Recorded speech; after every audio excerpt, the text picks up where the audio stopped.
Edin live minn One Complex fil-Marsena, Karl Stanju Navarra u għawek jibda pjazza edizzjoni speċjali Budget 2021. Klara Direttur.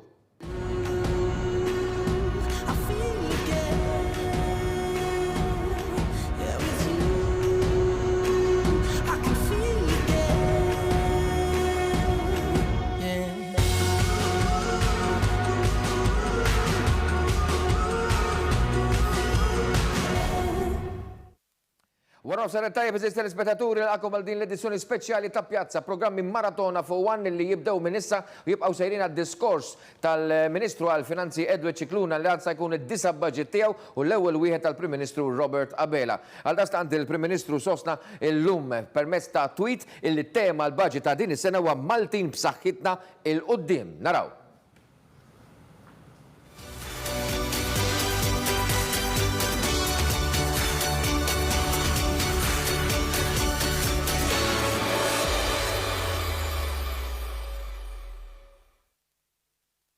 Maltin b'saħħitna il-qoddim hija tema l-budget ta' sena 2021 u għaldastant il-Prim Ministru kif għedna kien il-persuna li ħabbar din it-tema permezz ta' dak li kiteb fuq Facebook u anki Twitter. Naraw flimkien direttur hemmhekk qed naraw il-Prim Ministru illi jgħid illi Maltin b'saħħitna l-qoddim hija tema l-budget 2021. Se jkun budget li jikkonferma li pajjiżna huwa b'saħħtu mmexxi minn moviment li tassew jemmen fl-Awċin u l-Maltin. Budget li jinvesti l-miljuni biex tikber l-ekonomija u biex jinħoloq u jinferex il-ġid. Flimkien se ntejbu l-kwalità tal-ħajja tal-familji kollha biex jkomplu mixin il-qudiem. U mbagħad għandu il-hashtags biex skop li jitkellem dwar il-miżuri illi ovvjament se jitħabbru mill-Ministru għall-Finanzi iktar tard illum. Nisabu kollegati wkoll ma' Kelly Peplo barra l-Parlament. Insellimlek serta tajba lilek u lill-kollega Alex Borci li jinsab hemmhekk li jagħti l-kollaborazzjoni teknika.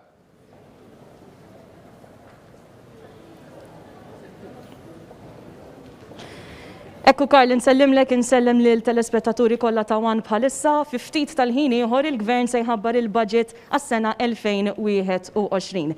Min ħin għal ieħor se nkunu qed inqagħdu b'mod dirett miegħek Karl biex flimkien ma' diversi membri parlamentari nagħtu toma żgħira ta' x'wieħed jista' jistenna minn dan il-budget illi ġej. Fil-fatt miegħi jingħaqdet minnu fih il-Ministru għat-Turiżmu Giulia Farrugia Portelli. Ministru, insellimlek nagħtik il-merħba hawnhekk il-lejla kienet sena fejn rajna illi il-Gvern investa u introduċa wkoll prattiċi ġodda fl-aktar qasam kruċjali għall-ekonomija tagħna, it-turiżmu li ovvjament jaqa' taħt ir-responsabilità tiegħek. Rajna miżuri bħal miżura tal-vouchers li se tiġi estiża u se terġa' issir. Dan huwa rifless fil-budget illi se naraw dan issa fi ftit tal-ħin ieħor.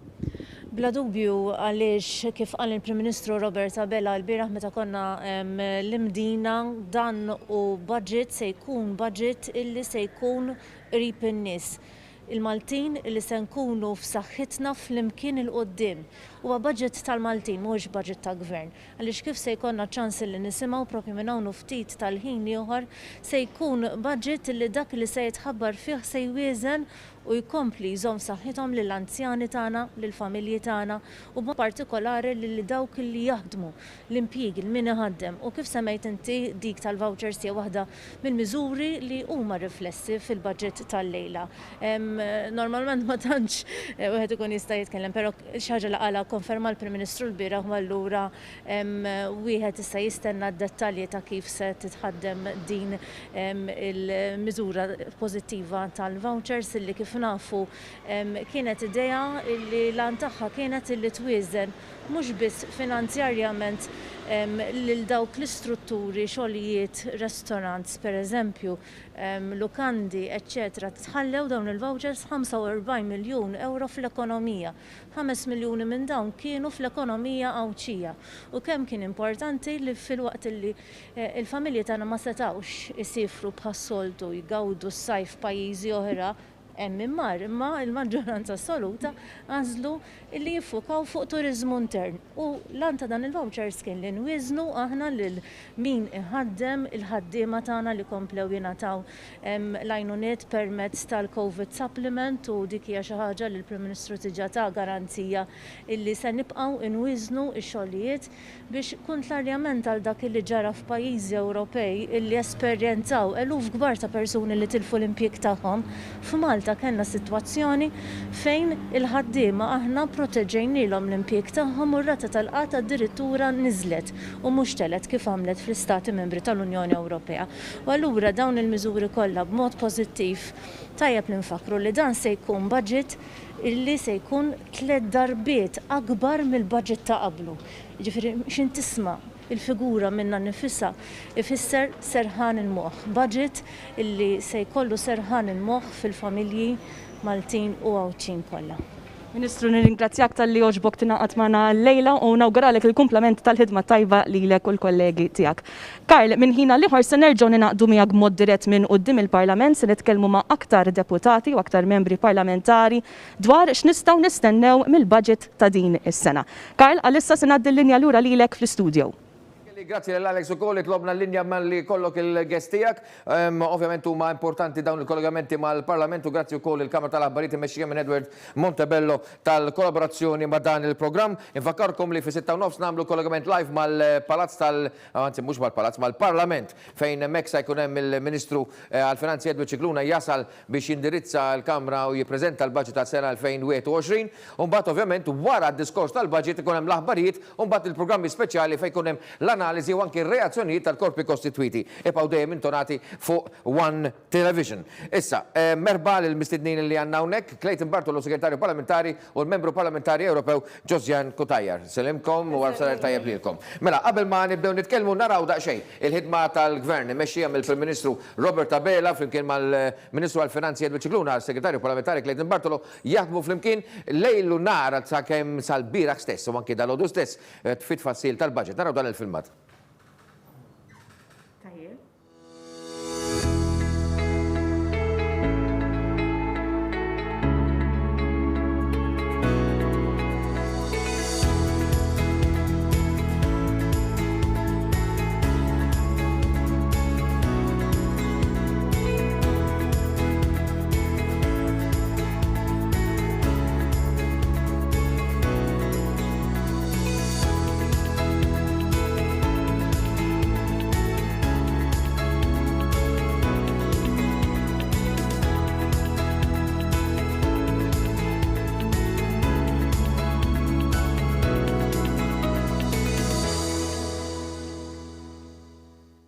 Clayton Bartolo, segretarju parlamentari, rajna mek il-laqat li kellu l-Prim Ministru ma' diversi korpi kostituiti li kienu importanti li jinstemaw il-vuċijiet ta' dawn l-organizzazzjonijiet għaliex huma rappresentativi ta' diversi setturi, hemm il-trade unions, rappresentanti tal-ħaddiem, għandek l-employers, għandek l-industrialisti, il-negozjanti. Dan huwa proċess importanti li jsir ta' kull sena, però din is-sena aktar minn qatt qabel. Ekku Karl, nibda billi fil-fatt insellem lilek, Josiane u anke l-telespettaturi kollha tal-programm. Iva, din kienet sena partikolari ħafna fejn matula ridna nuru li minkejja kollox, minkejja dak kollu li għaddejna minnu bħala gvern, bħala pajjiż, bħala d-dinja kollha kemmi, xorta waħda sibna l-ħin li niltaqgħu mal-korpi kostituiti kollha across all sectors of society. Jiġifieri ma kienx hemm xi ħadd li qed nisma' dan mhux importanti ejja ntuħ il-ġemp, le. Tajna ma' kulħadd dak kollha talbu l-laqat tagħhom kellna l-laqat. Bejn dawk il-laqat mbagħad konna ndaħlu laqat aħna biex aħna nkomplu dejjem niddiskutu fuq il-proposti li jew kunu ħarġu dak il-ħin jew inkella proposti oħrajn li nkun qed naħdmu fuqhom minn żmien għal żmien. Jiġifieri jiena niftakar meta bdejna naħdmu fuq il-budget, il-Prof Cicluna qal li din l-aktar sena li fiha nistgħu nitalmu kollha kemm aħna. Għaliex din hija sena illi qatt ma kellna bħala, ġifieri għandna budget straordinarju din is-sena illi qegħdin naraw kif inkomplu nagħtu serħan il-moħħ lin-nies. Naħseb jekk kien hemm xi ħaġa tajba li għamilna bħala gvern matul din is-sena li għaddiet, is-sena illi ħatibqa' nfakra żgur bħala is-sena tal-pandemija jien ngħiduha kif inhi. Kien dik illi aħna tajna serħan il-moħħ lill-familji, lin-negozji u lill-ħaddiema Maltin u Għawċin għaliex aħna hemmhekk ma narawx biss numri. Dan huwa gvern illi wara kull impjegat, wara kull negozju jara familja. U aħna lina l-familji huma importanti. Aħna nafu li dawk in-nies morru d-dar fil-għaxija jpoġġu bil-qiegħda madwar il-mejda tal-ikel tagħhom u jitkellmu fuq żewġ affarijiet. Jitkellmu fuq is-saħħa tagħhom u jitkellmu fuq l-għajxien tagħhom. Illi nemmen li meta wieħed isib bilanċ bejniethom tajjeb, hemmhekk ikun qiegħed isib dik il-formula illi il-pandemija ma kellix manual kif għandek titratta, però kellha żgur li l-Gvern Laburista mmexxi minn Robert Abela illi bil-għaqal u bis-sens ħadem b'tali mod u maniera illi dejjem poġġa lill-familji fuq quddiem-net tal-aġenda tiegħu u anke fuq net tad-deċiżjonijiet li jkun qiegħed jieħu. U allura meta wieħed jara il-mod kif imxejna matul dawn l-aħħar 9 xhur, il-mod anke kif imxejna fis-7 snin li għaddew bħala Gvern Laburista għaliex tajjeb ngħidu li aħna stajna nqasmu dak kollu li qassamna u nistgħu nagħmlu l-budget li ħnippreżentaw illejla għaliex konna bil-għaqal fejn jidħol il-management tal-finanzi fis-7 snin li għaddew u anke rajna kif inkabru dejjem iżjed l-ekonomija mingħajr ma żidna taxxi ġodda. U di xi ħaġa nista' ngħidha fuq il-budget tal-lejla wkoll. Taxxi ġodda mhux se jkun hemm. Ġifieri dik hija żgur. On top of that, mbagħad se ikollna programm soċjali qawwa ħafna għas-sena d-dieħla. Ġifieri l-element soċjali, l-element tal-ġustizzja soċjali, ir-ruħ soċjali ta' dan il-gvern illejla ħaterġa' toħroġ bl-iktar mod ċar naħseb ħafna iktar minn qatt ħarġet qabel. Mela, Ġoġen? Importanti di li qal li mhux se jkun hemm taxxi ġodda. L-importanza eżatt qabel konna mdorjin aħna b'xi budgets taħt gvernijiet nazzjonalisti li dejjem idaħlu t-taxxi ġodda. Jew flok vouchers għandek il-bozzot. Ukoll, eżatt. Mbagħad jikkritikaw il-vouchers li tant sidin tal-ħwienet kontinwament ifaħruhom hija ngħidu. Illi tajjeb illi kif semma Clayton mhux se jiddaħlu taxxi ġodda minkejja li qegħdin fi żmien straordinarju. Napprezzaw iż-żmien li qegħdin fih. U żmien differenti, żmien ta' sfidi, iżda minkejja kollox Gvern Laburista dejjem baqa' affukat fuq li ma jdaħħalx taxxi ġodda, fuq l-aspett soċjali b'saħħtu wara kollox dan huwa il-pol saħabbat soċjali, l-qalb soċjali tal-Partit Laburista li jirrifletti anke fil-Gvern u l-aspett ekonomiku. Qegħdin f'pandemija, rridu naraw kif ħankomplu ngħinu lin-negozji li minnhom jiddependu diversi ħaddiema u familji tagħhom. Meta nitkellmu fl-għajnuna lin-negozji, aħna ma nkunux qed nitkellmu biss għal sit ta' ħanut iżda għal familji kollha dipendenti minnu. U importanti li smajna ħajġi estiż il-wage supplement jerġa' għajnuna kbira ħafna lil ħaddiema tagħna u anke lin-negozji tagħna biex jibqgħu għaddejjin. Semmejna wkoll smajna dwar il-vouchers. Ġewwa l-ħafna nies dak li klabar. Illi ħajerġgħu jiġu estiżi xi ħaġa li ħafna sidin faħruha. Ukoll irridu nħarsu l-qoddim lejn l-aspett soċjali lejn il-vulnerabbli tagħna li ma nistgħux ninsewhom għax niftakru Karl. Il-pandemija bħalma ġabet Hiroxija u dbatija lil kulħadd. Issa, min kien diġà vulnerabbli ġie impattat ukoll b'mod iktar vulnerabbli. Jiġifieri ma ninsewx li l-problemi li kien hemm qabel min kien qed jaffaċċja xerta sfida qabel, dawk il-problemi għalih żdiedu. Kif żdiedu problemi għal persuni li jista' jkun li qabel kienu għaddejjin tajjeb. Imma aħna nkomplu nkunu pożittivi minkejja dawn l-isfidi nkomplu nagħmlu l-ġid. U hemm raġuni għalfejn għandna nkunu pożittivi. Anke minn sema l-Prim Ministru jitkellem il-bieraħ, seta' jpoġġi mal-mejda fil-ħin tal-ikel u jgħid All-erwieħ. U budget ta' Serħan il-Mod kif għal il-Prim Ministru u hekk nieħu wkoll spont biex nirringrazzja lil Clayton u l-isħabu kollha fil-kabinett immexxu wkoll grazzi mill-Prim Ministru Roberta Bela kif ukoll il-grupp parlamentari kollu tal-ħidma kbira waqt li n-nazzjonalisti medijin biex jippruvaw ibeżżaw medijin fid-double standards inkluż fuq ir-rule of law fil-Parlament Ewropew u xnijat oħra aħna l-koll kemm aħna ffukati fuq il-ħidma tagħna biex inkomplu nagħmlu l-ġid għall-poplu Maltu għawċu kollu. Grazzi. Ħa nisimgħu għal il-Prim Ministru Roberta Bela l-bira fl-Imdina fejn kellu attendenza wkoll tajba ħafna. Inniedu miżuri illi solitament jiena ċekkjajt l-ispiża illi tintefaq f'miżuri illi imorru direttament fil-but tan-nies. Normalment f'kull budget ninvestu 35 miljun f'miżuri illi jmorru fil-but tan-nies. Did-darba se nkunu qed nonfqu 3 darbiet iżjed. 100 miljun euro. 100 miljun euro ma mistennija jkunu votati direttament lejn il-ħaddiema Maltin. Iżda l-Prim Ministru ħabbar ukoll round ieħor tal-vouchers. L-iskema tal-vouchers illi nidejna fl-aħħar pakkett finanzjarju. Suċċess b'saħħtu immens. Mhux biss fil-fatt li ntefqu dak il-vouchers, imma fil-konsum addizzjonali illi ġie reġistrat bihom. Għada, naf li mhux suppost nħabbar, imma se nagħmlu round ieħor ta' vouchers. Clayton.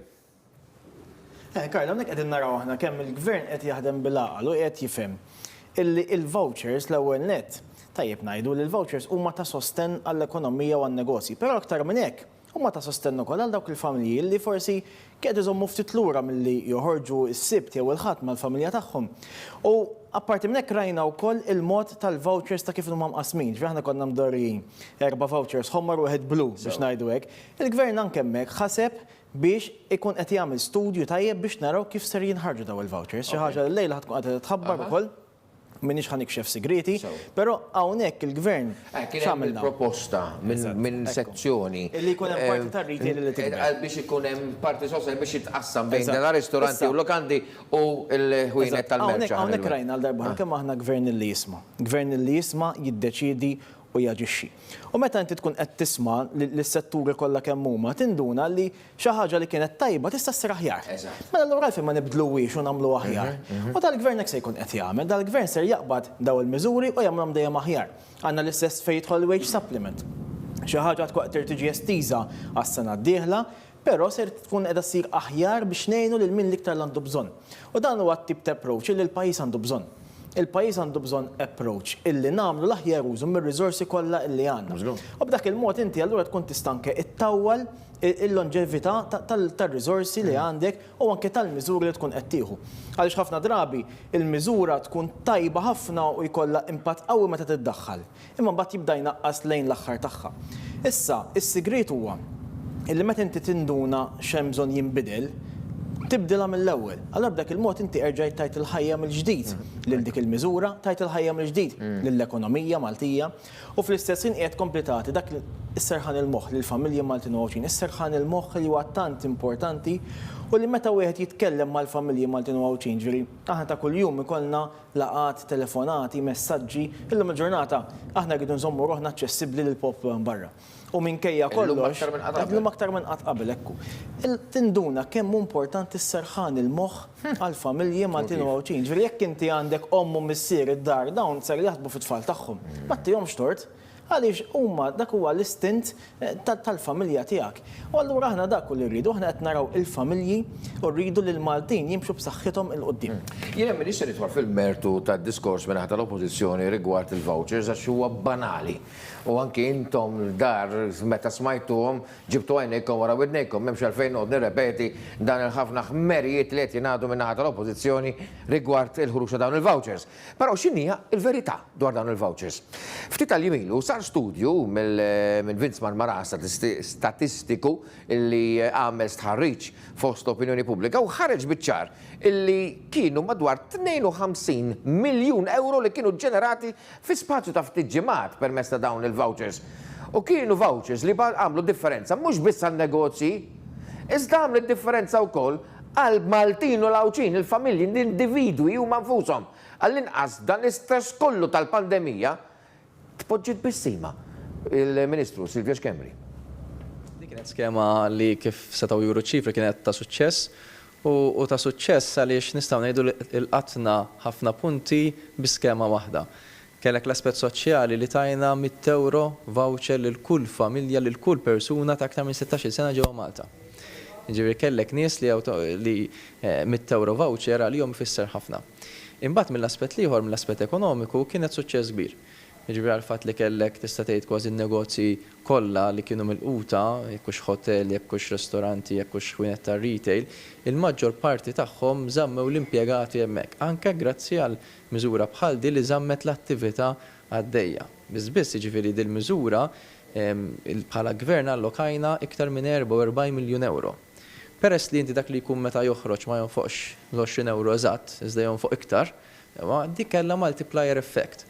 Ġifieri minn 44 miljun, aħna kkalkulajna fil-bidu konna qed naħsbu, fil-fatt iċ-ċifri juruna li konna qed naħsbu eżatti, li dik il-figura titla' għal 65 miljun euro. Allura għal kull 20 euro kien hemm multiplier kważi ta' 1.6 average fuqha.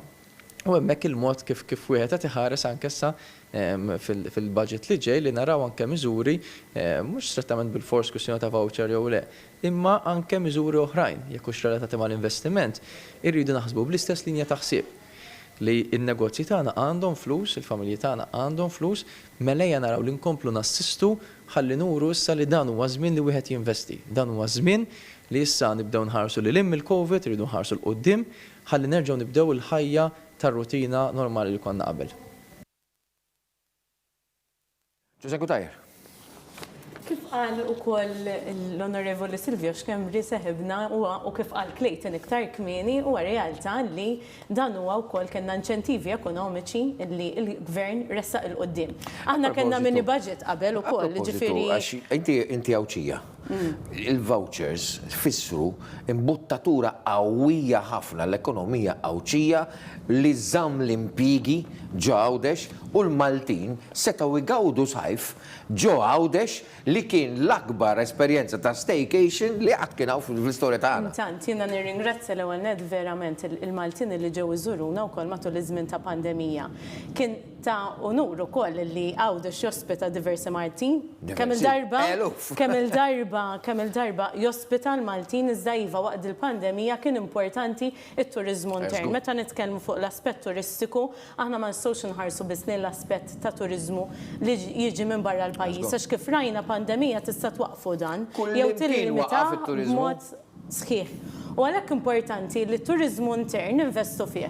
U iva dal-gvern b'daw il-vouchers kif edna benefikaw ukoll diversi familji u Maltin u Għawċin ħadu wkoll dik il-vaganza jew ħarġu jiklu jew ħadu rilassament tagħhom permezz tagħhom f'pajjiżna stess. U jiena ngħid huwa importanti wkoll illi din l-esperjenza li ħadna minn dil-pandemija nżommuha magħna biex nżommu f'moħħna kemm importanti illi meta nħarsu lejn it-turiżmu aħna naraw kif dejjem ħanibnu b'mod iktar reżiljenti. Meta ma narawx it-turisti fostna nibdew ninkwitaw.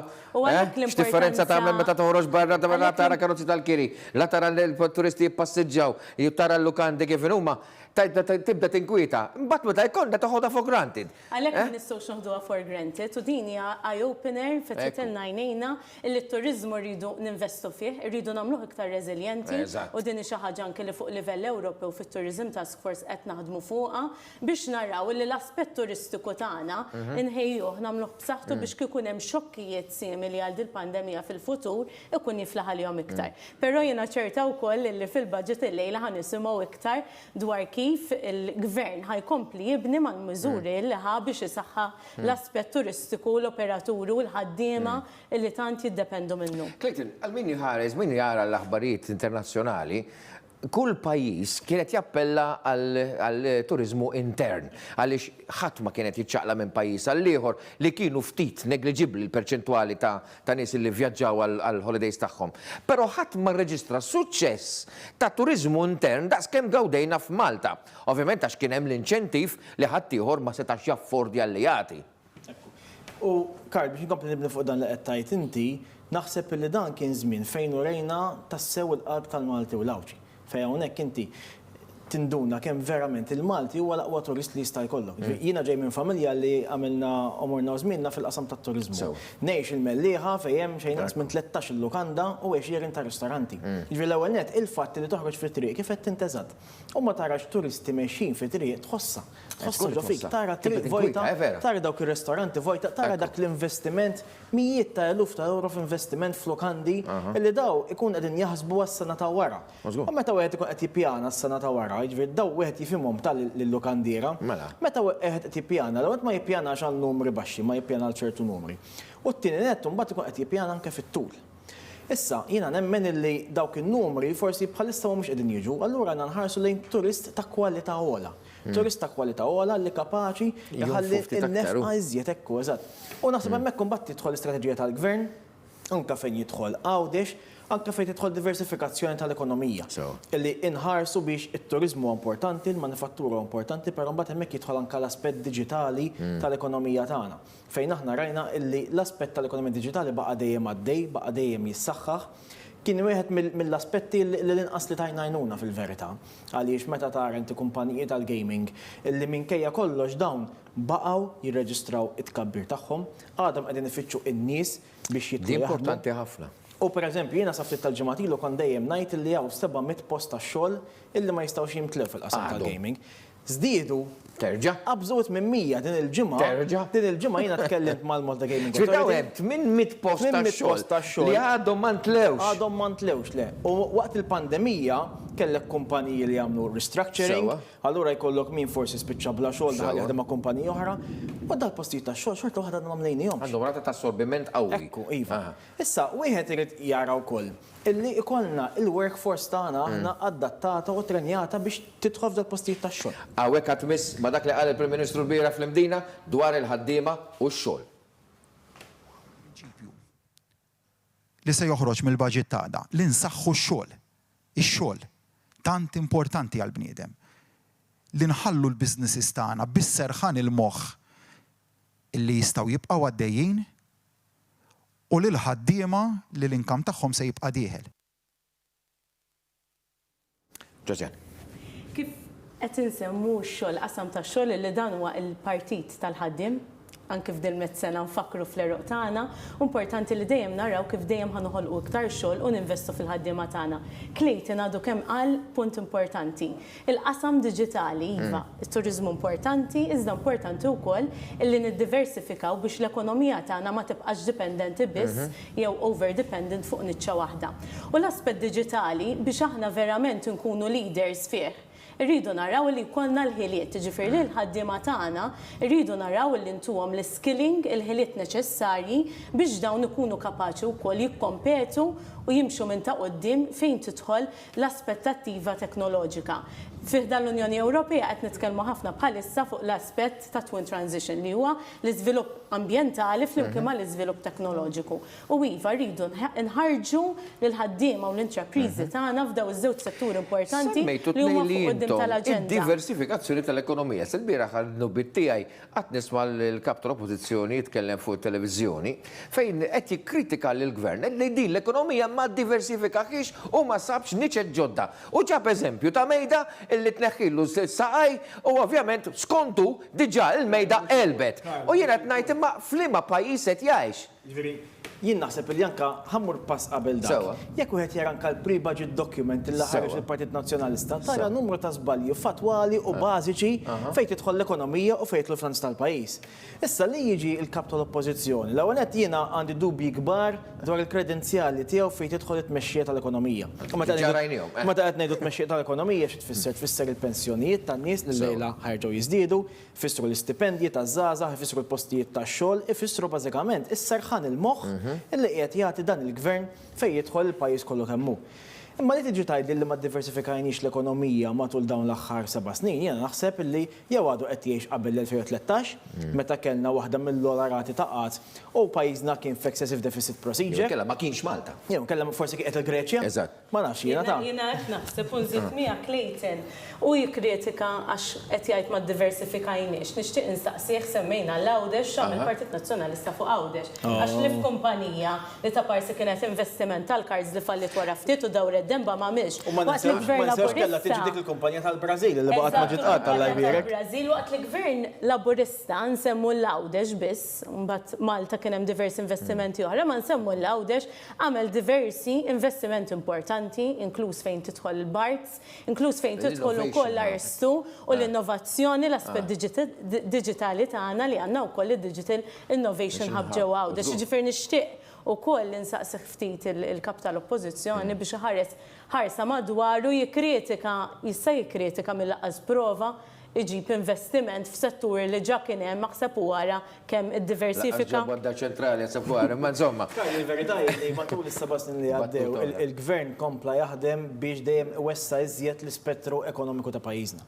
Ġifieri jekk wieħed ħares pereżempju l-qasam tas servizzi finanzjarji jinduna kemm dan il-qasam kompla jikber. Illum il-ġurnata għandek oqsma ġodda bħall-insurance li qegħdin ikomplu issaħħu u qegħdin naraw ukoll li jkollna relokazzjoni ta' insurances mill-Ingilterra għal pajjiżna fejn tidħol il-Brexit. Insemmi wkoll pereżempju il-video game development. Illi anke hemmhekk diġà għandna konferma minn żewġ kumpaniji li ħajrilokaw mill-Ingilterra. Minkejja l-Covid iva dawn ġew f'pajjiżna, għamlu kwarantina kien hemm bżonn jagħmlu, iltqajna u għalaqna l-investimenti li dawn ser ikunu qegħdin jirrilokaw lejn Malta. Issa dawn huma kumpaniji illi għandhom value added għoli ħafna. Xiġifieri, ġifieri dawk ħajimpjegaw lek nies ta' ċertu edukazzjoni, nies ta' ċertu portata, illi dak imbagħad ikollhom valur miżjud għoli ħafna fl-ekonomija ta' pajjiżna u aktar minn hekk li rrid jiena f'parti mill-viżjoni tagħna bħala gvern hija illi daw in-nies imbagħad iħadmu magħhom studenti Maltin.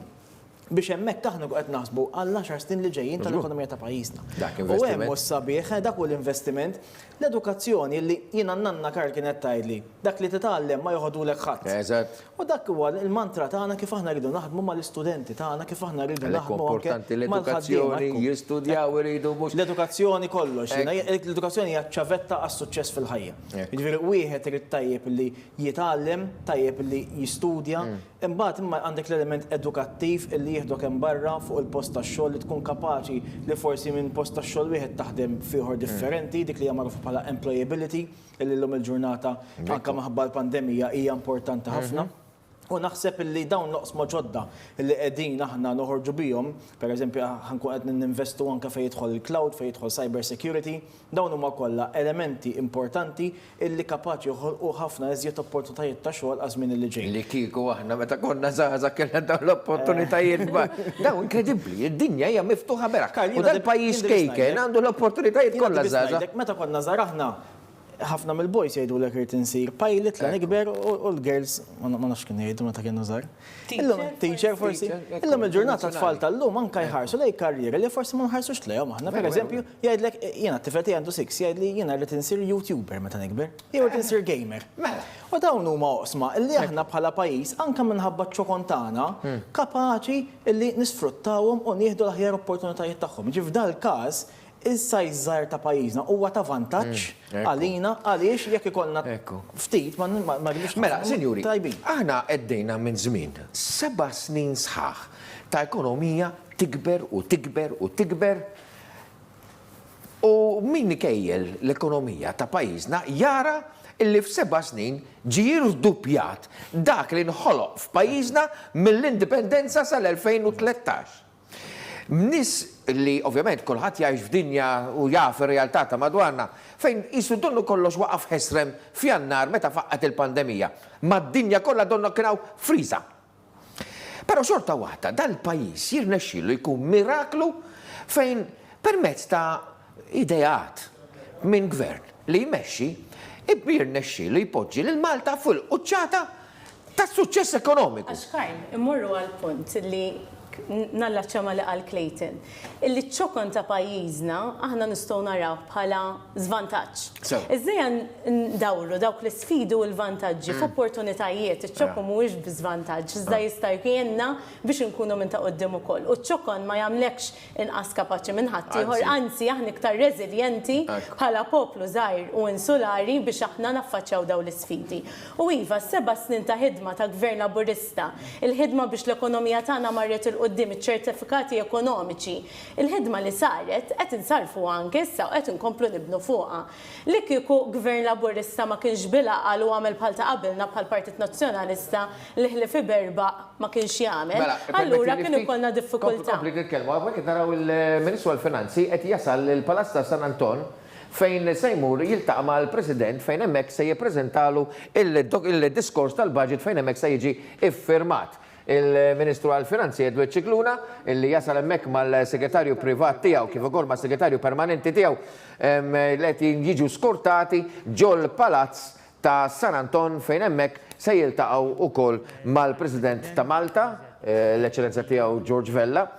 Ovvjament din il-proċessjoni tas-soltu ngħidula qed issir forma ridotta minħabba restrizzjonijiet minħabba l-Covid, irridu niftakru wkoll il-President huwa persuna vulnerabbli li rridu nibżgħu għalih ukoll u għalda stanna hawnhekk il-Ministru għall-Finanzi bil-bagalja tal-budget jasal fil-Palazz ta' San Anton. Toħoddu temperatura dik hija standard issa kullimkien standard kullimkien, u għalda stant nistaw nkomplu nisamaw il-kommentarju ta' Ġosjan Kutajjar li kienet qed titkellem rigward dan is-suċċess ekonomiku. Ekku, hawnhekk nieħu l-opportunità. Għandu suċċess ukoll. Żgur, u nieħu l-opportunità li minn qalbi nirringrazzja il-Prof. Edward Cicluna wkoll tal-ħidma tiegħu sfiqa matul iż-żmien għax kien grazzi għalih u għall-persuni oħra fi Gvern Laburista li da s-suċċess ekonomiku intlaħaq. U iva, konna qed ngħidu l-waqt li Gvern Nazzjonalista kien iberba u jżid taxxi f'budget wara ieħor, gvern u d-deficit ukoll ekku,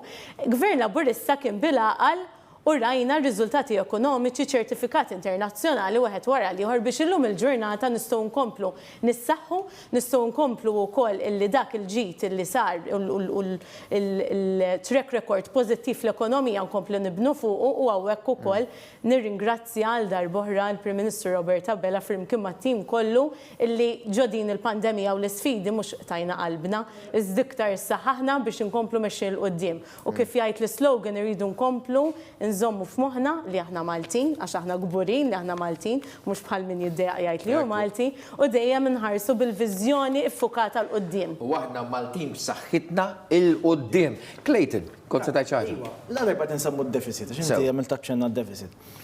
Bernard Grek laqqas id-definizzjoni ta' deficit ma kien kapaċi ġib tajba, għaliex hu qal il-deficit ta' pajjiżna dis-sena żdied. Għax matul is-snin l għaddew daħħalna ħafna nies jaħdmu mal-gvern. Meta fil-verità tal-laqqas jaf li d-deficit hija l-ispiża tal-gvern għal dik is-sena partikolari li tkun ikbar midħul li jkun għamel il-gvern f'dik is-sena partikolari. Mbagħad għandek id-dejn li huwa l-akkumulu ta' ħafna deficits. Mela qabel 2013 kellna gvern illi kien dejjem jgħidilna din is-sena ħaniġu paċi ta' din is-sena break even, jew kellha forsi nibda noqorbu lej surplus. Niġu fl-aħħar tas-sena milli ħedna ma kien hemm xejn. U dejjem kienu jgħidulna għax qed naraw il-maltemp, għax għandna sħab u uraganu ma ma kinux isemmu. Issa din is-sena x'kellna? Din is-sena vera ġie l-maltemp fuq pajjiżna, iva. U maltemp ta' vera laqgħet id-dinja kollha. Il-gvern minflok ma qatt jgħid isma' x'kellna problemi ġejjin, il-gvern qal fejn hemm bżonn nonfqu. Ejja nonfqu l-flus. Però punt importanti li tissemmi, skużani tinterrompik, għax li tajb importanti li t-telespettatori tagħna jifhmu. Mela, minn żmien ta' deficits sal-2013 morna għas-surplus wara surplus wara surplus. Fl-istess ħin, il-gvern kienet innaqqas id-dejn nazzjonali. Mela, dak xi jfisser. Eżatt, għax propju għal dak li kienu jsaqsuna fejn qed imur is-surplus. Is-surplus kien qed imur biex il-gvern jaqta' id-dejn li kienu akkumulaw gvernijiet nazzjonali tal-passat. Issa minn qed taqta' d-dejn ifisser li għandek dik iktar manuvrabilità fiskali biex inkun sta tiċċaqlaq. Allura, meta aħna ġejna biex infemu għadi, mela inti għandek perċentwal qoli ħafna kif kien fi żmien il-Partit Nazzjonalista fil-Gvern. Li kien jaqbel 70%. Tajjeb, jiġifieri, ma jistax jiddejjen ħafna iktar għax irid iħallas immaxxijiet qolin ħafna. Mela inti kont kif tibda is-sena għandek mill-ewwel spiża ta' interessi li kienet straordinarja. Allura inti diġà għandek dik il-mażramon il-Gvern illi dawk huma flus illi kieku jew tużhom fis-saħħa jew tużhom fl-edukazzjoni tużhom fejn trid. Issa apparti minn hekk kellek ukoll il-kriterja setjati mill-Unjoni Ewropea ta' kemm għandu jkun id-dejn u kemm jista' jkun id-deficit tal-gvern fis-sena. Minn 75% il-gvern niżel għal 43% u xek. Allura dak ifisser permess issa li għandek minn 43% il-bqija kollu vojt, dak itik spazju. Dik hija kuxin li l-gvern jista' jiddejjen u anke s-sena d-dieħla se nkun qegħdin nagħmlu, ħankun qegħdin nerġgħu nagħmlu deficit, mhux deficit kapriċċ u mhux deficit meta żidna t-taxxi, deficit sabiex ngħinu lill-familji Maltin u Għawċin, iva ħajkun qed jiżdied id-dejn. Iva dik nirrikonoxxuha. U tajjeb ngħid illi s-surpluses li għamilna aħna sena wara l-oħra, għax kienu jgħidulna qed tagħmlu s-surplus minħabba l-IIP. Le, mhux minħabba l-IIP. Anke mingħajr l-IIP, xorta waħda konna qed nagħmlu surplus, daqshekk huwa bilgħaqal dan il-gvern. U issa allura hawnhekk din is-sena fl-aħna nagħmlu surplus, fl-aħna nżidu id-dejn u dak kollu li għamilna għamilnieh biex nieħdu ħsieb is-saħħa tan-nies u biex nieħdu ħsieb l-għajxien tal-familji Maltin u Għawċin. U hemmhekk allura għal darb'oħra joħroġ l-għaqal fit-tmexxija illi għandu gvern laburista. U jiena ngħid illi jekk qatt kellha tolqotna pandemija imnalla laqtitna meta kien hemm gvern laburista fit-tmexxija għaliex li kieku pajjiżna kien għadu taħt l-excessive deficit procedure, dak ifisser illi ma setax jagħmel deficit din is-sena għax kien ikollok il-budget tiegħek regolat mill-Unjoni Ewropea. Kif ġralhom pajjiżi oħrajn hekku. Il-Greċja l-ewwel waħda. L-Italja kważi, Spanja kważi. Dik Karl, ħanilek x'in kienet tfisser. Dik kienet tfisser illi pajjiżna kien ikollu bħal pajjiżi oħrajn joqgħod jistenna l-Unjoni Ewropea tieħu go ahead biex jibda jtlajnuna. Mentri aħna badna mexxejna triq tagħna l qudiem ħadna d-deċiżjoni li kellna nieħdu u apparti minn hekk bdejna nagħtu lajnuna ħafna qabel ma tawa pajjiżi oħra. U dik fissret imbagħad allura illi l-businesses tagħna kellhom dak in-nifs illi tant kien bżonn news biex huma ma jerqux u salvajna l fuq minn 80,000 impjieg illi jfissru eluf kbar ta' familji Maltin Wawċin. Infakar telespettaturi tagħna li din ixxegwu programm speċjali ta' pjazza li nsabu kważi ftit il-ħin il-bot mill-diskors tal-budget tal-Ministru għal-Finanzi Edward Cicluna, budget tas-sena 2020 li l-Prim Ministru ta' il-tema tiegħu Maltin b'saħħitna il-qoddim. Minna ftit se kunu nagħmlu wkoll kollegament ma' Kelly Peplow barra l-Parlament fejn għandek iktar mistednin. Il-programm tagħna jibqa' dej sal-bidu tad-diskors tal-Ministru Cicluna, wara dak id-diskors se jkun hemm l-aħbarijiet u mbagħad aktar programmi speċjalizzati fejn se jkollna il-reazzjoni tal-korpi kostituiti, diskussjoni miftuħa fuq dwar il-miżuri illi jkunu qegħdin kif kienu għadhom kif tħabbru. Ma nafx direzzjoni jekk għandna l-kollegament mal-Belt Valletta? Iva, Kelly Peplow.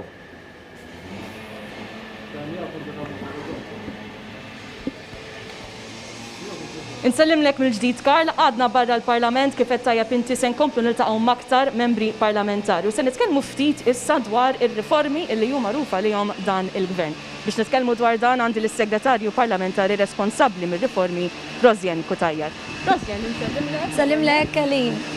Qed nitkellmu dwar ir-riformi, qed nitkellmu dwar Gvern ukoll li qatt ma beda jieħu id-deċiżjonijiet tal-Gvern. U nprova tanqas kienet il-fatt il-mod kif il-Gvern għal-realtà ġdida u l-bżonnijiet il-ġodda b'rabta mal-COVID-19. Nista' naraw aktar riformi fil-budget li se nħabbar tal-ieħor. Bla dubju, Kelly, tajjeb li ngħid dan huwa budget mhux ta' kontingenza, huwa budget illi jibni fuq it-tajjeb kollu illi sar matul dawn l-aħħar 7 snin ta' Gvern Laburista. Qatt ma bżajna bħala partit fil-Gvern illi nitbidlu u nbidlu. U anka f'sitwazzjoni ta' pandemija l-kull nafu kemm ġabet sfidi magħha din il-pandemija, għajna namlu riformi kbar, riformi diffiċli fl-interess tal-poplu Malti Wawċi kollu. Bħalissa fil-Parlament qegħdin niddiskutu diversi liġijiet, fosthom liġijiet li jsaħħu l-ugwaljanza u liġi illi saħħaħ ir-rappreżentanza femminili fl-istituzzjoni tal-Parlament. Impenjata bħala segretarju parlamentari li nsaħħu l-ugwaljanza f'pajjiżna imma wkoll inkomplu naħdmu fuq diversi riformi li għafdal il-Prim Ministru. Fosthom, fost dawk ewlenin, id-dekriminalizzazzjoni tal-cannabis għal-użu personali u responsabbli, ir-riforma fil-liġi tal-prostituzzjoni propju sal-ġimgħa l-oħra varajna l-ewwel darba bħala pajjiż servizz immirat illi għad jgħinuna lil daw kollha li sabu fil-prostituzzjoni. U fl-eluq tal-10 sena midħul tad-divorzju f'pajjiżna, revisiting tal-liġijiet illi jagħmlu ġustizzja mal-familji tagħna. Inħarsu l-qudiem għal aktar riformi li forsi fid-dera kelli ma narawhomx. Iżda huma riformi li jinħassu u li jagħmlu differenza pożittiva fil-ħajja tan-nies. Grazzi lilek, Onorevoli Kutajjar, nawguralek il-komplement tal-ħidma tajba, ġurnata impenjattiva llum bla dubju. Karl, kif qed tara hawnhekk l-atmosfera bil-mod qed tibda ssir waħda aktar biżla. Ftit il-membri parlamentari qegħdin jaslu il-Parlament biex fi ftit tal-ħin ieħor il-kol nisimgħu id-diskors tal-Ministru għall-Finanzi Edward Cicluna biex iħabbar il-budget tas-sena 2021. Se nkun qed ningħaqad magħkom b'aktar kummenti minant membri parlamentari minn hawn ftit tal-ħin ieħor iżda l-ewwel se ngħaddi l-linja lura lilek fl-istudju. Il-Kelly Peplow u l-Alex Borch li din jgħin fil-assistenza teknika, itlobna l-linja kif ikollok il-mistednin tijak. Grazzi l-Clayton Bartolo, segretarju parlamentari, kif ukoll il-membru parlamentari Ewropew Josian Kutajjar tal-li kontu magħna. Ovvjament, inti titaħrab lejn il-Parlament, inti titlesti biex tara reazzjonijiet u għandek intervent. Għandi intervent l-Uffiċċju tal-Parlament Ewropew il-Belt, għaxtawna. Il-ħidma tajba, sinjuri. Il-Parlament insewi ovvjament il-diskors, jek Mr. Zbal wara mbassa jkun ukoll konferenza tal-aħbarijiet li hemmhekk inkomplu dejjem nispjegaw iżjed lin-nies kif ser ikun qegħdin jintlaqtu b'mod pożittiv mill-budget anke ta' sena 2020. Grazzi. Kumment wieħed. Nkomplu nkunu pożittivi, maqudin dejjem kif aħna u dejjem nibqgħu bir-ruħ soċjali tħabbat u iva l-aspett ekonomiku importanti wkoll. Iżda jiena ċerta li daħal jkun budget ieħor b'saħħtu, jiena ċerta li n-nies Maltin Wawċin fil-fond ta' qalbhom ċertament ħajkunu jafu li huwa biss Gvern Laburista li jista' jkun il-Gvern illi imexxihom lil minn dil-pandemija biex nirbħuha flimkien din u sfidi oħra. Ġeġen Kutajjar, grazzi. Għalqit il-programm kważi. Mela, naraw l-immaġini live li qed jaslulna mill-Palazz ta' San Anton. Naraw l-speaker Angelo Farrugia jasal hemmhekk. Ovvjament l-speaker jagħmel parti importanti minn din il-ġurnata dedikata lejn il-preżentazzjoni tal-budget finanzjarja tal-Gvern għas-sena 2021. Akkompanjat mill-istaff tal-Palazz tal-President, ovvjament huma l-proċeduri u l-protokolli illi rridu jiġu segwiti bit-temperaturi kif ukoll l-użu tal-bis tal-maskra. Mela hekk rajna l-Speaker Angelo Farrugia jasal ukoll, rajna l-Ministru Edward Cicluna, saretu pawża ta' ftit sekondi kif iġu lura se nkomplu bil-diskussjoni biktar mistednin u aktar kollegamenti kemm mal-Palazza San Anton kif ukoll mal-Parlament. Ibqa' magħna, Sinjuri, tfadlilna ħafna sigħat.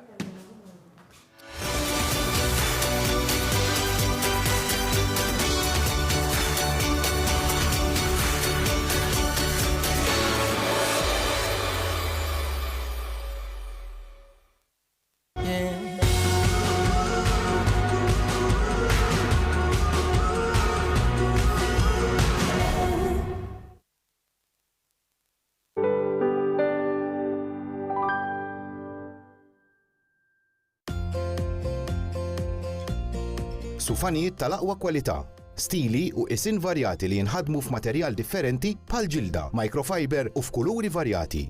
Ħafna mis-sufani huma attrezzati brickliner manwali jew inkella electrical kumdita tagħkom. Għażla kbira ta' sofa beds heavy duty ta' kull għamla u materjal. Pultruni motorizzati b'żewġ muturi bil-power lift biex tgħin persuna tqum bil-wieqfa. Ejja għand Fair Deal Furniture għal delivery immedjata fuq ħafna mudelli għax għand Fair Deal Furniture issib kollox in stock. Jekk tara l-mobile unit fil-belt jew raħal tiegħek u rċivejt dan jew dan, ejja tkellem magħna u iġbor dan. Żur ilma.org.mt. Dan il-proġett hu parzjalment iffinanzjat mill-Unjoni Ewropea bħala parti mill-Fond ta' Koeżjoni, Fondi Strutturali u ta' Investimenti Ewropej 2014-2020. Mit-sena mit-twaqqif tal-Partit Laburista. Ikkommemora dan l-anniversarju importanti b'tifkira personalizzata b'messaġġ mill-Prim Ministru mexxej tal-Partit Laburista Robert Abela u b'setta bolol bl-armi tal-Partit Laburista tul dan iċ-ċentenarju. It-tifkira jkollha t-timbru tal-Partit Laburista bil-ġurnata li tkun inxtrat. ċemplinna fuq 21-249-900 jew nkella ibatilna email fuq segretarjat@partitlaburista.org.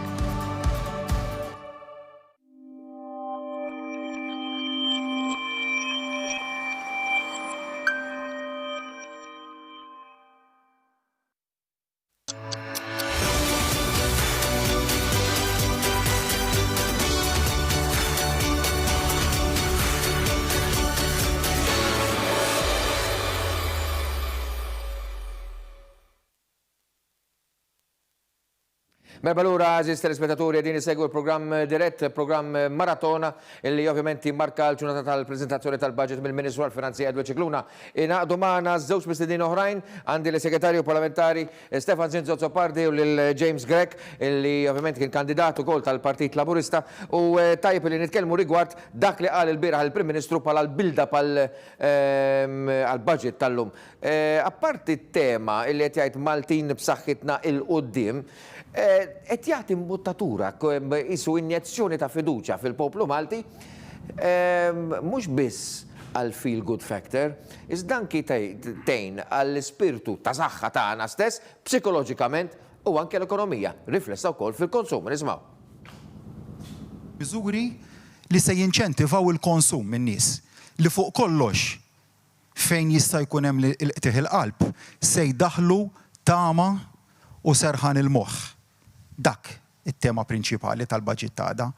Serħan il-moħħ, tama u kuraġġ.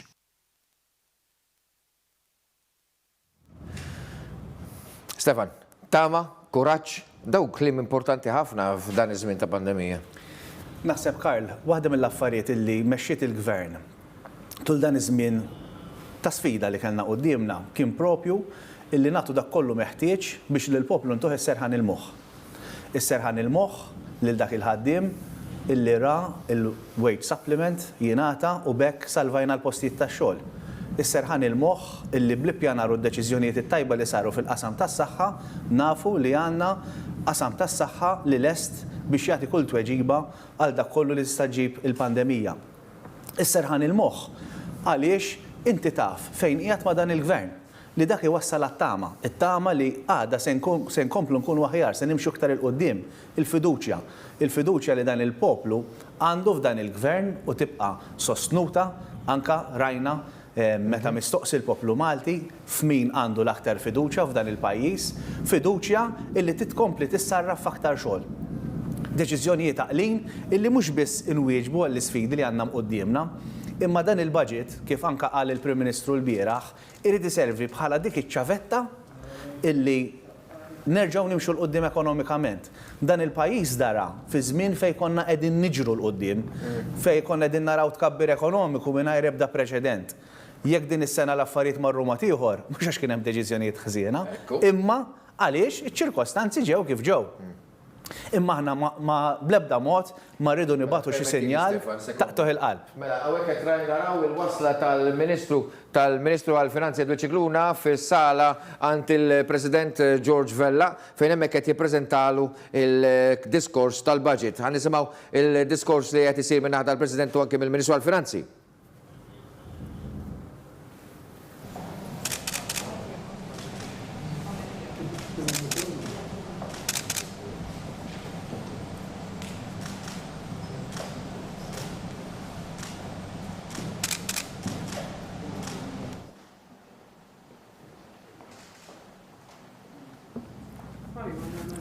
Mela din hija proċedura li ssir fejn il-President jiffirma il-diskors li se jkun qed isir mill-Ministru tal-Finanzi, dak id-diskors jitpoġġa lura fil-bagalja li tiġi trasportata mill-Ministru nnifsu akkumpanjat mill-Speaker Angelo Farrugia.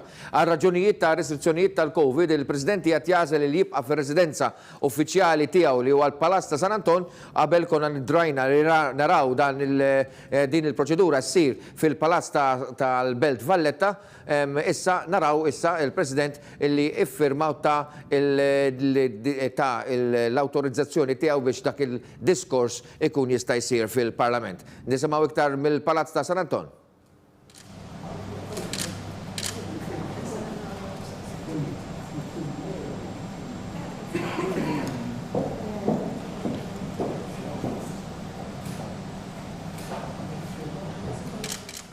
Flimkien mad-diskors naraw kotba oħrajn li huma l-estimi finanzjari ta' dak li kien minn fuq is-sena li għaddiet u dak li se jintefaq is-sena id-dieħla li huma dokumenti importanti li huwa l-accounting exercise tal-Gvern kollu.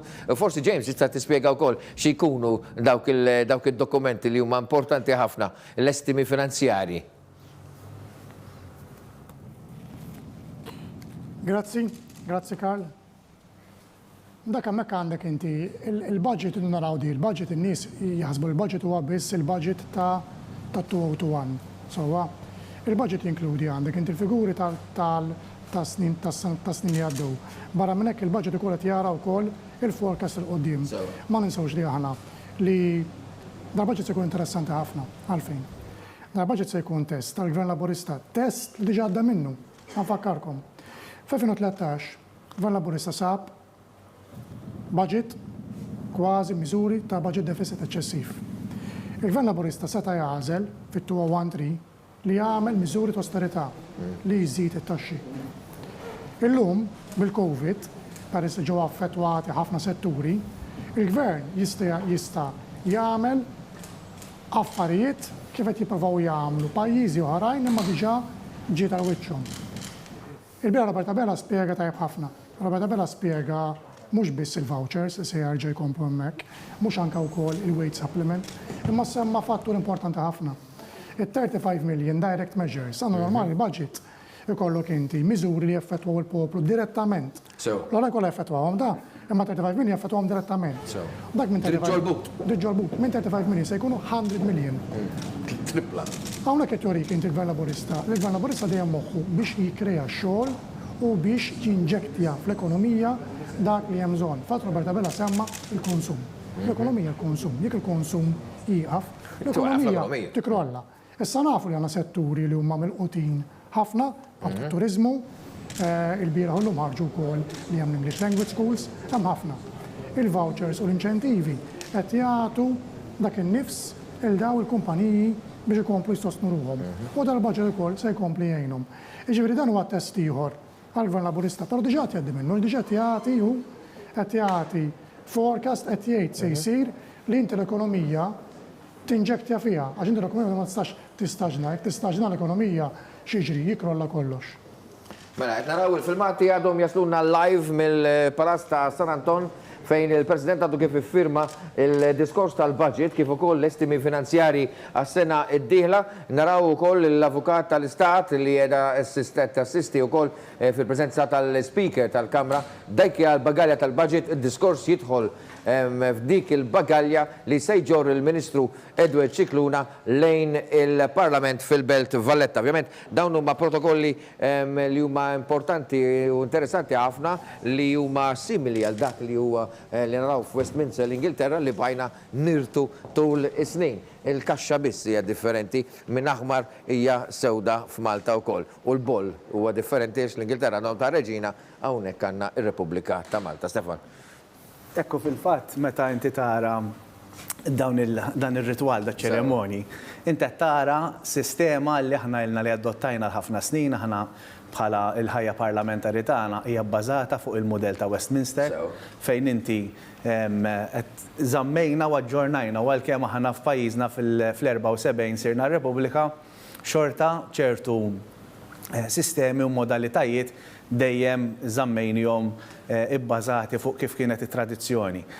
Però fl-aħħar mill-aħħar naħseb meta nitkellmu dwar il-budget, naħseb iktar milli il-kulur tal-bagalja, il-kontenut in-nies jinteressom, ġifieri jekk ix ħamra, jekk ix sewda, xarma jkollha fuqha, in-nies jinteressom x'hemm miktub f'dak id-diskors illi se jkun qed jaqra il-Ministru Cicluna minn hawn ftit tal-ħin ieħor.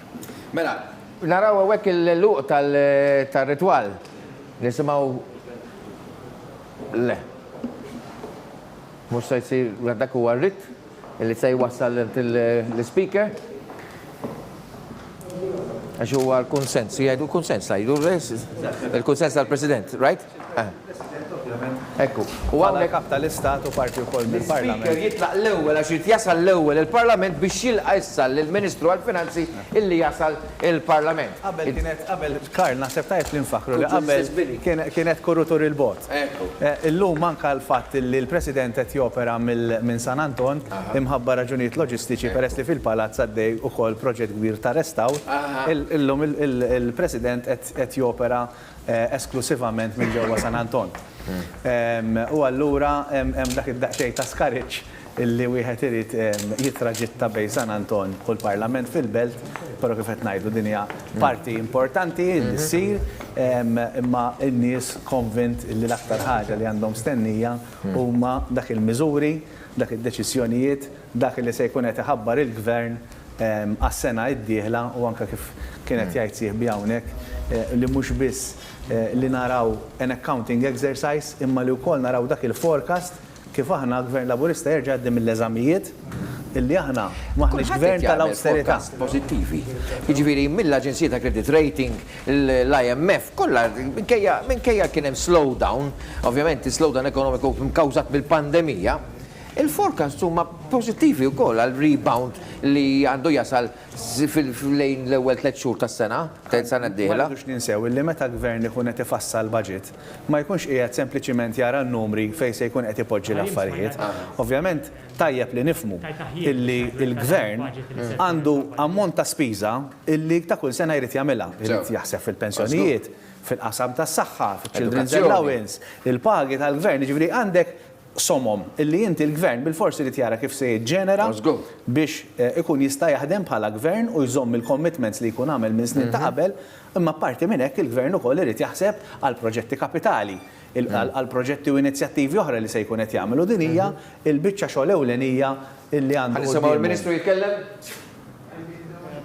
Ja, l-futur irridu nibnu speċjalment fuq id-dinja diġitali u ekonomija ħadra. Naħseb dawk inkun nista' ngħid illi huma l-qofol ta' dan il-budget. Mela kien il-Ministru Edward Cicluna jħalli l-Palas ta' San Anton fi triqtu lejn il-Parlament fil-Belt Valletta. James, kienet importanti din li kienet jitkellem dwar Stefan Zinzozzo Pardi rigward il-miżuri li huma ovvjament il-rikorrenti tal-Gvern li ovvjament diġà tal-commitment tiegħu li se jżid dik l-ispiża l-Gvern. Ekku, u barra minn hekk jiena dejjem insemmi f'kull programm li nkun mistidlen għalih. L-inti l-ispiża kemm hija rikorrenti qed iżdied għalfejn. Jekk ridu biss il-pensjonijiet, inti l-età tan-nies ta' kemm qed ngħixu, peress li għandna ħajja aħjar, peress li għandna saħħa aħjar, l-età tiżdied. Ma inti jekk inti l-età tal-persuna tiżdied, ma inti innefqa biss tal-pensjoni se tiżdied awtomatikament. Jiġifieri notwithstanding tal-affarijiet kollha, il-Gvern jaf li għandna ekonomija soda u semmejtu punt tajb ħafna Karlu anke inti Stefan, semmejtu il-credit rating agencies. Dawn meta jagħmlu l-analiżi ta' Malta, ma għodux bis fuq il-figuri. Dawn jihdu analiżi wkoll ta' kumpaniji din joperaw Malta. U ta' kumpaniji li ġej minn barra. U jaraw daw x'inhu s-sentiment tagħhom u x'inhu l-fil tagħhom.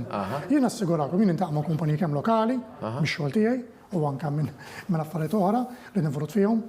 Hemm kumpaniji lokali li għalkemm hemm il-Covid dawn qegħdin għandhom pjanijiet li jespandu. Minkejja kollox, sort ottimisti daw. U ngħidilkom fejn naslu wkoll u l-Gvern kif qed jaħseb għalija. U se naslu tkun msemmija wkoll fil-budget. Għax taw jilfuha. Barra minn hekk hemm kumpaniji barranin li jridu jinvestu ġewwa Malta. Ma ninsewx, il-bieraħ il-Ministru Jimborġ semma punt tajb ukoll u qal li dan li qabel tal-budget, dan mhux l budget ta' Robert Abela. Kemm ilna nibdejna minn Marzu s'issa ħarġu ħafna u ħafna miżuri. Miżuri. Erba' budgets kellu dis-sena, interventi. Ekku, fosthom dik li l-Gvern se jonfu 450 miljun fiex fl-investiment li ħanamlu fl-industrial estates. Sa nagħmlu hemmhekk. Malta hija żgħira. Għalfejn ħanamlu investiment fl-industrial estates għax nafu li għandna ħafna kumpaniji lokali li jridu jespandu u m'għandhomx fejn. U għandna wkoll kumpaniji barranin li jridu jiġu u għandhom spazju. L-industrial estates jiġu rinnovati, se tingħata wkoll art ġdida li tista' tiġi fabbrikata biex tinbena u anke ħajmorru iktar il fuq. Daw credit rating agencies, dal affarijiet jarawhom. U l-forecast li jagħtu huwa kredibbli. Ma ninsewx ukoll l-IMF. L-IMF x'ħareġ. L-IMF ħareġ li għalkemm id-dinja qed bagħti ħafna mill-unemployment, Malti eżempju. Malti eżempju ta' fuq l-unemployment, li għandna l-unemployment, we are containing it u anke din naqsuh. Da studju tal-IMF, ġirħat ma jista' jmirih. Mela, Kelly Peplow, tinsab kollega tal-darba oħra mill-Belt Valletta.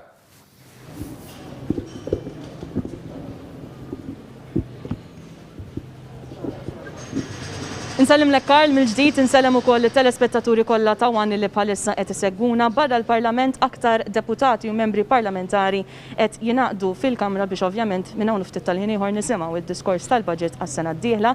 Miegħi din id-darba ngħaqad id-deputat Laburista Manuel Mallija. Dr. Mallija, insellimlek. Insellimlek, insellem il-Karl u s-semmija kollha tal-One. Grazzi lilek. Ovvjament qed nitkellmu dwar budget bit-tema Maltin b'saħħitna il-qudiem. Din il-frażi partikolari għalfejn kienet kruċjali għal dan il-Gvern fit-tfassil ta' dan il-budget. Naħseb li ma stajniex insibu tema aħjar minn din. Jiena ili fil-Gvern fis-7 budgets normali li fil-fatt ġew preżentati sissa. Però nista' ngħid li għalkemm qed insemmi 7, din is-sena dana huwa nistgħu ngħidu hekk ir-raba' budget. Għaliex kellna budget oħra li l-Prim Ministru Robert Abela u l-Gvern tagħna ressa l-qudiem u lill-poplu jaf bihom. Il-lejla se jkollna l-budget dak li jissejjaħ l-estimi normali li nixtieq ngħid din it-tema hija tant importanti għaliex jekk wieħed anke analizza Maltin u Għawċin mela l-vuċi hija lil dan il-poplu. Dan il-poplu li dan il-Gvern tant għandu għal-qalbu. U qiegħed jgħidu isma' din lajta illi f'saħħitna il-qudiem.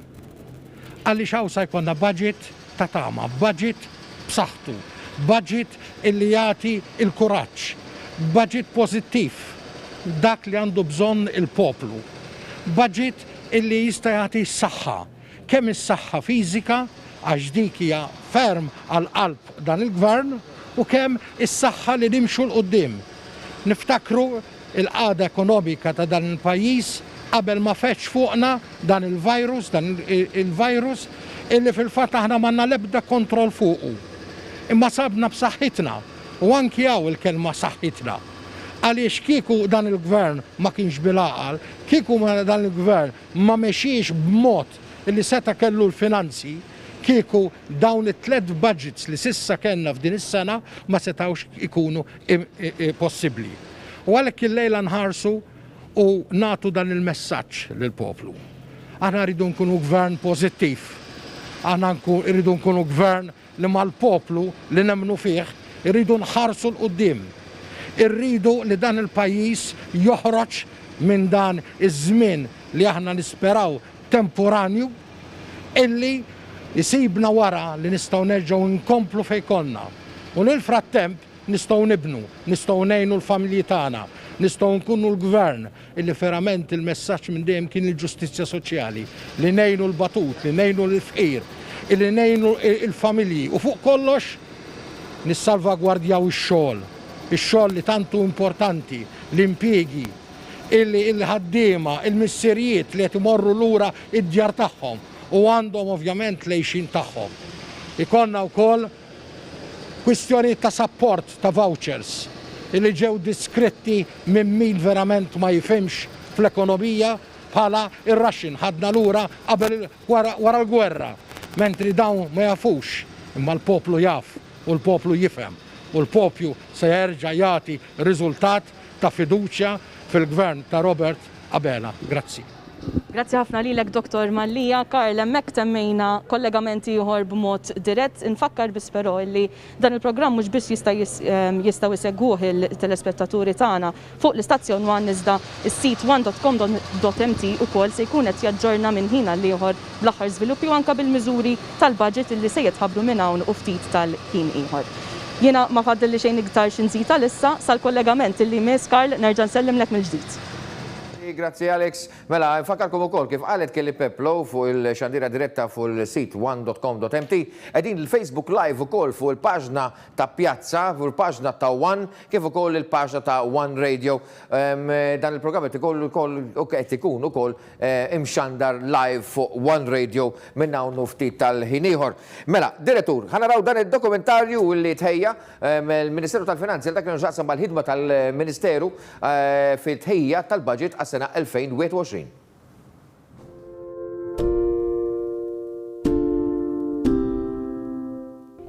Bħal kull sena, il-Ministru għall-Finanzi u s-Servizzi Finanzjarji, il-Professur Edward Cicluna, u t-tim ta' esperti ekonomiċi u finanzjarji fiħdan il-Ministeru tiegħu ħadmu bisħieħ sabiex jippreparaw budget ieħor li qassam il-ġid u jkompli jolli l-livell tal-għajxien tal-poplu Malti wawċi.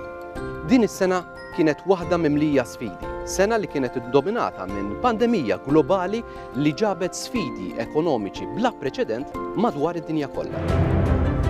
F'dawn iċ-ċirkostanzi, il-Gvern kien proattiv u aġixxa mill-ewwel billi nieda pjan ta' rkupru komprensiv u daħħalna sensiela ta' miżuri u inizjattivi biex indirizzaw il-bżonnijiet tas-saħħa tal-poplu Malti wawċi, jipproteġu l-impjigi u għajnuna biex il-kumpanniji u n-negozji jibqgħu joperaw. Dan seta' jsir għaliex Malta kellha ekonomija b'saħħitha. Matul dawn l-aħħar snin ta' tkabbir ekonomiku bla preċedent, il-pandemija sabet lil Malta b'saħħitha u preparata biżżejjed għal din l-isfida li qed tiffaċċja d-dinja. Is-surpluses konsekuttivi li rnexxielna niksbu matul dawn is-snin u tnaqqis fid-dejn nazzjonali poġġina f'pożizzjoni soda li nkunu nistgħu nindirizzaw il-kriżi b'mod tajjeb ħafna. Dan kollu frott ta' budgets li saru kollha bil-għaqal, bil-ħsieb u bi pjan ċar ta' fejn ridna li nwaslu il-pajjiż. U propju għalhekk fid-9 ta' Settembru ġie bniedi d-dokument ta' qabel il-budget bit-tema lejn ekonomija sostenibbli. L-oġġettiv prinċipali tal-budget 2021 se jkun li jassigura li pajjiżna jerġa' jirritorna għat tkabbir ekonomiku li għexna fl-aħħar snin u li jitgawda mill-familji u n-negozji kollha. Dan id-dokument jixpruna u jikkumplimenta il-proċess ta' konsultazzjoni kemm mal-imsieħba soċjali kif ukoll mal-pubbliku ġenerali. Wara li ġie ppreżentat lill-ġurnalisti waqt konferenza stampa fil-Borża ta' Malta, il-Ministru Cicluna ppreżenta dan id-dokument lill-Kabinett tal-Ministri fil-Berġa ta' Kastilja. Fl-istess jum, il-Ministru Cicluna ippreżenta wkoll dan id-dokument lill-imsieħba soċjali fil-waqt li ddiskuta magħhom l-andament u tbassir ekonomiku u fiskali kif ukoll il-prijoritajiet tal-Gvern għall-budget li ġej. L-imsieħba soċjali min-naħa tagħhom preżentaw il-proposti tagħhom lill-Ministru Cicluna b'mod kollettiv permezz ta' preżentazzjoni li saret waqt l-istess laqgħa. Għal-Ministru Edward Cicluna il-kuntatt man-nies u suġġerimenti tal-pubbliku għall-budget huma strumentali ħafna għaliex permezz tagħhom ikun qed iħoss il-pols taċ-ċittadin. Għalhekk, minkejja ċirkostanzi tal-pandemija, il-Ministru Cicluna xorta waħda żamm il-kuntatt annwali tiegħu mal-pubbliku permezz ta' konsultazzjoni pubblika li din is-sena saret b'mod virtwali fit-18 ta' Settembru 2020. Permezz tal-budget li ġej, dal-Gvern se juri li għandu idu fuq il-pols tal-familji u n-negozji tagħna. Se nippreżentaw budget ieħor pożittiv, se nkomplu nuru li dan il-Gvern se jibqa' jagħti l-kuraġġ. Se nwedu li s-sostenn tagħna jibqa' dej sakemm ikun hemm bżonn. Konna bil-aqal biżżejjed tul is-snin li ġemmajna, issa huwa żmien fejn dan il-ġid jintefaq b'mod għaqli għal ġid tal-familji u n-negozji tagħna. Għalhekk, taħt id-direzzjoni esperta tal-Ministru għall-Finanzi u Servizzi Finanzjarji Professur Edward Cicluna, għal darb'oħra il-poplu Malti wawċi għandu moħħu mistrieħ li dan il-Gvern ser jippreżenta budget li jieħu ħsieb kull settur tas-soċjetà. Bħalma kien dan il-Gvern li dawwar il-paġna ta' deficit li wired f'surpluses konsekuttivi u fi kredibilità finanzjarja b'saħħitha minn aġenziji ta' kreditu internazzjonali, hekk ukoll ser joħroġ lil dan il-pajjiż b'saħħtu għal darb'oħra minn din il-pandemija. Il-budget li ġej sejrin inkomplu naraw li jkollna poplu b'saħħtu, nkomplu qasmu l-ġid li jasal għand kulħadd. Barra minn hekk, sejrin nibqgħu ninċentivaw it-tkabbir ekonomiku, nagħmlu investiment fl-ekonomija l-ħadra kif ukoll f'setturi diġitali. Dan il-Gvern ser ikompli jaħdem sabiex jiggarantixxi livell ta' għajxien aħjar għall-poplu tiegħu.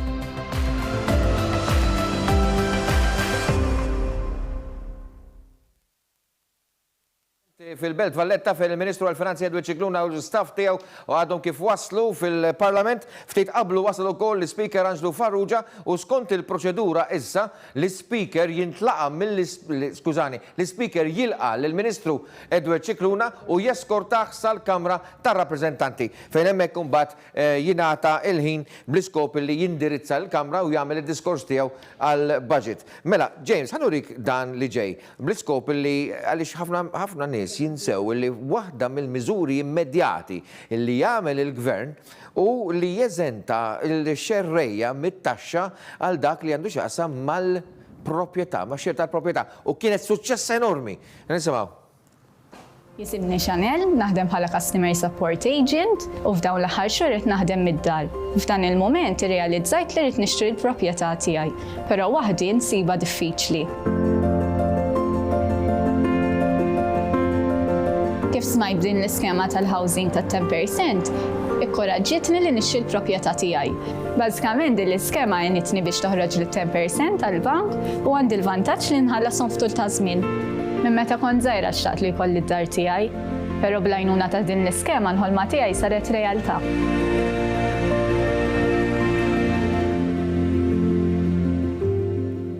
Mela, James Gregg, telegrafikament jisu 30 sekonda biex nitkellmu fuq din l-iskema li kienet importantissima li boostjat ukoll l-ekonomija u s-suq tal-proprjetà.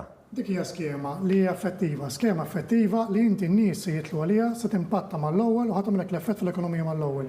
Dak ngħidu magħna short-term measures li ħajkollok l-impatt fl-ekonomija mal-ewwel. Li n-nies se jitħajru minnhom u l-gvern ukoll għalkemm inti qed joħroġ 10% u anke ukoll tal-bolla inti fil-fatt ġabu fawissu kemm żiedu iżid proprjetajiet tal-bieħ. Żiedu ħafna iżjed mis-snin ta' qabel. Jiġifieri ħaġa li inti n-nies qed tinċentivhom u l-gvern ukoll imur lajħab minna wkoll bħala ekonomija ta' Malta. Mela, qed jgħiduli li għandi kollegament mal-Parlament tal-Darb'oħra fejn għandi lil-Kelly Peplow li għandha il-mistieden tagħha l-wib tal-Grupp Parlamentari Laburista Glenn Bedingfield. Ovvjament huma momenti fejn issa d-deputati kollha jridu jkunu fil-Kamra bl-iskop li jkunu preżenti għad-diskors tal-Ministru għall-Finanzi. Ma nafx hekk Kelly sab kollegata? Kelly. Iva Karl, nsellimlek miegħi kif qed tajjeb inti jingħaqad il-whip tal-Gvern Laburista Glenn Bedingfield. Glenn, nsellimlek. Grazzi Karl u l-telespettaturi kollha. Grazzi Glenn. Nafu li dan mhuwiex l-ewwel budget din is-sena illi l-Gvern se jkun qed iħabbar għaliex ovvjament adatta għal bżonnijiet illi ġabet magħha il-pandemija tal-COVID-19. Imma dan kif se jkun budget differenti, kif irnexxielu il-Gvern jassigura li se jkollu biżejjed riżorsi biex dan il-budget li nistgħu ngħidu għaw l-iktar wieħed mistenni għaliex huwa l-budget li dejjem naraw ta' kull sena. Ikollu riżorsi li għandu bżonn biex kulħadd jieħu biċċa mill-kejk biex ngħidu hekk. Ekku, kull budget huwa differenti ma kull budget jibni fuq il-budget ta' qablu. Il-Gvern qed jara li jkollu riżorsi. Illum il-ġurnata laqqas bissa aħbar illi ikonna budget bla taxxi. Sissa kellna xi 6 budgets jekk Minister żball fis-7 snin li għedna fil-Gvern li kienu kollha mingħajr taxxi. Però il-Gvern li kien qed jistimula l-ekonomija għaliex ħaddem il-finanzi bil-għaql. U għaliex anke aktar kmieni din is-sena ressaqna mozzjonijiet fil-Parlament biex il-Gvern ikun jista' jissellef aktar, allura jkollu għad dispożizzjoni tiegħu dawk il-fondi li permezz tagħhom nkunu nistgħu ngħinu lil poplu Malti, ngħinu lil ħaddiema, ngħinu lil pensjonanti, ngħinu lil familji, ngħinu lil dawk kollha li għandhom bżonn l-għajnuna bħalissa f'dan iż-żmien fejn pajjiżna għaddej minn żmien ta' challenges aħna bħala poplu. Dejjem kellna sfidi kbar anke minħabba daqqa minħabba il-pożizzjoni ġeografika tagħna, aħna maħniex maqtwin mid-dinja, aħna parti mid-dinja, id-dinja li għandha dawn l-isfidi quddiem aħna Maltin u li b'saħħitna flimkien irridu nkomplu nimxu l-qudiem. Grazzi ħafna lilek, Glenn, inawguralek il-kumplament tal-ħidma tajba. Ngħidu wkoll illi fil-bidu tas-seduta nilqu magħna żewġ kollegi ġodda il-Clyde Caruana u l-Mirjam Dalli li millum uffiċjalment se jkunu qegħdin jiffurmaw parti mill-grupp parlamentari tal-Gvern. Nawguraw kemm lill-Dr. Mirjam Dalli kemm lis-Sur Clyde Caruana. Karl, se nerġa' ngħaddi l-linja lilek fl-istudio iżda minn hawn ftit ieħor se ningħaqad magħkom ma' deputati oħra tal-Parlament. Grazzi u nsellimlek. Ħafna kelli Peplo u Alex, grazzi tal-ħidma tagħhom u wkoll rrid ningrazzja l-kollaborazzjoni ta' Edward Montebello, kap tal-aħbarijiet tal-One, fejn hemmhekk għandu l-istaff kollu tiegħu impenjat mifruxin ma' diversi bnadi tal-Belt Valletta bl-iskop li jkunu lesti jieħdu ir-reazzjonijiet immedjati mill-korpi kostituiti, għandhom servizzi mħejjija rigward il-miżuri li se jitħabbru fil-budget. Insomma, hemm informazzjoni għal kulħadd u mbagħad id-diskussjoni li se ssir iktar il-qudiem għal dak li nġaqsam mal-miżuri, diskussjoni miftuħa mal-misniedna waqt il-programmi maratona li se jibqgħu għaddejjin sa wara il-ħin normali tax-xandrittana ħanajdu hekk. Mela, direttur, jekk jogħġbok, xtaqt li nuri il-numru 14 għalfejn. Hawnhekk se nisimgħu persuna li huwa personaġġ, però fil-ħajja tiegħu jgħix ħajja ġo raħal, ir-raħal tar-Rabat. Issa mix-xhieda ta' kliem din il-personalità li jismu John Busuttil, naraw l-attenzjoni partikolari minkejja l-ħidma kollha li għaddejja fuq il-pandemija għal dak nixaqsam mas-saħħa u trażin tal-fatt li għandek ekonomija li qiegħda tbati u tajn kemm tista' bil-miżuri. Xorta jibqa' l-ispazju u l-ħin tal-Gvern dedikat li ħtiġijiet speċifiċi ta' nies. Isimgħu li rakkont. Ili madwar 60 sena nafa di triq trabbejta hawnhekk. U di triq riexem, hija triq mill-isbaħ, fuq vallata mill-isbaħ, però ma nistgħux inkawduha. Dejjem qed taqa', dejjem matul ix-xitwa dejjem f'xi ħofra fin-nofs. Fl-aħħar ħadd inbidel, ħadd iġi belveder. Issa nista' noħroġ bil-kelba, nista' noħroġ passiġġata, nista' noħroġ bil-qiegħda ngawdi l-vallata, nitkellmu ftit il-ħbieb. Bla dubju, xi ħaġa nistgħu ngħixu aħjar u nkunu iktar komdi. U meta inti tkun komdu fl-ambjent tiegħek, tkun komdu fil-ħajja tiegħek.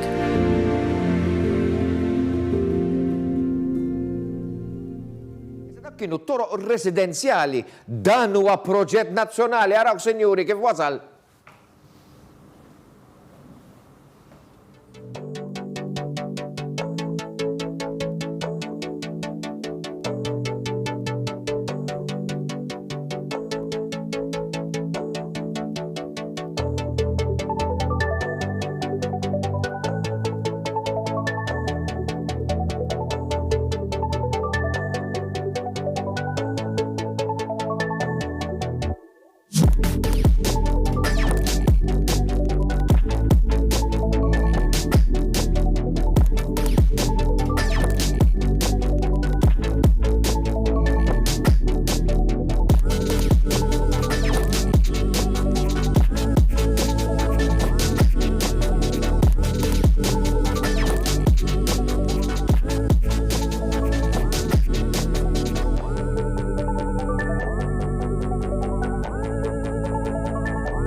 tmil ta' proġett u xhieda tal-impenn qawwi tal-Gvern. Mela, ħanerġa' nagħmlu kollegament mal-Palazz, mhux tal-Palazz, skużawni dejjem ngħid il-Palazz, mal-Parlament fil-Belt Valletta fejn il-kollega Kelly Peplow tinsab lesta flimkien mal-Ministru Owen Bonnici. Kelly.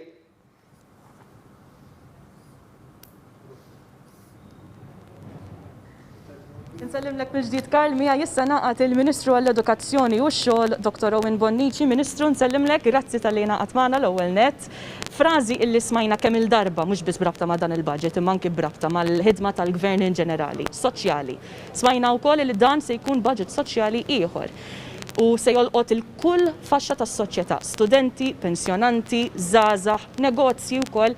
Kif assigurajtu illi ikun hemm bilanċ adekwat biex ovvjament kulħadd ikun jista' igawdi bl-istess mod minn dan il-budget. Iva, dan huwa gvern li għandu għal qalbu ħafna l-prinċipji soċjal-demokratiċi. Dan huwa gvern li jiddistingwi ruħu għaliex mhux biss huwa kapaċi ħafna biex joħloq il-ġid, imma mbagħad iqassam il-ġid b'ġustizzja. Anka din is-sena, fejn din is-sena rajna sfidi li qatt ma rajnihom qabel minħabba raġunijiet marbuta mal-pandemija li għedha fid-dinja kollha, xorta waħda dan il-gvern kien kapaċi joħloq il-ġid u llum ħanaraw kif inhu kapaċi qasmu b'ġustizzja favur iż-żgħir, favur il-pensjonant, favur il-persuni li għandhom bżonn l-għajnuna, anke fis-settur edukattiv. Fl-edukazzjoni rajna eżempju ċar ħafna ta' ġustizzja soċjali fejn rajna l-edukazzjoni tmur għand kulħadd, kemm dak li jiflaħ ħafna u dak li jiflaħ ftit. U dan huma l-prinċipji li jgwidawna, l-prinċipji soċjal-demokratiċi li tant jiddistinguna u tant aħna kburin bihom. Lilek, Ministru, l-kumplament tal-ħidma tajba, awguri għal dan il-budget ovvjament. Karl, iktar ma jgħaddi ħin, iktar l-atmosfera hawnhekk hija qed tinbidel f'waħda ta' stennija, ovvjament issa kulħadd anke inkluż membri tal-medja li jinġbarna hawnhekk, kulħadd jinsab ħerqan u kurjuż biex naraw dan il-budget x'se jkun qed jagħti lura lill-poplu Malti u Għawċi. Se nħallik hawnhekk jiena però se ninaqat miegħek għall-aħħar kollegament dirett minn hawn u ftit ieħor se jkollna l-aħħar deputat parlamentari biex jingħaqad magħna jagħtina toma għal budget illi jmiss. Minn ħina liħor qed nistennew ukoll illi jasal il-Prim Ministru Robert Abela fil-Parlament biex bekk ikun jista' jibda il-diskors tal-budget il-Professur il-Ministru għall-Finanzi, il-Professur Edward Cicluna. Karl, għalissa lura fl-istudio miegħek. Grazie Mirġid Kelly. Kontu sadu ħaġa telegrafikament għax imbagħad iridu nikkonkludu flimkien ma' Stefan Zinzo Zopardi li timur il-Parlament bl-iskop li jingħaqad mal-Ministru għall-Finanzi Edward Cicluna. Mela, kontu tajt xi ħaġa? Stefan. Għaxen għattek ġbidil l-attenzjoni. Ma jimputax. Karl, naħseb illi fid-diversi features li ġew preparati qed naraw il-ħidma kbira illi qed jagħmel il-Gvern. Massiva. Ħidma illi naħseb jiena kif kellna nirrakkontawha f'iktar features. Ma nieqfu qatt. Għaddi l-istatut. Ġifieri pereżempju, x-xogħol li qed isir hawn barra, proġetti ieħor ukoll kofinanzjat fondi tal-Unjoni Ewropea, ma li minn hekk rajna pereżempju bid-diet kbar. Ejja nfakru ftit in-nies il-mod kif biddilna pereżempju Pjazza Tritoni, id-daħla tal-Belt. Dak huwa xogħol ta' Gvern Laburista, Pjazza Kastilja. Ir-riġenerazzjoni li qiegħda ssir pereżempju fin-naħa t'isfel tal-Belt, dawn huma proġetti wkoll illi qegħdin imessu l-ħajja tan-nies. Il-wegħda li nkomplu nagħmlu aktar toroq. U tara inizjattiva wara oħra illi ma waqfu xejn. Anki toroq residenzjali. Jiena komplejt ukoll ma dak illi kienet jgħid John Busuttil li dinja triq illi mhux biss l-importanza ta' dak il-proġett mhux biss it-triq innifisha, ma li tagħti dak is-sens ta' belvedere n-nies li jgawdu. U għalhekk semmejt eżempju oħrajn fejn aħna din ingawdu dan il-pajjiż b'investiment importanti f'din l-infrastruttura li wara kollox. Ħaġa li aħna realizzajna kienet illi dan il-pajjiż kien miexi brata maġla ta' tkabbir ekonomiku. Imma skoprejna li l-infrastruttura ta' pajjiżna mhix biżżejjed biex tiflaħ għal dik l-attività ekonomika u allura don komplu nagħmlu dan l-investiment. Dak li se nisimgħu illejla huwa kif se jintefqu il-fondi nazzjonali, Karl, però ma rridux ninsew illi għandna pakkett ta' fondi tal-Unjoni Ewropea li se nkunu qegħdin ninvestu, għandna pakkett ta' fondi mill-pjan tal-kupru tal-Unjoni Ewropea. Recovery Fund. Eżatt, li hemmhekk ukoll se jkollna impatt importanti ieħor propositu. Dan il-Recovery Fund kif huwa separat totalment mill-budget? Huwa parti mis-somma totali, però mhux parti mill-budget li seħħa. Eżatt, sewa, għaxaw minn ħajja attakka biha. Għaliex tajjeb li ngħidu illi l-gvern għamel recovery fund minn fondi nazzjonali. Sewa. Imma mbagħad bin-negozjati li saru aktar minn din is-sena ġibna fondi wkoll mill-Unjoni Ewropea ħanibqgħu insaħħu illi dawn il-fondi wkoll iridu jmorru għal żewġ skopijiet ewlenin li huwa d-diġitalizzazzjoni tal-ekonomija tagħna kif ukoll il-qalba għal l-ekonomija l-ħadra li aħna jkollna the greening of the economy fejn hemmhekk għandna bidliet importanti illi mhux biss naraw l-ekonomija tagħna terġa' tqum fuq saqajja u timxi l qudiem imma li naraw li nilħqu miri oħrajn importanti illi se jkollna din nagħmlu biex ngħidlek bidliet kbar illi jfissru aktar suċċess għal pajjiżna u aktar ċans li pajjiżna u aktar opportunità biex pajjiżna jimxi l qudiem. Fiduċja kelma insomma. Eżattament Karl. U dan naħseb illi il-poplu qiegħed jifhmu naħseb dak il-filmati jaraw garanzija ta' dan il-gvern x'kapaċi jwettaq għax faċli tmur titkellem. Faċli li tmur tajt u tipprova titkellem u tipprova tagħti xi impressjoni li għandek xi soluzzjoni. Imma il-poplu jaf jevalwa min bil-fatti qed jagħti r-risposti, min bil-fatti qiegħed iwettaq dan ix-xogħol importanti u jiena konvint illi l-lejla se nkunu qegħdin nagħmlu kapitlu ġdid illi jkompli jaqgħad mal-kapitli l-oħra tat-snin immodija ta' Gvern Laburista imma wkoll se naraw kif minkejja l-pandemija, minkejja d-diffikultajiet li l-poplu mhux se naqtawlu qalbu. Li l-poplu se ngħidulu kuraġġ, tama u serħan il-moħħ. U dak naħseb illi huwa il-messaġġ illi wara li nqara l-budget min se jkun hawnhekk qiegħed jiddiskuti, mhux aħna bħalissa qegħdin ngħidu id-direzzjoni u dak kif iddeskriva l-Prim Ministru l-bira. Imma min se jkun hawnhekk jitkellem wara se jkollu dak il-miżuri, konvinti se jkollu dak il-miżuri li konfermaw kemm dik hija d-direzzjoni ta' dan il-pajjiż. Karl, ippermetti li telegrafikament nawgura li żewġ kollegi ġodda li minn ftit ħorġu konfermaw lil Clyde Caruana kif ukoll lil Mirjam Dalli. Il-lejla stess. Jiġu jitlu fil-Parlament.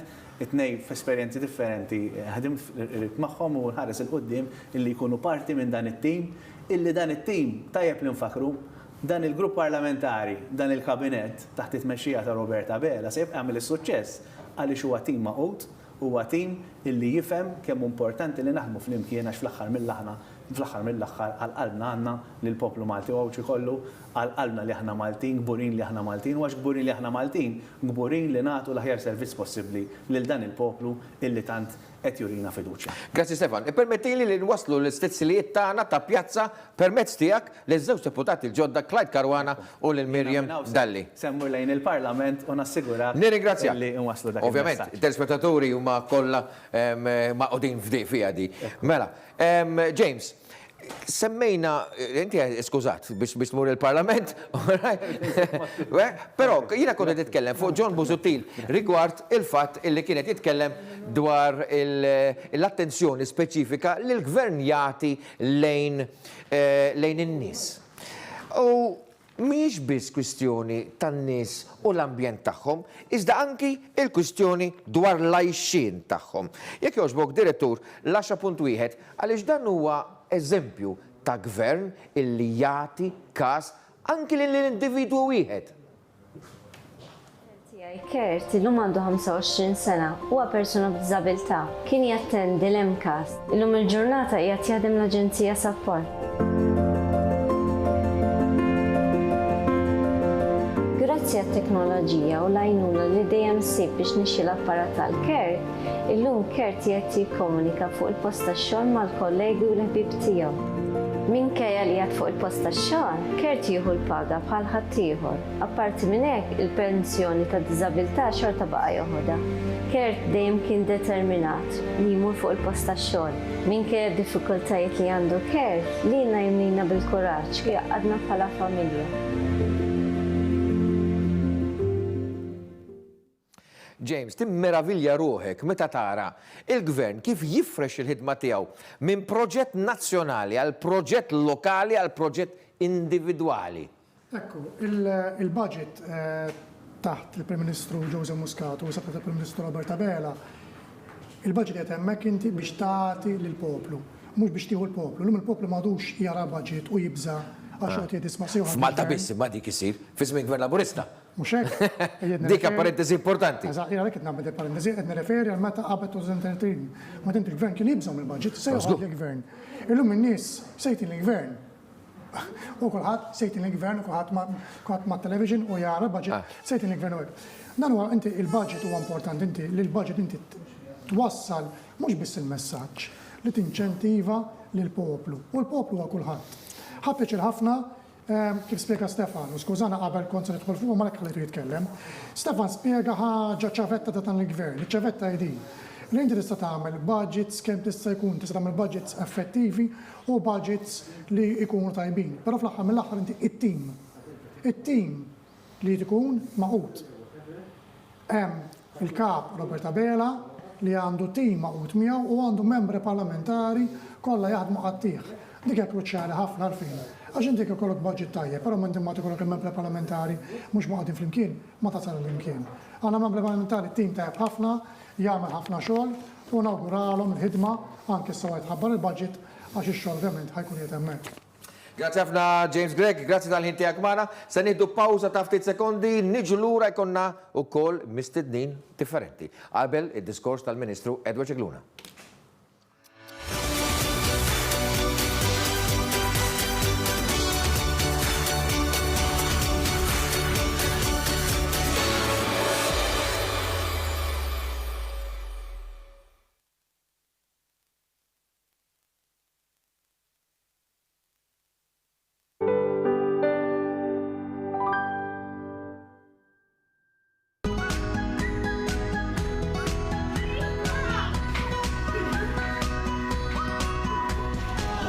Sylvia Bazaar, mattresses and more.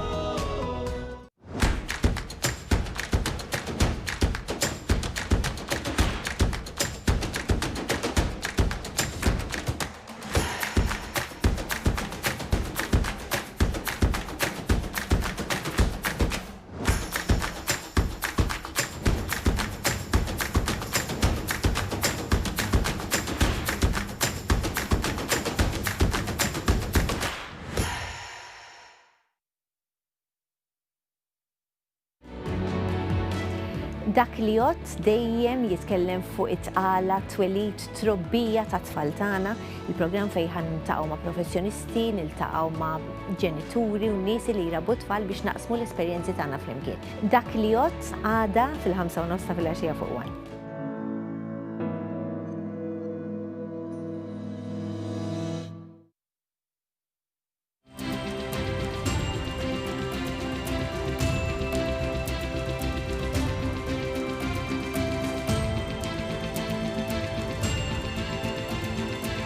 Illum edha home, trabbejt u kbirt fin-naħa ta' fuq ta' Malta. Ix-Xemxija huwa post żgħir, imma fil-viċinanzi hawn Heritage Trail illi tmur lura sa' żmien il-preistorja. Mela hija ħanaqtaw ftit. Jiena kull filgħodu, l-ewwel nofsija hekk nagħmel nqum filgħodu mal-herbs u hekk. Memorji sbieħa għandi,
Mebba lura din segwu program speċjali li huwa mħejji bl-iskop li naslu għad-diskors tal-budget mill-Ministru għal-Finanzi Edward Cicluna, it-tmin budget ta' Edward Cicluna u l-ewwel budget tal-Prim Ministru Robert Abela. Kif edna fil-bidu tal-program, it-tema tal-budget mażul mill-Prim Ministru huwa Maltin b'saħħitna il-qoddim. Għalda stanti naqdu maħna sa' żewġ mistedin oħrajn għandi lil Chris Zamit kif ukoll Steve McCarthy. U a propositu tal-fatt li Chris Zamit insab maħna onorati l-għanna wkoll it-tieni rappreżentanza Awċija war Ġozjan Kutajjar li kienet hawn aktar kmin illum għaliex Krissu huwa wkoll il-President Reġjonali għal Għawdex għall-Partit Laburista kif ukoll Sindku ta' Għawdex tajb li nitkellmu ftit dwar sena wara l-oħra gvern immexxi mill-Partit Laburista dejjem ħaseb f'Għawdex u l-ħtiġijiet speċifiċi ta' Għawdex. Bla dubju ta' xejn, l-ewwel qed nsellem semmija numerużi ta' dan il-programm. Aħna semmu lill-Awċina xi huma numerużi wkoll. L-Awċin numerużi wkoll, m'għandix dubju. Jiena nistqar li ta' pjaċir kbira li nokkupa dil-kariga għax dan il-partit fl-aħħar snin li ilu fil-gvern ikkawża, ikkreja ħolqien ta' xogħol f'Għawdex bla preċedent. Fl-aħħar snin Għawdex esperjenza tkabbir ekonomiku li kien anki jisbuq dak ta' Malta. U kreja u ħoloq jobs illi xi kultant kienu jisbuq anke l-livelli ta' Malta. F'dan l-aħħar xhur ovvjament għaddej minn pandemija globali illi sfortunatament affettwat il-eluf ta' nies, il-miljuni ta' nies madwar id-dinja u mhux binqas il-Għawdex li jsofri mill-famuża jew minn notorja double insularity. Però grazzi tal-Alla dan il-gvern intervjena bis-saħħa anke fir-rigward ta' Għawdex u anke bid-diversi inċentivi u għajnuniet u supplimenti li ta' Għawdex dan is-sajfa grazzi tal-ekonomija baqgħet għaddejja, ix-xogħol għadu Superajtu lil Malta. Superajtu lil Malta, ġifieri it-turiżmu intern kien wieħed qawwi kif jistgħu jiġdu n-numri u fl-istess ħin dan il-gvern għamel kull mezz possibbli wkoll biex iżomm taħt kontroll il-pandemija f'Għawdex ukoll. Li grazzi tal-Alla sissa konna għaddejna minna sissa with flying colors. Ġifieri kemm fuq livell ta' saħħa u kemm fuq livell ta' ekonomija, il-gvern Laburista f'Għawdex minkejja l-intoppi kollha u l-problemi kollha li ħolqod il-pandemija baqa' dej bis-saħħa biex fuq naħa iżomm il-bilanċ li fuq naħa għandek is-saħħa f'Għawdex in-nies moħħhom mistrieħ li s'issa qatt m'hemmx xi sitwazzjoni traġika jew għall-ars qatt xi sitwazzjoni beyond control. U minn banda l-oħra, ovvjament in-nies iridu jieklu, u biex jgħixu jridu jieklu, jridu x-xogħol, u grazzi tal xogħol f'Għawdex baqa' dej dan is-sajf ukoll. Issa, li huwa interessanti, anki Steve li se tipparteċipa wkoll dan id-diskussjoni li se ikollna għaliex il-mod ta' kif il-gvern intervjena bil-mini budget tiegħu qed nitkellmu 2.7 biljun euro ta' ftit ta' xurilu, issa se jmur jippreżenta aktar biljuni f'budget nazzjonali għas sena d-dieħla.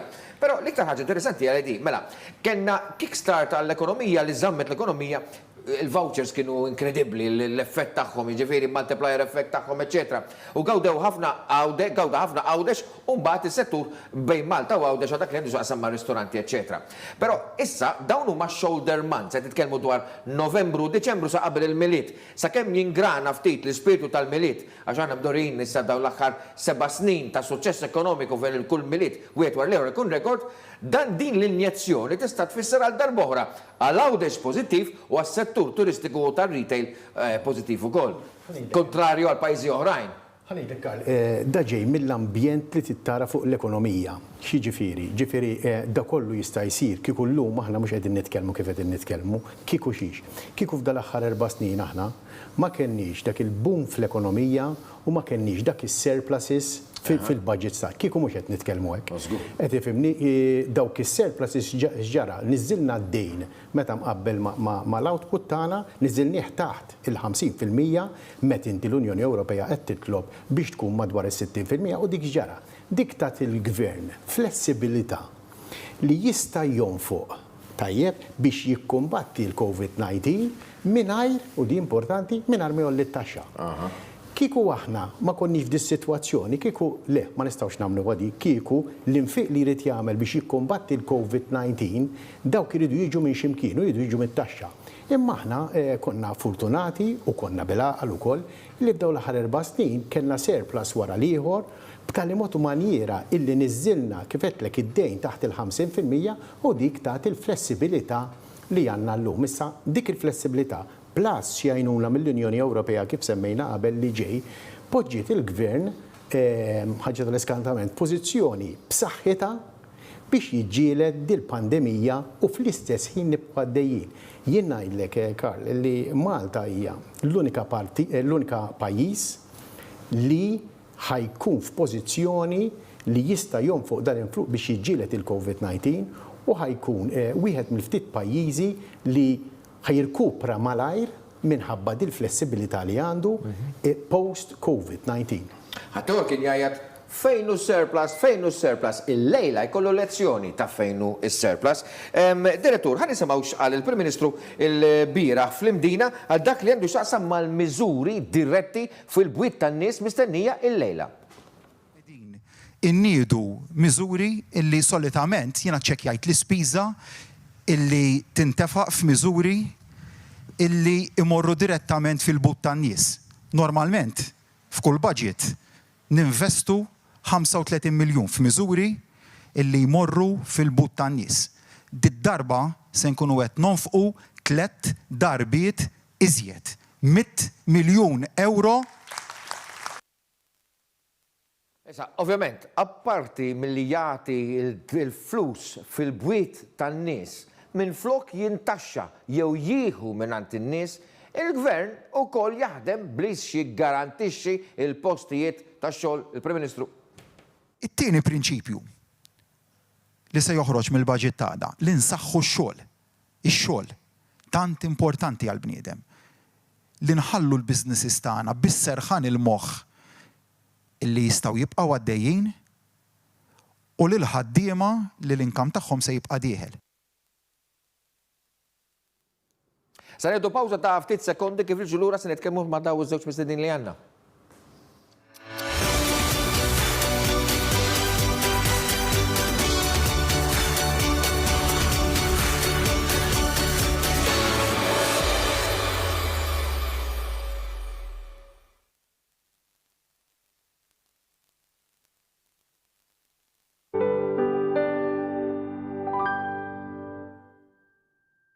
Curtains, blinds, sofas, dining tables, chairs, bedrooms, and more. B4 Group, Fagura and Mazda. Melita Photoshoot Take One. Minħabba li jaġġel daqsxejn għal ngħid għandna il-Mobile Racer Plan. X'qed nibsuni? Ma dak jaġġel, dak kif ukoll. Rollerblades for the first time. This is about speed, ġifieri inti għalhekk ir-racer. Kamera tajjeb hekk. Ħallu nix waħdi. Speed, baby, speed. We can actually make you go faster. Data, telefonati u SMS bla limitu minn 35 euro fix-xahar bir-Racer Endless Mobile Plan tal-Melita. OSS dejjem speċjalizzaw f'prodotti komdi għas-saħħa tiegħek. Sodot motorizzati kompluti bis-saqqu tal-latex naturali bil-latex memory u water gel toppers fuq iż-żewġ naħat. Recliners motorizzati ta' kwalità superjuri b'żewġ muturi kompluti bil-powerlift biex tgħin persuna tqum bil-wieqfa.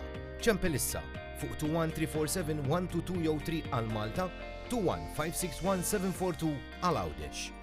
ZSS, bye! Are you sleepy, need a bed? Perfect comfort straight ahead.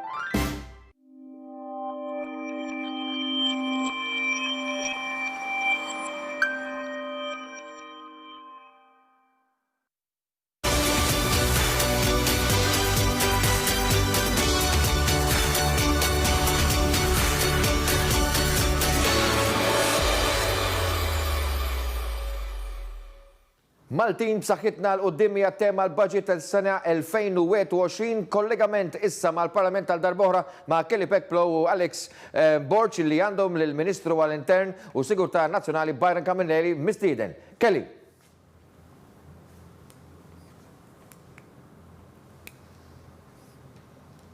Nsellimlek mill-ġdid Karl, dan huwa l-aħħar kollegament dirett minn naħa tiegħi hawnhekk minn quddiem il-bini tal-Parlament fil-Belt miegħi kif qed tajjeb inti ngħaqad il-Ministru għall-Intern u s-Sigurtà Nazzjonali fost oħrajn Byron Camilleri. Ministru, nsellimlek, grazzi tal-li ngħaqad magħna l-ewwel net.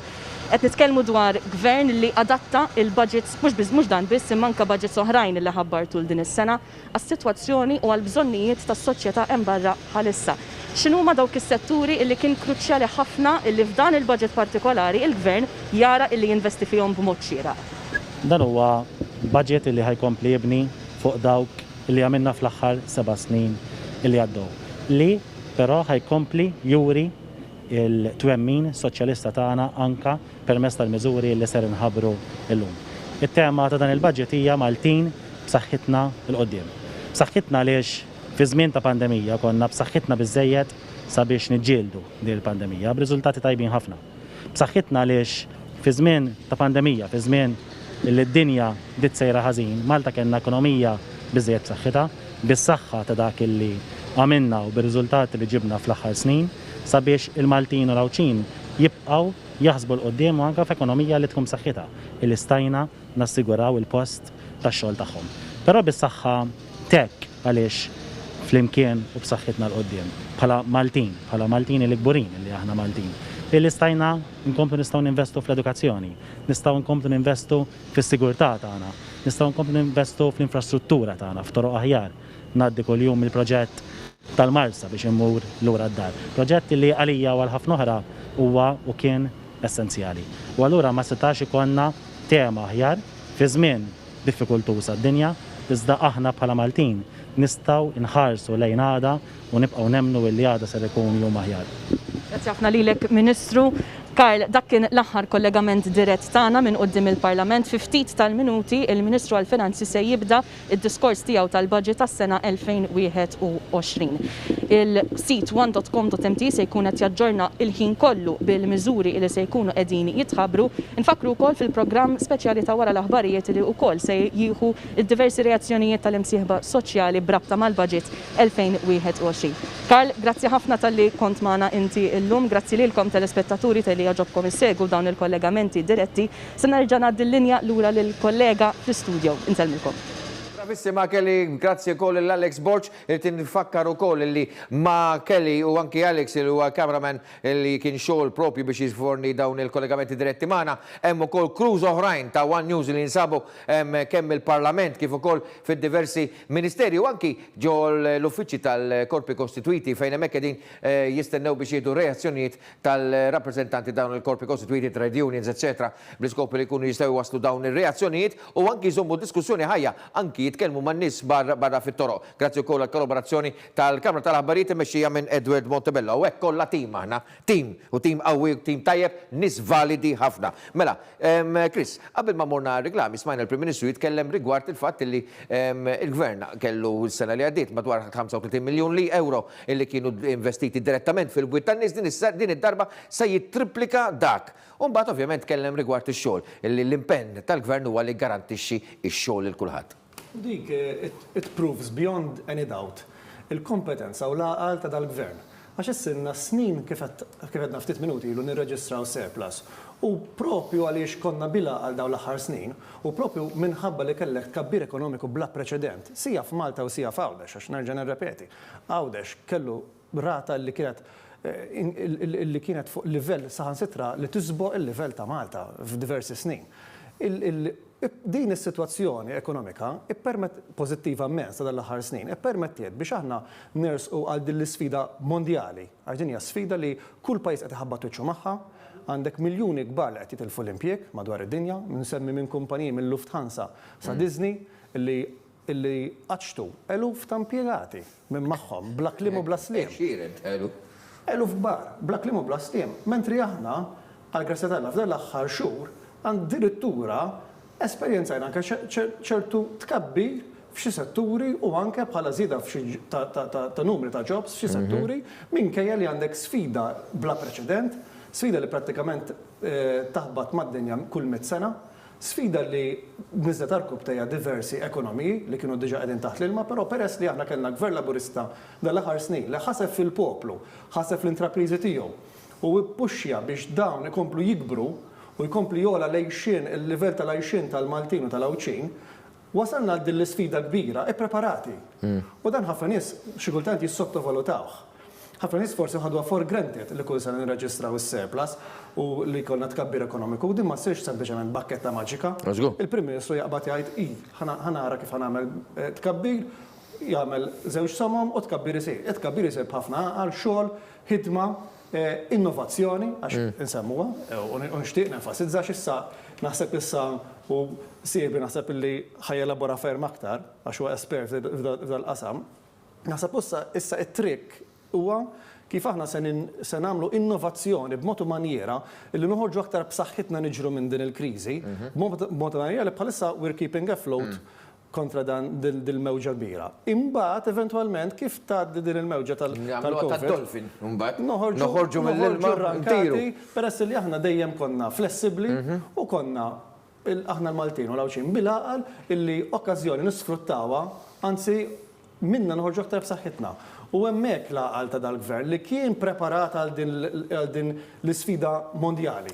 Mela, U issa trikk huwa kif se noħorġu aktar b'saħħitna minn din l-isfida. Mela, permetti li ftit, qed naraw issa Clyde Caruana qed jieħu l-ġurament tiegħu bħala deputat parlamentari.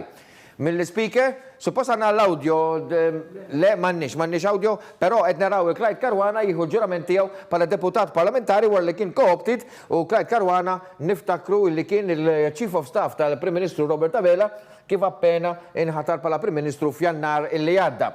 Wara Clyde Caruana mistennija tieħu l-ġurament tagħha wkoll bħala deputat parlamentari nazzjonali Miriam Dalli li wkoll kienet co-opted fil-Parlament nhar is-Sibt li għadda waqt laqgħa tal-Eżekuttiv u tal-Partit Laburista li ovvjament approva il-rakkomandazzjoni tal-Prim Ministru mexej tal-Partit Laburista Robert Abela. Nawraw l-Speaker jagħti l-karti tal-ġurament lil Clyde Caruana u ovvjament minn hawn ftit ieħor naraw lil-Miriam Dalli tieħu l-ġurament tagħha. Sakemm isir dak il-ħin, ovvjament tajjeb illi nitkellem ma' Steve McCarthy propju fuq dak li kienet jgħid Chris għaliex issa l-innovazzjoni hija donna ċavetta biex tgħin issa di mhux settur li ħafna nies huma involuti fih. Però dik il-ftit huwa biżejjed biex aħna nitilqu niġru. L-ewwel nit nagħmlu kemm ġifieri issa wasal iż-żmien tajjeb li l-gvern beda triq. Aħna ngħidwa kif inhi dal-aħħar 3 snin il-Bertu dejjem konna bħala pajjiż infaħħar fuq diversifikazzjoni. Aħna l-importanti li niddiversifikaw, pereżempju bħalissa aħna bħala pajjiż għandna 17% 20% niddependu fuq it-turiżmu. X'ġara minħabba l-Covid ħadna daqqa mhux biss fis-settur tat-turiżmu ma ħadna daqqa wkoll il-pajjiż ġenerali. Kien qabad perjodu li jiddiversifika tajjeb fil-financial sector, fil-gaming, eċetera, eċetera. Issa rridu nkomplu mmorru dik il-naħa. U punt importanti di hija l-innovazzjoni. L-innovazzjoni qegħdin nitkellmu fuq l-artificial intelligence, fuq blockchain, eċetera. Kulħadd jgħid isma' din l-artificial intelligence kif tista' tgħin il-pajjiż. Ħanġiblek eżempju Karl, xi ħaġa li għaddejjin fuq aħna. Aħna bħalissa għaddejjin fuq proġett fejn għandna junction tajjeb fejn qegħdin indaħlu l-artificial intelligence fiha. Mela din l-artificial intelligence il-green u l-lights jixelu skont it-traffiku li hemm mhux bil-ħin. Mela inti dis-sistema qed tifranka ħafna ħin il-dawk il-ħaddiema li qegħdin fuq ix-xogħol. U plassek qed tgħin ukoll l-ambjent. Mela di bl-artificial intelligence automatically inti qed issolvi dal problema. U l-gvern fl-opinjoni tiegħi irid ikompli jinvesti ħafna aktar fl-innovazzjoni. Mela naraw il-Miriam Dalli tieħu l-ġurament tagħha bħala membru parlamentari nazzjonali fil-Parlament Malti wara li għamlet issa diversi snin. Sew fidili u leali lejn il-poplu u r-Repubblika ta' Malta u l-Kostituzzjoni tagħha hekk Alla jien.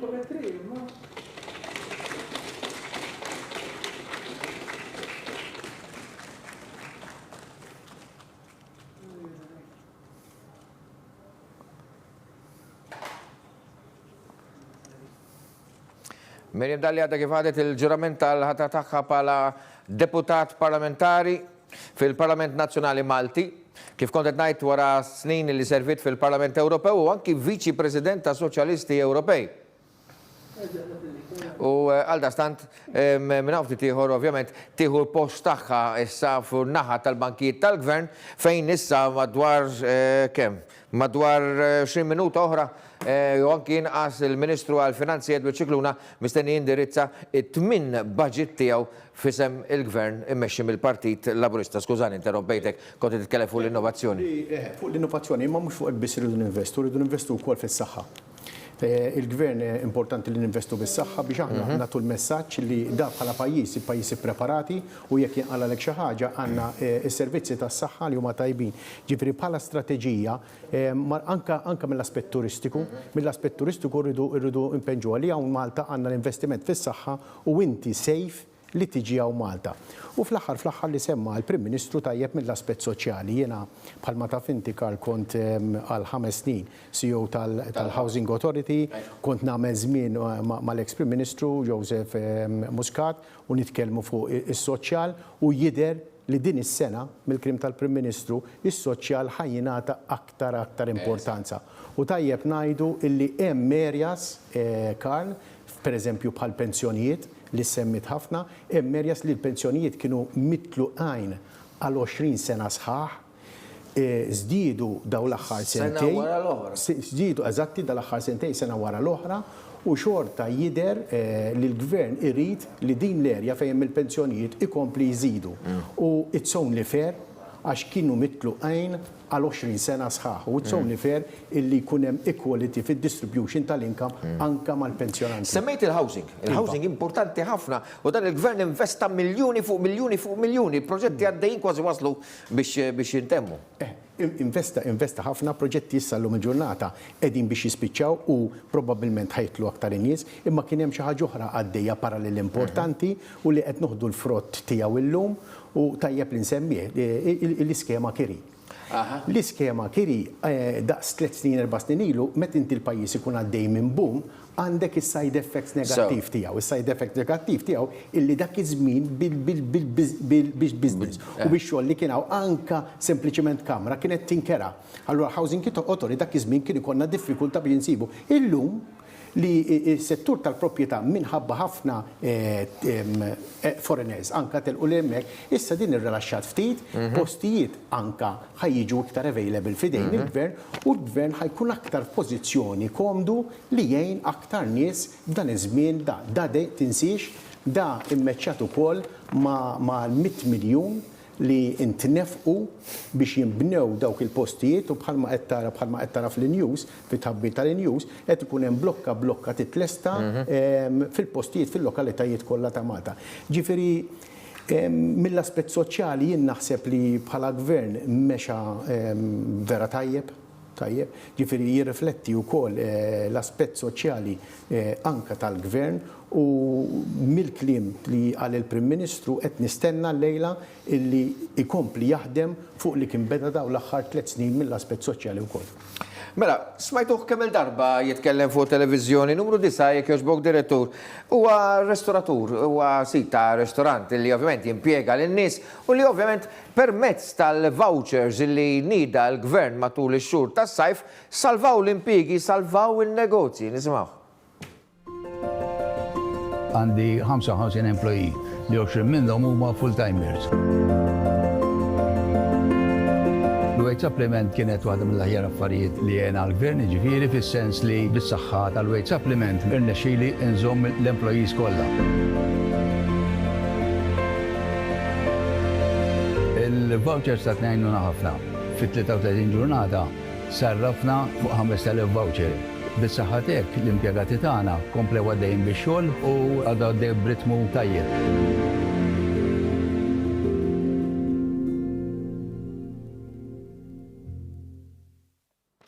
Chris, rajna din ix-xhieda ta' negozjant. Imprenditur normali Malti li jinvesti l-kapital tiegħu. Però anke hemmhekk u din interessanti. Il-Prim Ministru dejjem jinsisti fuq il-fatt illi ma jagħmilx distinzjoni bejn in-negozjant u l-ħaddiem għaliex kulħadd għandu xi kontribwixxi għandek in-negozjant illi jinvesti l-kapital tiegħu huwa ħaddiem daqs il-ħaddiem li jimpjega. Però l-ħaddiem ukoll jiġġenera dak l-istess ġid li jixtieq għandu bżonn in-negozjant. Jiġifieri hija kollox katina. U naħseb li din ir-riċetta naħseb wasla għand in-nies u s-sigriet tagħha toħroġ mill-paċi ta' relazzjonijiet industrijali relattiva li għandna u xejn. Jien apparti il-paċi fir-relazzjonijiet industrijali ħanagħmel aċċenn ukoll għas-survey li ħareġ riċentament il-ħadd li għadda fuq il-gazzetta it-Torċa mill-ħabib tagħna Sur Marmara li fih wera biċ-ċar kemm dan il-gvern għandu fiduċja fuq il-livelli kollha, l-istrati kollha tas-soċjetà kemm Maltija u kemm Awċija. U dan qed igawdi, dal-gvern qed igawdi dan is-support u dan l-appoġġ u dan l-approval għas-sempliċi raġuni li hemm rikonoxximent tax-xogħol siwi li jagħmel dan il-gvern. Mhux biss matul dan l-aħħar snin fejn semmejna kien hemm diversi tkabbir ekonomiku, surplus, eċetera. anke f'din l-sfida globali, f'din l-sfida mondjali. Fis-sija tal-prova, poplu kien Fis-sija hemm, tal-prova, qed jarfu. dan il-gvern intervjena bis-saħħa biex kulħadd jibqa' fil-wieċ, ħadd ma jinżel taħt l-ilma. Kemm fuq livell ta' saħħa u kemm fuq livell finanzjarju u ekonomiku. Għax dana ħafna nerġa' nenfasizza, forsi mhux biżejjed nenfasizzaw, kemm hija kriżi ekonomika mondjali din li qed niffaċċjaw. Ħafna jsemmu il-kriżi tal-2008-2009. Bir-rispett kollu, that is child's play compared to this. Din hija fejn qatt kellek ajruport nazzjonali magħluq għal xhur. Mhux qed ngħidu għal ftit sigħat, għal xhur. Ġifieri dak eżempju ċkejken tal-isfida li qed iħabbat wiċċu il-Prim Ministru Roberta Bela u l-Gvern tiegħu u l-poplu Malti waqgħu qed jirrikonoxxi illi minkejja din l-isfida tremenda qudiemu xorta il-poplu Malti għadu fil-wiċċ ma niżel qatt taħt l-ilma u miegħu il-businesses. U dak l-approval u l-appoġġ li għandu dan il-gvern mis-setturi kollha u mill-istrati kollha tas-soċjetà għax qed jaraw gvern li qed jintervjeni bis-saħħa. U jiena ħanagħmel eżempju ieħor ċkejken ukoll, mela għandek kriżi globali, però f'dan l-aħħar xhur ix-xogħol infrastrutturali ma waqaf xejn. Kompla d-dej. Kompla d-dej dawn biex aħna dal-pajjiż inkomplu nolluh, inkomplu niżviluppawh. Jiena ovvjament bħala Awċi, ovvjament nara ħafna il-lat Għawdex. Kellek f'dan l-aħħar xhur enfasi mill-gvern li darba l-dejjem issa forsi fl-aħħar insolvu l-kwistjoni tal-Fasferis li hija pern importanti tal-lejn Malta Għawdex u issa kellha jrid wasalna wkoll biex nikkonkludu it-tieni fiber optic cable. Kemm importanti dak din niftakar fi żmien gvern nazzjonalista dal-fiber optic cable li tantu hekk li jista' tagħmilna t-tieni wieħed. Kien hemm diffikultajiet matri ovvjament bħal hemm diffikultajiet li anke kwistjoni tal-legali fil-kwistjoni tal-Fasferi, però hopefully dal-gvern qed jafas biex jikkonkludi dawn iż-żewġ proġetti wkoll ħalli Għawdex ikollu link permanenti bil-Fasferi u link permanenti diġitali li saħan sitra jinna d-żarda ngħid l-iktar importanti llum mill-Fasferi. Għax illum jekk inti trid tattira xogħol ta' kwalità lejn Għawdex, bil-forsi li tikollok dik il-fiber optic cable alternattiva li tikser ħan il-moħ il-min se jinvesti ġewwa Għawdex. U dik hija s-saħħa ta' dal-gvern, saħħa ovvjament fis-saħħa u saħħa fl-ekonomija. Illi f'żewġ setturi fundamentali il-gvern kien preżenti u ħareġ with flying colors fuq żewġ livelli. Minkejja nerġa' nenfasizza għax mhux biżejjed nenfasizza kriżi mondjali bla preċedent li qed jiffaċċja dan il-gvern. Din interessanti, inti ovvjament inti Awċi. Tajjeb li nisimgħu ftit, x'inhu s-sentiment tal-Awċin bħalissa? Sentiment tal-Awċin ovvjament bħalissa ħanajdu hekk, ħadd mu mistrieħ 100% meta tara din kriżi mondjali. Eżatt. Ħadd m'għandu il-bakketta maġika kif semmejt l-ewwel u ovvjament il-problema hija il-forceability, il-predictability kemm se ddum din il-problema. Eventwalment il-problema tal-COVID se tiġi sorpassata wkoll. Bħal kull ħaġa fil-ħajja għandha l-bidu u għandha tmiem. Huma preoccupati wkoll. Aħna l-Maltin kulħadd għandna l-familji tagħna fil-Kanada, fl-Istati Uniti, l-Awstralja fejn rajna li għamlet straġi sħiħa. Però il-problema sissa hija dik ta' kemm se ddum din il-problema. Eventwalment se tiġi sormontata u mirbuħa, però u meluba, però sissa qatt m'hemmx data meta se tiġi. Però l-Awċin kuntenti illi minkejja li għandek kriżi mondjali, xorta il-catering baqa' għaddej, il-hotels baqgħu għaddejjin, il-farmhouses baqgħu għaddejjin, anzi nazzarda ngħid illi kien sajf tajjeb ħafna u t-turiżmu għal Għawdex huwa porzjon kbira mill-kejk tagħna u hemmhekk issa fejn aħna bħala gvern irridu nkomplu niddiversifikaw bħalma semma sieħbi Sur McCarthy biex aħna l-Għawdex ma jkunx daqshekk dipendenti forsi mit-turiżmu. Hemmhekk issa l-isfida li jmiss għal dal-gvern u konvint li aħna bħala gvern se nkunu qed nittakiljaw bis-saħħa wkoll. Steve, semmejna l-housing, semmejna ħafna affarijiet, però li huwa interessanti huwa li l-gvern jinnexxielu illi jibbilanċja anki negozji li jagħmlu ftit mill-GDP tagħna, però importanti, pereżempju anki l-bidja. Anki l-bidja. Issa tajli mhux ippreparat biex nitkellem fuq il-bidja, però eżempji żgħar. Meta kellna bil-ajruporti magħluqin u l-portijiet magħluqin, l-importazzjoni ta' xejjex u frott minn barra ma kienx hawn. U daħal il-bidwi u raħħal Malti li mela dak il-vojt u l-poplu Malti reġa' għax xi kultant trid tkesksu ftit il-Malti tgħid għandna prodott tajjeb u jisboq kull prodotti ieħor li hawn, il-fresk, il-bnin. U kien daħalu biex jisalva, dawn huma eroj ukoll, insellmulhom, jiġifieri jiena għadin niftakar nikol fil-frott minn Għawdex li wasal Malta. Dawn huma koll affarijiet illi aħna l-Maltin donna stembaħna u qara.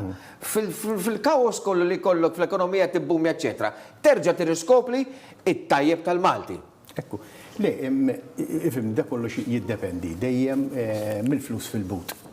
Tajjeb, diment li inti il-poplu padallu l-flus fil-but, bil-flus li ġi injected, inti ħajkun hemm id-domanda u għad-domanda ħassib dejjem nies li jesti jitlu għal-jadi. Tajjeb, l-ekonomija timxi kulħadd jaħdem biex jaqla l-flus u skont id-demand u s-supply. Jiġifieri iva, imma mhux huma biss. Mhux il-bdiewa biss, kien hemm ħafna setturi tar-retail, kien hemm ħafna idejat ġodda fil-retail fej jidħol online, per eżempju. L-użu tal-internet, il-ħaddiema ħafna minnhom jaħdmu mid-dar u x-xogħol baqa' dej tranquillament. Sar investiment anke negozjanti fil-computering. U hawnhekk importanti li niffukaw u nkomplu mal-għal sieħbi fuq id-digitalization. Importanti dik hija il-way forward. Il-way forward hija digitalization għaliex hija high value added product. Tejn fis-servizzi kollha, speċjalment tejn fis-servizzi finanzjarji. X'inhu huma l-projections fuq dan is-settur? Fuq dan is-settur projections huma li l-għonet ħajsir ħafna investiment fejn tidħol digitalization. Sewa. Dawn huma kumpaniji barranin qed nitkellmu. Qegħdin kumpanija barranin imma qegħdin ngħinu wkoll il-kumpaniji żgħar bl-idea għax daw il-kumpaniji l-kbar tajjeb li tkun taf kar, il-daw jibdew żgħar. Daw jibdew bidea żgħira, qed tifhimni, u mbagħad kbira. Jiena id-dispjaċir tiegħi għandi illi ma nsibux Maltin b'daw l-idejat bħal Google jew eBay, eċetera, li spiċċajna hemmhekk. Għaliex dak, għax irridu naħsbu minn issa. Issa fil-fatt qed tara ħafna mill-entitajiet jagħmlu dak li jgħidula sandbox. Inkluż l-MDIA, l-MFSH, di sandbox hija li inkubu ta' dawn l-idejat żgħar, jibdew żgħar, trawwimhom żgħar, imma mbagħad daw jisplodu għaliex. Għax is-suq tal-internet mhux is-suq ta' Malta, is-suq tal-internet huwa tad-dinja. Huwa tad-dinja. Ġifieri l-iżvantaġġ li kellna Malta, li Malta huwa pajjiż żgħar, bl-internet u bid-digitalization spiċċa. Għaliex, għax jekk kien għandi prodott tajjeb u qed nirreklamah, mela s-suq tiegħi hija d-dinja u mhux Malta u kemm jagħmlu flus minn barra, nista' nagħmel flus jien u nagħmel ġid anke lill-pajjiż. Ġifieri t-triq il-qudiem hija d-digitalization. U hemm interess? Hemm interess enormi. Tajjeb l-idejat ħanajduha kif inhi aħna għandna vantaġġ li hawn Malta jekk m'għandna xejn għandna know-how, għandna nies kapaċi. Aħna meta ħriġna l-ewwel darba bl-idea tal-blockchain, dak iż-żmien kulħadd kien qed jgħid in-nies m'intom fiex deħlin din l-idea tal-blockchain għaddew sentejn. Tajjeb l-Unjoni Ewropea qed ngħidlek minn issa li qed tagħmel il-liġijiet li hemm minnhom Karl, hemm minnhom liġijiet huma copy u paste mill-liġijiet li għandna ta' Malta. Daqshekk hija gravi. Ġifieri daw qegħdin jimxu fuq triq tagħna li aħna sentejn ilu jien ngħid u dejjem metta we were ahead of our times. Kella l-iżvantaġġi tagħha għax ma ssib support għax kolha tibeżza. Eżatt, inti di mhux kwestjoni ta' territorju ta' Malta, din titrit mill-pajjiżi ta' madwarek, lent qed titkellem globalment. Imma llum il-ġurnata qed nara li kulħadd qed jiġi fejn konna aħna u l-vantaġġ tagħha huwa illi kull min jiġi hawn Malta dejjem jgħidli fejn jidħol digitalization. Hawn Malta niġu nħu gost ta' faxix. Għax f'kull fejn jimmu, fejn jidħol nitkellem artificial intelligence, fejn nitkun IoT, fejn nitkellem blockchain, jifmuni, jafu xiġifieri, jafu ferru, imma mmurġu pajjiżi kif insemmilhom AI jew IoT, daw jibdew jitfixklu ma jafux. U din hija institutionalized daw Malta, xiġifieri. Institutionalized, jiġifieri anke meta tmur titkellem mal-gvern. Huma preparati. Huma preparati, ġifieri jekk jiġi li ħajkellim nies mal-artificial intelligence, aħna għandna strateġija nazzjonali qegħdin nagħmluha f'kull departiment. Ġifieri ma rridx immur noqgħod infitx fil-ġobba. U dak huwa l-vantaġġ li għandna u Malta u importanti ħafna jien u ġifieri dal-messaġġ għaddejtu anke mill-aspett tal-gvern illi f'budget bħal dan tajjeb niffukaw u ninvestu flus anke f'din il-linja. Għax ħanerġa' ngħidlek Karl, inħoss illi post-COVID-19 Malta ħatkun wieħed mill-ftit pajjiżi li ħankunu lesti biex nerġgħu morru fejn konna l-inqas sentej 3 snin oħra. Mela, qabel ma għaxan konkludi ba' Chris, xtaqtek illi titkellem direttament ma' telespettaturi tagħna x'għandhom jistennew mill-budget u x'għandhom jagħmlu biex jippreparaw ruhom għas-sena d-dieħla. Mill-budget jien nippretendi illi ħajkun hemm investiment fejn tidħol is-saħħa li hija importantissimi fl-istadju li Diġà kellu 150 miljun din is-sena votati fil-budget ekstra. U dak l-investiment tas-saħħa jagħmel ġitalina imma jagħmel ġit anke indirettament għal setturi oħra, inkluż it-turiżmu. Għax hekk aħna immorru hemm barra u jaraw il-barranin li għandna sistema tas-saħħa b'saħħitha u effiċjenti iktar ħajjejnu biex jiġu hawn Malta. Ġifieri dik importanti s-saħħa.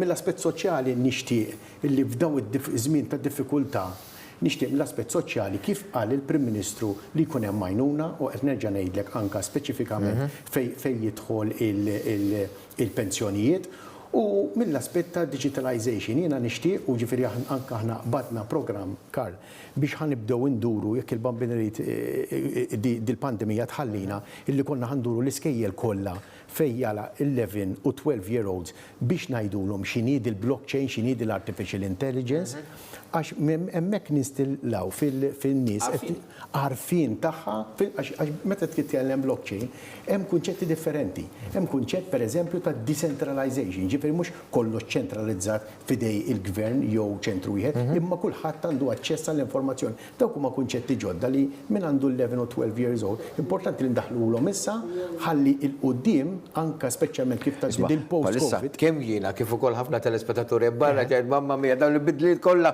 Però din hija Malta tal-lum, sinjuri. Tibżawx minnhom daw il-klim blockchain, digitalization, insomma innovazzjoni, ma din hija Malta tal-lum. Ismani, ħan nitkellem ċar. Kif qed tgħid inti kun hemm telespettaturi jaħasdu inti tinħasad imma ngħidlek. It-tfal tagħna mhux se jaħasdu. Veru. Naqbel miegħek. Anki tifhimni it-tfal tagħna garantilek jien għax meta darba minnhom mort ngħid pereżempju l-itfal tiegħi li ġifir ħarsu lejja għalu li xeħsibna, ma nafux bijom dal-affarijiet, ġifri jemmek tindura ġifri. U irridu għanzi nitalmu biex ninkoraġġuhom biex jaqbdu dik it-triq. Għax dik it-triq hija it-triq il-qoddim mhux għalihom biss imma l-pajjiż kollu. Chris, vera, din Malta tal-lum. U għawdex parti minna. Ekku, infatti. Għandkom kumpaniji kbar stabiliti, ġo għawdex stess jagħmlu dan ix-xogħol. Ekku, għadni kif semmejt, infatti l-investiment li għaddej anke fil-fiber optic cable alternattiv biex ma nsemmix il-proġett ta' miljuni kbar ta' euro ta' Digital Hub. Dik qabel kienet għandna konna referu għalija bħala l-magna tal-ħalib law xi. Il-factory ta' fejn kien jiġi prodott il-ħalib illum hija Digital Hub illi għal-grazzi tal-asset qed tattira investiment interessanti f'Għawdex, uniku tat-tip tiegħu f'Għawdex u għall-avangwardja kif jgħidu t-Taljani, illi sfortunatament Għawdex dal-aħħar snin dejjem kien baqa' lura. Mhux biss lagging behind the Western world, imma lagging behind Malta as well. Għax f'dak il-qasam Għawdex fejn jidħol IT u fejn jidħol investiment digitali, dejjem kien baqa' lura, għax ovvjament ma kienx hemm attrazzjoni tajba għal Għawdex li bniedem jiġi investi f'Għawdex għax għalih Għawdex kien riskju kbir. Li kiġi investi f'Għawdex, fiber optic cable waħda. Qabel ma ġejta hawnhekk kont qed nitkellem, ġifieri ma nistax xogħol fuq biex tara kemm interessanti, fuq programm li qegħdin naħdmu fejn jidħol artificial intelligence. Ġifieri programm tal-Mezz tajjeb tal-11-12 year old li dan il-programm automatically individwalment it-tfal jaħdmu is-somma. Kif jara il-programm illi somma l-individwu qed ibati mela jinżel automatically somma livell inqas. Kif jara li dak qed jaħdimha u dik qed jaħdimha ikkompla jtellalu mela inti għandek automatically mingħajr trabil ta' xejn mhux ma jkunx hemm l-għajnuna tat-teacher ta' fil-klassi ikun hemm dik is-supervizji, imma automatically l-programm qed jitellalek il-livelli u jniżżel skont il-bżonnijiet individwali tal-istudenti ġo klassi. Li dawn huma l-avvanzi fejn jridu mmorru. Inkredibbli. Mela, minna ftit se naqdu mal-Parlament ovvjament għax wasalna fit tmiem dan il-programm għaliex il-Ministru għall-Finanzi Edward Cicluna għadda l-waqt sa jibda d-diskors tiegħu għal-budget 2021, segwit ukoll mill-aħbarijiet u mbagħad ikun hemm il-programmi speċjalizzati fejn se jkunu qed jiġu diskussi temi flimkien mal-mistednin. Ovvjament il-konklużjoni tagħna flimkien ma' Chris Zammit li kienet jitkellem rigward din ir-realtà li aħna rrid ikollna fiduċja fina nfusna. għandna ċavetta fidejna biex inkomplu niblu fuq dak is-suċċess minkejja d-diffikultà tal-Covid xorta waħda mhux aħna biss ta' nafuha.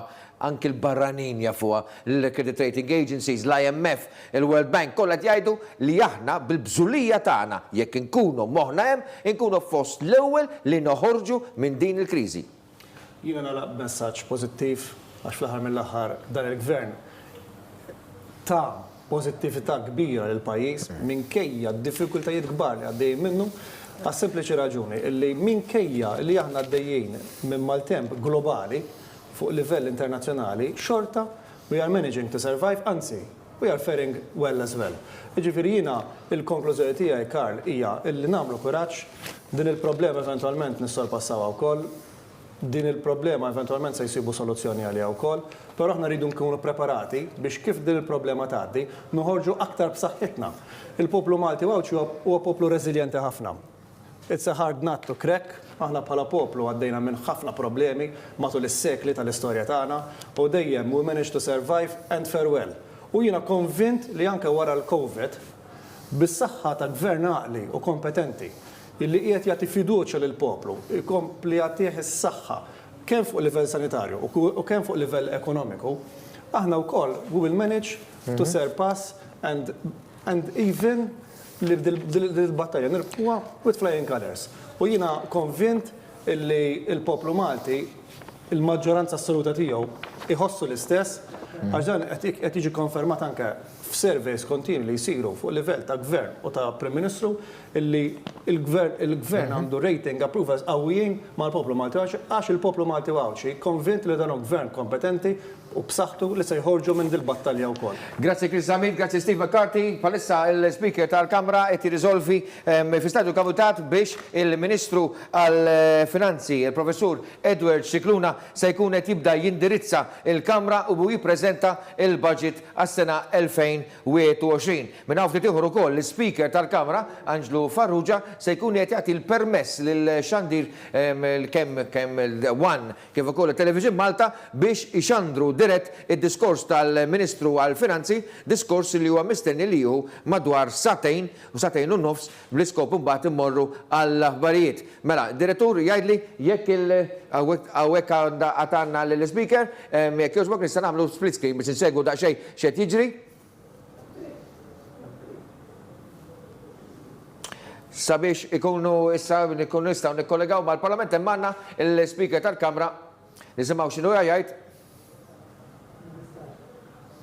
Ok, nistennew il-permess tal-Speaker biex inkunu nistgħu nibdew inxandru it-trasmissjoni diretta tad-diskors tal-budget.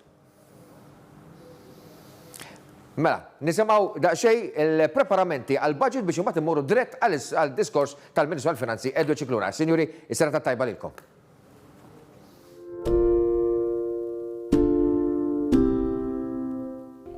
Bħal kull sena, il-Ministru għall-Finanzi u s-Servizzi Finanzjarji, il-Professur Edward Cicluna, u t-tim ta' esperti ekonomiċi u finanzjarji fiħdan il-Ministeru tiegħu ħadmu bisħieħ sabiex jippreparaw budget ieħor li qassam il-ġid u jkompli jolli l-livell tal-għajxien tal-poplu Malti Wawċi. Din is-sena kienet waħda mimlija sfidi, sena li kienet iddominata minn pandemija globali li ġabet sfidi ekonomiċi bla preċedent madwar id-dinja kollha. F'dawn iċ-ċirkostanzi, il-Gvern kien proattiv u aġixxa mill-ewwel billi nieda pjan ta' rkupru komprensiv u daħħalna sensiela ta' miżuri u inizjattivi biex indirizzaw il-bżonnijiet tas-saħħa tal-poplu Malti Wawċi, jipproteġu l-impjigi u għajnuna biex il-kumpanniji u n-negozji jibqgħu joperaw. Dan seta' jsir għaliex Malta kellha ekonomija b'saħħitha. Matul dawn l-aħħar snin ta' tkabbir ekonomiku bla preċedent, il-pandemija sabet lil Malta b'saħħitha u preparata biżżejjed għal din l-isfida li qed tiffaċċja d-dinja. Is-surpluses konsekuttivi li rnexxielna niksbu matul dawn is-snin u tnaqqis fid-dejn nazzjonali poġġina f'pożizzjoni soda li nkunu nistgħu nindirizzaw il-kriżi b'mod tajjeb ħafna. Dan kollu frott ta' budgets li saru kollha bil-għaqal, bil-ħsieb u bi pjan ċar ta' fejn ridna li nwasslu il-pajjiż. U propju għalhekk fid-9 ta' Settembru ġie bniedi d-dokument ta' qabel il-budget bit-tema lejn ekonomija sostenibbli.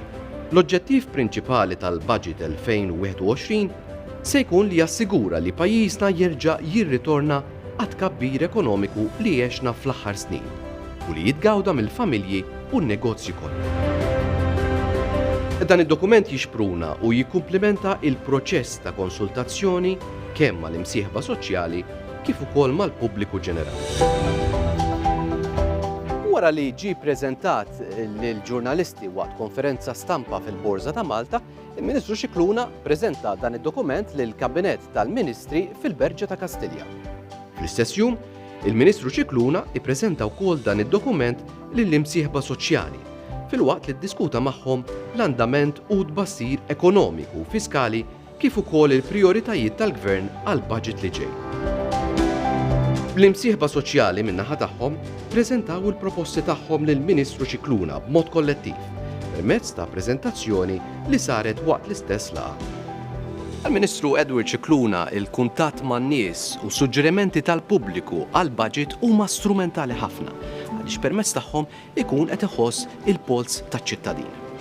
Għalhekk, minkejja ċirkostanzi tal-pandemija, il-Ministru Scicluna xorta waħda żamm il-kuntatt annwali tiegħu mal-pubbliku permezz ta' konsultazzjoni pubblika li din is-sena saret b'mod virtwali fit-18 ta' Settembru. Persuni neqsim ismieħ. Skont il-mozzjoni 422 moddija fis-seduta 368 ta' 6 ta' Ottubru ta' dis-sena, id-diskors kollu tal-budget huwa eżenti mill-limiti tal-ħin għad-diskorsi u mill-ħin tal-interazzjoni tax-xogħol. Issa nsejjaħ Ministru għall-Finanzi u Servizzi Finanzjari biex jinforma jekk għandux messaġġ minn il-President, il-Ministru Edward Scicluna. Iva, Mr. Speaker, għandi messaġġ mill-President. Grazzi għadduli.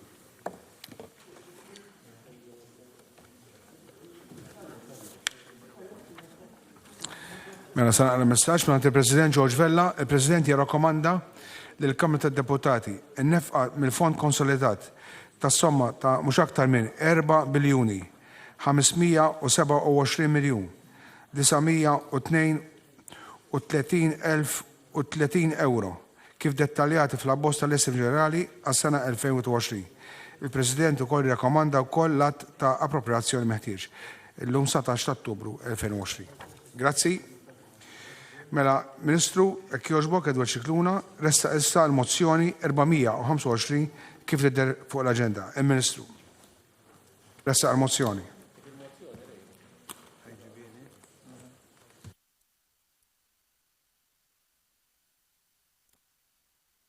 Tmur f'Kumitat ta' Provvista għal konsiderazzjoni tal-estimi ġenerali ta' spiża għas-sena 2021. Mi jissekonda novi deputat Prim Ministru Chris Fern, insejħ issa Ministru għal-Finanzi u Servizzi Finanzjari Edward Scicluna biex jekk jogħġbu issa jibda jaqra id-diskors tiegħu. Il-Ministru Edward Scicluna.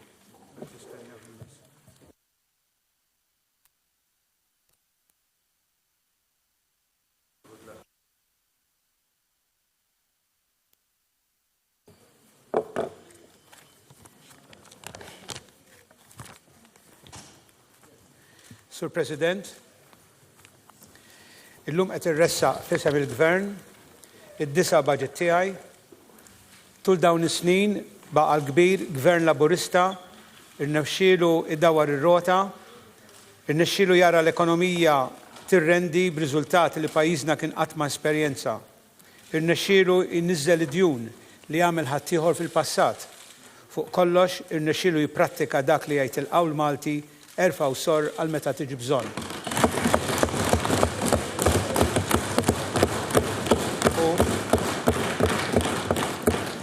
U dan il-bżonn ġie llum.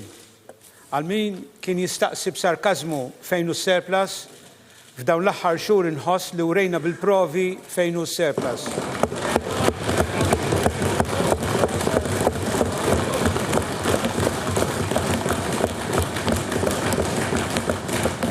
Dan il-Gvern nieda pakkett finanzjarju wieħed wara l-ieħor li fihom ta' spinta bla preċedent lill-ekonomija tagħna, lill-familji tagħna u lin-negozji tagħna.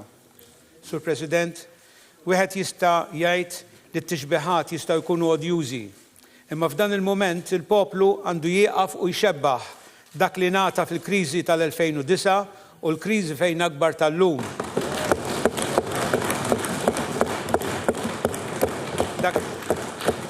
Dakinhar il-gvern olla l-kontijiet. Aħna issa ilna xhur inħallsu 800 euro fix-xahar wage supplement lil kważi nofs l-impjegati kollha tas-settur privat. Sur President, mentri ħaddieħor fil-kriżi tal-2009 kien mar lura mill-weda elettorali li jnaqqas it-taxxa ta' dħul, dan il-gvern mhux talli ħareġ iċ-ċekkijiet tat-tax refunds imma talli magħhom żied mijiet ta' euro vouchers u bat ukoll suppliment lill familji fuq l-work benefit. U jekk hawn min jaħseb illi wara 4 pakketti li ġan idejna f'dal-budget kienet sa tibda l-awsterità, nista' nassigurah li dak li wettaqna sa issa kien biss il-bidu ta' politika ekonomika li se tara l-pajjiżna jerġa' jkun il-pajjiż bl-akbar tkabbir ekonomiku fl-Unjoni Ewropea. Dan il-gvern qed juri li mhuwiex baħri tal-bnazzi. Iktar minn hekk, il-maltemp ħsibna għalih. Imxejna baqal u reqqa. Kien hemm ħafna bravi li kienu jsaqsu għalfejn konna nafsu daqshekk fuq it-tkabbir ekonomiku. Illum tafu sewwa għalfejn. Fis-żmien li għaddew krejajna s-sors ta' reżiljenza li frott tagħha pajjiżna llum huwa l-pajjiż bl-inqas rata ta' qatt fil-żona euro. U li kieku ma bnejniex il-potenzjal tal-ekonomija tagħna, li kieku ma diversifikajniex l-attività ekonomika, li kieku minflok faddalna fl-NDSF u waqqafna l-Bank Malti ta' Żvilupp, minflok komplejna bil-vizzju tad-dejn bħal ta' qabilna. Kieku minflok 4 pakketti ta' għajnuna konna nagħmlu bħal ta' qabilna, inqasmu xi 4 bozzot ta' energy saving.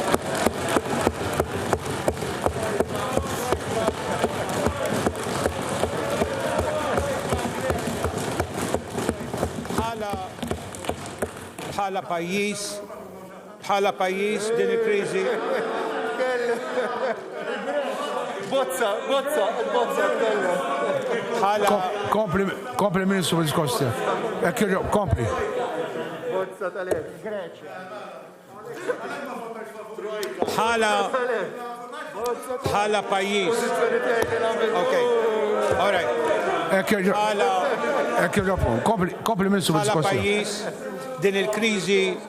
Bħala pajjiż din il-kriżi laqtitna fi żmien meta l-gvern naqqas il-pis tad-dejn nazzjonali fin-nofs komparat mal-2013. Fi żmien meta n-negozju u l-familji għandhom id-doppju tad-depożiti mal-banek li kellhom fl-2013. Fi żmien meta pajjiżna kien qed jirreġistra. Fi żmien meta pajjiżna kien qed jirreġistra lanqas ammont ta' nies fuq l-assistenza soċjali. Lanqas ammont ta' nies jirreġistraw u lanqas rata ta' nies f'riskju ta' faqar fl-istorja.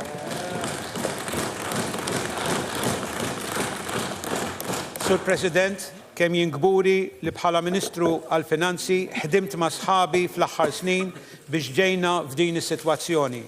Sitwazzjoni li fissret li l-Gvern seta' jwieżen in-negozji bajnuna bla preċedent. Sitwazzjoni li fissret li n-negozji ma ħassewx il-bżonn li jkeċċu l-ħaddiema. Sitwazzjoni li fissret li l-familji tagħna baqgħu konfidenti. Sitwazzjoni fejn is-saħħa għandha allokazzjoni li waslet l-irdupjat fi snin. Fl-aħħar snin ma kienx faċli li nwettqu l-bidliet radikali fit-tmexxija ekonomika u fiskali ta' pajjiżna. Kien ikun ferm aktar faċli biex innaħħu saqajna minn fuq l-aċċeleratur. Kien ikun ferm aktar faċli biex bħal dawk ta' qabilna inħallu kollox għaddej. Kien ikun ferm aktar faċli li fil-maltemp induru għall-austerità. Minflok għajna iffukati. Għajna naħdmu pass fuq il-pjan għal tul li konna fassalna meta konna fl-oppożizzjoni. Għajna ninsistu sena wara sena, budget wara budget, ħalli nkunu nistgħu nkunu aktar ġenerużi mal-familji u n-negozji tagħna. Ħalli nagħtu iċ-child care b'xejn, ħalli ndaħlu l-in-work benefit, ħalli ndaħlu tapering tal-benefiċċji, ħalli nollu l-pensjonijiet, ħalli nbaxxu t-taxxi.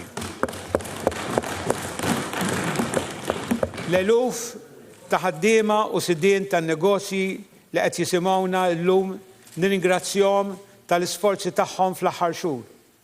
Intom ir-raġuni li tagħmluna gburin li aħna Maltin.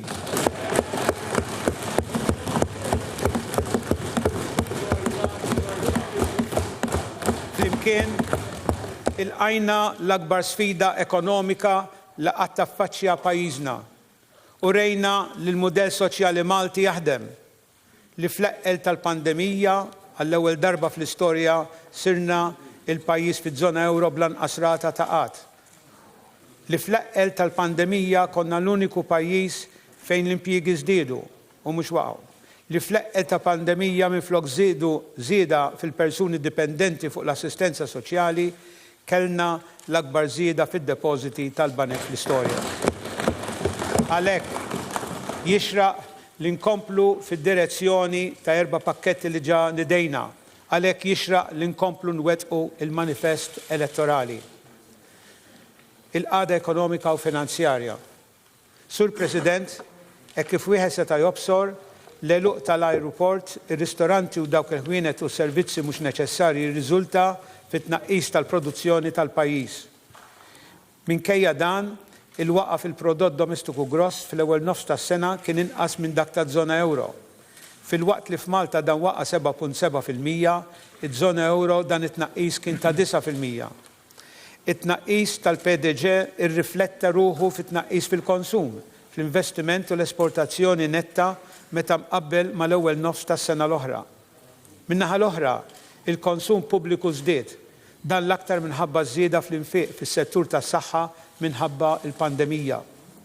Permezz ta' diversi skemi u miżuri li ħabbarna, id-dħul tal-ħaddiema kien protett mid-daqqa ekonomika tal-COVID-19.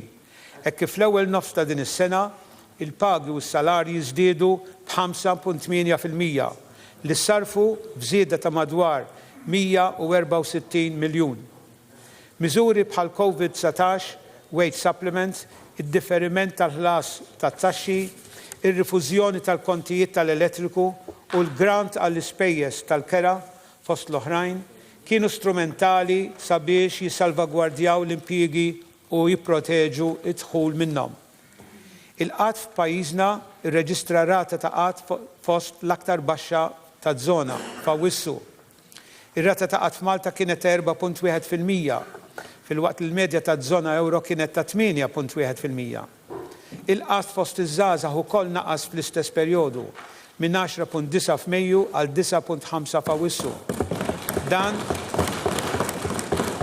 fil-waqt li fiż-żona euro ir-rata ta' Awwissu kienet ta' 18.1%. Dan il-gvern sa mill-bidu ħadem sabiex jiddiversifika l-ekonomija Maltija ħalli bekk Malta ma tkunx dipendenti fuq xi settur wieħed għat tkabbir ekonomiku. Dan kollu għen sabiex id-daqqa fil-valur miżjud gross ma tkunx kbira daqs kemm kienet tkun li kieku pajjiżna ma kienx iddiversifikat. Infatti, il-valur miżjud gross naqas binqas mill-medja ta' tnaqqis tal-valur miżjud gross fl-Unjoni Ewropea u fiż-żona euro. Dan kollu rrifletta l-fatt li għalkemm setturi relatati ma' turizmu bħal retailing, catering u akkomodazzjoni u trasport irreġistraw tnaqqis sostanzjali, setturi bħal dawk tal-informazzjoni, l-komunikazzjoni, l-arti, id-divertiment u r-rekreazzjoni li jinkludu fih l-iGaming u real estate irreġistraw żieda fil-valur miżjud gross. L-inflazzjoni imkejla mill-HICP niżlet għal 0.5% f'Settembru ta' din is-sena hekk kif pajjiżna beda kull xahar jara livelli aktar baxxi fil-waqt li l-inflazzjoni mkejla mill-RPI, Retail Price Index, niżlet għal 0.18%. Sur President, is-sena l-oħra dan il-Gvern nexxielu jirreġistra surplus għal raba' sena konsekutiva li flimkien għenu biex jagħmlu l-pajjiżna preparat. Illum mhux żmien ta' surplus, iżda li nkomplu nsostnu lill-familji u n-negozji tagħna. Din is-sena hemm bżonn li nonfqu aktar milli qed indaħlu. Dan nistgħu nagħmluh għaliex nifilħu għalih. Dan qed nagħmluh sabiex nissalvagwardjaw il-familji, l-impjiegi u n-negozji. Riżultat hekk Pajjiżna din is-sena mistenni jirreġistra deficit ta' 9.4% tal-prodott gross domestiku, fil-waqt li d-dejn fl-ewwel kwarta din sena kien ta' 44.4% mistenni jitla għal 55%. Tbassir. L-ekonomija tal-Unjoni Ewropea żona euro mistennija jonqsu bi 8.3% u 8.7% rispettivament din is-sena. Is-sena d-dieħla l-ekonomija tal-UE mistennija tikber b'medja ta' 5.8%. Fil-waqt ta' żona euro mistennija tikber b'6.1%. F'pajjiżna qed nipprevedu tnaqqis reali ta' 7.4% fil-PDG din is-sena. Madankollu, dan it-tnaqqis mistenni jibda jiġi irkuprat mis-sena d-dieħla hekk kif l-ekonomija Maltija mistennija tirreġistra tkabbir ta' 5% f'termini reali u 6.4% f'termini nominali. Dan it-tkabbir mistenni jkun ġenerat minn tkabbir fl-investiment ta' 7.5% u tkabbir tal-konsum privat li mistenni jkun ta' 3.7%. L-esportazzjoni wkoll mistennija tikkontribwixxi għat tkabbir f'żieda ta' 5.5% fil-waqt li l-importazzjoni mistennija tikber b'rata anqas ta' 4.5%. Min-naħa l-oħra, il-konsum pubbliku mistenni jonqos b'1.2% meta kalkulat ma' din is-sena. B'dan it-tkabbir previst ifisser li s-sena d-dieħla qed nistennew li jkollna żieda ta' 2.3% fl-impjiegi fil-waqt li l-livell tal-qatt mistenni jibqa' relattivament baxx b'rata ta' 4%. L-inflazzjoni mistennija tkun ta' 1.3%. F'dawk li huma finanzi pubbliċi għall-2021 qed imbassru li d-deficit jinżel għal 5.9% fil-waqt li d-dejn jitla għal 58.6%. Tabella 1.4 tagħti riżultatu l-analiżi tar-riski marbuta ma' dan it-tbassir. Sur President, permessa dal-budget, il-Gvern qed juri li se jibqa' affukat fit-twettiq tal-pjan tiegħu li l-ġid li jiġġenera l-pajjiż jinferex fuq il-medda wiesa tas-soċjetà. Bil-budget li preżentajna f'dawn l-aħħar snin, saħħaħna l-benefiċċji soċjali u bil-fatti verament għenna lill-pensjonanti, lill-anzjani, lill-persuni b'diżabilità, ħadna ħsieb tal-ħaddiem, tal-familja u ta' wliedhom. Il-Gvern se jkompli bil-programm tiegħu ta' titjib soċjali, immirat l-aktar għal dawk vulnerabbli u fir-riskju ta' faqar. Iżda wkoll jara li kull faxxa tas-soċjetà, inkluża dik tan-nofs, tgawdi mill-ġid li joħloq u jixpruna f'pajjiżna. Kumpensa l-għoli tal-ħajja. Iż-żieda l-għoli tal-ħajja li ma żieda nfakkar hija maħduma skont formula stabilita mill-imsieħba soċjali fi ħdan l-MCSD se tkun ta' euro 75 ċentesmu li ma żieda tirrifletti l-inflazzjoni baxxa li kellna dan l-aħħar 12 xahar. Din iż-żieda ser tingħata lill-impjegati kollha lil kull pensjonanti lil dawk li fuq il-benefiċċji soċjali fil-waqt li l-istipendi tal-istudenti se jkun qed jolew prorata. Sur President, bħalma milna fil-budgets preċedenti, f'dan il-jum se nkomplu wettqu l-weda elettorali tagħna li nagħtu lura flif il-btejjel pubbliċi li jaqgħu fit-tmiem il-ġimgħa, festi pubbliċi li jkunu ttieħdu lil ħaddiema fi żmien amministrazzjoni preċedenti. Għal daqstant, matul l-2021, il-ġranet tal-lib se jkunu għal darb'oħra qed jiżdiedu b'ġurnata oħra. Din hija miżura oħra li se tkompli ttejjeb il-kwalità tal-ħajja tal-familja kollha. Żieda fit-tax refund. It-tax refund li ngħata f'dawn l-aħħar 3 snin, is-sena d-dieħla se jerġa' jingħata din id-darba wkoll b'rati miżjudin. It-tax refund issa se jkun qed jitla bejn 45 euro u 95 euro. Araw it-tabella 2.1. L-ola valuri jingħataw lil min għandu l-aktar dħul baxx. Il-fuq minn 218,000 persuna se jibbenefikaw minn din il-miżura li se tiswa l-Gvern kważi 16 miljun euro. Bla dubju ta' xejn, introduzzjoni tal-iskema tal-vouchers għenet bil-bosta biex terġa' tibda iżżid l-attività ekonomika fir-restoranti, lukandi u ħwienet tal-merċa ġewwa Malta u Għawdex. U għalhekk li bi pjaċir inħabbar li sejrin nerġgħu nniedu skema oħra għal sena li d-dieħla b'din id-darba il-100 euro voucher se jkunu jinqasmu 60 euro li jistgħu jissarfu f'akkomodazzjoni lukanda u ristoranti fil-waqt li 40 voucher jistgħu jissarfu fil-ħwienet u servizzi. Il-vouchers se jitqasmu lil kull min għalaq 16 sena sal-aħħar ta' din is-sena. Dettalji fuq din l-iskema jingħataw iktar quddiem u din miżura se tiswa 50 miljun euro. Għal darb'oħra wara 11 sena, is-sena l-oħra żidna ir-rati ta' Children's Allowance għal familji bidħul baxx jew medju. Biex inkomplu ma' dan it-titjib, mis-sena d-dieħla se ndaħlu kunċett ġdid mal-ħlas ta' dan il-benefiċċju biex il-familji kollha li jirċievu Children's Allowance ngħinuhom aktar mal-ispejjeż li ġib magħha it-trobbija ta' tfal. Dan se jieħu sura ta' suppliment addizzjonali li jitħallas għal kull wild fil-familja. Fejn id-dħul tal-familja ma jaqbiss il-25,318 euro fis-sena, ir-rata ta' dan is-suppliment se jkun ta' 70 euro fis-sena għal kull wild. Min-naħa l-oħra, għal kumpliment tal-familji fejn id-dħul jaqbeż dan l-ammont, is-suppliment se jkun ta' 50 euro fis-sena għal kull wild. Dan il-mod, familja tipika b'żewġ titfal taħt is-16 sena, jekk id-dħul tal-familja ma jaqbiss il-25,318 se tkun qed tieħu żieda ta' 140 euro fis-sena waqt li fejn id-dħul jaqbeż dan l-ammont tiżdied 100 euro. Din il-miżura li se tiswa aktar minn 3 miljuni se jgawdu minna 40 familji jew b'60,500 tifel u tifla. Fil-budget tal-2015 introduċejna l-benefiċċju tal-in-work sabiex fil-waqt li ntejbu id-dħul baxx ninċentivaw ix-xogħol fost il-familji. Dan il-benefiċċju kien ta' suċċess hekk kif flimkien mal-miżura l-oħra tal-Making Work Pay għenna sabiex f'Malta taqbes il-medja tal-Unjoni Ewropea fir-rata partiċipazzjoni fid-dinja tax-xogħol. Fl-2018 waqt li d-dipendenza soċjali naqset bin-nofs.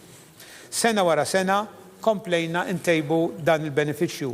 Bl-aħħar titjib isir din is-sena stess fil-pjan ta' riġenerazzjoni ekonomika imħabbar f'Ġunju. Dal-budget se nkomplu nsaħħu dan il-benefiċċju billi se nerġgħu nestendu it-thresholds sabiex iktar familji ikunu eligibbli għal dan il-benefiċċju. Għal koppji fejn it-tnejn jaħdmu it-threshold se jitla għal 35,000, għal single parents li jaħdmu it-threshold se jitla għal 23,000 u għal koppji fejn ġenitur wieħed biss jaħdem it-threshold se jitla għal 26,000. Il-Gvern jara fl-impenn u d-dedikazzjoni ta' familji li fosterjaw tfal li jkunu taħt ordni ta' ħarsien u jħoss id-dmir li jagħtu għajnuna meħtieġa biex it-tfal ikollhom kura u kwalità ta' ħajja mill-aħjar, daqs li kieku kienu tagħhom. Għalhekk għal darb'oħra sa nżidu l-Foster Care Allowance biex min Jannar li ġej dan il-benefiċċju se jiżdied b'520 euro oħra fis-sena għat-total ta' 5,720 euro għal kull wild. Mis-sena d-dieħla wkoll se nagħtu l-opportunità lil koppli li adottaw tfal lokalment li jibbenefikaw huma wkoll mill-lotja tal-adozzjoni li nedejna fl-2018. Dan qed nagħmluh biex intaffu l-ispejjeż relatati mal-proċess tal-adozzjoni. Il-massimu ta' dil-lotja jista' jkun ta' 1,000 euro. Żidiet fil-pensjonijiet.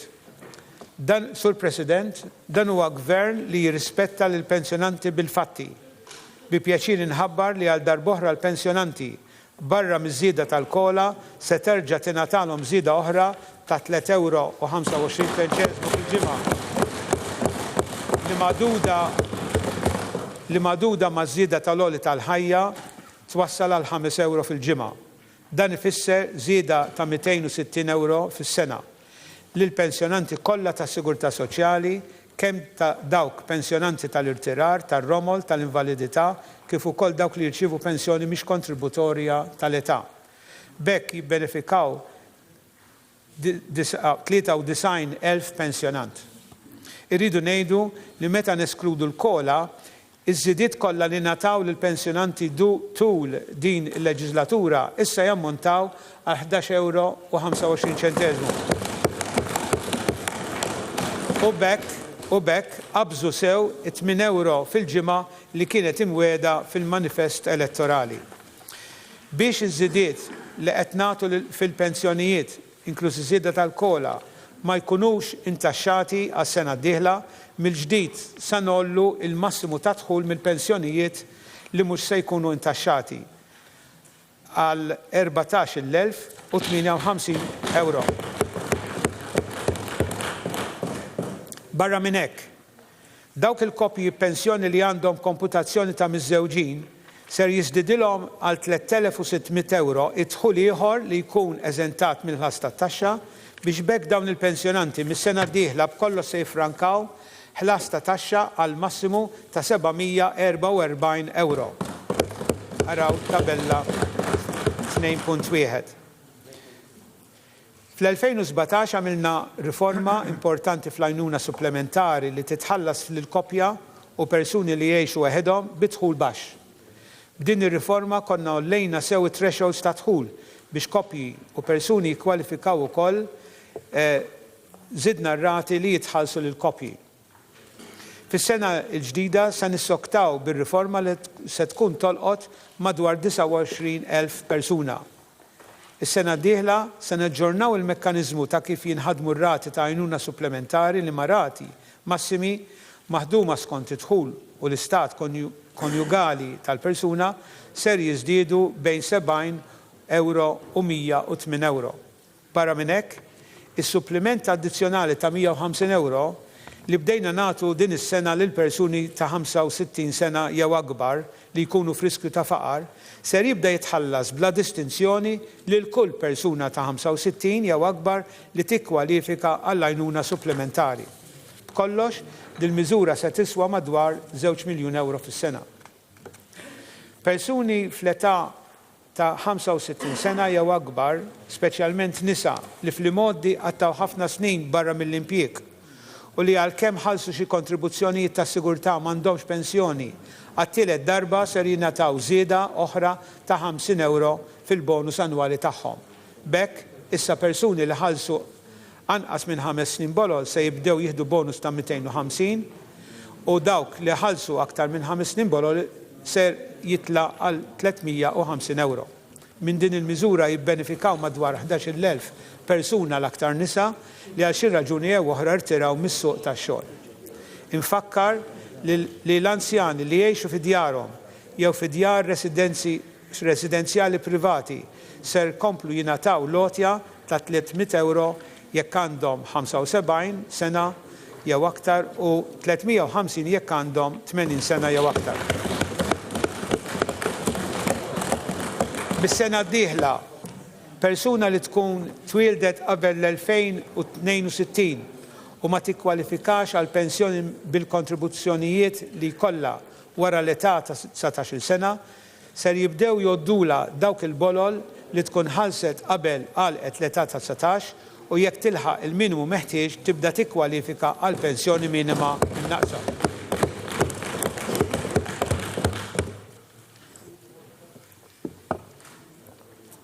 Fid-dawl tal-provvediment tal-liġijiet dwar l-Unjoni Ċivili u dwar il-koabitazzjoni, sernin naġġornaw it-tifsira ta' armla attwali fil-liġi dwar is-sigurtà soċjali. Permezz ta' din l-emenda f'każ ta' mewt ta' wieħed jew waħda mill-partijiet, persuni li kienu f'unjoni ċivili jew reġistrati f'koabitazzjoni jiġu rikonoxxuti wkoll bħala romol tal-koabitant jew is-sieħeb tagħhom. L-emenda se taħseb ukoll għal dawk iċ-ċirkostanzi fejn minħabba l-mewt ta' waħda mill-partijiet fejn ma kienx hemm żwieġ jew unjoni ċivili, il-koabitazzjoni ma laħqitx ġiet ikkuntrattata u reġistrata fil-ħin kemm taħt lat u kemm taħt it-tieni. Għal darb'oħra ser jiżdied il-€200 l-ammont ta' pensjoni tas-servizz li mhux qed tiġi konsidrata l-assessjar ta' pensjoni tas-Sigurtà Soċjali biex bekk is-somma eżentata fil-sena dieħla sa titla' għal €2,866. Għal dawk il-pensjonanti tas-servizz li matul is-sena jagħlqu 72 ser jibdew igawdu wkoll minn titjib fil-pensjoni tas-Sigurtà Soċjali tagħhom dan billi meta tiġi komputata l-pensjoni tagħhom 25% biss tal-ammont tal-pensjoni tas-servizz tkun qed tiġi kkonsidrata għal komputazzjoni. L-iskema tal-carer at home li bdejna fl-2015 kienet waħda ta' suċċess. Sena wara sena kiber in-numru ta' anzjani li għażlu li jibqgħu jgħixu fi djarhom u jimpjegaw persuna full-time jew part-time biex tieħu ħsiebhom. B'inkoraġġiment u biex ngħinu dawn l-anzjani jilaħqu aktar mal-ispejjeż se nżidu r-rata massima ta' sussidju annwali li jingħataw bi ftit aktar minn €700 biex minn €5,291 se titla' għal €6,000. Minn meta daħħalna il-benefiċċju għal carers l-att ta' persuni li jieħdu ħsiebhom rabathom fl-istess residenza tela għal madwar 1500. Sissa persuni irtirati ġew esklużi milli jikkwalifikaw għal dawn il-benefiċċji, magħrufa bħala l-allowance miżjuda għal carer u l-allowance għal carer. Mis-sena d-dieħla se wessaw il-kriterji ta' eligibilità biex nagħtu opportunità lil dawn il-persuni li jikkwalifikaw għal dan il-benefiċċju. Sakemm ma jkunx qed jieħdu ħsieb il-konjugi tagħhom u sakemm perjodikament joqogħdu għall-eżami mediku biex jiġi aċċertat li jkunu jifilħu fiżikament u mentalment li għatu din il-kura. L-impenn favur il-persuni b'diżabilità jibqa' il-qofol tal-politika soċjali ta' dal-Gvern. Wettaqna miżuri li jagħmlu differenza fil-ħajja ta' dawn il-persuni, b'mod partikolari fir-riforma fl-assistenza li nagħtu persuni li d-diżabilità tagħhom timpedihom milli jsibu l-impjieg. Is-sena d-dieħla sejrin nollu il-parametri tal-Bartell Index minn 8 għal 9 u nwessaw bi ftit il-parametri għal kondizzjonijiet ta' diżabilità intellettwali sabiex aktar persuni li għandhom xi forma ta' diżabilità u ma jistgħux jaħdmu isiru eligibbli għall-assistenza miżjuda wkoll. Bit-tkomplija ta' din ir-riforma fil-benefiċċji tal-carers kif imwiegħed fil-programm elettorali minn Jannar se nintroduċu benefiċċju ġdid għal ġenituri li jkollhom jifqu mix-xogħol biex jikkuraw wilt b'diżabilità fl-età ta' aktar minn 16 u li jkunu intitolati għall-assistenza miżjuda għal diżabilità severa. Il-benefiċċju bl-isem ta' għotja għal carer se jkun ta' €300 fis-sena. Sur President, dan il-Gvern żamm kelmtu ma' madwar 8,000 benefiċjarju jew werrieta tagħhom billi qed jissokta jindirizza l-inġustizzi li sofrew fl-imoddi fl-impjieg tagħhom. Din is-sena li qegħdin fiha għall-uffiċjali tal-Pulizija qiegħda tkun l-aħħar sena li ħadu l-kumpens kont il-ftehim milħuq mar-rappreżentanti tagħhom. Għal kategoriji ta' ex impjegati l-oħra matul is-sena dieħla ser nibqgħu għaddejjin bl-iskemi mfassla għalihom. Għal dan il-għan ser nallokaw aktar minn €9 miljun biex jingħataw għotjiet lill-ex membri tal-korpi li daħlu fis-servizz pubbliku jew fis-settur pubbliku u għall-ex ħaddiema tax-xatt u l-werrieta tagħhom. L-iskema tas-settur pubbliku tapplika wkoll għall-ex ħaddiema tal-Gas Board li naqdu mal-Kooperazzjoni Malta meta twaqfet fil-1977 u grupp żgħar ta' ħaddiema li kienu daħlu bħala apprentisti mal-Malta Electricity Board u wara ġew trasferiti mal-Ene Malta. B'kollox, is-sena d-dieħla se jibbenefikaw madwar 5,500 persuna. Għal dawn l-aħħar xhur, il-Ministeru tiegħi kien qed jitkellem ma' numru ta' ex impjegati tat-Tarzna li minħabba x-xogħol li kienu assenjati jagħmlu fuq il-post tax-xogħol soffrew mill-kundizzjoni tal-asbestosis. Bħal employer ta' dawn l-ex ħaddiema, il-Gvern qed jistenna li meta jkollu l-fatti kollha f'idejh jasal, inkluż l-ismijiet irid ngħid ukoll inżid hawnhekk, jasal għal kumpens li għandu jagħti lil dawn il-persuni jew il-werrieta ta' dawn l-ex impjegati.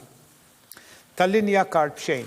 Sur President, wara li din is-sena konna żidna n-numru ta' persuni li jużaw b'xejn it-trasport pubbliku, is-sena d-dieħla ser inkomplu nestendu tal-linja kart b'xejn għall-anzjani.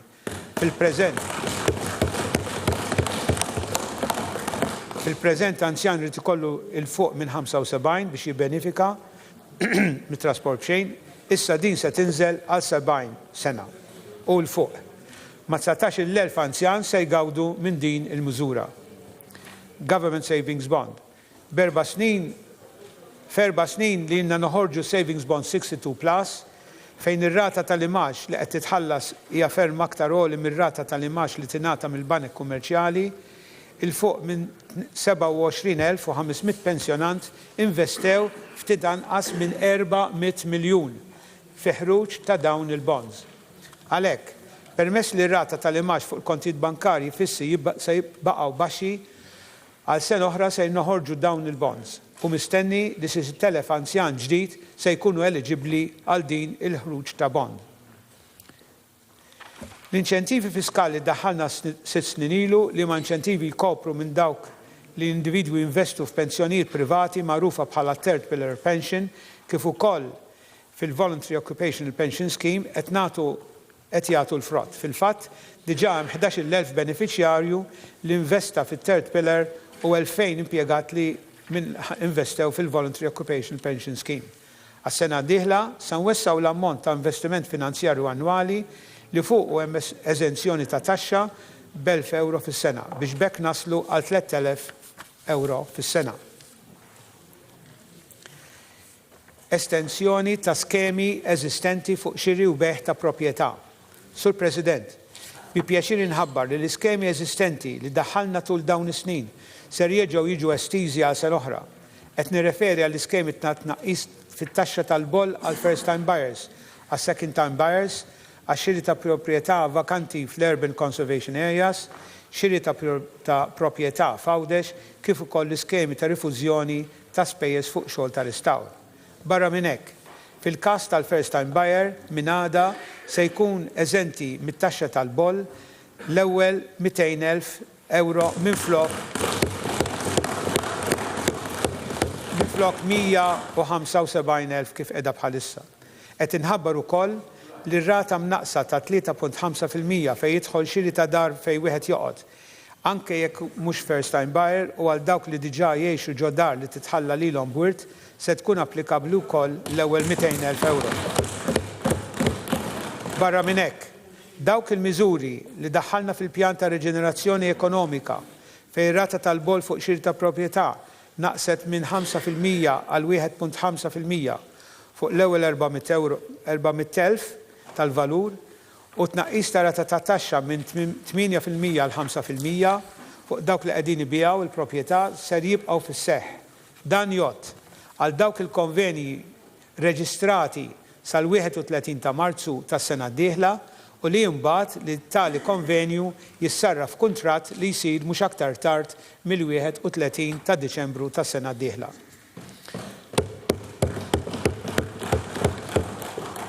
F'dan il-budget se nkunu qed nestendu l-ammont li huwa eżentat mit-taxxa meta proprjetà tingħata b'donazzjoni mill-ġenituri għall-ulied fejn il-proprjetà se tingħata tintużaw biex l-ulied jgħixu fiha. L-ammont se jitla għal 200,000 € minn 200,000 għal 250,000. Il-valur tal-proprjetà addizzjonali fuq dan l-ammont se jitkompli jiġi ntaxxat b'3.5%. L-iskemi li daħħalna tal-Equity Sharing Scheme għal dawk li huma taħt l-40 sena u l-oħra għal dawk li għalqu l-40 sena u l-benefiċċju tal-kera fuq djar soċjali u djar sejrin jitkomplew. Fuq l-iskema tal-Equity Release Scheme issa, li hija differenti mill-Equity Sharing Scheme, wieħed jistenna li s-suq jibda joffrihom. Dan wara li liġijiet u regolamenti neċessarji daħlu fis-seħħ minn Settembru tas-sena l-oħra. Problema li tinkwieta numru sostanzjali ta' familji, speċjalment dawk li xtraw residenza ordinarja tagħhom jew garax minn terzi, hi dak li fejn hemm diskrepanza bejn dak li kien hemm fuq il-pjan ta' annessa mal-kuntratt u l-binja eżistenti. Da qed iwassal biex il-familji ma jkunux jistgħu jitrasferixxu ir-residenza ordinarja tagħhom. Dawn il-familji se jkunu qed jingħataw ċans li jirregolarizzaw irwieħhom bi skema li se tiġi imnedija matul is-sena d-dieħla. Taxxa fuq iċ-ċessjonijiet. Mill-ewwel ta' Jannar sal-31 ta' Diċembru tas-sena d-dieħla, ir-rata ta' taxxa finali ta' 15% li titħallas fuq lieħ jew profitti li jsiru mill-assenjazzjonijiet ta' kwalinkwa dritt miksub f'terminu ta' wegħda ta' beħ, ġifieri konvenju, ser tiġi estiża fuq l-ammont kollu. Tul dan il-perjodu, ġifieri tas-sena d-dieħla, ser issir evalwazzjoni tal-andament tal-miżura qabel ma tittieħed deċiżjoni dwar il-futur tagħha għal quddiem. Sur President, aħna rridu li n-negozju tal-familja jibqa' miex il-quddiem minn ġenerazzjoni għall-oħra. Kien għalhekk sentejn ilu daħħalna l-miżura fejn naqqasna ir-rata tal-boll li hu dovut għat-trasferiment tan-negozju għal 1.5%. B'din il-miżura fit-3 snin il-Gvern għen lin-negozji familjari bi frankar tal-fuq minn 23 miljun euro frankar ta' taxxi. Irrid inħabbar li din miżura ser tiġi estiża għal sena oħra li ma' miżura se tiswa lill-Gvern fil-budget 7.5 miljuni. Biex ninkoraġixxu aktar kittieba li jippubblikaw xogħlijiet letterarji tagħhom ħalli jkomplu jikber il-wirt kulturali ta' pajjiżna, mis-sena d-dieħla kull qlieħ li l-awtur iddaħħal bħala royalties fuq il-beħ tal-kotba li tagħhom huwa awtur jew ko-awtur ser jibda jiġi intaxxat bir-rata ta' 15%.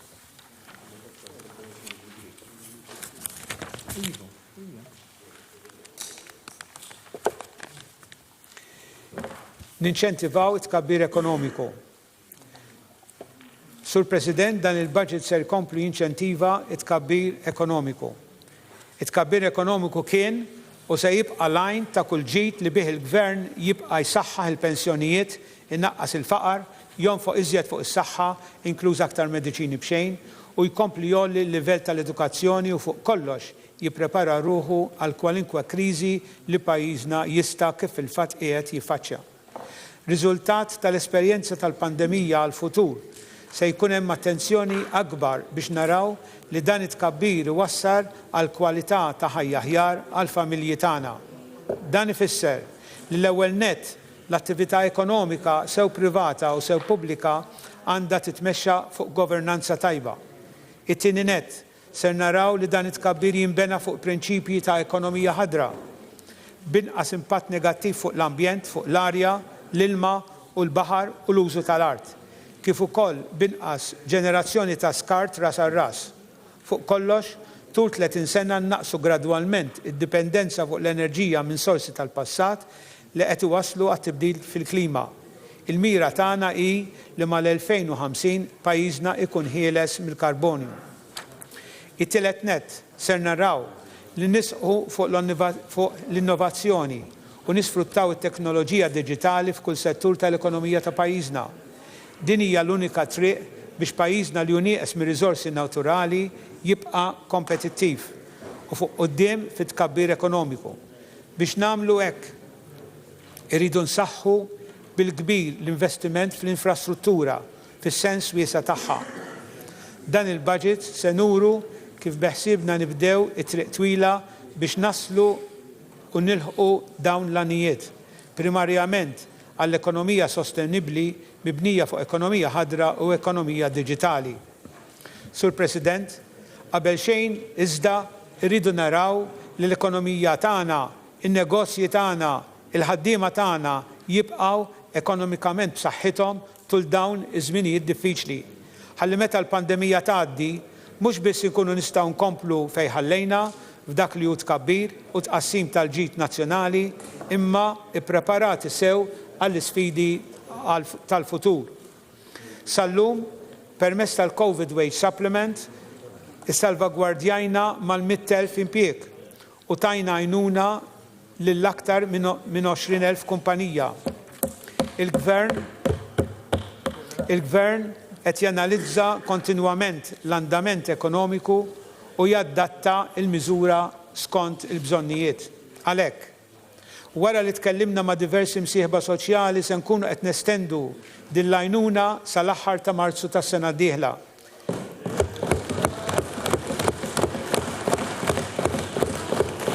Issa li għandna iktar esperjenza ta' kif imxiet din miżura u iktar data nistgħu naraw li nimmodifikaw din miżura sabiex naraw li l-akbar għajnuna tkun indirizzata lil min l-aktar għandu bżonn bi kriterji ċari, prinċipalment it-turnover tan-negozju. Huwa stmat li l-ispiża fuq din l-iskema se tlaħħaq sa 40 miljun euro fix-xahar. Dwar il-miżuri li jgħinu l-likwidità tan-negozji li ħabbarna fil-pjan ta' riġenerazzjoni fosthom it-tax deferrals, il-moratorium, is-self mill-banek garantit mill-gvern, kif ukoll is-sussidju fuq l-imax, dawn kollha se jibqgħu fis-seħħ hekk kif imħabbra. Lejn l-aħħar ta' Marzu tas-sena d-dieħla issir evalwazzjoni ta' dawn il-miżuri, konsultazzjoni mal-imsieħba soċjali. Bħala gvern ser nibqgħu bidejna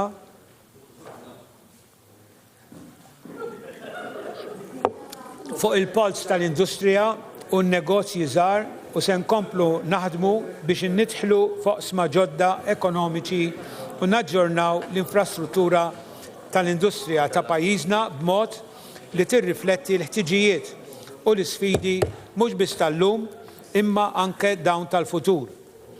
Għalkemm hemm bażi soda fl-ekonomija tagħna sabiex tibqa' tkun reżiljenti u kompetittiva, ser inkun qed jitfassal pjan viżjoni ċara l-ekonomija Maltija għall 10 snin li ġejjin u strateġija li tiffoka fuq it-3 snin li ġejjin. Barra minn hekk, il-Malta Enterprise se tkun qed issostni s-settur tal-investiment produttiv bi skemi innovattivi. L-eżitu tas-summit li sar bejn il-mexxejja Ewropej f'Lulju li għadda wassal biex il-Gvern Malti jikseb allokazzjoni ta' fondi għal Malta u Għawdex li jlaħħaq is-somma ta' aktar minn 2 biljun euro.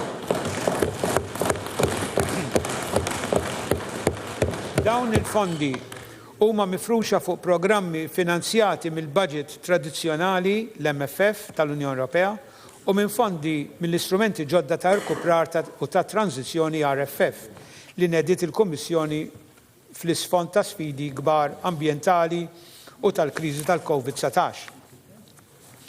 Permezz ta' dawn il-fondi, il-Gvern Malti ser jkompli jisaħħaħ l-investiment neċessarju f'dawn is-setturi bħalma huma l-ambjent, tibdil tal-klima, ir-riċerka, l-innovazzjoni u t-teknoloġija diġitali, l-edukazzjoni, is-sigurtà ta' pajjiżna, dak soċjali u l-agrikoltura u s-sajt fost l-oħrajn. Ser inkomplu naħdmu biex inwettqu proġetti minn fondi Ewropej bħal Erasmus Plus u l-Horizon 2020 fil-waqt il-Fond Connecting Europe Facility Malta se tkun qiegħda timplementa l-proġett ta' arja nadifa fil-Port il-Kbir u Ship to Shore Energy għal Port Ħieles. Il-Gvern ser ikun qiegħed jalloka madwar 120 miljun fondi Ewropej li Malta kisbet taħt il-programm ġdid REACT-EU kif ukoll xi fondi oħra Ewropej sabiex jkompli jisostni l-impjiegi li ġew milquta mill-pandemija tal-COVID-19. Iżda, il-ħidma tagħna ma taqafx mal-pandemija għal daqstant. Fix-xhur li ġejjin, il-Gvern se jkun qiegħed ifassal programm ta' madwar 220 miljun ta' grants taħt faċilità għall-irkupru u riżiljenza l-RRF fuq investiment fis-settur tal-ambjent u l-klima kif ukoll il-bidla lejn realtà aktar diġitali fost l-oħrajn. Bekk inkunu preparati aħjar biex nindirizzaw l-isfidi tal-futur. Ekonomija innovattiva. Biex inkomplu nikkonsolidaw l-investiment kapitali fis-settur diġitali f'ħidma mal-Korp Konsultattiv Digital Economy Think Tank se titfassal mill-ġdid l-istrateġija diġitali ta' Malta biex tinkludi żviluppi li ġraw f'dan il-qasam. Irrid insemmi li qed issir ukoll investiment qawwi f'cyber security biex niprovdu liċ-ċittadin serħan il-moħħ meta jkun qed jagħmel użu minn din it-teknoloġija. Il-viżjoni fil-qasam teknoloġiku għal pajjiżna irid ikopri r-riċerka u l-innovazzjoni u jinkorpora l-adozzjoni ta' teknoloġija innovattiva u tal-ġejjieni bħalma huma il-virtual reality, augmented reality, immersive technology, 3D printing, quantum u high performance computing. Is-sena d-dieħla ser tkun qed titkompla l-implementazzjoni ta' proġett tal-artificial intelligence fosthom foqsma bħall-edukazzjoni, saħħa u trasport. Fil-qasam tal-e-sport u l-video game development ser naraw li barra li nattiraw kumpaniji li operaw f'dan is-settur jinħarġu studenti biex ikollhom il-ħiliet u jibdew il-karriera f'industrija tal-video game development. Setturi li qed joperaw b'suċċess bħal dak tal-gaming, blockchain, għandna nkomplu nsostnu u nibnu fuq dan is-settur li kull ma jmur dejjem qiegħed iżid l-importanza tiegħu fil-mudell ekonomiku ta' pajjiżna. Komplementari ma' dan kollu, sejrin naraw li ninvestu fil-kapital uman biex inkomplu nħarġu li ċittadini ħaddiema u tfal tagħna fejn jidħol upskilling u anke reskilling. Startups. L-startups huma ċavetta li wassalat tkabbir tal-ekonomija vibranti. Għalhekk qed jitfassal qafas li se jagħmel lil Malta attraenti għal startups li jixtiequ joperaw fl-Ewropa. Dal-qafas se jkun imbagħad ikkumplementat b'fond mill-Gvern li se jkun investiti b'fondi ta' venture capital immirati li jistabbilixxu lill-industrija Maltija. Żieda fit-threshold tal-VAT exempt biex nagħtu spinta oħra lill-operaturi żgħar, inkluż is-self-employed, fi żmien meta dawn urew reżiljenza kbira, sejrin inżidu mill-ġdid it-threshold tal-VAT exempt minn 20,000 għal 30,000 euro.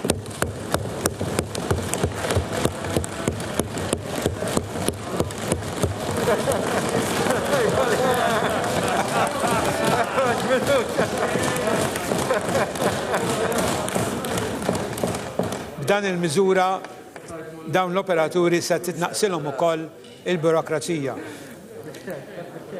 Se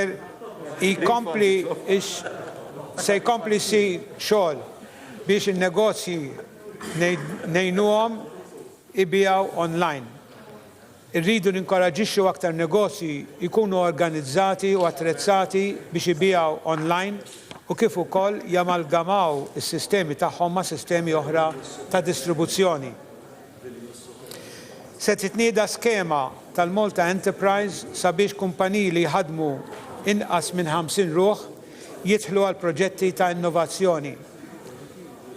Din l-iskema ser tkun qed tgħin fuq investiment teknoloġiċi biex itejbu l-operat tal-kumpaniji, titjib fl-effiċjenza u tnaqqis fl-ispejjeż tal-operat, assistenza biex kumpaniji jfittxu swieq ġodda u biex jimpjegaw nies kwalifikati li jassiguraw is-sostenibilità tal-enterpriża tagħhom. L-iskema tkun miftuħa għal perjodu definit ta' sena u tkun qed tkopri sa 50% tal-ispiża sa massimu ta' 200,000 euro għal kull kumpanija. Kollaborazzjoni ma' istituzzjoni ta' riċerka lokali u internazzjonali twassal għal żieda ta' 35,000 fajnuna li tingħata. Skemi għall-investiment barrani ġdid u skemi oħra biex l-ekonomija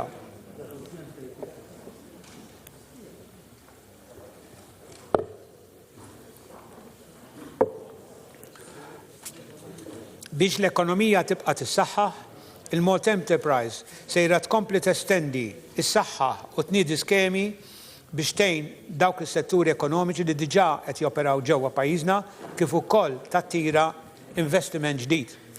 Fost dawn l-iskemi wieħed isemmi il-Micro Invest, Business Development and Continuity Scheme, il-Research and Development 2020 Scheme, l-R&D Feasibility Study Scheme, l-iskema Business Start. Se jkun hemm promozzjoni biex aktar kumpaniji jużaw it-teknoloġija bħala l-Internet of Things fl-operat tagħhom fil-waqt li jittieħdu inizjattivi biex il-Maltin l-Għawċin jixtru aktar il-prodott Malti. Pajjiżna irid jibqa' joħloq u jiffaċilita l-investiment dirett billi bħala gvern nużaw l-għodda taħt il-framework temporanju tal-Kommissjoni Ewropea u niffaċilitaw skemi ta' loans u tax credits għall-industrija sabiex nattiraw investiment ġdid kif ukoll insaħħu l-operat tagħhom f'Malta.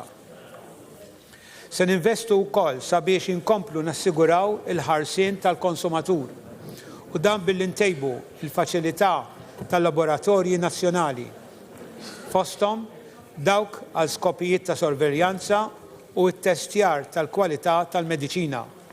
Jiġu iffaċilitati aktar il-proċess li permezz tiegħu il-konsumaturi u n-negozjanti jkunu jistgħu jsibu riżoluzzjoni alternattiva għal xi tilwim ta' bejniethom u jitwaqqaf ukoll e-enforcement unit.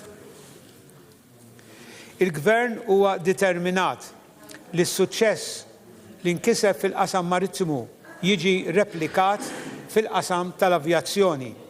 Kien għalhekk li emendajna dawk il-liġijiet ħalli nattiraw kumpaniji li operaw f'dan il-qasam lejn Malta fil-waqt li dawk li diġà qegħdin hawnhekk ikomplu jespandu l-operat tagħhom.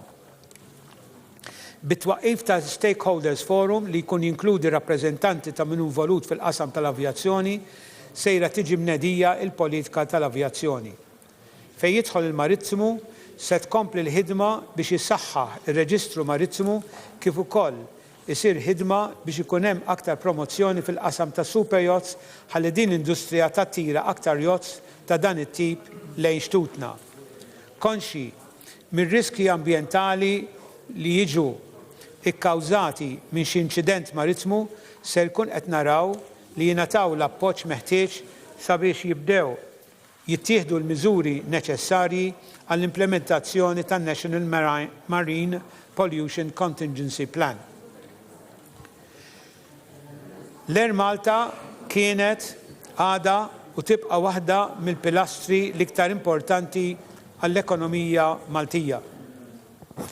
Dan stajna narawh waqt din il-pandemija fejn l-Air Malta operat Lifeline Schedule sabiex il-pajjiż baqa' f'konnettività mal-Ewropa u bekk assigurajna li persuni Maltin maqbudin barra minn Malta jkunu jistgħu jinġibu lura f'pajjiżna. Huwa fatt magħruf li waqt il-pandemija tal-COVID-19 is-settur tal-avjazzjoni l-iktar li ġie milqut. Għal daqstant, bħala Gvern se nkunu qegħdin naraw li ngħinu l-Air Malta tirkupra parti mit-telf li għamlet minħabba l-pandemija u għalhekk fil-ġranet li ġejjin se nkunu qegħdin indaħħlu t-talba ta' State Aid mal-Kummissjoni Ewropea.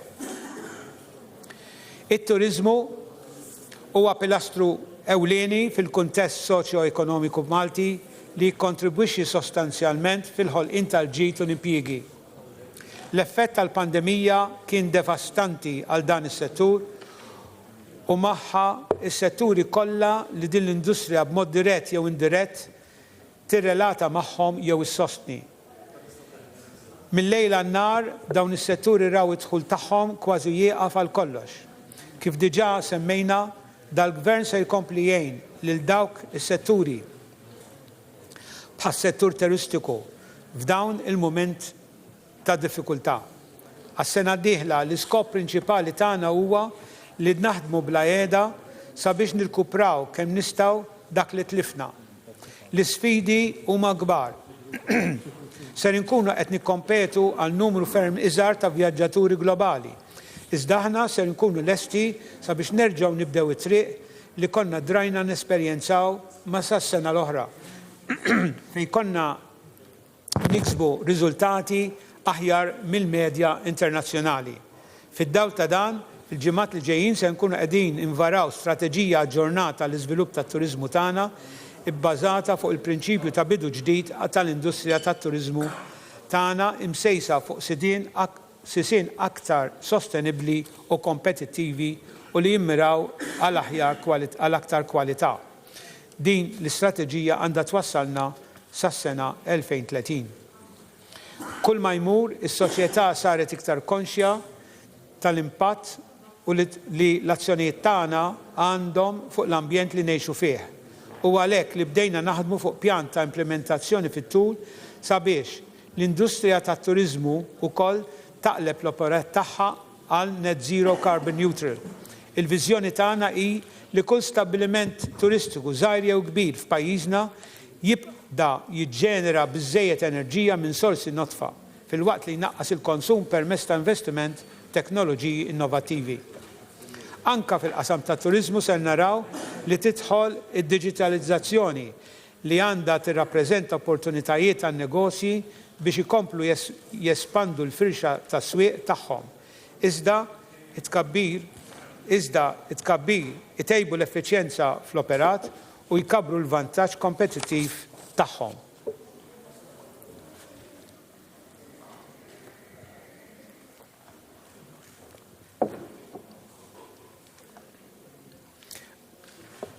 Barra li sejrin ikollna pakkett ta' inċentivi ta' promozzjonijiet internazzjonali biex nattiraw lit-turist li jiġi ġewwa pajjiżna u niffinanzjaw l-organizzazzjoni ta' numru ta' avvenimenti li jkunu mqasma matul is-sena kollha ħalli naqsu l-istaġjonalità, ser naħdmu biex nerġgħu nistimulaw is-settur tant importanti tal-konferenzi u inċentivi. Sejrin inkomplu ntejbu l-prodott turistiku li tinkludi ukoll ir-reġenerazzjoni żamma fi stat tajjeb ta' żoni turistiċi. Għaldaqstant matul is-sena d-dieħla se nkunu qed inniedu design contest blan li jitfassal pjan holistiku għal reġenerazzjoni ta' diversi żoni. Fejn tidħol is-sigurtà se nkomplu naħdmu biex niżviluppaw il-kunċett ta' Safe City u l-ewwel żona se tkun tħaddan dan il-kunċett huwa żona ta' Paċeville. Fl-aħħar xhur kienu għaddejja ħidma mal-Pulizija li fukat kemm fuq dan l-aspett tekniku kif ukoll tal-operat fil-qafas legali biex din iż-żona tiġi mħarsa permezz ta' Double CTV. Cameras. Miżuri li jindirizzaw ir-realtajiet ta' Għawdex. Sur President, dal-Gvern dejjem poġġa fuq net il-priorità li jagħti lill-Lawċin u hekk se jibqa' jagħmel.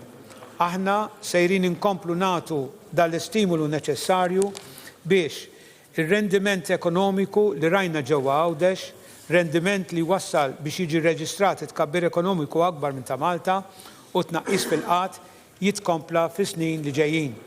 Aħna kommessi li nkomplu naraw li l-Għawdex ikomplu jiddiversifika l-attivitajiet ekonomika tiegħu u jnaqqas id-dipendenza tiegħu fuq is-settur pubbliku u dak tat-turiżmu fil-waqt li nibqgħu ninvestu biex isir ċentru ta' riċerka u post fejn jista' jiġi varati u jsiru proġetti pilota fejn tidħol it-teknoloġija avvanzata. Dan kollu jsir fil-waqt li nibqgħu nħaddnu il-kunċett li Għawdex jibqa' gżira ekoloġika u jkompli jsbieħ bi proġetti li jkomplementaw il-viżjoni ta' ambjent sostenibbli. U bla dubju ta' xejn, kemm il-Kumitat Permanenti għall-Affarijiet Għawdex kif ukoll l-Awtorità Reġjonali għal Għawdex, żewġ istituzzjonijiet li waqqaf dan il-Gvern ser inkomplu jgħinu biex din il-viżjoni għal Għawdex titwettaq. B'introduzzjoni ta' tieni fiber optic cable, l-Innovation Hub ta' Xewkija u tkomplija ta' xogħol fuq l-Osservatorju Astronomiku Nazzjonali fil-Kortin fin-Nadur, ser jinħolqu opportunitajiet ġodda ta' xogħol ta' valur miżjud għoli. Fil-qasam internazzjonali, fil-qasam tradizzjonali tas-setturi tal-agrikoltura u sajt, se nkunu qed naraw li ndaħlu numru ta' inizjattivi biex dawn l-oqsma isiru aktar sostenibbli billi jiddiversifikaw l-operat tagħhom. Id-diversi skemi li ġew implementati f'dawn l-aħħar snin u li kienu ta' xprum biex jonħoloq aktar xogħol ġewwa Għawdex ser jitkomplew. Għalhekk ser jiġu estiżi l-Employment Refund Scheme, it-Teleworking Scheme, l-iskemi fil-qasam ta' l-MICE u fejn jidħol il-Back Office Employment Refund Scheme u skemi ta' support promozzjonali l-interpriżi Għawċin li operaw b'mod speċjali fis-settur tal-innovazzjoni diġitali, ta' teknoloġija tal-internet fis-settur turistiku se jkunu qed jitjiebu ħalli jinkisbu aktar riżultati pożittivi. Jitħabbru aktar dettalji l quddiem. Matul is-sena d-dieħla se jitkompla x-xogħol fuq rinnovazzjoni u l-upgrade meħtieġa tal-infrastruttura tal-ICT fil-binja amministrattiva tal-Ministeru għal Għawdex. Meta jkun lesda l-proġett se jipprovdi ambjent akkoljenti u modern u jħares l-aspetti ta' saħħa u ta' sigurtà fuq il-post tax-xogħol għall-impjegati u l-klijenti. Xogħol infrastrutturali f'Għawdex. Dak li għandu x'jaqsam mal-infrastruttura ser jitkompla bil-bini mill-ġdid ta' toroq arterjali u toroq oħra. Bħala parti mill-landscaping se jsiru wkoll xogħol ta' restawr ta' statwi u niċeċ li jinsabu mxerdan fit-toroq u l-pajsaġġ Għawċi, kif ukoll jiġi installati mosaic murals fiż-żoni turistiċi u jsir xogħol ta' infrastruttura fl-inħavi tal-Blue Lagoon f'Kemuna. Permezz ta' teknoloġija artifiċjali u u l-Internet of Things se jitkompla l-proġett ta' Smart Parking ġewwa aktar parkeġġi u toroq madwar Għawdex. Sabiex persuni tkun taf kemm u fejn hemm parkeġġi disponibbli. Se jitkompla x-xogħol fuq il-bini ta' ċentri akwatiku li barra l-Pixxina Olimpika jinkorpora restawr u żieda ta' aktar faċilitajiet sportivi fil-padiljun sportiv. Se jsir upgrade fl-infrastruttura teknika tal-korsa ta' żwiemel ta' Xħajma. Il-master plan għad-diving li kien ġie imħejjes nilu se jiġi aġġornat u mġedded biex ikun jirrifletti l-bżonnijiet preżenti u futuri ta' dan id-delizzju u niċċa turistika. Se jsiru wkoll dawk l-istudji meħtieġa biex eventwalment jiġu implementati biex jiġi implementat il-Mużew Kulturali taħt il-Baħar li għandu jkun l-ewwel xorta tiegħu f'dawn il-gżejjer. Se jsiru wkoll proġett ta' virtual reality ġewwa ċittadella li għandu jwassal biex il-viżitaturi jesperjenzjaw l-istorja u l-kultura tal-post b'mod interattiv. Barra l-benefiċċju għal-kiri ta' akkomodazzjoni li qed jingħata lill-istudenti Għawċin, l-istudenti se jkomplu jiġu mejjuna bil-proġett ta' akkomodazzjoni Villa Lawri bil-Kirkara. Se jitkompla x-xogħol fuq id-dar tal-anzjani f'dar Giuseppe Fajnsiela. Fl-isfond ta' Eko Għawdex ser jingħata bidu għall-ewwel fażi ta' proġett pilota għal ġenerazzjoni ta' enerġija rinnovabbli mis-slari tal-baqar u l-materjal organiku. Ser inkomplu mixjin bit-tisbieħ ta' numru ta' widien, bini ta' ħitan ta' sejjeħ u b'afforizzazzjoni diversi nħawi. Sur President, il-Gvern se jkompli jaħdem biex itejjeb il-konnettività bejn iż-żewġ gżejjer. U għalhekk li l-proġett li jkun hemm trasport tal-fast ferry isir wara li jiġu solvuti l-intoppi li nqalgħu li waslu biex jiġu post l-introduzzjoni ta' dan is-servizz. Fejn jidħol l-użu tar-raba vapur permezz ta' sejħa għall-offerti għall Public Service Obligation se nkunu qed nassiguraw li dan is-servizz ikun fuq bażi permanenti. U dan huwa komplementat bl-introduzzjoni ta' servizz ġdid tal-linja Extra 100, servizz li se jkun qed jagħti servizz ta' kwalità u jirrispondi għal ħtiġijiet ta' dawk l-Għawċin li ta' kuljum jaqsmu bejn iż-żewġ gżejjer. Fuq il-mina tlesta l-proċess tal-Pre-Qualification Questionnaire, il-PQQ, li huwa l-ewwel stadju minn proċess ta' tlieta li għandu jwassal biex jekk il-proġett ikun feasible jintgħażel il-konċessjonarju li jkun se jiddisinja, jibni, jiffinanzja, jopera u jieħoħsib il-mina. Bidja u sajd. Il-Gvern se jkompli jagħti l-importanza xierqa lis-settur tal-bidja u sajd. Sur President, is-sena d-dieħla se nkunu qed nagħtu grants. Liema ammont ta' grants ikun ekwivalenti għat-taxxa li titħallas fuq il-beħ tal-prodotti li l-bdiewa u s-sajjieda ibijaw fil-pitkali u l-pixkerija.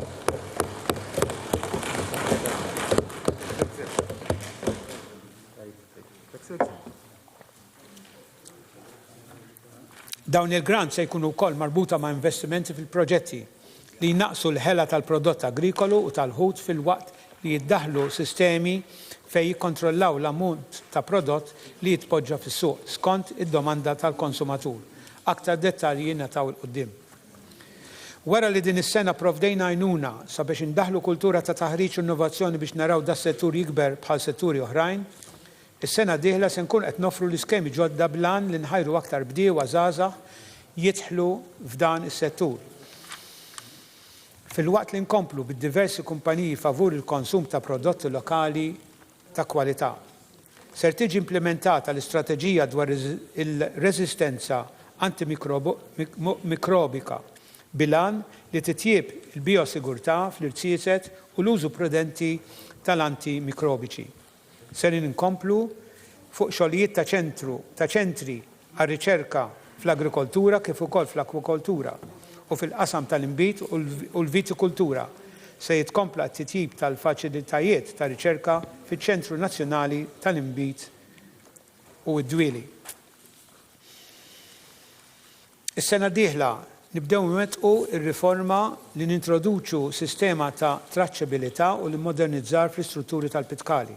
Fejn jirrigwardja l-biċċerija pubblika se nkunu qed niffaċilitaw l-investiment sabiex isir użu u tqejjid fis-suq ta' by-products u bekk nżidu l-kompetitività tas-settur li jkollna prodotti speċjalizzati. F'dan il-budget ser jkunu qegħdin jiġu votati fondi għat-tnedija ta' skema li tkun ibbażata fuq l-impenn multianwali fl-intenzjoni li ttejjeb il-ħarsien tal-majjal fl-irsiset. Se nallakaw ukoll fondi sabiex is-sajjieda jkomplu jirrestawraw id-dajjes tradizzjonali tas-sajt tal-injam li ġew mibnija qabel is-sena 2007. Fondi oħra se jmorru biex ikomplu bil-proċess ta' metering tal-boreholes ħalli ikonna stampa ċara tal-konsum tal-ilma tal-pjan mill-bjedja li jippermetti l-użu sostenibbli ta' din ir-riżorsa. Biskop li nkomplu ntejbu l-standards tal-ħarsien u trattament xieraq tal-annimali, se nkunu qegħdin ntejbu l-faċilitajiet fil-kwarantina tal-annimali żgħar. Barra minn hekk se jinbeda x-xogħol fuq il-bini ta' ċimiterju tal-annimali. L-maniġjar u l-konservazzjoni tal-ilma. Ir-riżorsa tal-ilma hija waħda essenzjali għal pajjiżna, speċjalment meta wieħed jikkonsidra li għandna klima semi-arida u d-domanda li dejjem qiegħda tiżdied. Il-Gvern se jkompli jaħdem fuq proġetti li jissalvagwardjaw din ir-riżorsa u jara li jwassal prodott tal-aqwa kwalità lill-konsumatur. Fejn jidħol il-produzzjoni tal-ilma ġdid, ir-reċiklat tal-livell terzjarju għaddej xogħol estensiv fuq 5 ġibjuni fin-nofs ta' nar ta' Malta. Qed jiġi installati dispensers u estiż in-network ta' distribuzzjoni biex inkunu jistgħu igawdu minnu aktar bdiewa kemm fit-Tramuntana u fin-nofsinhar ta' Malta kif ukoll f'Għawdex. Ser jitkomplew ix-xogħlijiet fuq l-impjant ta' reverse osmosis ġewwa Għawdex u l-mina li taqqat l-impjant tal-Arrow ta' Pembroke mal-ġibjuni li hemm f'Taqali. Fl-istess waqt, se jkun hemm investiment fis-sistemi ta' produzzjoni u distribuzzjoni tal-ilma biex tilqa' żieda fid-domanda tal-ilma. Il-programm ta' tibdil tal-pajpijiet u l-mejnijiet tal-ilma, tisħiħ ta' pumping stations u tkabbir fil-kapaċità ta' produzzjoni tal-impjant tal-Arrow għandhom iwasslu biex itejbu l-kwalità tal-ilma, tal-vit, tnaqqis fil-ħela u ħela tal-ilma minn leaks, iżid l-effiċjenza u tissalvagwardja r-riżors tal-ilma ta' taħt l-art ta' Malta. Ser jinbeda wkoll ix-xogħol fuq l-iżvilupp ta' skemi avvanzati ta' monitoraġġ tar-riżors tal-ilma f'Malta. Ser titkompla l-kampanja nazzjonali għal konservazzjoni tal-ilma fosthom it-tqassim tal-water saving kits lir-residenti. Tkomplija tal-attività edukattiva għat-tfal tal-iskejjel ġewwa ċentru nazzjonali għal konservazzjoni tal-ilma u bi proġetti edukattivi għal konservazzjoni tal-ilma fl-iskejjel. Matul is-sena id-dieħla mistennija jitlestew ix-xogħlijiet ta' tisħiħ fuq l-impjant ta' Sant'Antnin fil-waqt jinbena pjan li għandu jwassal fuq medda ta' snin. Issir overhaul tas sistema ta' drenaġġ u l-impjanti għat-tisfija. Wara l-tlestiet l-ewwel fażi tal-istudju dwar il-possibilità li tiġi introdotta s-sistema ta' trasport għall-massa permezz ta' sistema metropolitana ta' taħt l-art bl-użu tal-light rail, is-sena d-dieħla ser ikun qed issir it-tieni fażi ta' dan l-istudju li se jkun ikopri fost l-oħrajn stħarriġ ġeotekniku dettaljat. Studji sismiċi u s-servizzi ta' utilità hi meħtieġa. Ikun wara dawn l-istudji dettaljati li wieħed ikun f'pożizzjoni li jieħu deċiżjoni jekk il-proġett ikunx vijabbli.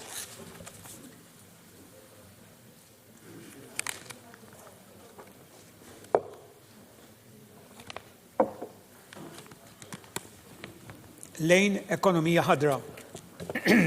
Sur President, jekk hemm xi ħaġa pożittiva mill-pandemija tal-COVID-19 kien li rajna l-kwalità tal-arja titjieb fejn l-emissjonijiet naqsu b'40%.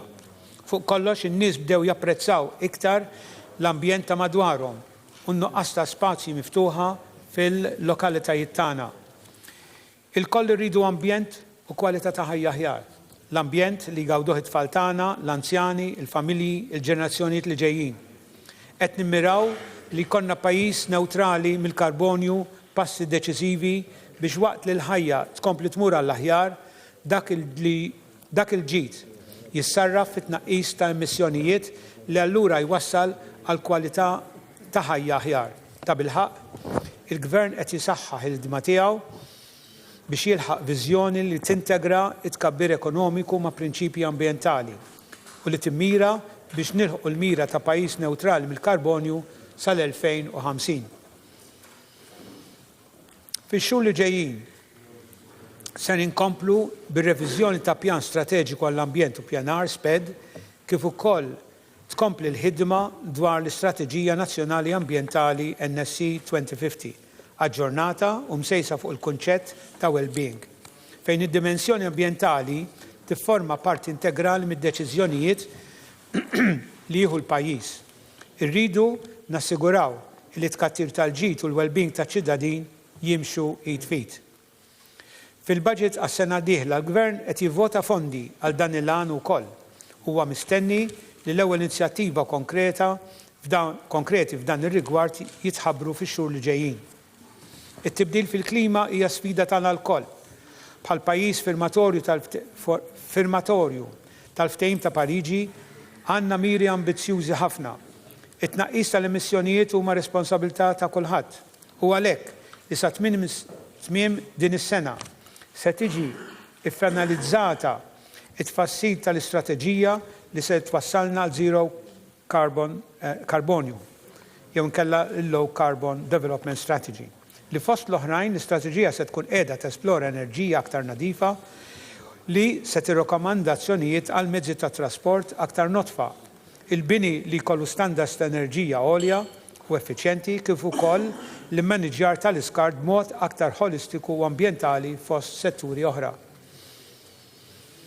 Aktar minn qatt qabel tinħassu koll ħtieġa li kull persuna li tgħix Malta u għawdex tifhem l-urġenza li tittieħed azzjoni f'waqta rigward it-tibdil fil-klima u iżjed minn hekk is-sem li kull persuna jista' jkollu il-persuna li jista' jkollha biex tingħeleb din l-isfida globali. Għaldaqstant, matul is-sena d-dieħla se nniedu kampanja edukattiva dwar it-tibdil fil-klima. Dawk li jikkawżawha, il-konsegwenzi tagħha u l-modi konkreti kif ukoll persuna li bidliet żgħar tista' tagħti is-sem tagħha.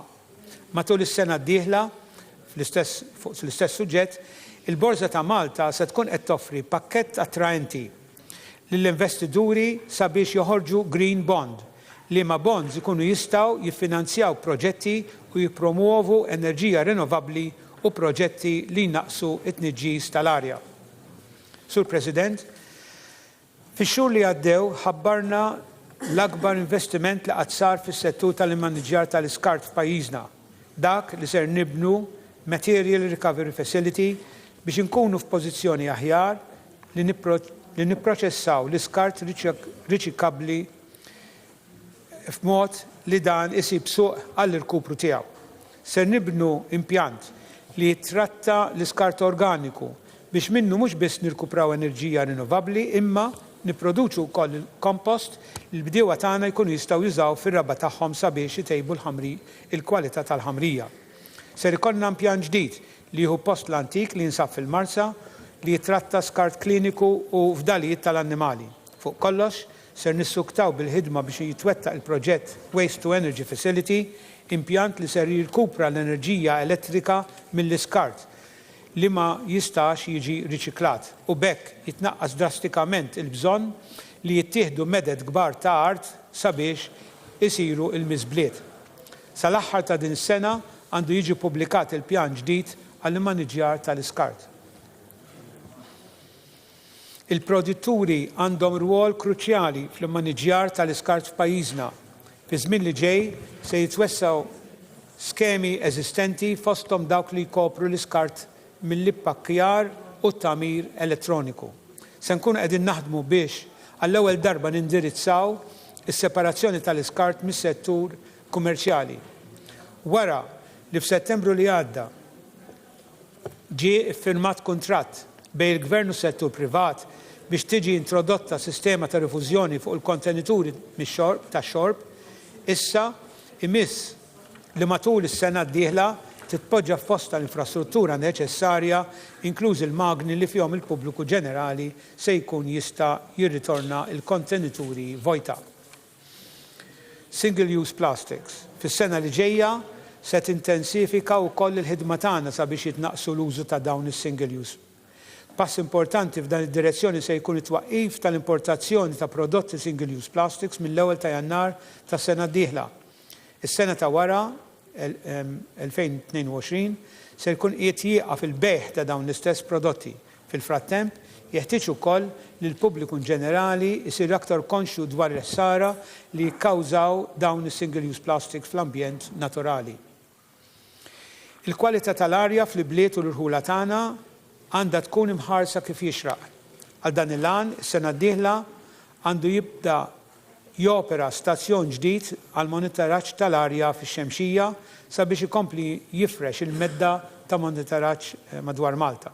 Ser ukoll qed jitħejja pjan sabiex titjieb il-kwalità tal-arja fil-pajjiż. Sadattant, matul is-sena d-dieħla se titkompla xogħol biex titfassal strateġija nazzjonali dwar il-biodiversità 2022-2030 li tkun aġġornata mal-obbligi li għandna biex nassiguraw li l-biodiversità rikka ta' pajjiżna tkun imħarsa bl-aħjar mod.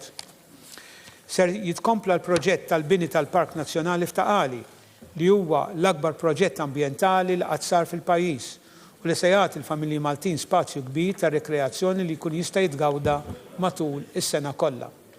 Matul is-sena d-dieħla se nkomplu nħaddru aktar żoni urbani tagħna fosthom pjazzezz u żoni fil-miftuħ għal postijiet ta' rekreazzjoni għal familji tagħna. Wara li din is-sena se nkunu għamilna l-ewwel 4 green walls pajjiżna, matul is-sena li ġejja se nkunu qegħdin inniedu skemi biex residenzi privati u ħwienet fl-urban ikunu jistgħu jinstallaw il-green walls mal-faċċata tagħhom. Bl-istess mod, se nkunu qed naħdmu fuq proġetti ambjentali taħt il-kunċett Grey to Green biex fiż-żoni fejn ngħixu u naħdmu nkunu nistgħu naraw l-infrastruttura ħadra fosthom żoni li minnhom ngħaddu kuljum. Wara li nidejna l-inizjattiva sabiex fis-siti naturali jibda jopera tim ta' uffiċjali Rangers biex jgħin fil-pubbliku jifhem aktar aħjar il-karatteristiċi u l-biodiversità tas-sit se jkunu qed jispjegaw lin-nies li attività jistgħu jsiru mingħajr dannu għall biodiversità u kif wieħed jista' jżur u jgawdi s-sit b'rispett sħiħ lejn l-integrità ambjentali taż-żona. Barra minn dan, ser inkomplu l-investiment biex inħoloq ambjent aħjar għal ġenerazzjonijiet futuri billi jissieħbu żoni urbani, jissebħu żoni urbani fejn ikun hemm aktar siġar u jinħolqu l-inħawi ġodda ta' afforestazzjoni.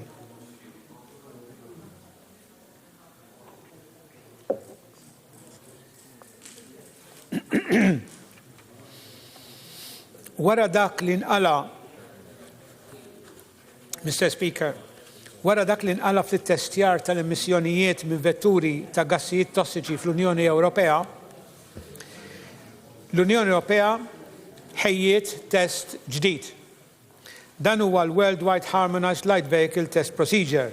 Liema test se jipprovdi bażi aktar preċiża għal kalkoli tal-konsum tal-fuel u l-livell tal-emissjonijiet tal-gass mill-vetturi. Dan it-test se juri valur ola ta' gass li joħroġ mill-vetturi tagħna meta mqabbel mat-test li kienu jsiru fil-metodu ta' qabel. Billi t-taxxa ta' reġistrazzjonijiet u l-miżata tal-liċenzja annwali hija marbuta ma' dawn l-indikaturi ta' emissjonijiet, il-Gvern ħaseb minn qabel biex jirrevedi din il-konnessjoni b'mod li ma jkunx hawn tibdil fil-ħlasijiet. Sur President, saru ħafna studji biex naraw li fejn tidħol il-konsumatur dan ma jiġix mitlub iħallas aktar milli kien qed iħallas bħalissa. Kemm fejn tidħol it-taxxa fuq reġistrazzjoni kif ukoll fejn tidħol il-miżata tal-liċenzja annwali tal-vetturi.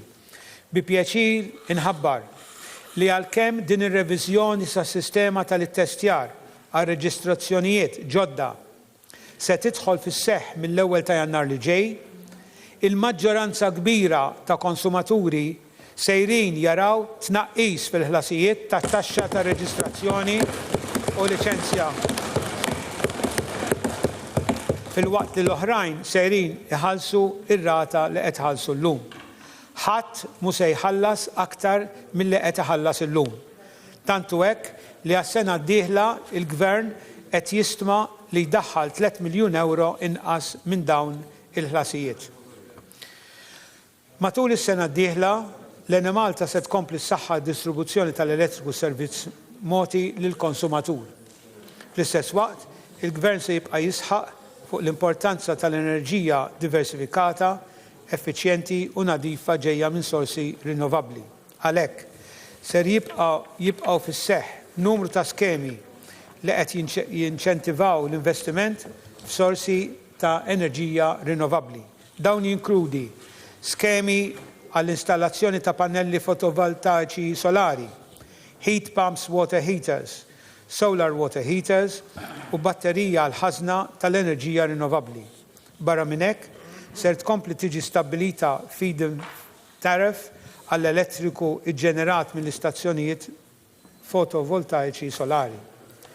L-iskemi ta' restawr tal-bjar fid-djar residenzjali, l-iskema ta' tibdil tal-appliances għal-familji vulnerabbli, l-iskema l-lotja fuq xiri ta' reverse osmosis ukoll se jiġu estiżi.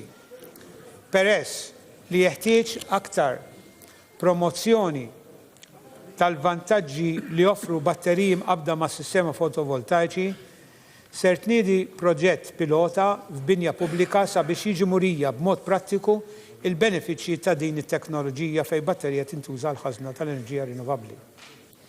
Barra minn hekk, se jiġu installati 5 eco-intermodal hubs f'postijiet strateġiċi madwar il-Gżejjer Maltin, fejn il-pubbliku se jingħata aċċess għal kull informazzjoni dwar mezzi ta' trasport, kiritaj scooters u e-bikes kif ukoll faċilitajiet fejn wieħed jista' jiċċarġja il-mobile u juża il-Wi-Fi. Fejn jidħlu l-vetturi elettriċi ser jitkompla l-installar ta' taħlita ta' 130 ta' medium fast to fast charging pillars li se jkunu disponibbli għal pubbliku in ġenerali. Is-sena d-dieħla l-Gvern se jwettaq studju biex ikun hemm tibdil minn karozza li jaħdmu bil-fjuwil għal karozzi li jaħdmu bl-elettriku fis-servizz pubbliku. Il-Gvern se jkompli jixpruna l-investiment fir-riċerka u l-innovazzjoni fl-oqsma tal-enerġija u l-ilma sabiex permezz ta' kollaborazzjoni mal-Akkademija u l-Industrija, riċerkaturi jkunu mejjuna finanzjarjament biex jaħdmu fuq proġetti li jwasslu għall-iżvilupp ta' prodotti teknoloġiċi u soluzzjonijiet adatti għal pajjiżna. Se jkunu qed jiġu allokati 1.5 miljun euro għal skemi ta' skrappjar ta' vetturi, il-grant se tvarja skont kemm iniġsu l-emissjonijiet tal-vetturi il-vettura l-ġdida.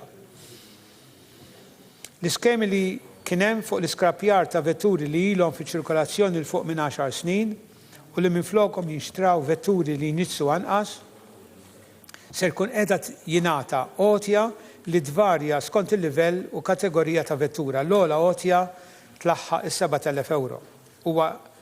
Huma eligibbli għal dawn l-iskemi kemm individwi privati, kumpaniji privati u għaqdiet non-governattivi li huma reġistrati bħala tali. Ser inkomplu nestendu għal sena oħra dawn il-miżuri marbutin ma' xiri ta' vetturi elettriċi li ma' miżuri huma intiżi biex inkomplu nżidu n-numru ta' vetturi li jniġsu anqas. Għalhekk se jiġu estiżi l-miżuri li ma jkunx hemm taxxa ta' reġistrazzjoni u eżenzjoni mill-ħlas tal-liġenza annwali ta' triq għal perjodu ta' 5 snin mid-data tal-ewwel reġistrazzjoni għal vetturi elettriċi u vetturi elettriċi plug-in. Ir-rata speċjali applikabbli għal djar residenzjali biex individwi li għandhom vettura li taħdem bl-elettriku matul il-lejl ikunu jridu jiċċarġaw il-batterija sa tibqa' fis-seħħ. Skemi oħrajn. L-iskemi fejn tingħata loti u ekwivalenti għal rifużjoni sħiħa tal-VAT fuq roti u roti elettriċi se terġa' tiġi estiża, l-istess jgħod tal-iskema li tinċentiva x-xiri ta' muturi, scooters u roti assistiti b'mutur tal-elettriku għal massimu ta' 400 euro. Fejn tidħol lotja għal min jaqleb il-vettura tiegħu biex taħdem bil-gass minflok bil-petrol, din lotja issa se titla' għal €400. Iżda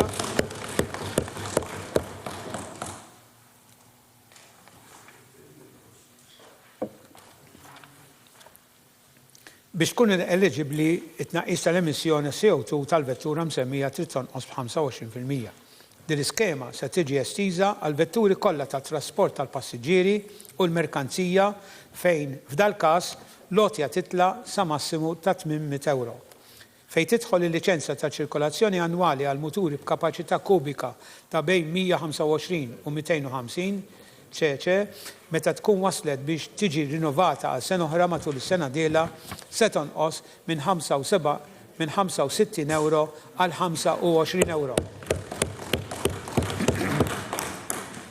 Il-vetturi kollha, inkluż il-muturi li huma diġà reġistrati mal-Awtorità tat Trasport se jkunu jistgħu japplikaw biex il-vettura tagħhom tkun liċenzjata biex tintuża fit-8 il-ġimgħa u fil-ġranet tal-festi pubbliċi u nazzjonali biss. F'dan il-każ huma jibbenefikaw minn tnaqqis ta' 35% tal-ħlas annwali tal-liċenzja ta' ċirkolazzjoni.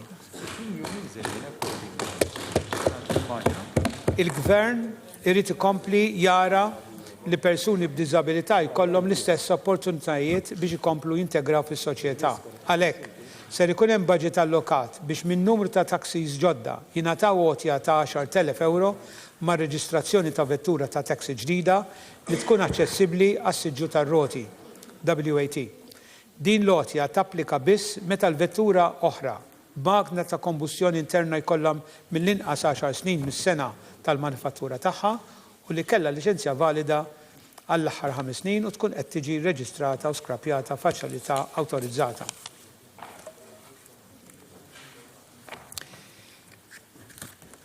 Niġu issa biex dwar it-tisħiħ tal-infrastruttura, Sur President. Il-Gvern kif beda jagħmel fis-snin li għaddew se jkomplu jwettaq il-pjan infrastrutturali biex dawn il-gżejjer ikollhom toroq arterjali, residenzjali u rurali li jxirqu lil pajjiż modern. U da kollu biex il-pajjiż ikompli jtejjeb l-infrastruttura ta' toroq biex ikunu jistgħu jaqdu ħtiġijiet futuri ta' trasport ta' dawn il-gżejjer. Is-sena d-dieħla se nkunu qed naraw it-tlestija ta' proġetti maġġuri bħas Central Link Project u l-junction ġdida li tinsab bejn Pembroke u High Ridge fis-Swieqi u bħala proġetti ġodda se jinbdew hemm xogħol fuq il-mina tal-Ħarkirkop u l-Airport Intersection Project, il-Luqa Junction Project u l-Imsida Creek Junction. Sejrin jitkomplew it-tħejjiet neċessarji biex ikunu jistgħu jibda il-bini mill-ġdid tal-bypass ta' Whittle Line u tas-subway ġdida biswid bib il-Bombi.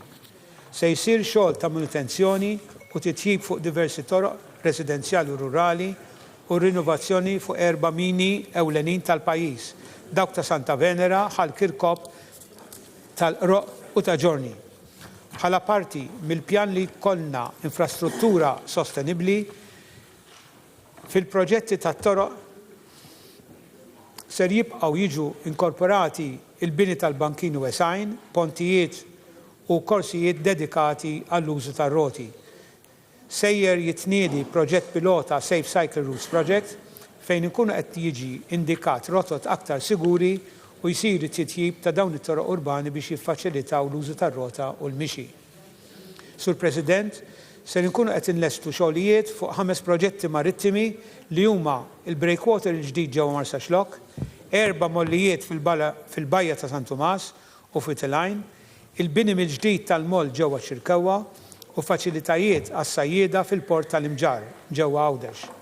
Fejn jidħlu proġetti ġodda li jimbdew s-sena d-dieħla fost l-oħrajn wieħed isib titjib fl-infrastruttura madwar il-kosta li tinkludi faċilitajiet ġodda għal passiġġieri li jużaw il-laneġ bħal mezzi ta' trasport ta' Sliema, l-Bormla, ta' Ġbiex, Buġibba u l-Birgu. Komplementari ma' dawn il-proġetti ser ikun hemm tiswijiet meħtieġa ta' mollijiet eżistenti. Ser inkomplu għaddejjin bl-aħħar tħejjiet li għandhom iwaslu biex eventwalment jingħata bidu għal Grand Harbour Cleaner Project u dan sabiex il-port kbir ikollu sistema ta' shoreside electricity li se tkun qed tnaqqas it-tniġġis tal-arja ġenerat minn cruise liners. Se nkunu qed nimbarkaw fuq programm ta' investiment ta' aktar minn 450 miljun euro fuq medda ta' 7 snin li se jbiddel wiċċ tal-infrastruttura industrijali ta' pajjiżna kif ukoll il-ħolqien ta' spazju uffiċċji ġodda għan-negozji. Dawn se jinkludu investiment fil-Life Science Park ġdid, Cordin Business Center, investiment fil-reġenerazzjoni ta' zona li kienet tintuża bħala miżbla fil-Marsa u li hawnhekk se jinħolqu spazju ġdid għal SMEs, kif ukoll investiment f'ċentru ta' loġistika. Programm ambizzjuż li se jimmarka bidu ta' kapitlu ġdid fl-istorja tal-industrija Maltija. Jinsab fi stadju avvanzat il-pjan ta' riġenerazzjoni tal-villaġġ tal-Irtaġġinat ta' Ftaqali.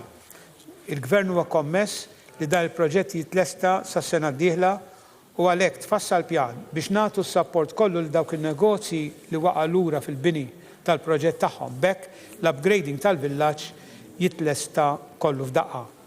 Bħala parti mit-tisħiħ tal-infrastruttura tal-avjazzjoni se jibda l-proġett relatat mal-bini mill-ġdid tat-taxiway Lima biex tikkumplementa l-ħtiġijiet preżenti u biex Malta ssir ċentru ta' manutenzjoni fis-settur tal-avjazzjoni. Immodernizzar tal-faċilitajiet tas-saħħa. Il-Gvern se jkompli jsaħħaħ l-infrastruttura ta' faċilitajiet li joffru s-servizzi tas-saħħa. Dan se jsir billi jkun hemm il-bini ġdid tal-outpatients u l-parkeġġ taħt l-art ġewwa l-Isptar Mater Dei. Inkomplu bl-modernizzar ta' swali tal-Isptar Monte Carmeli, jinbena ċentru reġjonali ġdid fit-Tramuntana ta' Malta, l-immodernizzar ta' ċentri ta' saħħa fosthom iċ-ċentru ta' saħħa tal-Gżira u l-immodernizzar tal-Berex li jinsabu fil-komunità madwar Malta u Għawdex kif ukoll it-tkomplija ta' ċentru ta' saħħa ġdid ġewwa ir-Raba ta' Għawdex. Il-Gvern permezz tal-fondi Ewropej qiegħed ukoll iħabbar il-bini ta' bank tad-demm ġdid flimkien ma' ċentru speċjalizzat għall proċessar u l-ħażna tat-tessuti u ċelloli staminali. Dan iċ-ċentru se jintroduċi servizzi ġodda bħall-ifriżar tal-għada mill-ħażna tal-korneas u ċelluli staminali għall-użu minn pazjenti li jkunu rikoverati fl-isptar tal-onkoloġija.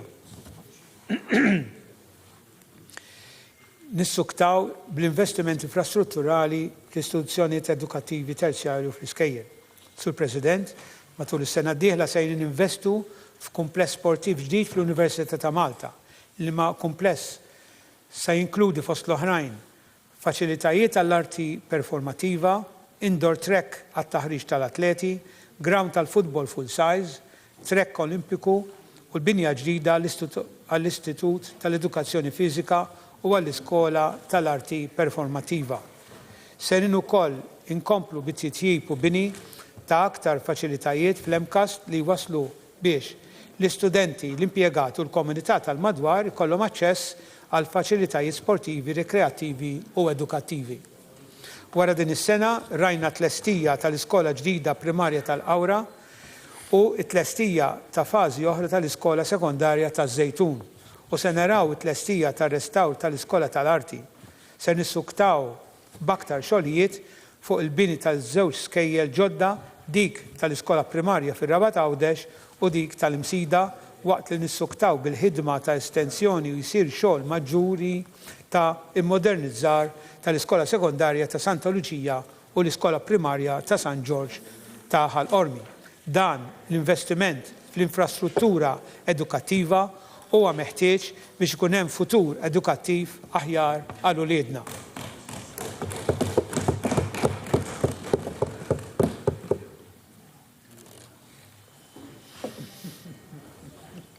Bħala parti mill-preparazzjonijiet biex Malta tospita l-logħob tal-pajjiżi żgħar li se jsiru f'pajjiżna fis-sena 2023 sejrin inkomplu mhux biss nimmodernizzaw iżda nżidu numru ta' faċilitajiet sportivi ġodda biex nindirizzaw l-bżonnijiet ta' disċiplini sportivi differenti b'investiment li fuq medda ta' 3 snin se jlaħħaq il-11 miljun euro. Dawn il-faċilitajiet ġodda fost l-oħrajn se jinkludu il-bini ta' indoor rowing tank ġewwa l-Kottonera li ma' faċilitajiet sa' taħriġ se jkunu eventwalment disponibbli għal organizzazzjonijiet kollha li jipprattikaw dal-isport u l-bini tal-outdoor velodrome ġewwa Pembroke li għandu jattira kompetizzjonijiet internazzjonali lejn Malta. Se jkun qed jingħata bidu għal bini ta' kumpless tar-rugby ġewwa Kordin. Il-programm li nbeda ftit ta' snin ilu fejn hemm programmati li jinbnew 500 appartament minn fondi tal-Bank Investiment Ewropew, il-Bank ta' Żvilupp u bini ta' kważi 700 appartament ieħor fejn parti mill-investiment ġej mill-Fond Soċjali l-NDSF miexi b'ritmu maġġel u se jitkompla. Fl-istess waqt se jitkompla l-ħidma fuq programm ta' manutenzjoni u tisbieħ fil-blokok ta' appartamenti u fl-oqsma tal-bini tal-Gvern.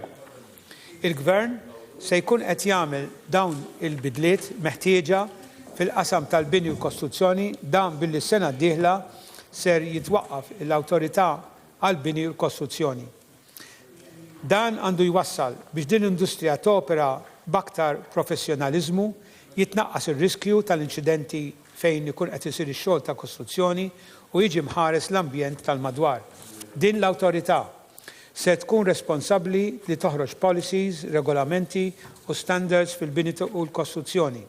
Se titwaqqaf ukoll tribunal indipendenti fejn ikun se jisma' każijiet ta' kontestazzjonijiet kontra xi deċiżjoni tkun ittieħdet. Iżda, forsi l-aktar miżura importanti se tkun dak li għall-ewwel darba se jiġi introdott fond ta' kumpens. Din l-industrija komplet tissaħħab billi daħħalna liġi li tirregola real estate agents.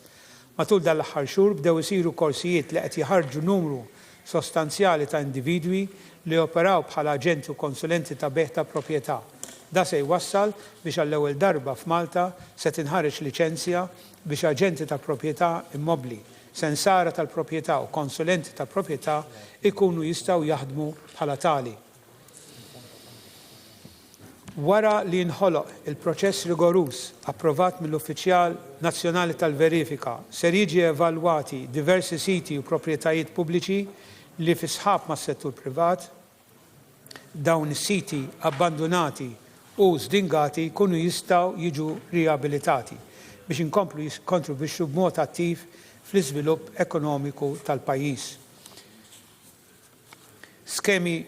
Skema oħra li se tkun qed tidħol hija dik fejn persuni jew kumpaniji li se jingħataw iċ-ċans li jitolbu l-estensjoni ta' ċens fuq proprjetà kummerċjali biex issir investiment fuq din il-proprjetà.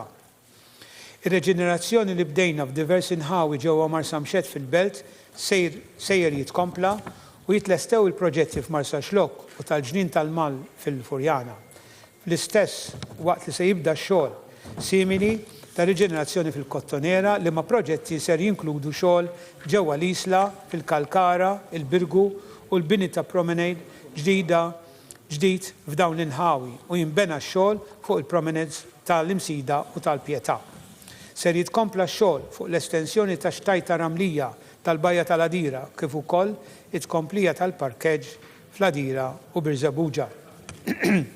Heritage Malta daħlet għal responsabilità ta' restawr u reġenerazzjoni tal-Palazz tal-President fil-Belt Valletta li ma' restawr li qed isir jinkludi it-tibdil tas-soqfa kollha kif ukoll restawr tal-pitturi kollha u rilokazzjoni tal-armerija fil-post oriġinali. Dan minn barra li se jibda x-xogħol fuq is-siti storiċi bħal ċisterni, iċ-ċentru tal-interpretazzjoni kif ukoll restawr u l-ftuħ għal pubbliku tal-binja tal-Main Guard. Fil-Mużew Maritmu ser inkomplu bir-reġenerazzjoni u restawr li ser jinkludi wkoll il-fran navali li hemm fil-binja. F'dan ir-restawr ser tinħoloq esperjenza ġdida fil-mużew kollu. Permezz tal-Fondazzjoni tal-Kottonera ser jitkompla programm estensiv dak li huwa xogħol ta' restawr fuq il-Kottonera Lines, fuq Santa Margherita Lines u fil-forti tar-Rikazoli fil-Kalkara fost l-oħrajn. Xogħol simili ta' restawr ser isir fuq il-Victoria Lines fiż-żona tal-Gargur fuq il-Kappella tas-Salib tal-Olja u tal-oratorju u l-Knisja tal-Ġiżwiti. Sur President, l-2020 se tibqa' nfakra bħala sena meta d-dinja kellha tiffaċċja sfida mingħajr preċedent, il-pandemija. Minn hawn il-Gvern itenni l-apprezzament tiegħu għad-dedikazzjoni tal-ħaddiema kollha li marru lil minn dmirhom biex jiżguraw il-kontroll, it-trażin u l-kura ta' din il-pandemija. Grazzi għal ftehim li sar mal-pajjiżi tal-Unjoni Ewropea u mal-Kummissjoni Ewropea, il-Gvern se jkun qed jixtri l-vaċċin kontra l-COVID-19 ma li dan joħroġ fis-suq sabiex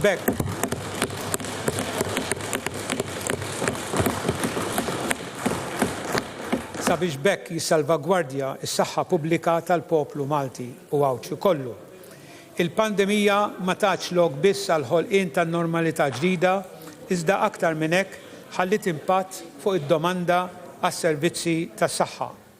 Ħolqot ukoll il-ħtieġa ta' servizzi ġodda u ħtieġa li ċertu servizzi eżistenti jiġu modifikati skont il-bżonn.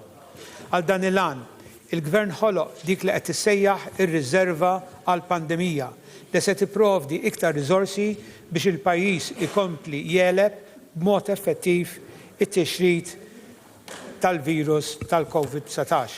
F'dan il-kuntest qed jiġu allokati riżorsi finanzjarji fosthom għal fini ta' kiri ta' faċilitajiet addizzjonali biex fid-dawl ta' ristruttural kellu jsir fl-Isptar Mater Dei kawża ta' sitwazzjoni preċipitata mill-COVID, il-kura akuta u dik elettiva skedata tibqa' tingħata xorta waħda u mingħajr xkiel għalkemm minn faċilitajiet ġodda.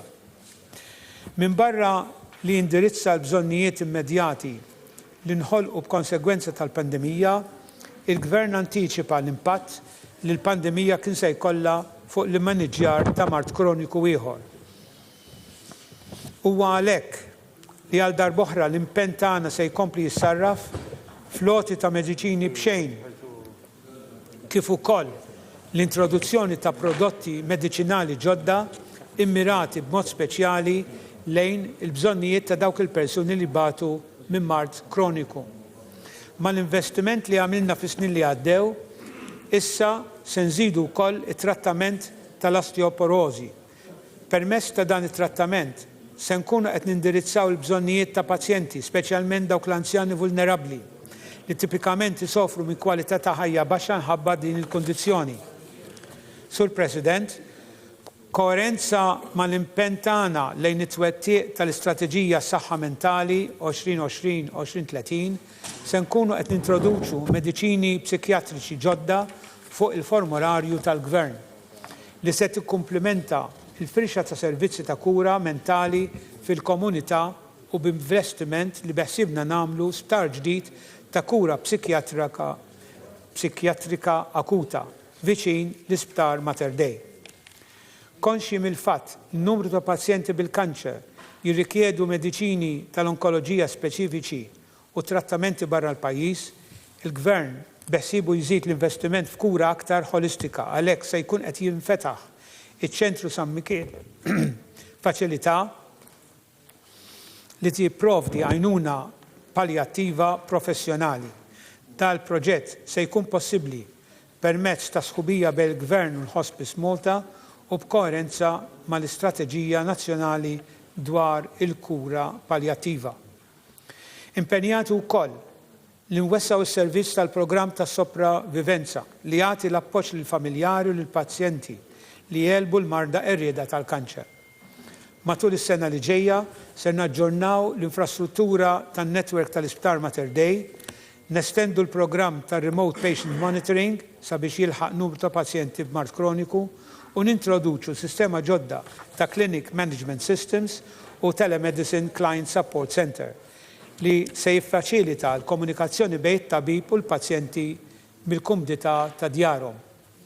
Sur President, aħna konxi mill-fatt l-edukazzjoni hija waħda mill-pilastri ewlieni li tgħin fil-prevenzjoni tal-mart. Apparti mill-sena dieħla se titnedi li fis-sena dieħla se titneda l-istrateġija tal-eliminazzjoni tal-epatite C se nkomplu kampanja edukattiva dwar l-arfin fuq is-saħħa sesswali u l-mart transmess mis-sess, kif ukoll l-importanza li l-pubbliku jagħmel aktar testijiet regolari.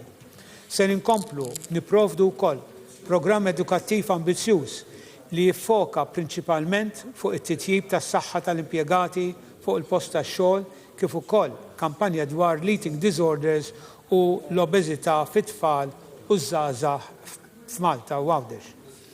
Il-Gvern iqis li t-taħriġ tal-professjonisti tiegħu kruċjali għat-titjib fis-saħħa pubblika ta' pajjiżna. Għaldaqstant ser ninvestu f'taħriġ għall-impjegati fil-qasam tas-saħħa filwaqt li ninċentivaw l-ispeċjalisti mediċi biex jitħarġu fil-qasam tal-prevenzjoni. Dan huwa neċessarju biex inkomplu nibnu fuq is-suċċessi miksuba floti ta' servizzi tal-aqwa kwalità u jiggarantixxi titjib kontinwu fis-saħħa tal-Maltin u l-Awċin.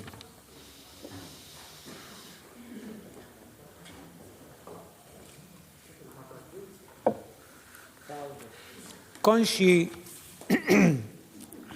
miż-żieda tal-anzjani li se jkollhom bżonn kura ġerontoloġika u peress li grazzi għal livell li ta' ħajja u servizz ta' saħħa li għandna li qed iwassal biex il-poplu Malti qed jgħix ħajja itwal, il-Gvern qed jaħseb bis-serjetà u fit-tul biex jimxi bl-istess pass u jżid in-numru ta' sodod tal-anzjani. Dan se jsir kemm billi jestendi u jżid in-numru ta' sodod disponibbli għall-anzjani, kemm fl-isptarijiet pubbliċi kif ukoll bi proġetti bi sħab mal-privat jew xiri ta' sodod mill-privat.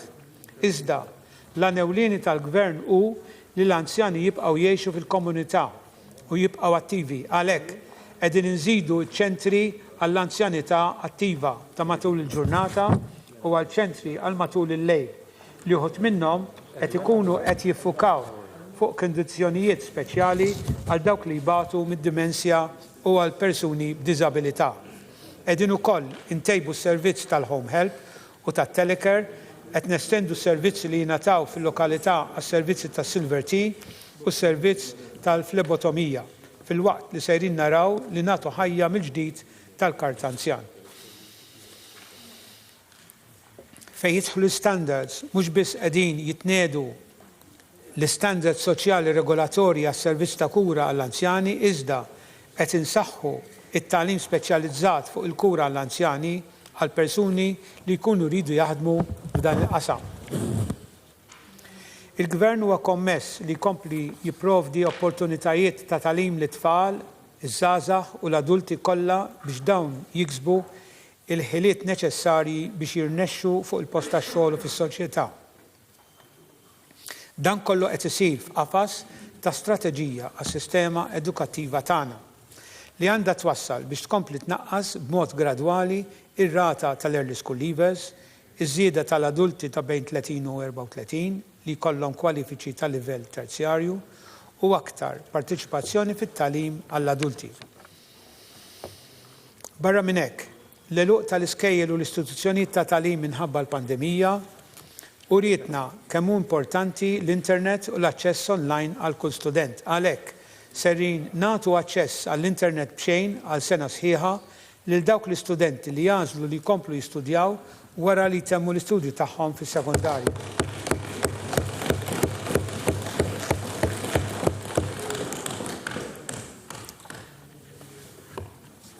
Se naraw ukoll li l-Kummissjoni Nazzjonali Edukazzjoni Avvanzata u Ola tkun qed tirregalizza l-edukazzjoni provduta online. Biex inkomplu nsaħħu l-esperjenza edukattiva l uliedna se nkunu qed noffru ukoll sessjoni online għal ġenituri biex flimkien mal-għalliema jikkontribwixxu u tingħata l-edukazzjoni aqwa fl-edukazzjoni ta' wliedhom. Is-servizz estensiv ta' tagħlim online li jinkludu korsijiet akkreditati u tal-ogħla livell se jiġu offruti lill-adulti u l-ħaddiema biex jittejbu il-ħiliet tagħhom u konsegwentement tgħinhom itejbu u javvanzaw il-karriera tagħhom. Bħala parti mill-Istrateġija Nazzjonali tal-Ittereżmu għal kulħadd se nkunu qed naraw il-programm Reading Recovery, programm ta' intervent bikri immirat lejn it-tfal fl-ewwel snin tagħhom fis-sistema edukattiva jilħaq aktar studenti.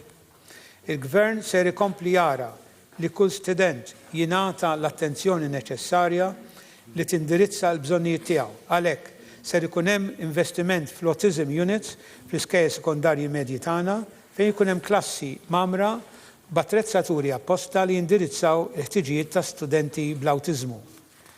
Biex innaqsu l-istress minn fuq l-istudenti, speċjalment waqt l-eżamijiet, se jsir proġett pilota fejn studenti se jagħmlu l-eżamijiet tal-SCC fl-istess skola li preżentament jattendu.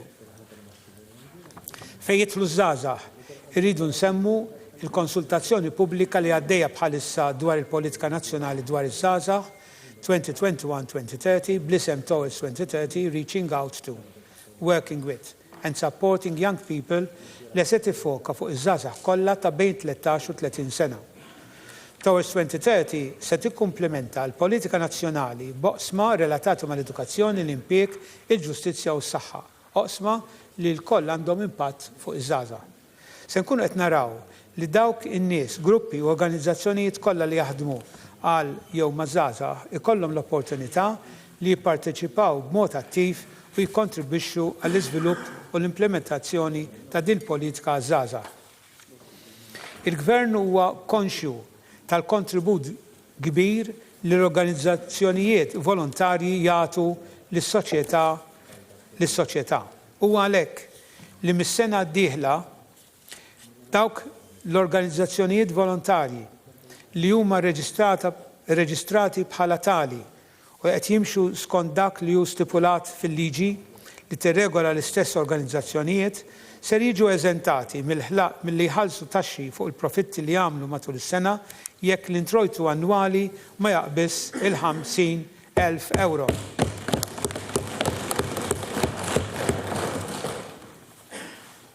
Fl-istess ħin se nkunu qegħdin naraw li l-organizzazzjonijiet volontarji jkunu trasparenti fejn tidħol id-donazzjonijiet li jirċievu u kif jiġu minn fuqha dawn id-donazzjonijiet. Irridu li tibqa' tiġi żgurata l-żamma tal-fiduċja li l-pubbliku Malti u Awċi għandu f'dawn l-organizzazzjonijiet. Fejn jidħol sport kompetittiv se naraw li f'kull sport kompetittiv ikun hemm fair play u nkomplu naħdmu biex tonqos il-korruzzjoni sportiva. Għal dan il-għan, il-Gvern se jkun iwaqqaf awtorità sabiex dwar l-integrità tal-isport Malti, sabiex ikollna entità waħda li tkun qed tissorvelja dan l-aspett negattiv tal-qasam sportiv. Mill-aspett regolatorju u organizzattiv ta' kif isiru tiġrijiet ta' żwiemel se jkun qed tidħol qatt dwar Equestri Malta li maħad se jkun qed jistabbilixxi awtorità ġdida li se tkun qed tieħu post il-Malta Racing Club. L-istorja u l-patrimonju ta' pajjiżna huma dawk il-fatturi fundamentali li jnislu l-identità ta' dan il-poplu. U għalhekk li l-preservazzjoni tal-wirt storiku tibqa' fuq quddiem net tal-aġenda tal-Gvern. U da se jsir billi nkomplu ninvestu fis-sofra tendenza tal-patrimonju kulturali permezz ta' aktar skavar ta' siti arkeoloġiċi. Fl-oqsma kulturali u kreattivi, il-Gvern se jagħti ġdid lill-artisti individwali, l-operaturi kulturali u operaturi li joffru servizzi anċillari lil dan il-qasam li tant sofrew tul l-aħħar xhur sabiex itellaw produzzjonijiet wirjiet kunċerti jew inizjattivi simili ta' kwalità. L-applikazzjoni ta' teknoloġija diġitali qed issir parti integrali fil-produzzjoni ta' xogħlijiet artistiċi u kulturali u għalhekk serin naraw kif ser ngħinu biex ninkoraġġixxu l-aspetti interdixxiplinari aktar qawwija bejn it-teknoloġija, ir-riċerka u l-arti. Matul is-sena d-dieħla ser nkunu qegħdin intellaw simpożji nazzjonali dwar il-kultura u l-kreattività filwaqt li nkomplu ninvestu fil-Fondazzjoni ċentru għall-Kreattività. Il-Malti hija lingwa li rridu nkomplu ninvestu fiha sabiex din tibqa' waħda ħajja. Għaldaqstant ser jitkompla x-xogħol fuq riżorsa diġitali tal-iċċekkjatur għall-isem Malti. Ser inkomplu bl-investiment fir-restawr ta' Teatru Manuel u nibqgħu impenjati li naraw li l-proġett tal-Carnival Experience jitwettaq. Is-sena d-dieħla ser inkomplu nesploraw u niftħu s-siti taħt il-baħar u bekk inkomplu nattiraw it-turizmu u għaddasa professjonisti lejn pajjiżna. Sur President, l-investiment li l-Gvern sena wara l-oħra jagħmel b'mod dirett fil-gvernijiet lokali u għaturija ċara kemm dal-Gvern jemmen bisħieħ f'dawn pilastri ewlenin fil-istrutturi demokratiċi ta' pajjiżna. Nemnu l-investiment li qegħdin iwettqu fil-gvernijiet lokali wassal biex intejbu l-kwalità tal-ħajja li ngħixu il-koll fil-komunitajiet rispettivi tagħna. Matul l-2021 se nkunu qegħdin ninvestu biex insaħħu l-istrutturi tal-Kunsilli Reġjonali biex dawn barra li jaqdu l-funzjonijiet tagħhom b'aktar effiċjenza u effettività nkunu jistgħu joffru l-assistenza tagħhom lill-Kunsilli Lokali fi ħdanhom, inkluż permezz ta' assistenza ta' uffiċjali professjonali. Fuq ir-rakkomandazzjonijiet tal-NAO tar-rapport tagħhom se titniet strateġija tal-ICT għall-Gvern lokali b'mod holistiku. Il-governanza tajba u s-saltna ta' dritt ser jibqgħu ta' priorità u se jitkomplew ir-riformi neċessarji sabiex nassiguraw stabilità nazzjonali, fiduċja fl-istituzzjonijiet u tkabbir ekonomiku. Għal dan il-għan waqqafna il-Kumitat tal-Kabinet dwar il-Governanza li ġie inkarigat li jiżgura li Malta tikkonforma mar-rikomandazzjonijiet dwar il-governanza tajba u s-saltna ta' dritt imresqa mill-Kummissjoni Venezia, Greco u l-Manival. Wara li daħħalna pakkett ta' liġijiet ibbażati fuq l-opinjoni tal-Kummissjoni Venezia ser jitkomplew id-diskussjonijiet fil-Konvenzjoni Kostituzzjonali li qed imexxi l-President tar-Repubblika. Ser inkomplu nsaħħu l-istituzzjonijiet bl-għajnuna ta' esperti mill-Bank Dinji li għandhom iwasslu biex ikun hemm tisħiħ ulterjuri fl-Uffiċċju tal-Avukat Ġenerali u fl-Uffiċċju tal-Avukat tal-Istat. Din il-fażi tar-riforma tinkludi tfassil tal-istrutturi interni, proċeduri amministrattivi u organizzazzjoni tal-Uffiċċju tal-Avukat Ġenerali u l-Uffiċċju tal-Avukat tal-Istat sabiex jiġu żgurat li dawn l-uffiċċji joperaw mod effiċjenti, trasparenti u b'salvagwardja għas-saltna ta' dritt f'pajjiżna. Kif ukoll sabiex l-istrutturi interni u l-proċessi dawn l-uffiċċju jimxi mal-livell ta' professjonaliżmu mitlub kemm lokalment kif ukoll fuq livell internazzjonali. Ir-rapport tal-Manival wera li f'Malta hemm bżonn ta' aktar ħidma fir-rigward tal-għodda leġislattivi u tekniċi bilan li jkun hemm iżjed għarfien tar-riski fil-ħasil tal-flus kif ukoll qafas xieraq kontra l-kriminalità finanzjarja. Wara ir-rapport li ħareġ mill-Manival f'Lulju tal-2019, il-Kumitat Nazzjonali ta' Koordinazzjoni għal ġlieda kontra l-ħasil tal-flus u finanzjar ta' terrorizmu, l-NCC, ħadmet bħilta kollha biex l-awtoritajiet kompetenti jindirizzaw ir-rekomandazzjonijiet kollha. Dil ħidma waslet għal riżultat sostanzjali. Fir-rigward tal-kooperazzjoni bejn l-awtoritajiet saru 44 Memorandum of Understanding. Fil-5 ta' Ottubru Malta ta' din is-sena Malta ippreżentat ir-rapport tagħha lill-Manival.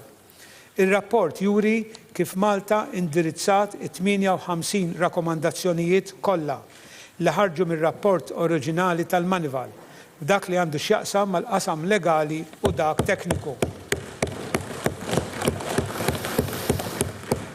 Ninsabu sodisfatti li l-istituzzjonijiet Maltin għandhom issa għarfien sod tar-riski tal-ħasil tal-flus u tal-finanzjar tat-terrorizmu. L-istituzzjonijiet sew fis-settur pubbliku u dak privat huma ippreparati biex jiġġieldu b'mod effettiv ir-riski li dejjem jevolvu u jinbidlu mal-metta ta' żmien. Bekk inkunu nistgħu naraw effettività fl-azzjonijiet tal-istituzzjonijiet u tal-awtoritajiet kompetenti. L-effiċjenza fil-proċedura ġudizzjarja se tibqa' tingħata l-priorità il-priorità u f'dan ir-rigward l-Aġenzija Servizz tal-Qorti ser tagħmel ħilita biex toffri l-aħjar appoġġ lill-membri tal-ġudikatura kif ukoll servizz effiċjenti u effettiv li ċittadini li jirrikorru għas-servizz tal-qorti. Dan se jsir permezz ta' investiment f'teknoloġija diġitali, numru addizzjonali ta' uffiċini, it-teħid ta' responsabilitajiet għas-Sistema Ewropea tal-Informazzjoni ta' Records Kriminali, l-ECRIS, kif ukoll is-Sistema Ewropea ta' Informazzjoni ta' Records Kriminali ċittadini ta' pajjiżi terzi, ECRIS TCN. Dan se jwassal biex il-Pulizija tiffoka aktar fuq investigazzjoni kriminali u l-infurzar tal-liġi. Fil-qasam tal-ġudikatura ser jiġi propost l-estensjoni fl-età tal-irtirar tal-imħalfin u l-maġistrati kif ukoll isiru ħatrid ġodda fil-bank tal-ġudikatura. Biex jitnaqqas ix-xogħol pendenti quddiem il-qorti tal-appell ser ikun qed jingħata l-possibilità li l-qorti tal-appell tagħti seduti biss f'dawk il-każijiet fejn tqis li dan huwa meħtieġ. Jiġi introdott il-possibilità għal seduti li proċeduri ċivili biex isiru permezz ta' konferenzi tal-video live u jiżdiedu l-kompożizzjonijiet tal-qrati tal-appell ċivili superjuri sabiex jitħaffef il-proċess dwar l-appelli u ċittadini jinqed aħjar u fi żmien raġonevoli. Se nniedu proġett ta' riċerka dwar il-vjolenza domestika blan li ntejbu u niffaċilitaw is-servizz lil vittmi vulnerabbli tal-vjolenza domestika fil-waqt li ntejbu l-effiċjenza ġenerali tas-sistema tal-ġustizzja f'din l-isfera ta' operazzjoni, waqt li nniedu programm ta' taħriġ għal professjonisti li jaħdmu f'dal-qasam. Se nkomplu ninvestu fl-Asset Recovery Bureau permezz ta' teknoloġija ġodda għall-iskambju, il-ġestjoni u l-irkupru ta' din l-informazzjoni u ħankomplu bi proġett ambizzjuż ieħor relatat mal-kostruzzjoni ta' binja speċjalizzata li tkun mamra bl-aħjar teknoloġija biex tospita l-laboratorju ta' traċċar tal-assi u spazju adekwat għal preservazzjoni tal-assi konfiskati. L-għan ta' dan il-bini huwa li jippreserva u jipproteġi assi konfiskati qabel ir-rimi tagħhom u li l-valur tagħhom jiġi trasferit lill-Gvern. Se nidu wkoll programm ta' modernizzar l-Uffiċċju tan-Nutar tal-Gvern u l-Arkivji ewlenin li fost l-oħrajn jinkludu t-tkomplija tal-proċess ta' digitalizzazzjoni tal-atti notarili, jiġi aċċertat li l-atti pubbliċi u testmenti kollha huma rreġistrati fir-Reġistru Pubbliku fil-ħin u li t-taxxi relevanti kollha miġbura min nutara jitħallsu b'mod effettiv lill entitajiet relevanti. Forzi disciplinati. Fl-2021 se tkun l-ewwel sena sħiħa li matul l-Korp tal-Pulizija se jkun qed ifassal il-ħidma tiegħu fuq l-istrateġija ta' trasformazzjoni li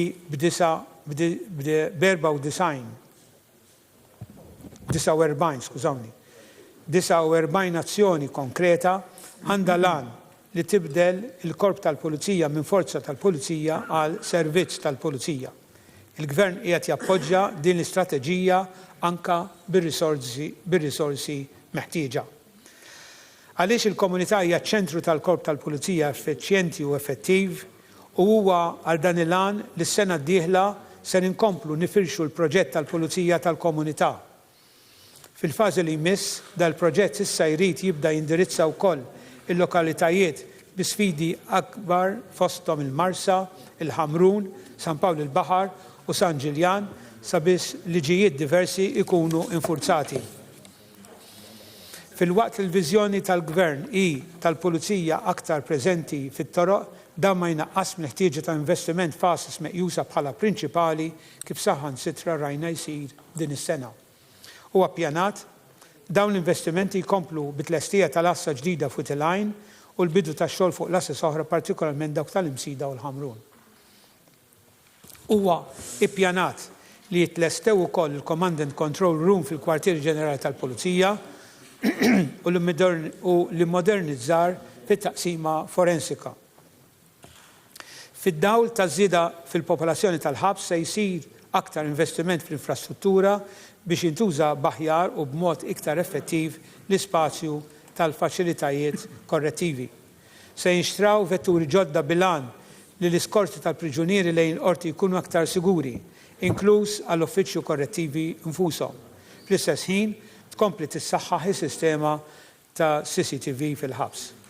Ser tissaħħaħ it-taqsima tal-psikoloġija u jitħaddem programm għal young offenders.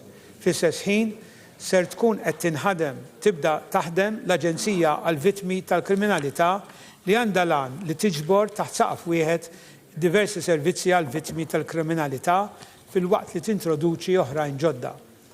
Anka fil-Forzi Armati ta' Malta ser jissokta l-investiment biex is-soldati jkollhom għodda aħjar biex jaħdmu.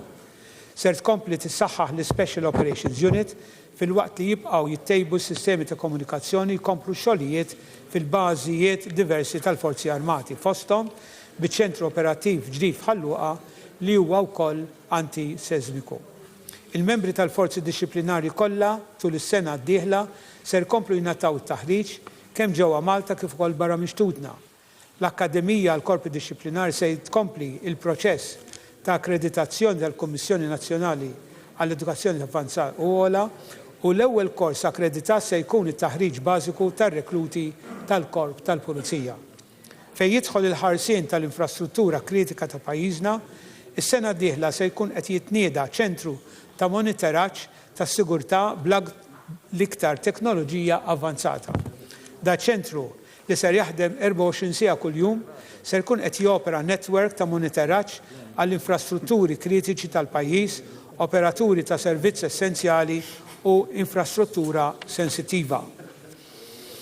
Skont il-pjan ta' 7 snin li fassal id-Dipartiment tal-Protezzjoni Ċivili, is-sena d-dieħla ser jissokta t-tibdil tal-vetturi tad-Dipartiment fejn dawn l-aktar qodma jitneħħew għal oħrajn ġodda.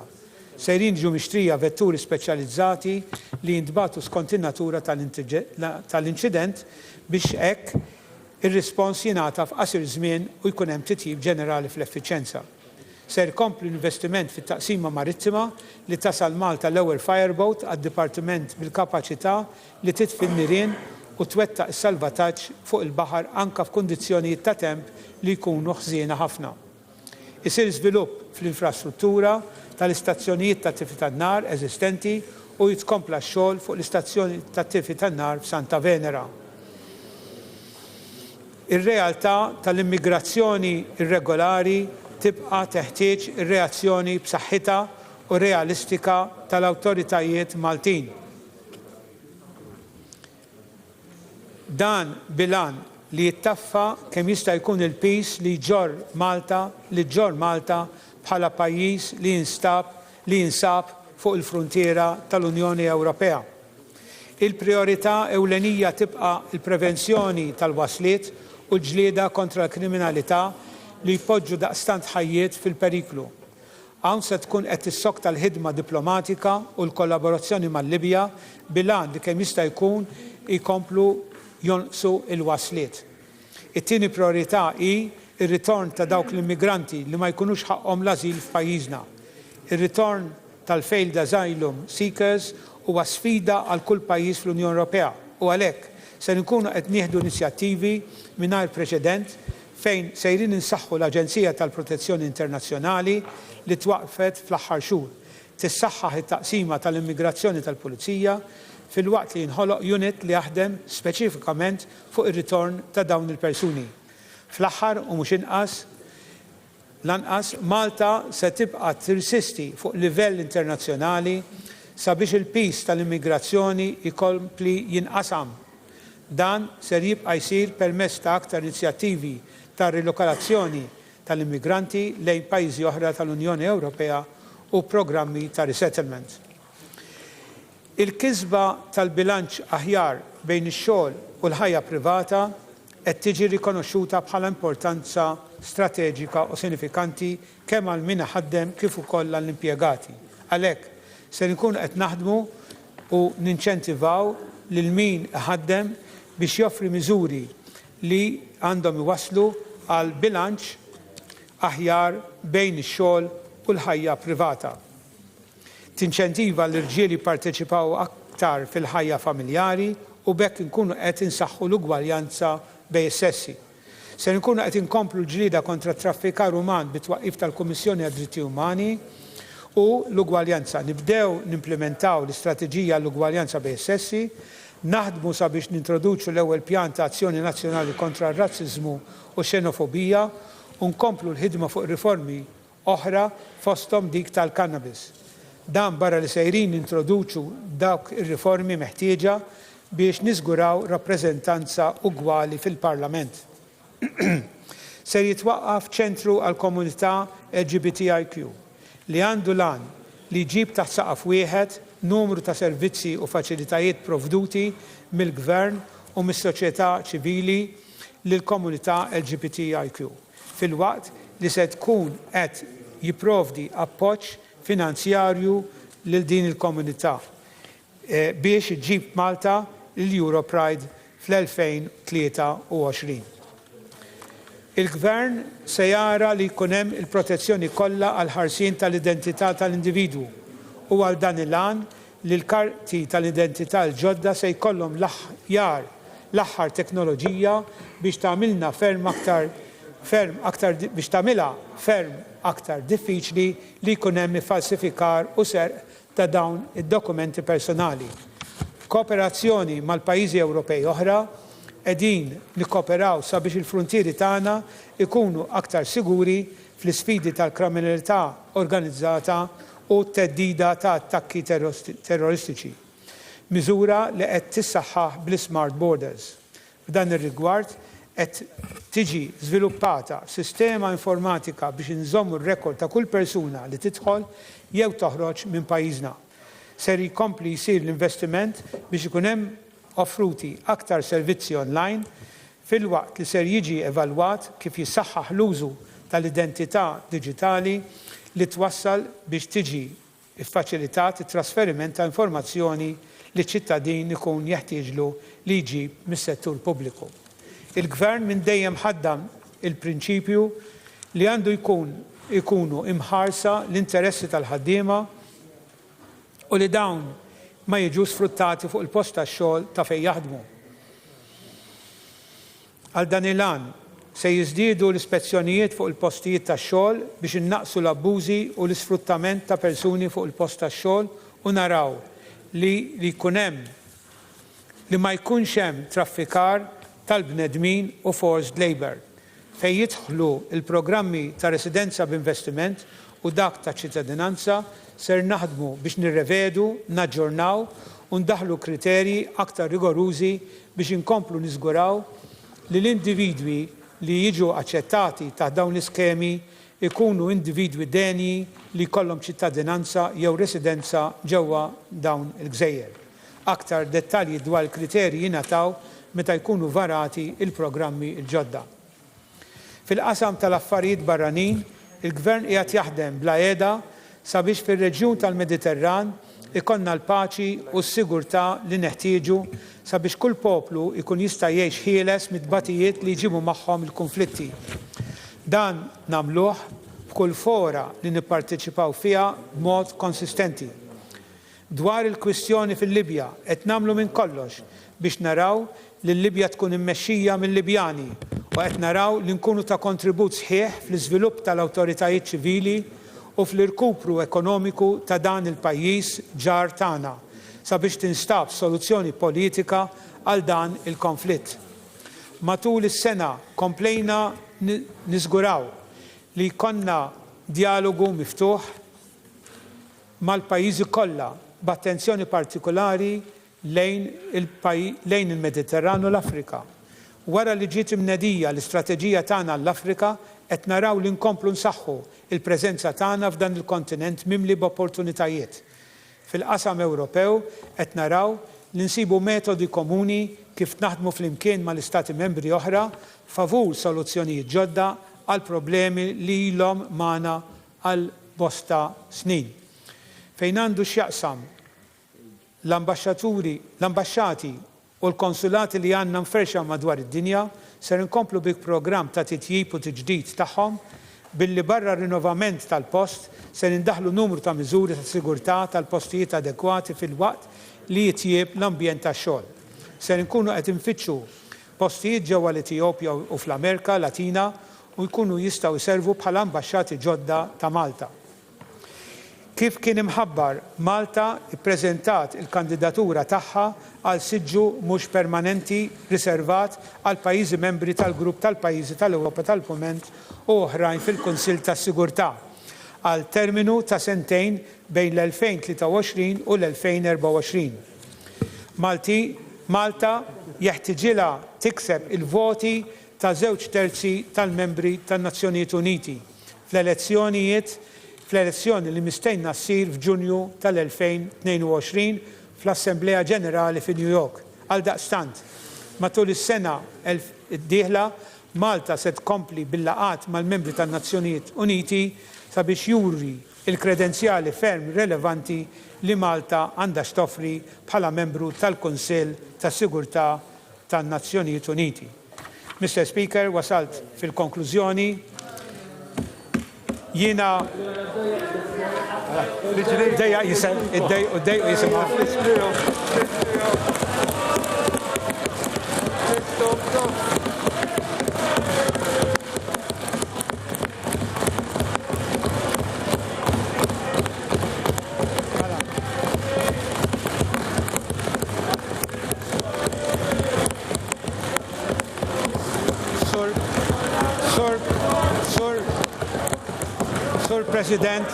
Sur President, jidher li dinnaħa ma ddejqux jisimgħu il-budget. Sur President, jiena gburi li llum ippreżentajt dan id-9 budget.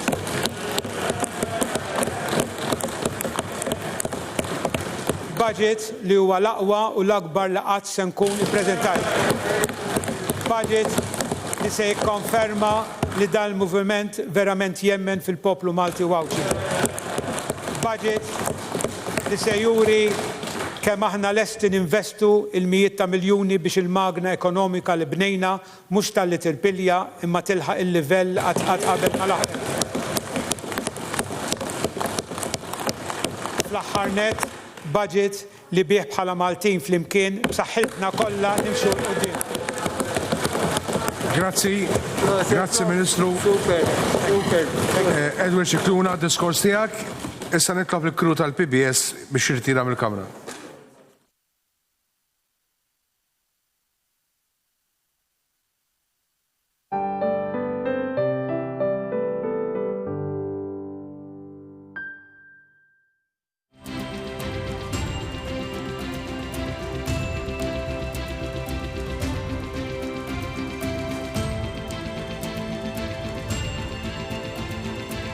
Illum edha home.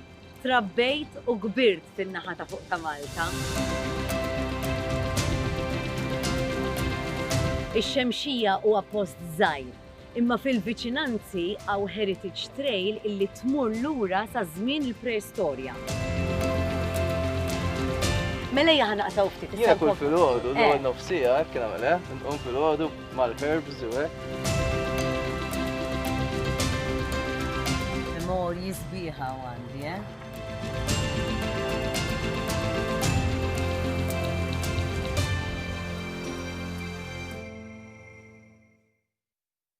San Mikil Arkanġlu, idħol għalina fit-taqbida u jintlaqwa fost il-qtajja tas-sema, itfa' bil-qawwa talla fil-qiegħ tal-infer li x-xitan u l-ispirti ħażina l-oħra li jiġġergħu fid-dinja għad-delfin tal-irwieħ.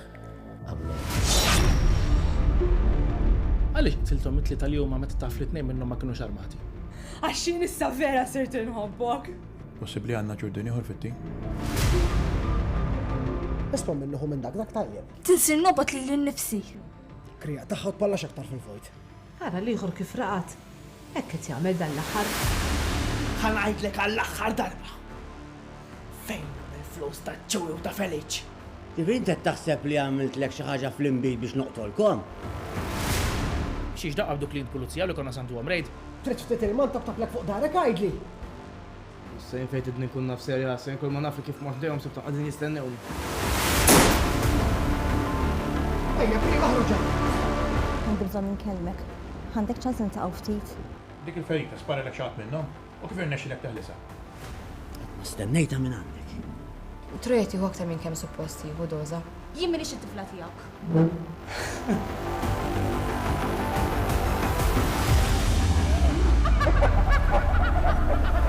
Li tgħid ġewwa ta'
il-programm li daħħalna fid-dinja taċ-ċinema bi preżentazzjoni ta' Ruth Frendo.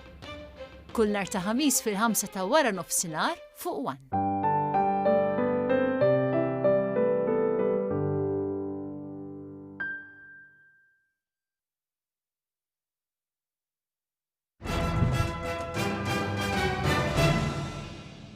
It-temp mistenni jkun pjuttost imsaħħab xi ħalbit ta' xita iżolati li jsir ftit imsaħħab.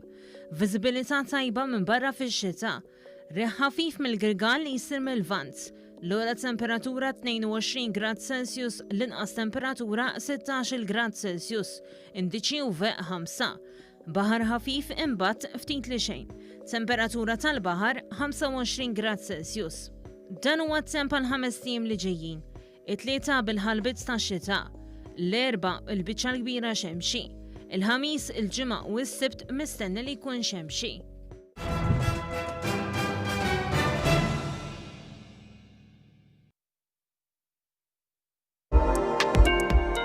Bank of Valletta, impenn lejn is-suċċess tiegħek.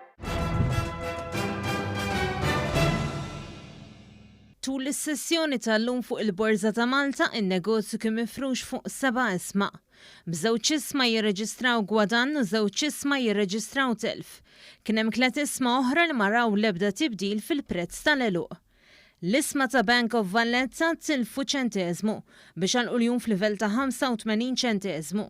L-isma ta' Global Capital gwadanjaw ċenteżmu biex għalquljum f'livell ta' 54 ċenteżmu. L-isma ta' Midi gwadanjaw 3 ċenteżmi punt 6 biex għalquljum f'livell ta' 33 ċenteżmu. L-isma ta' Malta Post tilfu 5 ċenteżmi biex għalquljum f'livell ta' euro u ċenteżmu. L-isma ta' Trident tilfu ċenteżmu biex għalquljum f'livell ta' euro u 49 ċenteżmu. Tul is-sessjoni tal-lum kien hemm ukoll attività fl-isma ta' Go u RS2 Software. Iżda minkejja dan in-negozju ma ġie rreġistrat l-ebda tibdil fil-prezz tal-eluq ta' dawn l-isma'.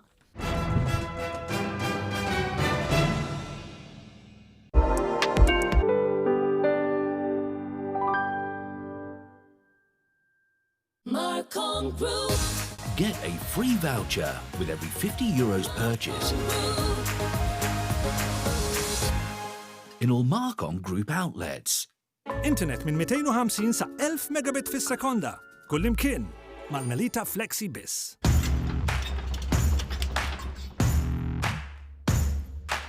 Galletta Construction Limited joffru servizz ta' demolition u excavation, site technical officer u għandhom apparat apposta biex jinqataw l-appoġġi. Bl-aħjar prezzijiet fis-suq. ċempillhom għal aktar tarif fuq 943 1234 9943 1234.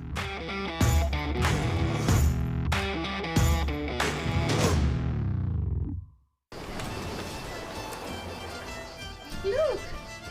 Produced in Greece in the authentic way and strained not just once but several times.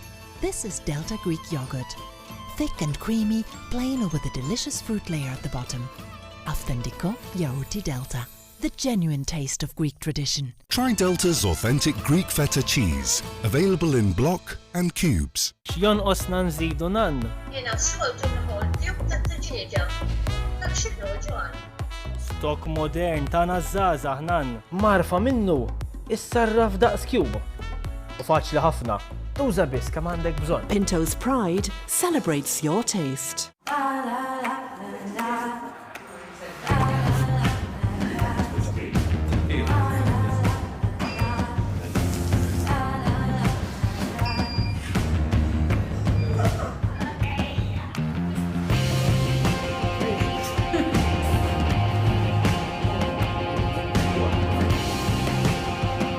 Sketch your dreams. We protect them.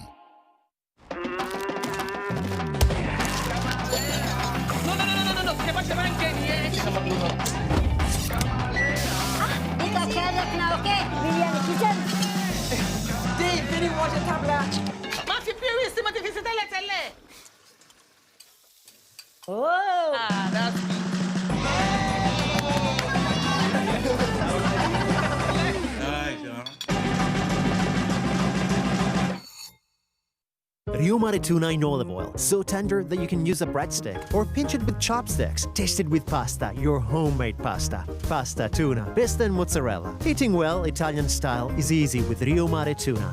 Rio Mare, real Italian taste.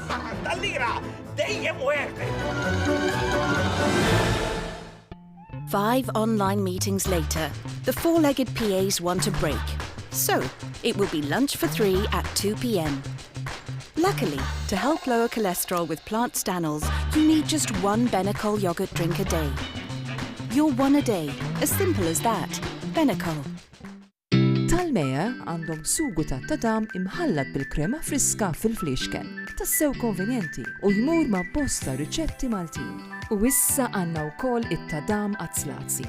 Taħlita speċjali għad-dilettanti tal-kċina, magħmula b'konserva moqlija, polpa mqatta fina u sugu ta' tadam Malti blin. Meja, quality you trust. Families are full of ups and downs, highs and lows. But at the end of the day, you realize that every single moment is worth it. Paoli, all the goodness every family deserves.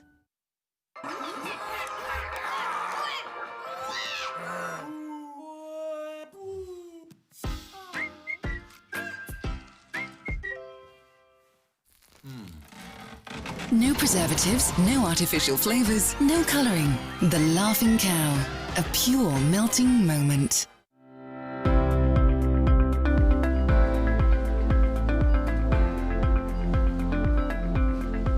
X'qed jiġri ħażina?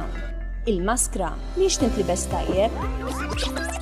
Kun ċert li bil-maskra tkun qed tagħti imnieħrek, ħalqek u geddumek. Ara li din tkun issikkata tajjeb mal-wiċċ. Tmissi l-parta quddiem tal-maskra, ilbisha, irranġa u neħħiha billi tuża l-partijiet tal-ġenb. Għal aktar tarif, ċempel fuq wieħed. Ejja nieħdu ħsieb xulxin.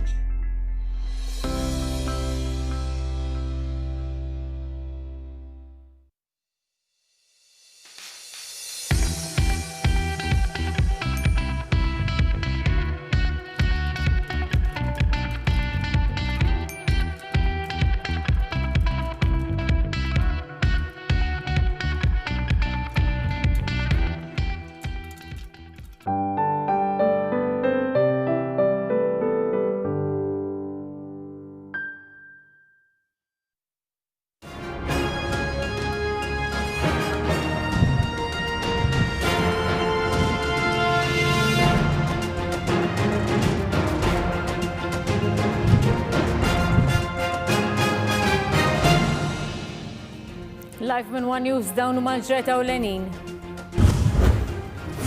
Il-Ministru għall-Finanzi ppreżenta l-Budget 2021, 20 ta' miżuri li jolqtu l-familji anzjani żgħażagħ u tfal. Li bih bħala Maltin flimkien b'saħħitna kollha nimxu qudiem. Vouchers tal-€100 se jerġgħu jingħataw il-COVID Weight Supplement estis sa tmiem Marzu li ġej u ċek ta' rifużjoni tat-taxxa sa massimu ta' €95. Il-Gvern ħabbar is-sitt żieda l-pensjonanti anzjani minn 70 sena l fuq se jużaw b'xejn trasport pubbliku u tingħata ġurnata oħra liv. In-negozji żaru self-employed b'eżenzjoni akbar mill-vet, l-ambjent, is-saħħa u l-edukazzjoni fost il-prijoritajiet tal-Gvern fil-baġit imressaq. Miriam Dalli u Klajt Karwana jaħdu l-ġurament ta' membri parlamentari.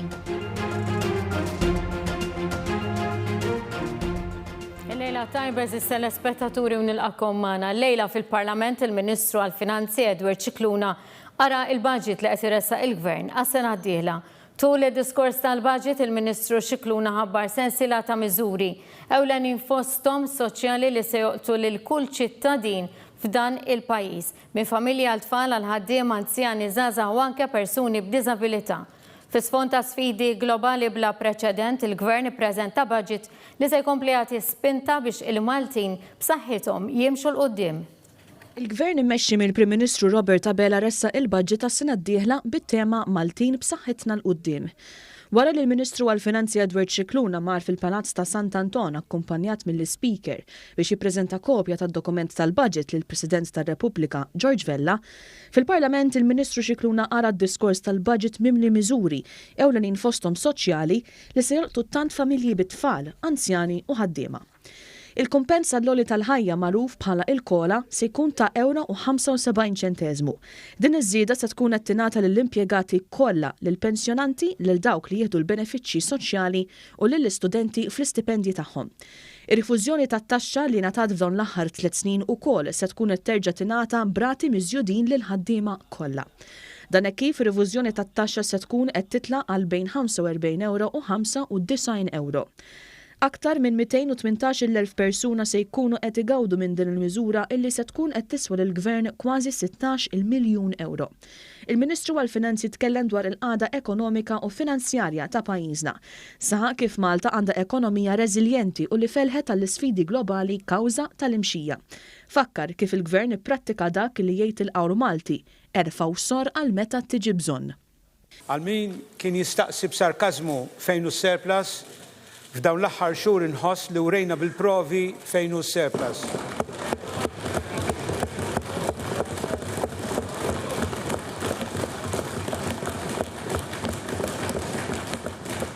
Dan il-Gvern nieda pakkett finanzjarju wieħed wara l-ieħor li fihom ta' spinta bla preċedent lill-ekonomija tagħna, lill-familji tagħna u lin-negozji tagħna. Il-Ministru għall-Finanzi qal li l-poplu jista' jifhem x'kien ħaf fi kriżi globali tal-2009 u x'qed jieħu llum waqt kriżi dinija akbar kawża tal-pandemija. Imma f'dan il-mument il-poplu għandu jieqaf u jxebbaħ dak li ngħata fil-kriżi tal-2009 u l-kriżi fejn akbar tal-lum.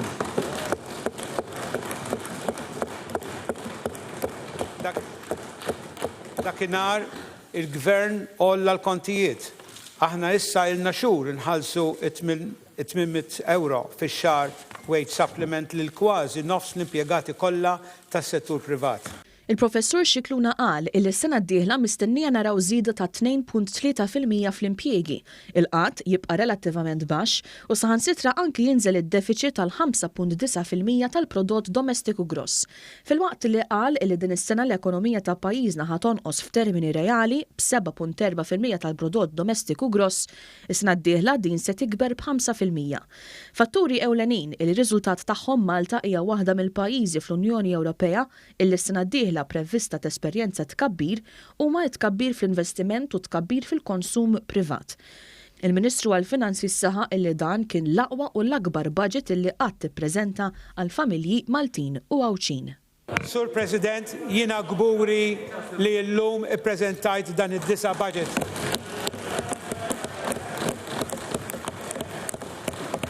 Budget li huwa l-aqwa u l-akbar li qatt se nkun ippreżentajt.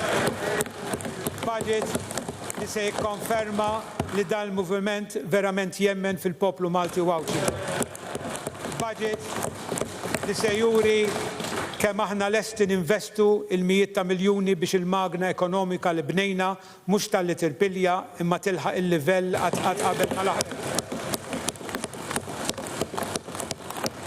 Fl-aħħar net budget li bih bħala Maltin flimkien b'saħħitna kollha nimxu qudiem. Grazzi Ministru. Super. Il-budget ta' sena d-dieħla li għadu kif ħabbar il-gvern se jkun qed jgħin tassew lill-familji b'sensiela ta' miżuri.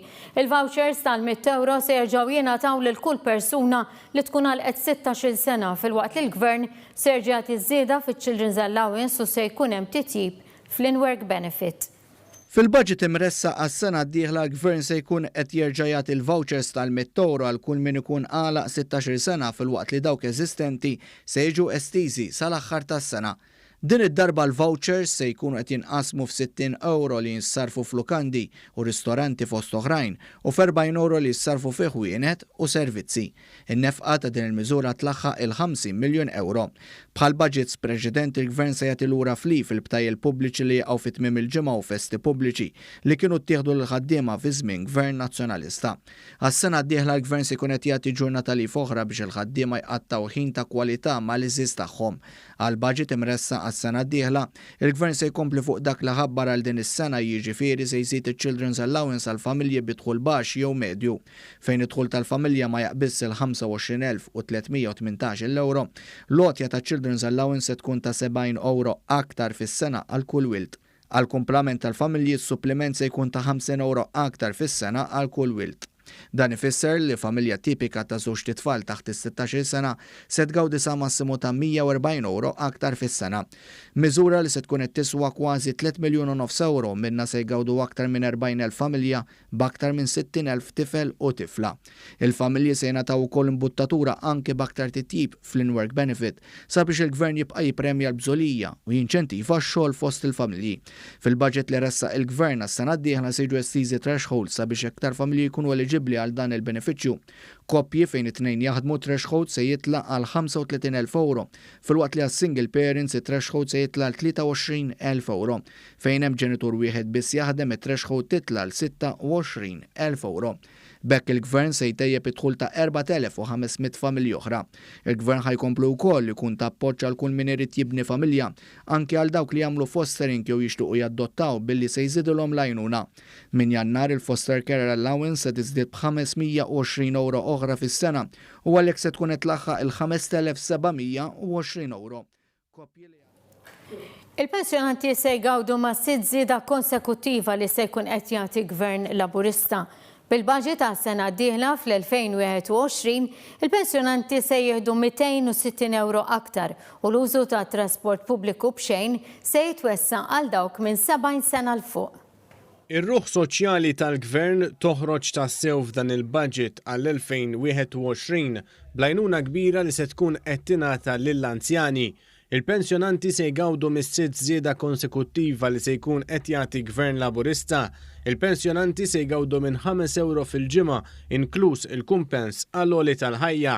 Dan ifisser li ma' 93,000 pensjonant se jgawdu minn żieda oħra ta' €260 fis-sena. B'din il-miżura mhumiex biss dawk li jirċievu l-pensjoni tal-irtirar li se jgawdu, iżda anke dawk li jirċievu l-pensjoni tar-romol u tal-invalidità fost oħrajn. Il-gvern ħaseb jolli l-massimu ta' dħul minn pensjonijiet li mhux se jkun intaxxat biex iż-żidiet li se jingħataw ikunu ħielsa mit-taxxa. F'dan il-budget se jkun hemm aktar titjib fl-inċentivi fiskali għal pensjonijiet privati, anke b'eżenzjoni ta' taxxa fuq investiment finanzjarju annwali titla' għal €3,000 fis-sena. Fil-budget għal din is-sena, il-gvern kien ħabbar l-użu ta' trasport pubbliku b'xejn għall-anzjani li jgħoddu 75 sena jew aktar. Mis-sena d-dieħla din se titwessa u se jgawdu mill-miżura dawk l-anzjani li jgħoddu minn 70 sena l fuq. Bekk se jgawdu ma' 19,000 anzjan.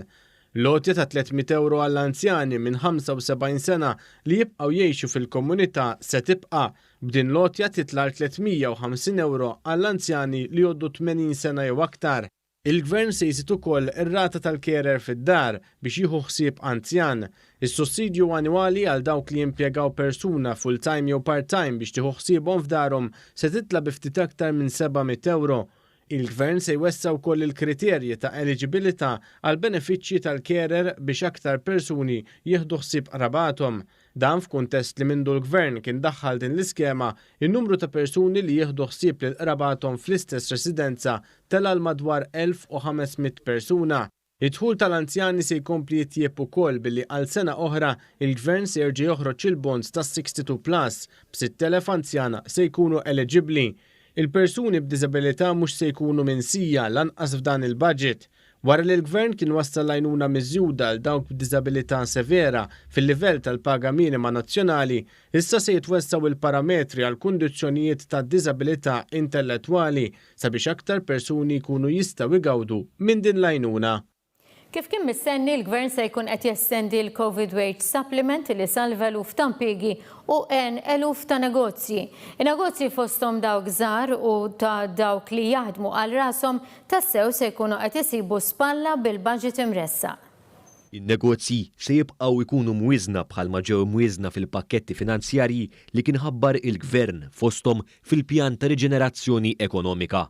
L-għajnuna fil-ħlas tal-pagi dik magħrufa bħala l-Covid Wage Supplement ġiet estiża sal-aħħar ta' Marzu li ġej u l-Gvern ivvota 200 miljun euro għal din l-iskema. Fil-budget il-Gvern qal li se jkun qed janalizza kontinwament l-andament ekonomiku u jaddatta l-miżura skont il-ħtiġijiet fosthom skont l-andament tan-negozju li jkun qed igawdi minn din il-miżura. Sa issa b'din il-miżura ta' spalla għan negozji u l-familji ġew salvati mal-100,000 impjieg u twiżnu mal-20,000 kumpanija. Permezz tal-akbar pakkett ta' fondi Ewropej miksub minn Malta ta' 2 biljun u 250 miljun euro, il-Gvern se jkompli jsaħħaħ l-investiment f'setturi tant importanti għal pajjiżna.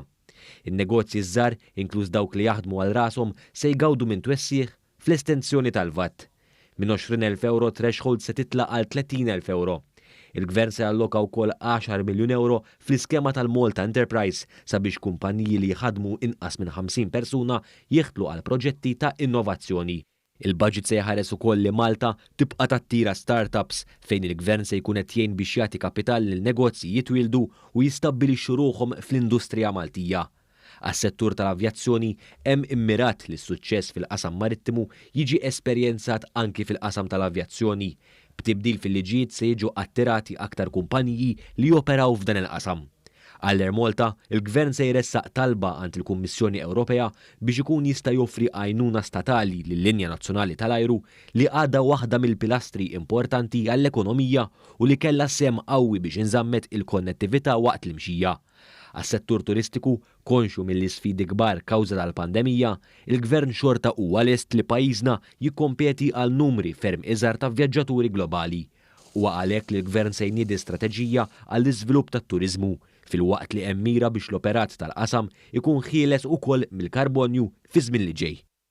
Min ħina l-ieħor qegħdin nistennew biex ninaqdu ħalli nsegwu konferenza tal-aħbarijiet illi se jindirizza il-Prim Ministru minn hawn u ftit tal-ħin ieħor minn tagħna għalissa nkomplu b'aktar aħbarijiet. Min għada kull min se jkun qed jixtri l-ewwel proprjetà tiegħu se jiġi fil-fatt qed jgħiduli illi ħammorru issa biex insegwu il-konferenza tal-aħbarijiet.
Inselmilkom.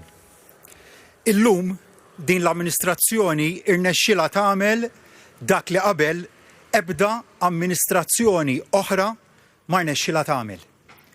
Iffaċċjati minn kriżi ekonomika bla preċedent, minflok għamilna bħalma kienu għamlu amministrazzjonijiet qabilna li għadu lura u ħadu miżuri ta' austerità, aħna ippreżentajna l-aqwa budget fl-istorja ta' pajjiżna.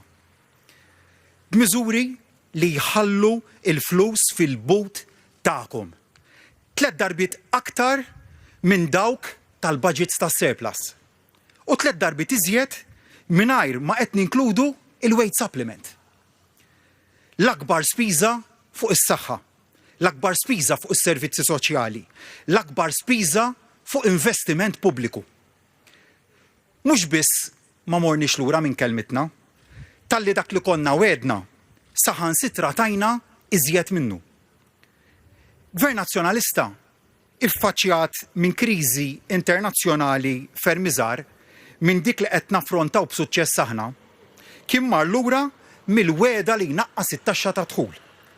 Aħna mhux talli tajna tax refunds li konna wedna, talli żidnihom b'aktar minn terz ta' dak li konna wedna.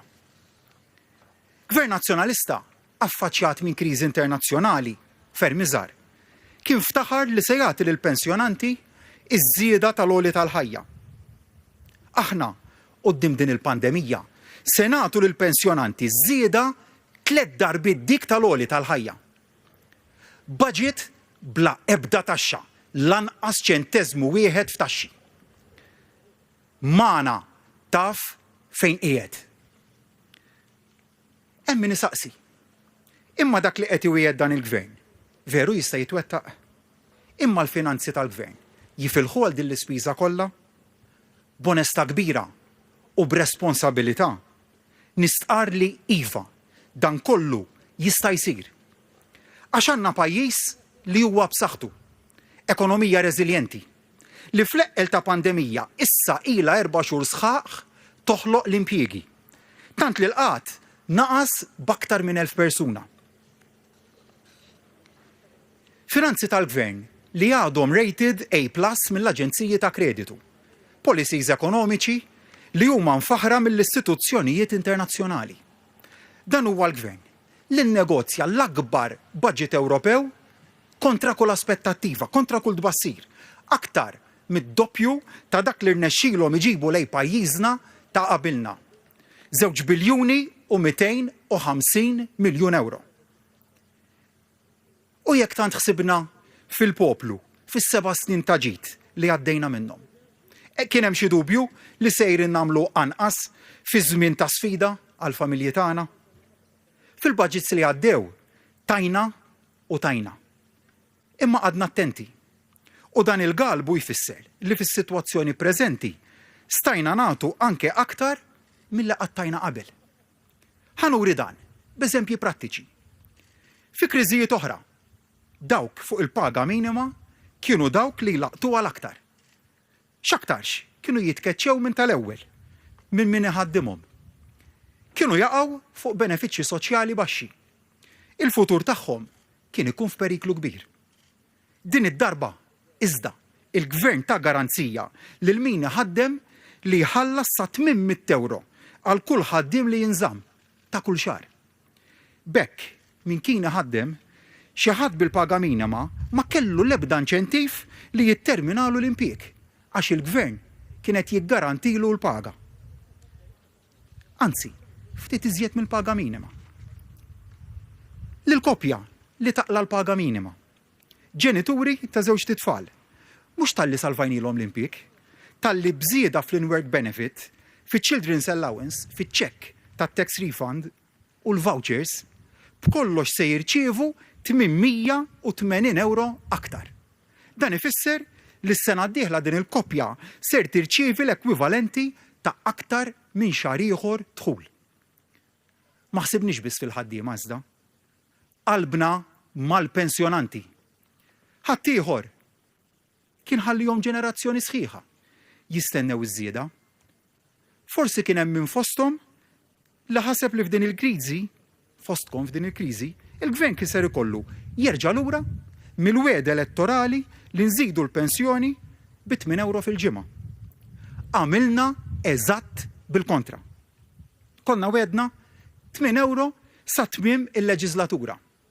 U biż-żieda li tajna llum se nkunu ġa tajna żieda ta' 11 euro u 25 ċenteżmu. Jiġifieri tajna darba u nofs aktar milli wedna.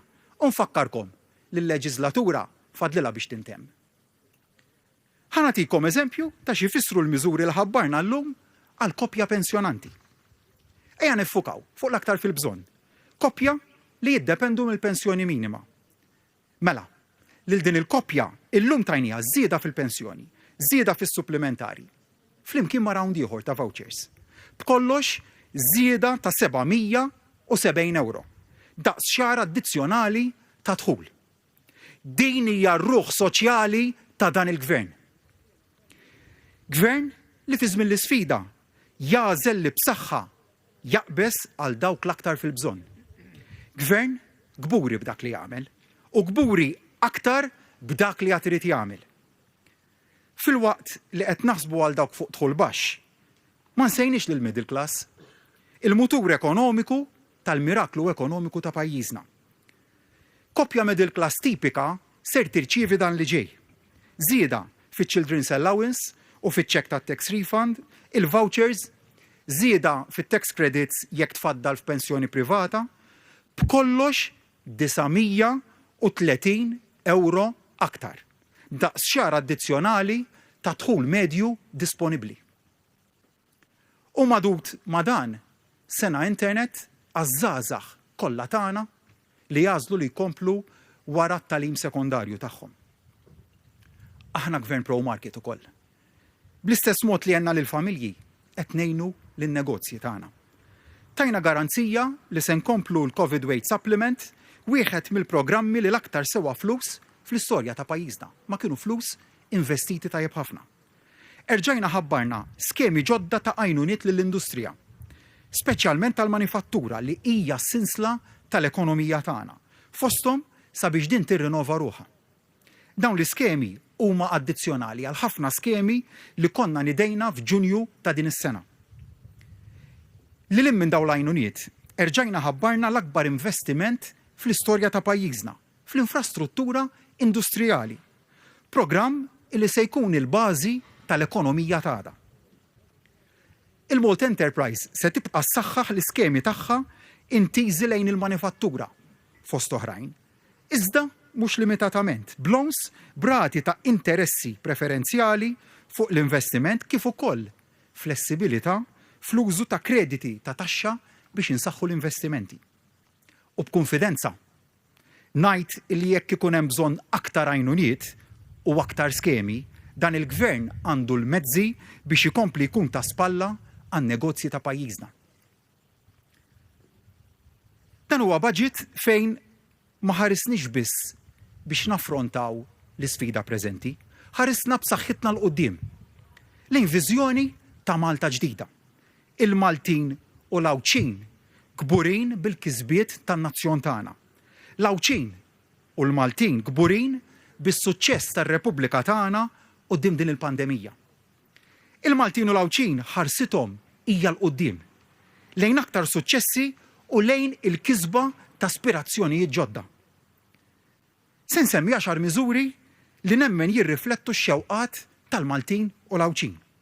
L-ewwel nett insemmi l-weda tal-gvern li pajjiżna jkun minn tal-ewwel li jirċievi l-vaċċin. Dik id-data qiegħda dejjem toqrob. Ħadd ieħor bl-inkompetenza tiegħu kien darra lil poplu jistenna li l-mediċini ikunu out of stock. Aħna ser inkomplu nagħtu l-aqwa u l-aħjar sistema tas-saħħa liċ-ċittadini ta' dan il-pajjiż qalbini. Iż-żieda fit-tax refunds is-sinjal ta' rikonoxximent tas-sena ta' sfida li affaċċjajna flimkien. Miżura li ser titfa' 16 miljun euro fil-bwiet tal-familji tagħna. It-tieni ħruġ tal-vouchers hija tkomplija ta' miżura li ħallit impatt qawwi fuq in-negozji tagħna. Miżura li ser tiswa lill-gvern 50 miljun euro, imma li ser tikkrea ħafna iżjed attività minn hekk. Il-ġenituri f'pajjiżna jixraq ilhom it-titjib ta' Children's Allowance. F'sena fejn fimna aktar kemm hija importanti l-familja. Huwa xira għalhekk li nagħtu 3 miljun euro lill-40,000 familja. Daqshekk ieħor jixraq ilhom il-pensjonanti li nerġa' ngħid tant għandi għal qalbi. Għamilna xhur nitolbu sagrifiċċji straordinarji minn għandhom u għadna. Huwa pjaċir kbir li nagħtuhom żieda 3 darbiet dik tal-għoli tal-ħajja. Dan minn barra jnuniet oħra. Bħal ħelsin aktar mit-taxxa ta' dħul u żieda fl-għajnuna għal min iġib live-in carer.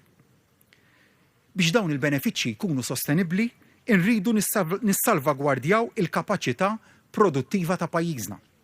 Għalhekk ħabbarna li sa mill-lanqas, u nenfasizza sa mill-lanqas, ta' Marzu tas-sena d-dieħla sejrin inkomplu bil-COVID-19 Wage Supplement, l-aqwa tarka li qatt tuża Gvern Malti biex jiddefendi l-ħaddiema ta' pajjiżna.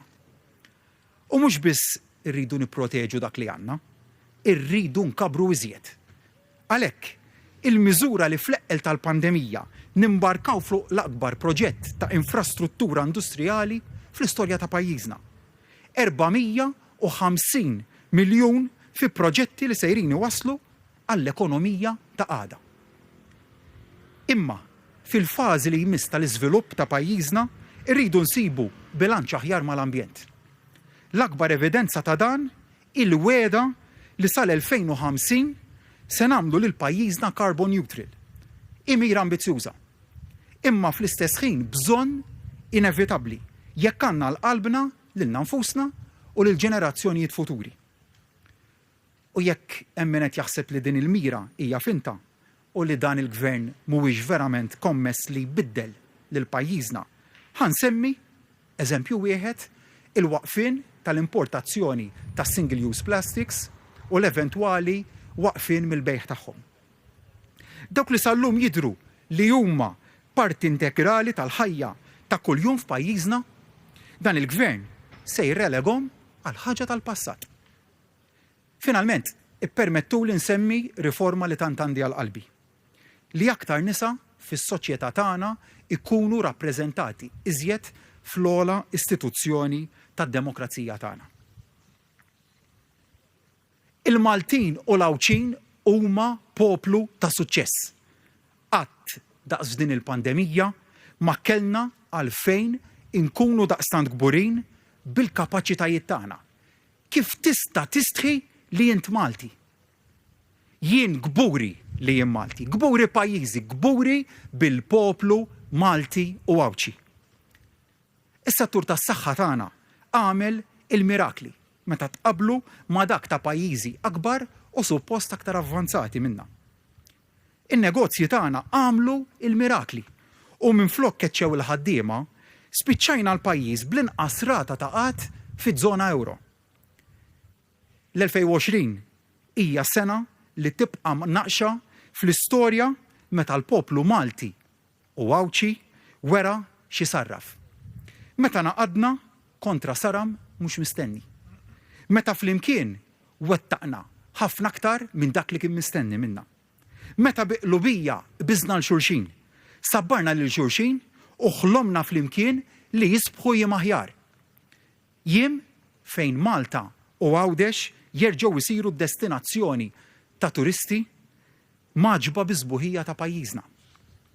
Jiem fejn il-koll ingawdu l-kumpanija ta' xulxin u nerġgħu ingawdu il-ħajja Maltija u Awċija. Propju għax bqajna ottimisti u ħerqana. Propju għax qudiem is-saram u qudiem in-negattiviżmu u rejna kuraġġ u rieda qawwija. Propju għax bqajna Maltin u Awċin ta' veru. Inħobbu u gburin pajjiżna. Gburin b'Malta tagħna, b'Għawdex tagħna, bil-Maltin u bl-Awċin. Għalhekk stajna nwettqu l-aqwa budget ta' Gvern Laburista. Budget ta' tama, kuraġġ u serħan il-moħħ. Għalhekk nistgħu nħarsu lejn futur aħjar. Għalhekk Awċin u Maltin b'saħħitna l-qudiem. Proset u grazzi Prim Ministru. Fi żmien il-budget u dak kollu li jidħol u dak li ma jidħolx ġewwa l-budget huwa opportunità eżemplari ta' kif partit politiku fil-gvern, ta' kif gvern juri l-kredenzjali politiċi tiegħu. Aħna biex nagħmel qudiem ngħidu li aħna gvern xellugi li jfisser illi kemm meta nkunu qegħdin niġru u qegħdin niġġeneraw l-20 tal-miljuni fl-ekonomija. U kemm meta d-dinja kollha tkun miexja f'pass aktar kajman, f'dak illi nagħmlu inkluż f'dan il-budget, moħħna jkun illi dak kollu li għandu n-nazzjon, il-ġid kollu li għandu l-pajjiż jinqasam b'mod illi jasal l-aktar għand minn l-aktar illi għandu bżonn. Dik hija l-politika tagħna u f'okkażjoni bħal tal-lum fejn qegħdin nippreżentaw il-baġġett tagħna hija okkażjoni fejn nuru fil-prattika dak illi nemmnu fih. Din is-sena għad-dinja kollha ma kienitx u mhijiex sena faċli. Ħafna pajjiżi illi wkoll qed jippreżentaw il-budgets tagħhom dawn il-jiem, ħafna pajjiżi jikkonċentraw, jiffokaw biex bil-miżuri li għamlu jippruvaw isalvaw il-negozji, jippruvaw isalvaw l-impjiegi. Ħaġa tajba. Aħna għamilniha matul din is-sena u b'dan il-budget qed inkomplu nagħmluha. Fil-fatt, il-COVID Wage Supplement, kif qal il-Ministru tal-Finanzi, ħankomplu nestenduh sa Marzu li ġej. Tfisser mal-40 miljun fix-xahar, imma tfisser illi qed insalvaw eluf ta' negozji, ħankunu għedna mal-20,000 negozju u eluf ta' impjiegi. Però aħna ma waqafniex hawnhekk biss. Ħafna pajjiżi ħadu l-miżuri biex jisalvaw kemm jistgħu negozji u jisalvaw kemm jistgħu impjiegi, mhux dejjem irnexxielhom, imma mbagħad biex jagħmlu da jew biex jippruvaw jagħmlu da daħlu miżuri ta' awsterità. Aħna ma minniex hekk. Aħna waqt illi qed insalvaw il-negozji, waqt illi qed ninsalvaw l-impjiegi qegħdin ndaħlu miżuri ta' benefiċċji diretti il-ħaddiema, il-familji, il-pensjonanti, Maltin u Għawċin. Kieku ma nafux illi hawn il-pandemija, kieku ma nafux illi hawn kriżi mad-dinja u tara dal-budget waħdu biss, taħseb illi dan huwa budget ta' xi sena tajba. Għax il-budget ta' din is-sena qed iħalli fil-bwiet tan-nies l-20 il-mijiet tal-euro aktar milli konna tnejxu bihom sa ġimgħa ilu. Minkejja il-pandemija, minkejja il-gwaj kollu ekonomiku li għaw fid-dinja. Dan il-budget, grazzi għal dan il-budget, għada l-poplu Malti ħajqu maħjar mill-li għam dal-ħodu. Dal-budget ħajħalli l-flus diretti fil-bwiet tan-nies. U dan huwa il-konċett tal-budget tagħna, illi mhux biss insalvaw is-sena tal-pandemija, imma li nkunu lesti biex is-sena li ġejja nkomplu niġru, nkomplu niżviluppaw l-ekonomija tagħna, nkomplu noħolqu l-ġid u dak il-ġid naraw illi jasal għand kulħadd. U dan nistgħu nagħmluh għax għamilna 7 snin ta' ħidma ekonomika qawwija illi ħalliet għal dawn l-aħħar sena wara oħra surplus qawwi. U dak is-surplus sibnieh u użajnieh. Imma aktar minn hekk, aktar milli użajna dak illi kellna maħżun, dak li ħdimna għalih fl-imkien, aktar minn hekk nafu l-snin li ġejjin, is-sena d-dieħla u ta' waraja ħajerġgħu jkunu snin ta' suċċess għax l-ekonomija tagħna strutturalment hija soda. Bnejna sistema ta' ekonomija soda li nistgħu nafdaw fuqha. U meta kellna l-bżonn, u meta għandna l-bżonn, sibna u qed insibu minn fejn nieħdu ħalli nqasmu. U minn dal-budget ħajgawdi kulħadd. Prim Ministru semma kif familja ta' 4 min nies ħatkun qed tgawdi direttament minn madwar bejt minn 100 u 900 euro għal kull familja, direttament. Ġifieri it-tnaqqis fit-taxxa u refużjoni fit-taxxa. Madwar bejn 50 u 60 euro għal kull persuna f'dik il-familja. Żieda fl-għolja tal-ħajja, 90 euro għal kull persuna li taħdem fis-sena. Il-vouchers illi ħajmissu mal-100 euro lil kull persuna ta' fuq is-16 sena. Il-fatt li ħanżidu Children's Allowance għal dawk il-familji li għandhom it-tfal ta' taħt is-16 sena. Il-fatt li ħanżidu l-in-work benefit ta' €100 għal kull ġenitur li għandu tfal għadhom ta' 16 sena. Daw kollha b'mod dirett jammontaw għal bejt minn €109 għal kull familja ta' 4 min nies. Direttament, apparti li mbagħad għanifrankaw mill-ħlas fuq il-vetturi, fuq il-liċenzja tal-vetturi. Għanifrankaw minn fuq minn ikun qed jagħmel il-kontratti, il-konvenji. Naqqasna tinsawx ir-rata ta' taxxa. Il-first time buyers, zidna l-ammont kemm jieħdu flus lura. Persuni li ħajkun qed jaddottaw, jew persuni li qegħdin iżommu xi ħadd jagħmlu l-ġeneruż tal-fostering. Daw kollha nkunu qegħdin nżiduhom. Kif ukoll persuni li għandhom tfal li għandhom bżonn għajnuna speċjali għax għandhom diżabilità, daw ukoll tajnihom żieda fil-allowance li nkunu nistgħu nofrulhom. Ta' jfisser illi dan huwa budget, mhux budget ta' austerità, imma budget ta' ġid, budget illi juri l-qalb soċjali tagħna illi anka meta jkun hemm diffikultajiet fid-dinja naħsbu mill-aktar illi għandu bżonn. Nsibu il-mezzi, nsibu r-riżorsi biex ngħinu lil kull persuna ġos-soċjetà tagħna. Pal-pensjonanti. Il-pensjonanti mhux se jieħdu biss €1.75 li ħajjieħdu l-ħaddiema fil-ġimgħa bħala żieda, ħajjieħdu €5 żieda fil-ġimgħa, €5. Ta' jfisser li l-pensjonanti ħajgawdu aktar mhux inqas għamilna ħafna snin. Il-pensjonanti ma kinux jieħdu iż-żieda kollha illi kienu jieħdu il-ħaddiema l-oħra għall-għoli tal-ħajja. Ma kinux joħdu għal-pensjonanti, sa l-għoli tal-ħajja li l-pensjonanti ma teffettwaħħomx l-istess. Din is-sena mhux tal-li mhux se jieħduha kollha, tal-li ħajjieħdu kważi 3 darbiet aktar mill-ħajjieħdu l-ħaddiema l-oħrajn. Żieda qawwija l-pensjonanti. Iva dan huwa budget favur il-ħaddiema, budget favur il-familji, budget favur il-business, budget favur għaliex l-kostruzzjoni u s-settur tal-kostruzzjoni wkoll hija parti qawwija mill-ekonomija tagħna, però kif qal il-Prim Ministru dan huwa budget favur l-ambjent. Mill-ewwel ta' Jannar ħatiqa fl-importazzjoni tas-single use plastics. Din is-sena ħad tidħol fis-seħħ il-bottle refund scheme. Ħanżidu l-allowance għall-scrappage tal-karozzi biex inneħħu karozzi antiki illi ħamġu minn fuq it-toroq tagħna. Ħanatu allowance akbar nżidu għal min jiextri karozza tal-elettriku, jaqlib għal-gas. U ħanamlu skemi biex anka d-departamenti tal-gvern naqilbu l-karozzi tagħna għal-karozzi elettriċi. Ħannatu spinta lill-istudji għat-trasport tal-massa. Trasport tal-massa kif jixraq il-pajjiż biex nkunu nistgħu naqsaw bil-inkwinament, mit-tniġġis tal-arja minħabba l-vetturi tagħna. Dawn huma kollha miżuri qawwija favur l-ambjent.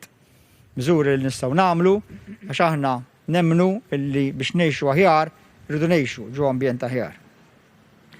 Da kollu nistgħu nagħmluh għax għandna ekonomija soda, anke fi żmien tal-pandemija, għax għandna ekonomija li f'dawn l-aħħar snin bnejniha flimkien, għax għandna sistema tal-ekonomika li nafu li la darba tgħaddi l-pandemija u kif semmejna diġà qed naħdmu flimkien biex ikollna t-tilqima tal-coronavirus biex bekk nkunu nistgħu ngħaddu minn dan il-perjodu diffiċli ħalli nafu fiċ-ċert l-ekonomija tagħna ħad tkompli tirpilja, ħad tkompli għaddejja bir-ritmu li għaddiet dawn l-aħħar 7 snin. Dan huwa budget illi juri il-qalb soċjali tagħna, illi juri il-politika tagħna, huwa budget illi jippreparana għas snin li ġejjin, huwa budget illi ħalli il-familji Maltin aħjar illum milli kienu l-bieraħ, huwa budget illi lili palma ċert l-sħabi jagħmilna kburin illi aħna Maltin.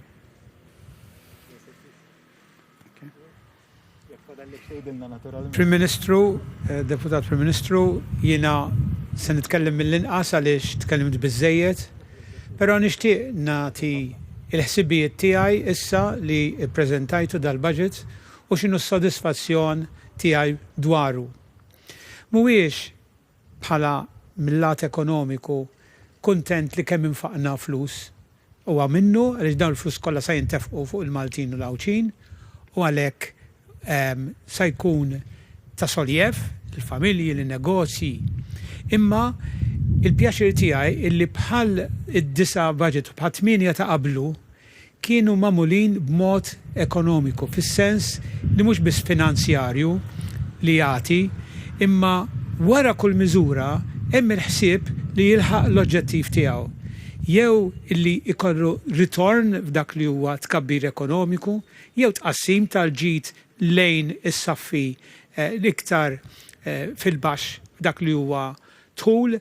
Jekk taraw, f'dik li hija żieda minn budgets oħrajn, għandek 50 miljun illi tqasmu fuq raġunijiet soċjali. Illi l-effett tagħhom huwa li waqqa n-nies mir-riskju tal-faqar. Inutili nitkellmu dwar il-faqar jekk imbagħad il-budgets isiru bla doġġ. Kull miżura minn dawk il-50 miljun li jolqtu bil-kbir lil pensjonanti li nafu li qegħdin f'riskju ikbar se jkollhom dal-effett fuq il-persuni b'diżabilità, fuq dawk li qegħdin bidħul baxx. Jekk qegħdin taraw anka daqsxejn ta' tax refund jagħti l-iżjed mis-saffa t'isfel u inqas in-naħa ta' fuq. Kull miżura se jkollha dan l-effett ta' ridistribuzzjoni. Għal 50 miljun oħra li qed nitkellmu dwar il-vouchers qegħdin hemm biex jgħinu lill-familji kollha bla distinzjoni. Però fl-istess ħin nafu li sajtuna return, għassa jkollhom multiplier effect. Fi żmien tal-lum huwa essenzjali illi il-familji jikkonsmaw. Huwa minnu li ftit minnhom m'għandhomx dik il-ħajra li jikkonsmaw u l-gvern qiegħed iħajjarhom billi ittihom dawn il-vouchers li jridu jonfquhom. U allura għandu effett kbir fuq l-ekonomija għal sitwazzjoni tal-lum. L-istess għal wage supplement. Il-wage supplement fil-waqt li qiegħed jgħin dawk in-negozji li qegħdin ibatu inħabba din il-pandemija, fl-istess ħin qiegħed ifisser li ħafna familji li ma kienx għal dal-wage supplement ma jkunux jieħdu dak is-soljef. U allura se jkollu qed nitkellmu fuq madwar 200 miljun iżjed minn qabel. Ġifier meta qed tara somma illi tmur il-fuq minn 300 miljun għal din l-okkażjoni hija importanti. Fl-istess ħin li tieni pjaċir minn dan il-budget huwa il-bilanċ ftit kull darba nippruvawa, imma d-darba veru nexxinna f'dal-budget illi norbtu il-preżent u l-bżonn kbir tal-preżent mal-futur. U l-futur huwa ċar għalina, il-viżjoni hija ċara illi se jkun hemm aċċent kbir fuq l-ekonomija l-ħadra u mhux bil-kliem imma bil-fatti bħalma wera l-budget u wkoll fuq is-settur diġitali li jrid jilħaq kull jilħaq is-setturi kollha. Mbagħad bimpen warajh ta' investiment massiġġ f'dik li hija infrastruttura fiżika tat-toroq u li jmorru magħhom marittima, industrijali, fis-saħħa, jiġifieri mibni bis-sens. U veru gburi illi ppreżentajt dan id-9 budget tiegħi.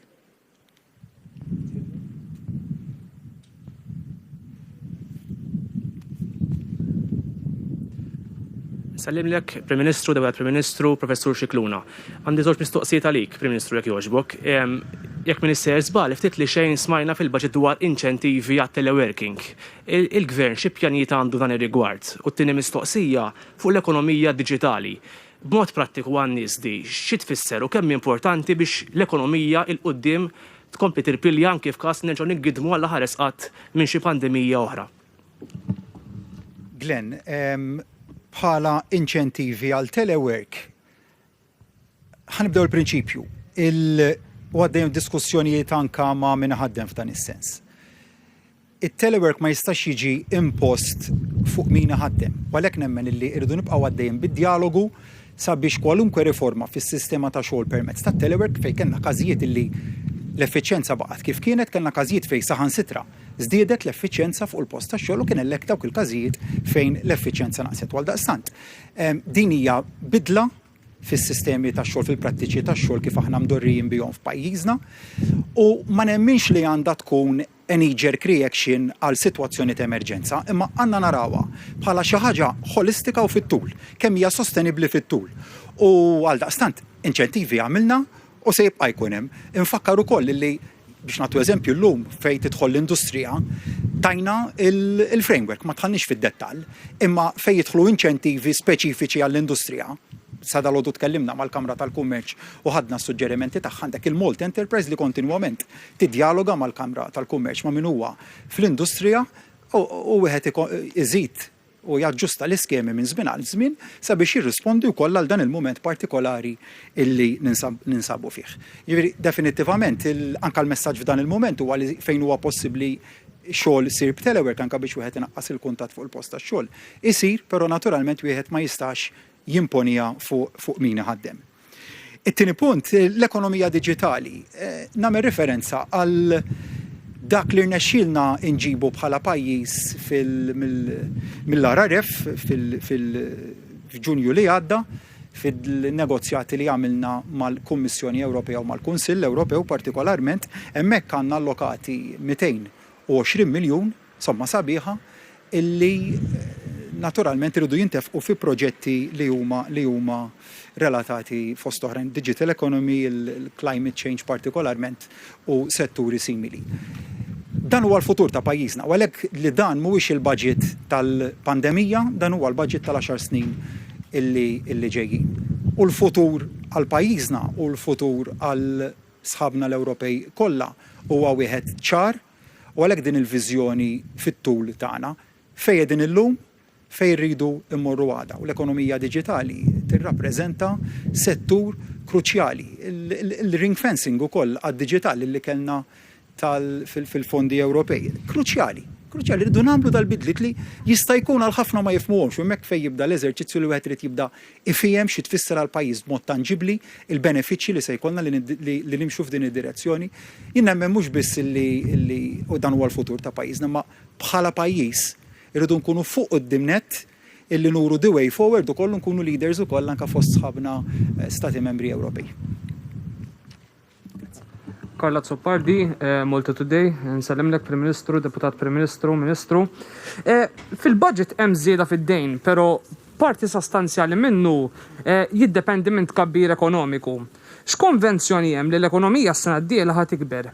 Meta mis-settur tat-turiżmu li fl-ebda pajjiż ma hemm tagħmel aħjar kupra malajr. Hemm l-inċertezza fuq il-pandemija u kif hemm semmi mill-Malta Employers Association iktar minn illum, it-test tal-manival. X'konvenzjoni għandkom meta dawn it-tlet pilastri ta' inċertezza jistgħu jaffettwaw ħafna l-affarijiet? Grazzi.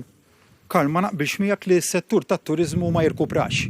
Fil-mument li konna l-vaċċin disponibbli u hawnhekk insellem il-ħidma l għamel Chris f'dan is-settur sabiex jassigura li pajjiżna jkun fost tal-ewwel li mhux biss ikollu l-vaċċin disponibbli, li jkollu l-vaċċin disponibbli għall popolazzjoni kollha. Dak se jkun game changer. U l-aħbarijiet li qegħdin nisimgħu huma pożittivi f'dan is-sens u kif ikollna il-vaccine li jkun available, hemmhekk se jkollok naturalment pass illi se jibdel ħafna u ħafna miċ-ċirkostanzi li għandna llum. Mela dak huwa l-ewwel game changer. It-tieni punt semmejt id-dejn inti. Inħarsu lejn pajjiżi oħrajn. Ħanagħmel eżempju analoġija mal-Italja. Aħna id-dejn il-proporzjon tad-dejn mal-GDP tagħna tis-sena huwa 55%. Sena d-dieħla se jkun 58.6%. L-Italja 160%.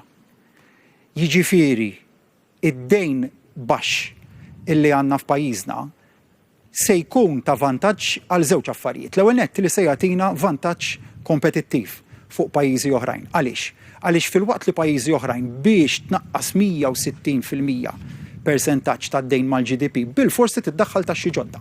Aħna qegħdin f'sitwazzjoni li mhux biss f'dan il-budget ma daħħalniex taxxi ġodda, imma li qed naraw li s-sena d-dieħla wkoll nerġgħu ma ndaħħlux taxxi ġodda u ta' wara wkoll. Il-dejn baxx li għandna f'pajjiżna jippermettilna li nagħmlu dak. Mhux biss il-vantaġġ li ma ndaħħlux taxxi ġodda, imma li pajjiżna se jkun aktar kompetittiv u aktar attrajenti għal min irid jinvesti f'pajjiżna. It-tielet domanda l-manival. Kif semma il-professur Scicluna waqt id-diskors tiegħu implementajna 58 rakkomandazzjoni fuq livell tekniku, ħdimna qatih, ħdimna b'mod kliniku, b'mod li ma kaġunajni xokkijiet lill-industrija, jiġifieri fil-waqt li rajna li nkunu compliant mar-rakkomandazzjonijiet li għamlitilna il-manival, fl-istess waqt ma ndaħlux bastun fl-operat tal-bastun fir-rota tal-operat tas-settur kummerċjali tagħna. Ħdimna bil-aqal ingaġġjajna l-aqwa nies se nibqgħu nieħdu dan il-proċess b'serjetà kbira, jiena ninsab konvint illi mhux biss ngħaddu l-istadju tal-manival imma wkoll l-eventwali stadju tal-Financial Action Task Force.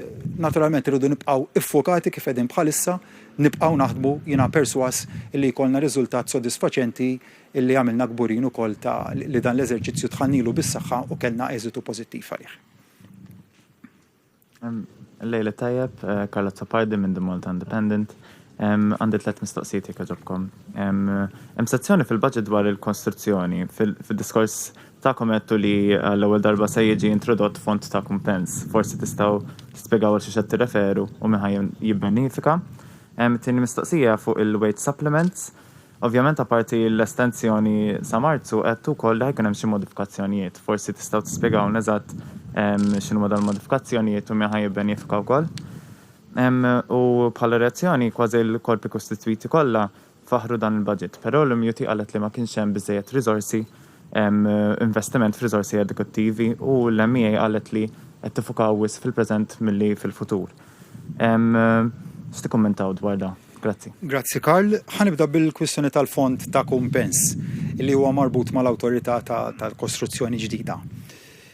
Sissa nidejna l-kunċett u kif hemm fid-diskors tal-budget id-dettalji għadna qegħdin niddiskutuhom. Però nagħmel analoġija tal-prinċipju. Jekk tħares lej il-kapitolu 104 tal-liġijiet ta' Malta li hija il-fond li jirregola l-insurances għall-vetturi tat-triq. Hemmhekk għandek dak li jissejjaħ il-Protection and Compensation Fund illi meta jkollok inċident u jkollok għall-argument vettura li mhijiex assikurata, hemmhekk jidħol dan il-fond li huwa magħmul mill-kontribuzzjonijiet li jħallsu għal assikurazzjonijiet differenti u jidħol biex jikkumpensa lill-vittma.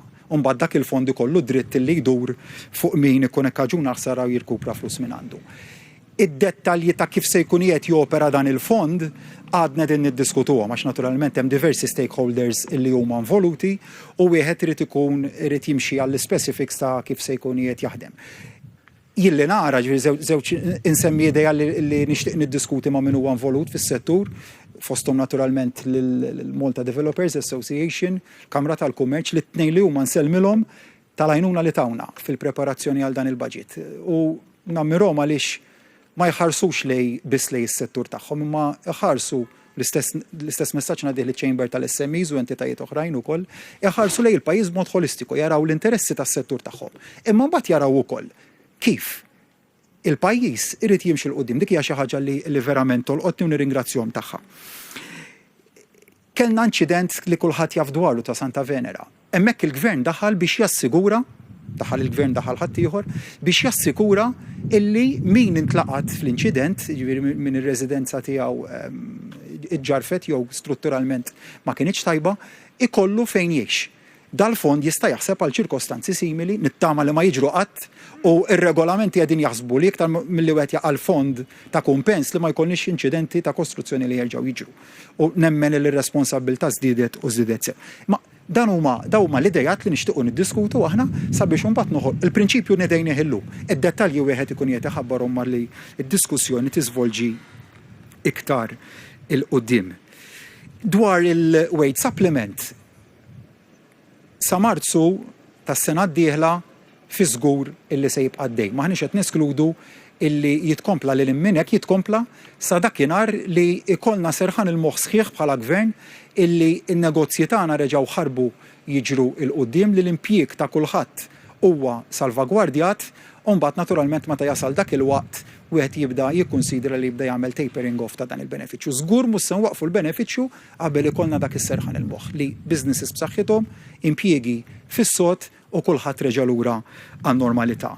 Il-mod kif ħdimna llum dwar min intitolat u mhux intitolat skont il-sistema tisseħħ tan-Nace Code qegħdin naraw issa l-metodu ġdid se jkun illi nagħmluh iktar targeted għal min aktar għandu bżonn u li ninkludu wkoll min sal-lum seta' ġie esklus meta kellu bżonn. U għal daqstant l-eżerċizzju li qed isir bħalissa jikkonsisti fi ġbir ta' data ta' informazzjoni partikolarment mill-returns ta' taxxa tal-VAT, hemmhekk se nkunu naraw settur, negozju, x'impatt kellu, jekk baqax fl-istess livell li kien qabel il-pandemija, jekk mar aħjar jew jekk mar xar. Mbagħad wieħed jaġġusta il-weight supplement accordingly.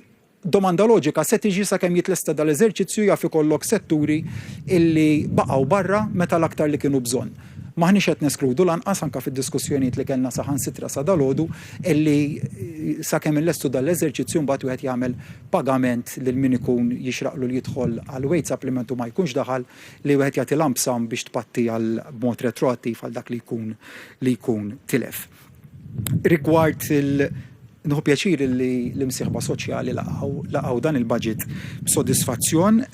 Il-kumment tal-MUT ma għadni ma rajtu sinċerament, però ħanqod fuq dak li għat li inti ma nistax naqbel li ma kienx hemm nefqa. Biss biex it-tfal tagħna setgħu imorru lura l-iskola b'mod sikur minħabba l-pandemija investejna aktar minn 20 miljun euro. Ġifieri din is-sena biex seta' jkun hemm il-ftuħ tal-iskejjel, investejna aktar minn 20 miljun euro. Dak huma l-ispejjeż li qegħdin noffu fil-Covid biex it-tfal tagħna setgħu jmorru lura fuq il-bankijiet tal-iskola. L-iktar spiża importanti li għamilna u meħtieġa. U fadal iżjed nofqu fl-edukazzjoni. Fadal iżjed u iżjed sewx nofqu, ma dik hija l-aqwa spiża li qatt pajjiż jista' jagħmel li jinvesti fil-ġenerazzjoni tiegħu. Kif nitkellmu dak kien exercise dal-budget. Is-sabiħ tiegħu x'kien? Huwa budget ta' gvern vera, ma huwa budget tan-nies u huwa budget tal-imsieħba soċjali. Għaliex id-dokument li qara l-professur Xikluna llum huwa il-ġabra ta' ħafna u ħafna laqat li kellna l-ħafna laqat li smajna flimkien u dan jirrifletti wkoll fuq stil ta' tmexxija, mhux gvern li jiddeċidi u jagħmelu, ma li jisma' kulħadd jiddialoga ma' kulħadd sa dalgħodu bqajna niddiskutu idejat u mbagħad naturalment wieħed jimxi l qudiem. Nibqgħu miftuħin għal dialogu sħiħ però. Benjamin Abela from Love and Malta. First of all, good evening, Mr. Prime Minister, Dr. Fern, Dr. Xikluna.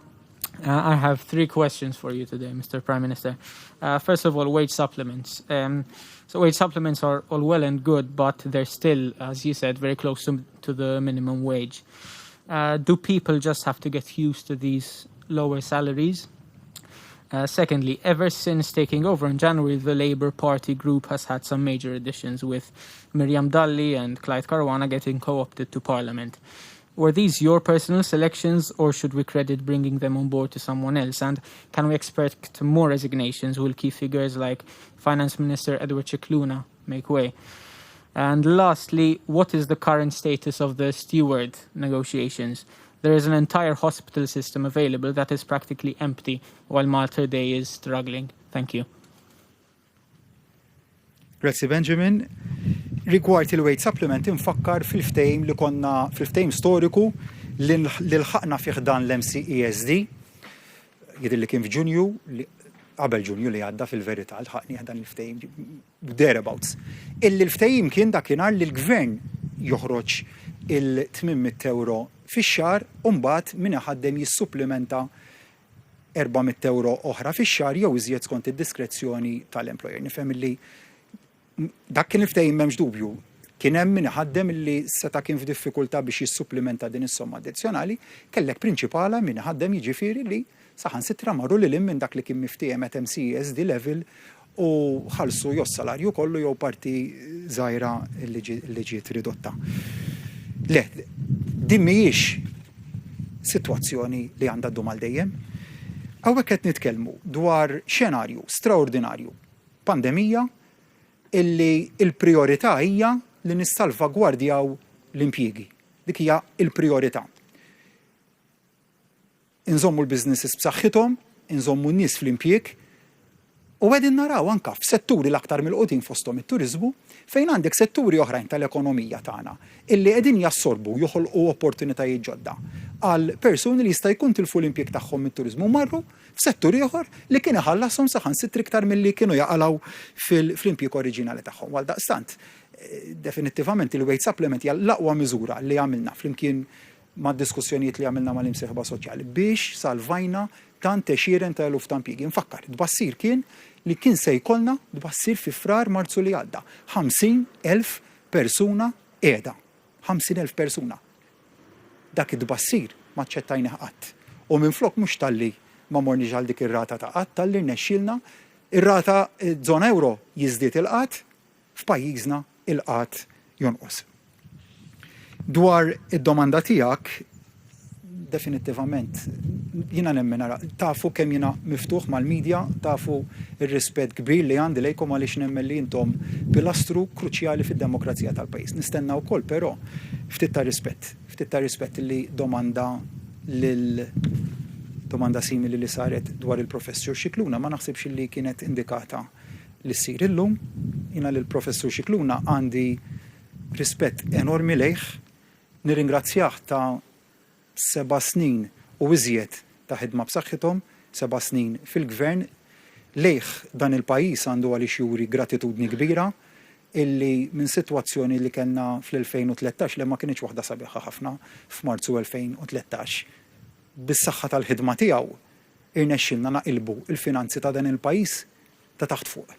Fejn konna mdorrijin bid-dejn drajna bis-surplus, fejn illum supposta minna budget ta' austerità, għamilna l-aqwa budget ta' dan il-gvern, ta' din l-amministrazzjoni, u għal daqstan definitivament minix propensi li niddiskuti dik id-domanda l-lum. Rigward iż-żieda ta' Clyde Caruana u ta' Miriam Dalli fil-grupp parlamentari, nemmen li din kienet żewġ siġġijiet li se jżidu valur qawwi mhux biss fil-grupp parlamentari tal-Partit Laburista imma b'mod holistiku fil-Parlament sħiħ.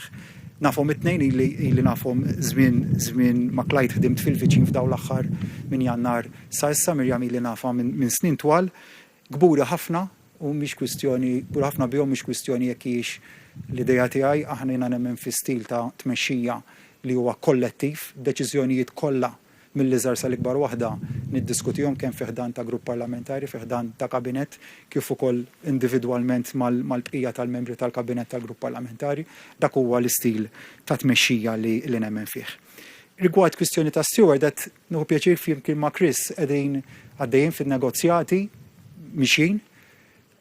Il-bilanċ li jrid jinstab huwa bejn li jkollna servizz tas-saħħa li huwa wieħed tajjeb, bej l-ispiża li trid titħallas tkun waħda li tikkumpara mas-servizz illi huma jagħtu li tkun ġifieri ekwiparata mal-livell tas-servizz illi huma jagħtu u naturalment nħarsu l-qudiem illi nibqgħu għaddejjin bid-diskussjonijiet u li eventwalment dawk id-diskussjonijiet iwasslu għal ftehim riformulat illi jkun verament taġieħ għas-servizz ta' saħħa f'pajjiżna. Is-saħħa aħna kburin li nagħtu priorità lis-servizz tas-saħħa f'pajjiżna u rejna kemm għandna servizz tajjeb, servizzi mediċi b'saħħithom beħsiebna inkomplu nsaħħu dan is-servizz. Il-lejli tajjeb, sinjuri, 3 mistoqsijiet jekk ma jimpurtax, Matthew Zammit u l-Orizzont. Mela, l-ewwel mistoqsija. Il-Ministru Scicluna semma l-eks ħaddiema tat-Tarzna li sofrew il-kondizzjoni ta' asbestosis.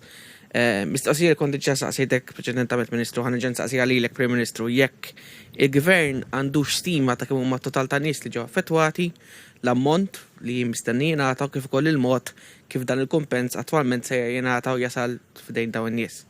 Tin mistoqsija fil-budget hemm miktub hekk ser ninċentivaw lil min ħaddem biex joffru miżuri li għandhom iwasslu għal bilanċ aħjar bejn ix-xogħol u l-ħajja privata, tinċentiva l-irġiel jipparteċipaw aktar fil-ħajja familjari u bekk inkunu qed isaħħu l-ugwaljanza bejn is-sessi. Mistoqsija waħda hija kif għax jidher ma kienx elenkat mod ċar f'dan id-dokument il-mod prattiku kif dan se jiġi attwat. U l-aħħar mistoqsija rigward il-punt 4.11 tal-budget vetturi u moturi użati biss fit-tmiem il-ġimgħa u festi pubbliċi. Fuq il-karta li tonqos il-liċenzja hija inizjattiva tajba, però il-mistoqsija sussegwenti tkun waħda rigward l-infurzar ta' din l-iskema. Kif ħadaħdem eżatt? Grazzi. Dwar id-domanda ta' kemm huma l-persuni involuti illi sofrew minn asbestosis, jiena informat, ma saqsejx lill-Professur Scicluna waqt li qiegħed issaqsi, però meta direttament iltqajt ma' waħda mill-persuni konċernati informatni li l-grupp huwa ta' madwar 300 familja. Is-somma illi hija pretiża minnhom ma nixtieqx li niżvela, però mhumiex qegħdin jitolbu ammonti eżorbitanti. Nfakkar ftit ir-retroxena, dana kien hemm każ li l-ewwel nistama' quddiem il-qrati Maltin għamet kwistjoni ta' preskrizzjoni li kien għadda żmien jiġifieri biex tiftaħ il-kawża u mbagħad eventwalment il-Qorti Ewropea dwar drittijiet fundamentali tal-bniedem kienet tat raġun lil min kien fittex però lil mill-legaliżmu għaliex hawnhekk mhux nitkellmu dwar legaliżmu l-istess kif ma tkellimniex bil-legaliżmu dwar l-eks ħaddiema tax-xatt mal-pulizija dwar l-overtime niftakarni kont l-avukat tal-pulizija meta saret claim fi żmien l-amministrazzjoni preċedenti dwar l-overtime tagħhom xhur nitkellmu qatt ma jittieħdu deċiżjonijiet u meta wasalna fl-aħħar proċess li għalaqna l-claim u ħaġa oħra qalulna niftakarni kont mort Ministeru tal-Karmi F'Subboniċi kien qalli preskritta m'hemmx tagħmel għadda żmien. U ħdimna differenti wara l-2013 rajna li dak kienu sigħat maħdumin u ikkumpensajna lill-pulizija. L-istess għamilna mal-korpi, ma' ħaddiema tal-ex korpi, ejja ma nitkellmux iktar mill-legalizmi, ma dak li hija ġustizzja.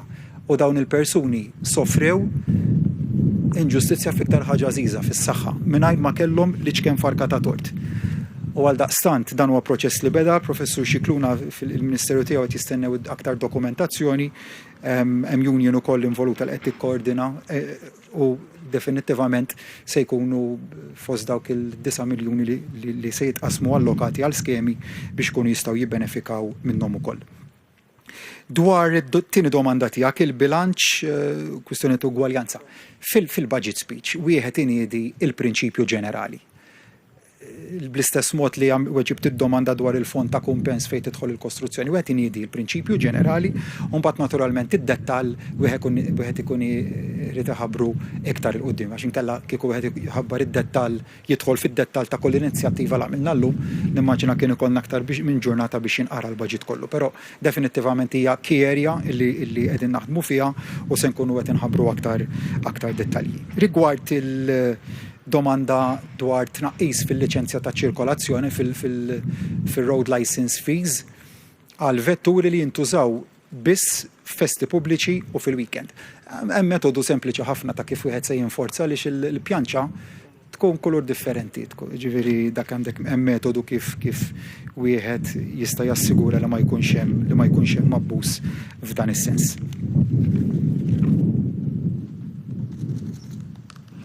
Lejl tajjeb Amy Borch minn Newsbook. Żewġ mistoqsijiet anzi. L-ewwel waħda hija dwar indirizzata lilek Prim Ministru dwar id-deċiżjoni tal-lum tal-Kummissjoni Ewropea fil-konfront ta' Malta dwar l-iskema tal-passaporti, tal-beħ tal-passaporti. Il-Kummissjoni Ewropea qalet li se tkun qed tieħu passi legali fil-konfront ta' Malta l-mod kif titħaddem din l-iskema. Naħseb hija daqqa ta' ħarta għal pajjiżna fejn tidħol ir-reputazzjoni ta' pajjiżna mhijiex l-ewwel darba din.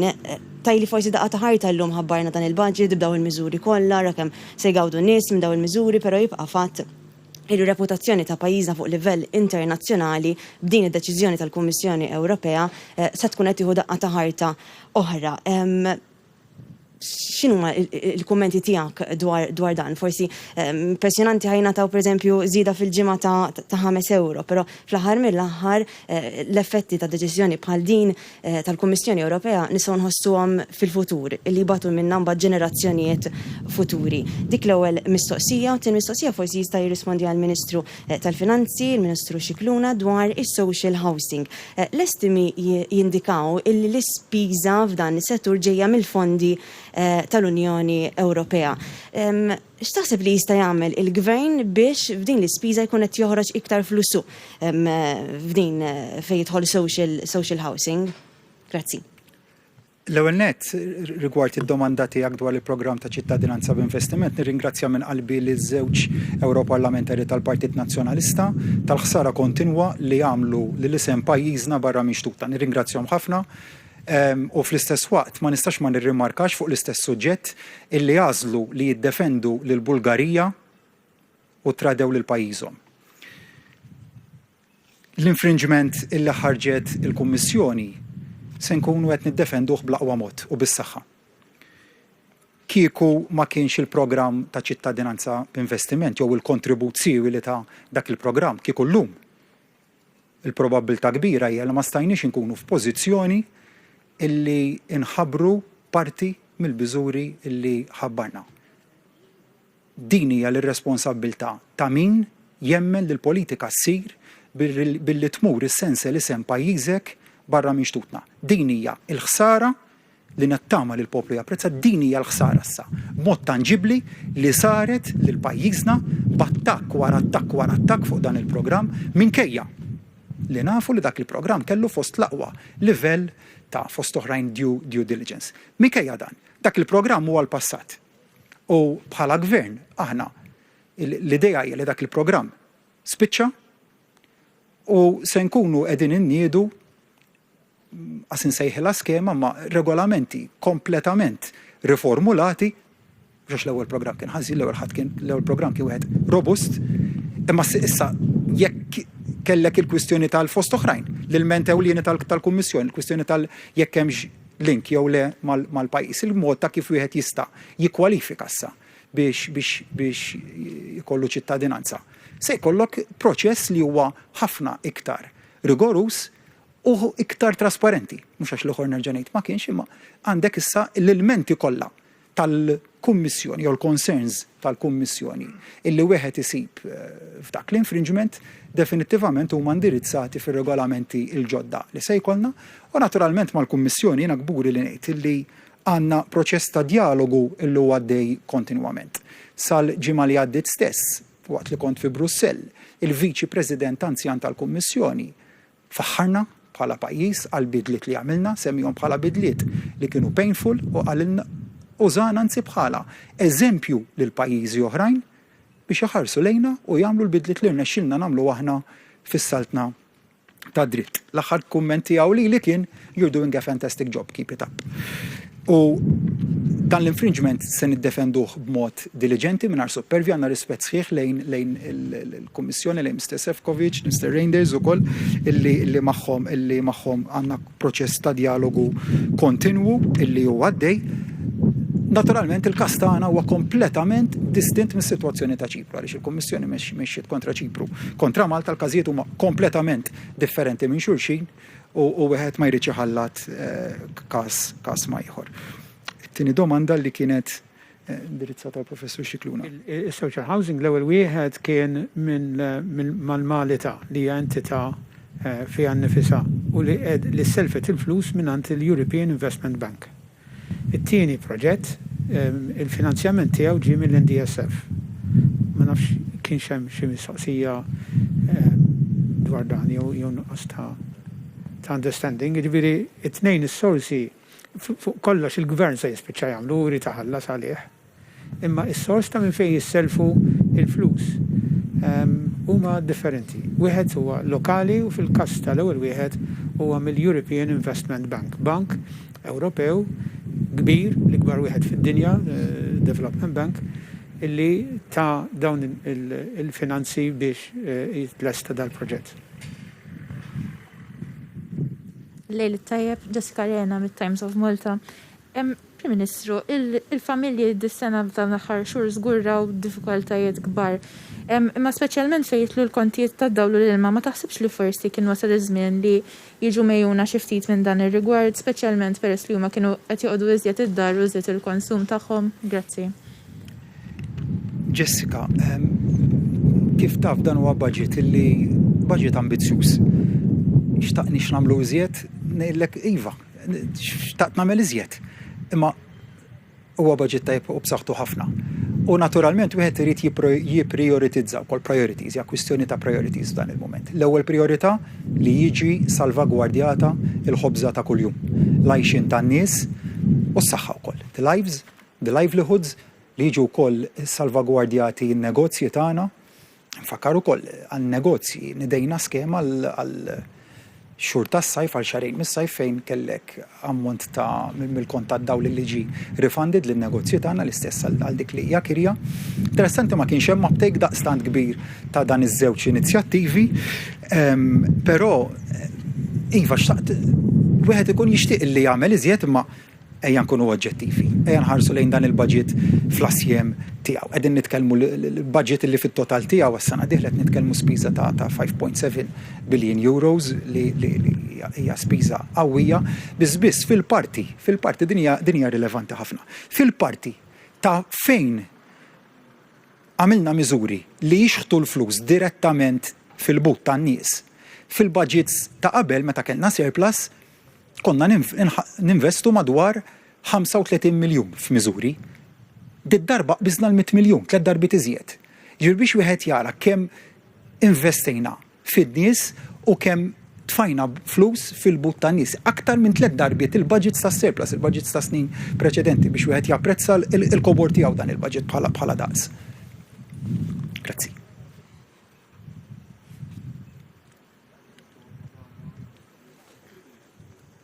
Għajja ċtit, Francesco, x'miex nisma'.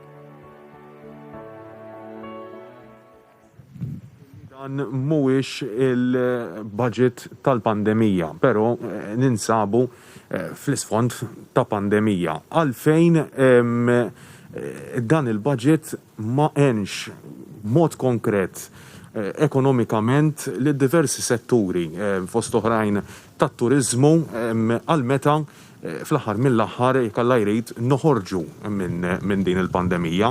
Allura ovvjament ikunu jridu l-ispinta ekonomika mill-gvern. Nallaċċa din id-domanda wkoll.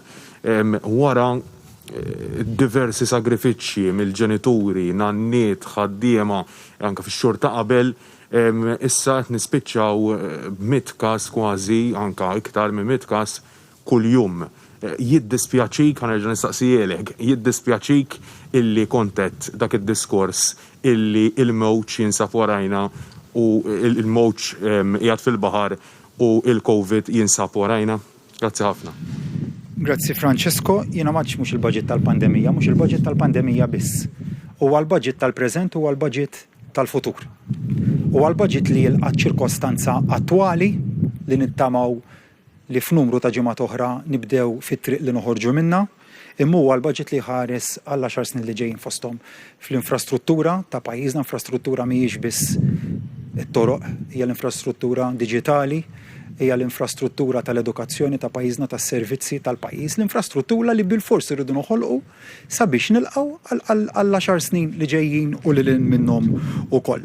U meta tgħidli illi ma minniex miżuri li jolqtu is-settur tat-turiżmu jiddispjaċini ngħidlek li ma naqbel miegħek xejn, sallum kellna meeting mal-MHRA illi meta ħabbarna l-miżuri li se jkollna kienu sodisfatti, għandna proċess ta' dialogu kontinwu magħhom.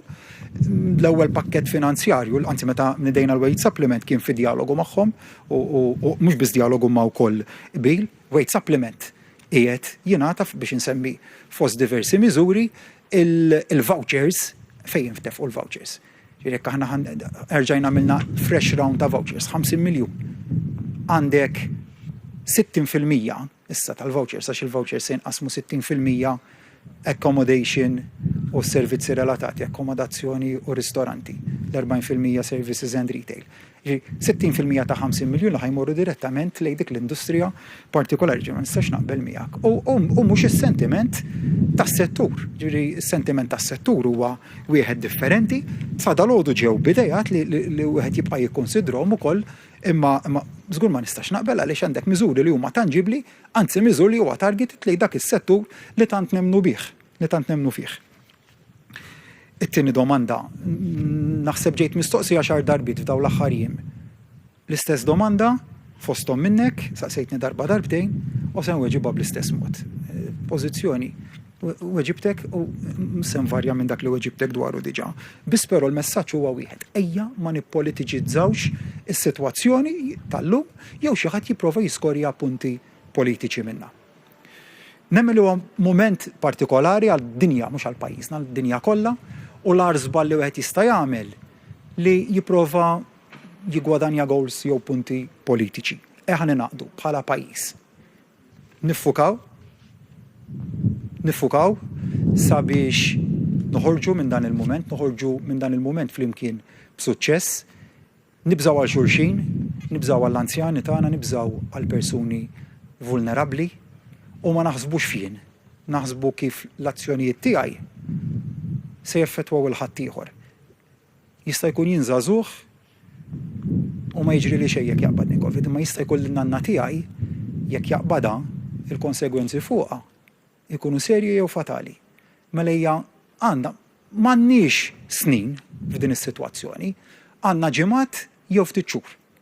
Ejja inħarsu ħalli f'dal ftit xhur kollettivament nuru kemm aħna poplu solidali, kemm nożżu l-xulxin, kemm aħna altruisti u dawn huma valuri li huma naturali għal poplu Malti u għawċi.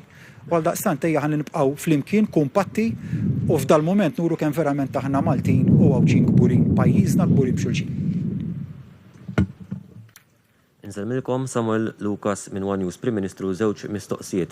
Fost il-miżuri kollha rajna li f'dan il-budget kien hemm miżura ta' sena internet b'xejn għal dawk l-istudenti li jażlu jkomplu jistudjaw wara s-sekondarja. Kemm kien importanti dan anke li f'budget f'fond ta' pandemija il-gvern ikompli inċentiva l-istudenti Maltin u għawċin ikomplu bil-vjaġġ edukattiv tagħhom. U t-tieni mistoqsija kemm kien kruċjali li f'dan il-budget il-gvern jindirizza wkoll is-sostenibilità ma jiġilix biss il-pandemija ma jaraw wkoll li jkompli jwettaq il-viżjoni ta' dan il-gvern, viżjoni li ftit ġimgħat ilu ħabbart intu li hija msejsa fuq 5 pilastri differenti. Grazzi Samuel. Tant nemnu fiż-żgħażagħ. U din il-miżura fost diversi miżuri oħrajn semmi l-iskema tal-first time buyers, il-mod kif estendejna threshold tal-ammont illi mhuwiex taxxabli, insemmi wkoll id-donazzjoni li ssir mill-ġenituri l-tfal tagħhom fejn hemmhekk ukoll tellajna l-capping, qed insemmi miżuri żgħar li ma jolqotux biss liż-żgħażagħ imma probabbilment li aktar li se jibbenefikaw minnhom huma żgħażagħ. U żgħażagħ jiena ma narhomx il-futur ta' dan il-pajjiż imma huma l-preżent. Il-mexxejja tal-lum in-nies li huma il-preżent u l-futur ta' pajjiżna u l-esperjenza li ta' kuljum ikolli ma' ħafna żgħażagħ, ma' diversi żgħażagħ. Hija waħda li tant imlini b'ottimizmu, tant imlini b'kuraġġ, tant jiena konvint miż-żgħażagħ tagħna mit-talent illi għandhom il-potenzjal tagħhom għal daqstant. Xtaqtu kol stajna nagħmlu iżjed u se nagħmlu iżjed għaż-żgħażagħ tagħna. Anke l-investiment li għamilna fl-isports hemmhekk investiment li jibbenefikaw minnu prinċipalment iż-żgħażagħ tagħna dan hu l-bidu. Dan hu l-bidu ta' ħidma favur ħafna u ħafna żgħażagħ li tant jinkburi bihom, kburi bit-talenti bl-abbiltajiet tagħhom, bil-maturità. Innemmen l-ġenerazzjoni żagħżugħa tal-lum taż-żgħażagħ tagħna.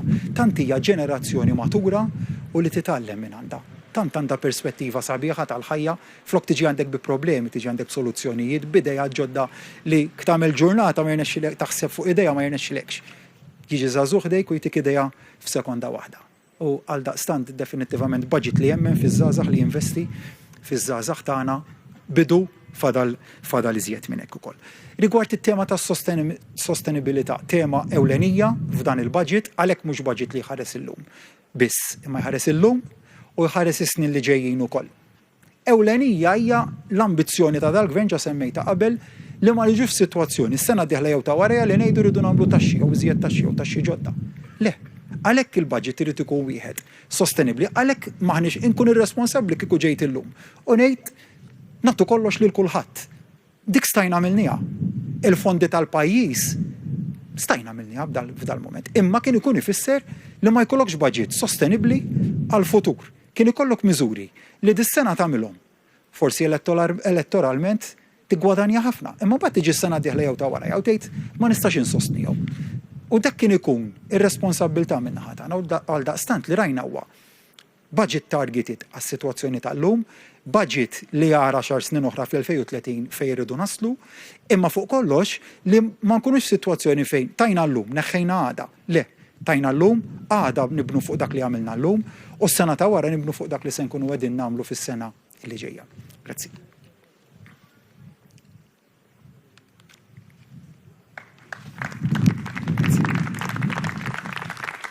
Thank you, Chris. Proset.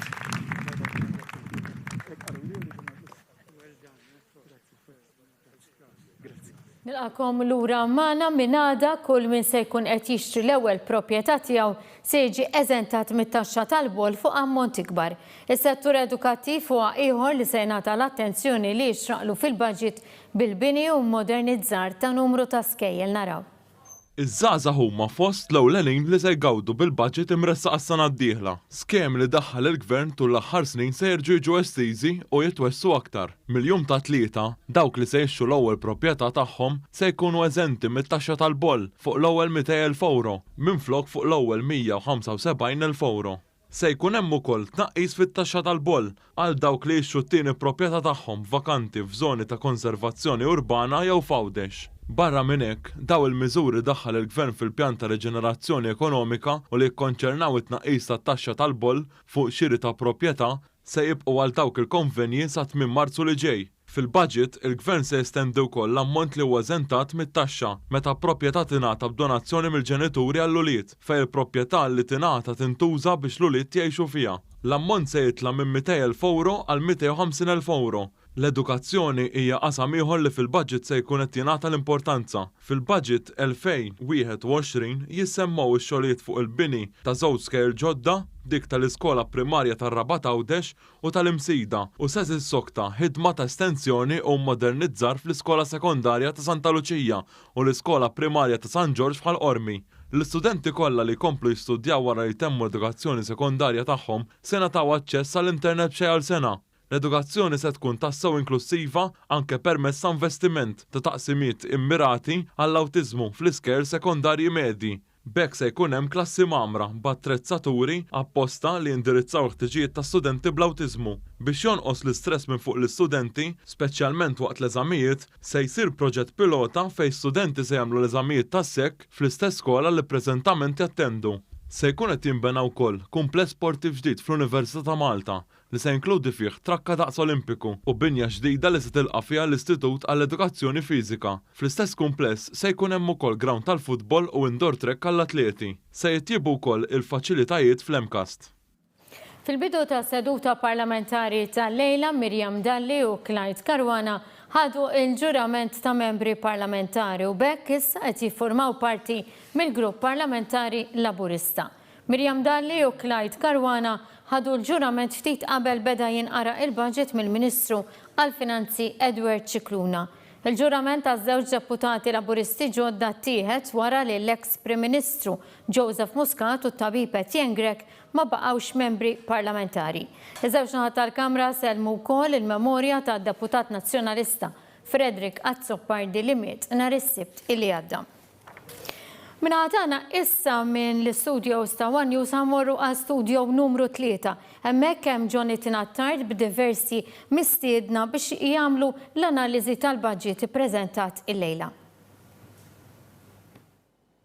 Insellem lek Antoinette, insellem il-telespettaturi ta' One kif ukoll is-semmija ta' One Radio illi se jkunu qegħdin jinaqdu jkomplu segwuna din id-darba f'din il-programm speċjali b'analisi dwar il-budget għas-sena 2021 bit-tema Maltin b'saħħitna il-qudiem. Dan kien id-disa budget illi preżenta Gvern Laburista mill-2013. L-qudiem l-ewwel wieħed però taħt l-amministrazzjoni tal-Prim Ministru Robert Abela li f'konferenza tal-aħbarijiet illi ċertament ħafna minnkom segwew ftit tal-ħin ilu deskrivih bħala l-ikbar u l-aqwa budget illi ġie preżentat f'pajjiżna. F'din l-ewwel parti tal-programm se jkollna magħna hawnhekk l-ekonomista Steve Ellul li nsellmulu nirringrazzjaw tal-li ngħaqad magħna kif ukoll il-konsulent Joe Gerada li ċertament tnej li huma persuni sinonima ħafna minn setturi speċifiċi ġew mas-settur soċjali kif ukoll kif qed jistenna Steve mal-qasam ekonomiku. Round ta' introduzzjoni kif tiddeskrivuh dan il-budget tas-sena 2021. Xellugi. Għaliex għandek enfasi qawwija fuq il-ġenerazzjoni tal-ġid anke fi żmien ta' pandemija, però fis-sessin għandek lista sħiħa ta' benefiċċji b'mod partikolari jindirizzaw dak is-strata tas-soċjetà l-aktar b'xi mod qiegħda friskju, però mhux biss imma anke lill-middle class għandek qed tiġi mweżna tajjeb. Allura għandek bilanċ tajjeb, però fl-istess ħin qisu ma nesa lil ħadd u ħaħsib b'mod partikolari l dak l-aktar li għandhom bżonn. Għalija deskrivih bħala budget xellugi. Steve, huwa l-akbar budget li qed ġie preżentat f'pajjiżna? Termini finanzjarji. Huwa mhux biss l-akbar budget qed naraw spiża li taqbeż iktar minn 5 biljun euro, imma huwa budget uniku wkoll. L-uniku għaliex qiegħed f'sitwazzjoni ta' pandemija, budget li ħares fl-immedjat biex jagħti serħan il-moħħ fl-opinjoni tiegħi lil min iħaddem u lil ħaddiema. xi ħaġa li hija importanti ħafna f'sitwazzjoni li għandna bħalissa tidher li hija kontinwazzjoni ta' dawk il-mini budgets jekk irdu nsejħulhom hekk li kellna f'April, ġifieri il-fatt li tkomplew il-wage supplements, il-fatt li se jkun hemm impuls ieħor ta' vouchers ġodda dak huwa l-immedjat. Però iktar minn hekk fl-opinjoni tiegħi iktar ħaġa importanti budget li jħares lejn il-long term, pjan ta' viżjoni ekonomika ġdida illi tħares lejn ambjent aktar sostenibbli, xi ħaġa importanti ħafna investiment kbir f'dan il-budget f'dik li hija l-ekonomija ċirkolari u l-ekonomija l-ħadra u budget li jħares lejn is-settur tal-futur, id-diġitalizzazzjoni u l-importanza tagħha biex għada jkun ekonomija ħafna iktar b'saħħitha milli għandna llum. Il-professur Scicluna qal li dan kien budget ieħor li iktar xaqleb lejn eżerċizzju ekonomiku minn dak finanzjarju. Naħseb kienet analisi korretta tal-Prof Scicluna. Evidenti hija xi ħaġa li issa drajna biha f'dawn il-budgets wieħed wara l-ieħor kienu kollha jibnu fuq xulxin. Budgets li l-ewwel ħaġa jistimulaw l-ekonomija. Ġifieri l-iktar ħaġa li jiena tibqa' timpressjonani kif anke f'ċirkostanzi bħal tal-lum ċirkostanzi fejn għandna kriżi ekonomika minħabba sitwazzjoni tal-pandemija, ma rajniex taxxa waħda. Xi ħaġa li mhijiex normali, ġifieri kull min jistudja l-akkademja ekonomika f'sitwazzjoni fejn ikollok kriżi finanzjarja u deficit bħal m'għandna bħalissa minħabba sitwazzjoni ta' pandemija. Huwa normali illi l-gvernijiet jaraw li ma taxxi jistgħu jdaħlu biex jiġbru l-flus li jkunu qegħdin jonfqu. Dan ma rajniex huwa budget illi iqassam ħafna ġew semma l-element soċjali. Jiena impressjonat kif għandna ammont sinifikanti ta' żieda sena wara oħra fuq il-kola. On top tal-inflazzjoni, il-pensjonanti tagħna kull min qiegħed fuq is-social benefits, in-nies hemm barra li qegħdin ikunu sostnuti bis-social benefits, qed jaraw żieda reali, żieda addizzjonali din id-darba iktar minn 3 euro, kważi 5 euro ta' żieda. U jfisser, jiena xi ħaġa li tibqa' timpressjonani, jfisser meta jkollok gvern illi aħna mhux imdorrin illi jkollok gvern illi iwiet umbat mhux talli jimmaterjalizza dak li wiet imma saħansitra jagħti aktar minn dak li effettivament wiet. Fil-mandat elettorali tal-Labour Party f'din il-leġislatura kien hemm indikazzjoni li ż-żidiet se jkunu ta' 8 euro. Issa qegħdin diġà 11 euro, ġifier den on top tal-kola, xi ħaġa li torbod ma' dak li beda jgħid Joe fl-opinjoni tiegħi turi l-qafas soċjali ta' dan il-budget, però l-iktar ħaġa li fl-opinjoni tiegħi importanti hija l-viżjoni ekonomika. L-importanza li ngħatat f'dan il-budget lejn l-ekonomija l-ħadra, lejn l-ekonomija diġitali, lejn kif ħadd tkun l-ekonomija tagħna. La tgħaddi din il-pandemija u dan importanti ħafna għaliex min qiegħed isegwina llum il-ħaddiema tagħna min għandu l-kumpaniji, speċjalment il-kumpaniji żgħar u medji, dan il-budget qiegħed jagħti injezzjoni ta' ottimiżmu. Hemm numru ta' inizjattivi importanti illi joqtu l-immedjat imma fuq kollox hekk kif tgħaddi l-pandemija dawn il-kumpaniji se jkunu f'pożizzjoni aħjar biex iżommu l-impjegati magħhom u biex jitilqu jerġgħu jiġru f'andament ekonomiku. Dan aspett importanti ħafna Steve li naħseb jiena wkoll qed jiġi apprezzat biex ngħidu hekk anke mill-imsieħba soċjali li kienu involuti wkoll fil-proċess ta' tħejjija tal dan l-istess budget hekk kif nafu li l-gvern kien b'mod konsistenti nistgħu ngħidu mhux biss qabel dan il-budget imma sa minn mindu faqet il-sitwazzjoni tal-COVID-19 kienet jiltaqa' b'mod regolari mal-imsieħba soċjali biex jassigura li n-neċessitajiet tagħhom jiġu indirizzati. Ħanibdew billi insegwu wħud minn dawn l-ewwel reazzjonijiet li daħlu propju wara l-preżentazzjoni tal-budget. Nitilqu bl-ewwel reazzjoni. Fil-ġlieda biex anki jiġi miġġieled il-faqar u anki biex jiġu mejjuna ċertu nies partikolari huwa importanti appuntu kif ġara llum fil-budget li jiġu indirizzati pockets partikolari ta' nies. U li dawn nies jiġi studjat u ma x'għandhom bżonn u allura jiġi kejterja għal dawn l-affarijiet. Dawn il-miżuri li semmejt inti ngħidu pereżempju għal din tal-internet huma miżuri tajbin għax jifmu dawn il-pockets ta' nies differenti x'għandhom bżonn. Ġifieri huma miżuri tajbin li jgħinu lil nies differenti skont dak li għandhom bżonn. Dan kien budget ieħor li l-anzjani jgħinhom ħafna u importanti li l-anzjani nies li għexu ħajja twila ħadmu f'dal-pajjiż anke ma ħadmux. Huwa ġust li aħna nieħdu ħsiebhom u kien il-mod kif nitrattaw l-anzjani fl-aħħar mill-aħħar juru wkoll il-mod kif nitrattaw l-bqija tas-soċjetà. Reazzjoni interessanti hemmhekk ħafna min-naħa tal-Alleanza kontra l-faqar ġew indur minnu fih fuqek semma diversi spunti fosthom il-fatt li rnexxielu l-gvern jindirizza ċertu pockets. Matthew għamel punt importanti ħafna x'inti biex iġġieled il-faqar ma tix tħares lejn il-faqar isa għandek grupp ta' nies huma kollha l-istess. Korrett. Imma il-faqar jinbet f'postijiet differenti taħt ċirkostanzi differenti. U jekk inti tolqtu u verament tindirizza l-faqar, tittara ċirkostanza partikolari dak il-grupp u tiżviluppa l-politika u l-programmi indirizzati għalihom. Fil-fatt hekk tara fil-baġit ta' issa qegħdin naraw pereżempju hemm is-supplementary allowance għal dawk li iktar qegħdin friskju ta' faqar. Mhux biss qegħdin jirċievu ċertu benefiċċji soċjali, imma xi ħaġa addizzjonali għalihom.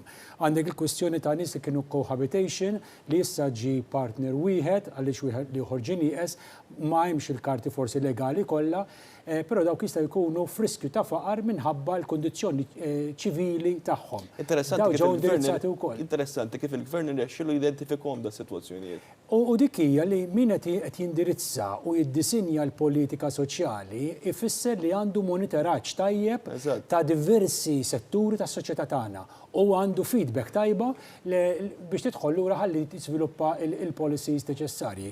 Kien hemm diversi, hemm l-in-work benefit huwa aspett ieħor. Il-kwistjoni tad-diżabilità, il-Bartel Index minn 8 għal 9. Xi jfisser il-Bartel Index? Ifisser li għandek catchment ikbar ta' persuni b'diżabilità li jistgħu jidħlu issa fil-benefiċċji li jipprovdi l-gvern li qabel ma kinux fihom issa daħlu fihom. Dan huma kollha pockets xi kultant kif qal anke l-Ministru tal-Finanzi, in-numru ma jkunux kbar, kultant dawn il-gruppi jkunu żgħar, però ma jimpurtax. Għaliex meta inti ħadd tagħmel soċjetà ġusta, il-ġustizzja tittifrixa ma' kulħadd. Immaterjali kemm hija kbira jew żgħira il-grupp tiegħek, anzi f'soċjetà ġusta inti tfittex l-iktar minority group żgħar u teġavolhom u tgħinhom biex ma żgur tassigura rat ma jkunux esklużi. Ġew hemm ċertu miżuri li għaliex kif drajna f'dal aħħar 9 snin naħseb jien nittieħdu for granted fosthom iżida fil-pensjoni, iżida fil-children's allowance. Ekku. Għax drajna naraw żidiet taħt gvernijiet laburisti. Ekku u neqgħu nsemmu miżura li ġrat snin ilu, però naħseb li kellha ramifikazzjonijiet kbar soċjali u ekonomika iċ-child care centers b'xejn. Eżattament. Tajb li tagħti opportunità li ħafna tfal jieħulhom l-ewwel esperjenza, ħafna nisa ħarġu jaħdmu, l-inkam tal-familji żdied sostanzjalment u għamlet bidla radikali fil-inkam ta' pockets partikolari fil-soċjetà tagħna. Però ġoni ħaġa li ngħid ma rridx ninsa hija dik il-frażi li għamel il-Ministru tal-Finanzi fejn qal il-mudell soċjali Malti ħadem. U wieħed irid jispjegah għaliex dal-mudell soċjali u l-mudell soċjali. Il-mudell soċjali tagħna hija dak li kienet jgħid Steve iktar kmieni fis-sens li inti għandek sistema ekonomiku u qegħdin niġġeneraw il-ġid, però mhux niġġeneraw il-ġid biss, għax tista' tiġġenera l-ġid u jibqa' magħluq fidej il-ftit, imma għandna politika li tifrex fuq kulħadd u tassigura li ħadd ma jaqta' lura. U dawk il-pockets li hemm rescue li jaqtaw lura qegħdin nwiżnuhom. Dal-mudell soċjali ma bidix illum, dal-mudell soċjali inna ninvestu fih. Però llum qegħdin niggwadanjaw u dak li qal Steve qegħdin nagħmlu investiment qawwi fil-futur u fl-ekonomija diġitali u fl-ekonomija l-ħadra. Forsi wieħed jista' jispjega wkoll x'inhi eżattament l-ekonomija ħadra għaż-żmien li ġej. Ħajkonna wkoll il-Ministru Warren Farrugia. Però dan l-investiment jista' jsir għax bnejna mudell soċjali b'saħħtu, jiġifieri il-mudell tas-solidarjetà. L-investiment li aħna ma nħallux in-nies jaqtaw lura ilu ġej meta faqqat il-pandemija u ġiet il-kriżi fuqna, tajjeb, stajna nifilħu għaliha għaliex konna inna ninvestu fil-mudell soċjali, fil-ġustizzja soċjali, għara meta qlajna daqqa ma jereqniex. Għaliex kellna fuq ix-nistriħu, dan huwa l-mudell soċjali li qed nagħmel l-enfasi fuqu għaliex dan huwa lilna bħala soċjetà li garantixxilna s-suċċess tagħna. U għaż-żmien li ġej il-mudell soċjali minkejja li nkabru l-ekonomija u niġġeneraw iktar ġid u jkollna anke trasformazzjoni ta' ekonomija ġdida, però l-mudell soċjali importanti li nibqgħu dejjem niddefenduh u ninvestu fih. Sarretant ħansegwu aktar reazzjonijiet li bdew diħlin anke mill-imsieħba soċjali din id-darba ħansegwu tal-President tal-Chamber of SMEs is-Sur Paul Abela. Naraw x'kellu xi jgħid. Għana l-għanija tajjeb tal-wage supplement kienet waħda mill-proposti tagħna fil-budget proposals dika ġiet konfermata u ovvjament dik ħallit impatt kbir salvajna ħafna impjiegi u anke ħafna negozju. Għandna l-Prim Ministru qed nappellawlu biex jestendi iktar minn Marzu kważi u qal li ħajsir xi studju. Ovvjament qed ngħidu aħna biex issir iktar għall-aħħar tas-sena biex ikun hemm iktar serħan tal-moħħ. U dik tal-vett hija ħaġa importanti wkoll. Aħna l-iktar li nisku bħala Kamra tan-Negozju tal-Rimedji il-burokrazija rridu nilbuha. U di waħda milli qed teleb il-burokrazija. Inti bej it-threshold minn 20,000 għal 30,000 għandek faxxa kbira eluf ta' negozji li ma jidħlux f'dik il-faxxa. U allura dik neħħilhom il-burokrazija li jridu jqogħdu jimlew il-formuli tinsix li kull formola li tittimla tal-vett minnu self-employed irid imur għand xi ħadd biex jimli jilu dak ix-xaħat irid jieħu l-flus, ġifieri aħna dik il-burokrazija u naqqas ta' spejjeż aħna nilqgħu ħafna. Paula Bela wkoll fisem il-Chamber of SMEs tkellem ukoll dwar l-iskema tal-vouchers illi kif nafu se tkun qiegħda tiġi estiża kif tħabbar fl-aħħar sigħat u inkluż fil-budget li għadu kif ġie ppreżentat mill-Ministru tal-Finanzi. Ħa naraw x'kellu xejn ukoll dwar din il-miżura. Il-miżura hija pożittiva ħafna. L-ewnet ħalliet il-vouchers l-oħrajn ħallew impatt ħafna fuq l-ekonomija, speċjalment fit-turizmu u anke ftit fir-retail ukoll. U għal dis-sena, ovvjament il-qajni iktar għax fil-Prim Ministru ħabbar u il-Ministru tal-Finanzi ħabbar 60 euro ħajjem ittefqu fil-ristoranti u fil-accommodation u 40 euro ħajjem ittefqu fil-retail u fil-servizzi. U għana dak għas il-bilanċ ġi bilanċ tajjeb u nilqawa ħafna. Tant hawnhekk fl-istudio smana naqgħet ukoll il-Ministru Aaron Farrugia li ċertament għandu ħafna xejdilna dwar il-budget li għadu kif ġie ppreżentat, partikolarment fuq il-Dekasteru li toħsib inti Ministru. Konnet nitkellmu qabel ġejt inti eżattament fuq l-inizjattivi anke fuq dik l-għandha x'aqsam mal-ekonomija l-ħadra. Ekkun sellem lilek kull dak kollha li tseguna, jiena bħal Steve ekonomista u li nsegwi l-budgets għal ħafna snin. U nemmen dan kien budget l-ewwel budget, mhux ta' Gvern Laburista biss, ma ta' ħafna amministrazzjonijiet illi ħabbata ma' pajjiżi bħal Danimarka, l-Iżvezja, l-Finlandja, ma' pajjiżi Skandinavi, illi minn dejjem kienu l-aqwa pajjiżi fejn jidħol ekonomija ħadra. Jiena gburi ngħid li fl-aħħar ġimgħat u anke xhur issa flimkien mal-kollega tiegħi Edward Cicluna mal-Prim Ministru iddiskutejna l-isfidi li l-pajjiż għandu fejn qegħdin fejn nixtiequ nkunu mhux issa ta' ma' 10 snin, 20 sena oħra, 30 sena oħra u kif se naslu. Ġimgħa tal-Prim Ministru ftit tal-ġimgħat ilu elenka il-pilastri tiegħu tal-viżjoni li għandu għall-pajjiż fi żmien li ġej u qal il-ħames pilastru huwa li ħajkonna zero karbonju, ekonomija taħdem zero karbonju, ma kienx ħaġa faċli hemmhekk qed ngħidu ambizzjonijiet kbar. Imma llum we walk that talk, ġifieri bil-miżuri li ħabbarna fil-budget. Qed ngħidu climate change actions, qed nitkellmu dwar l-ikbar investiment illi pereżempju l-pajjiż qatt tagħmel fejn jidħol infrastruttura tal-waste management. 500 miljun mela 9 biljun euro biex pajjiżna għall-ewwel darba jitlaq mill-kunċett ta' miżbliet li kellna fil-pajjiż u jimxi mill-iskart għal riżorsa.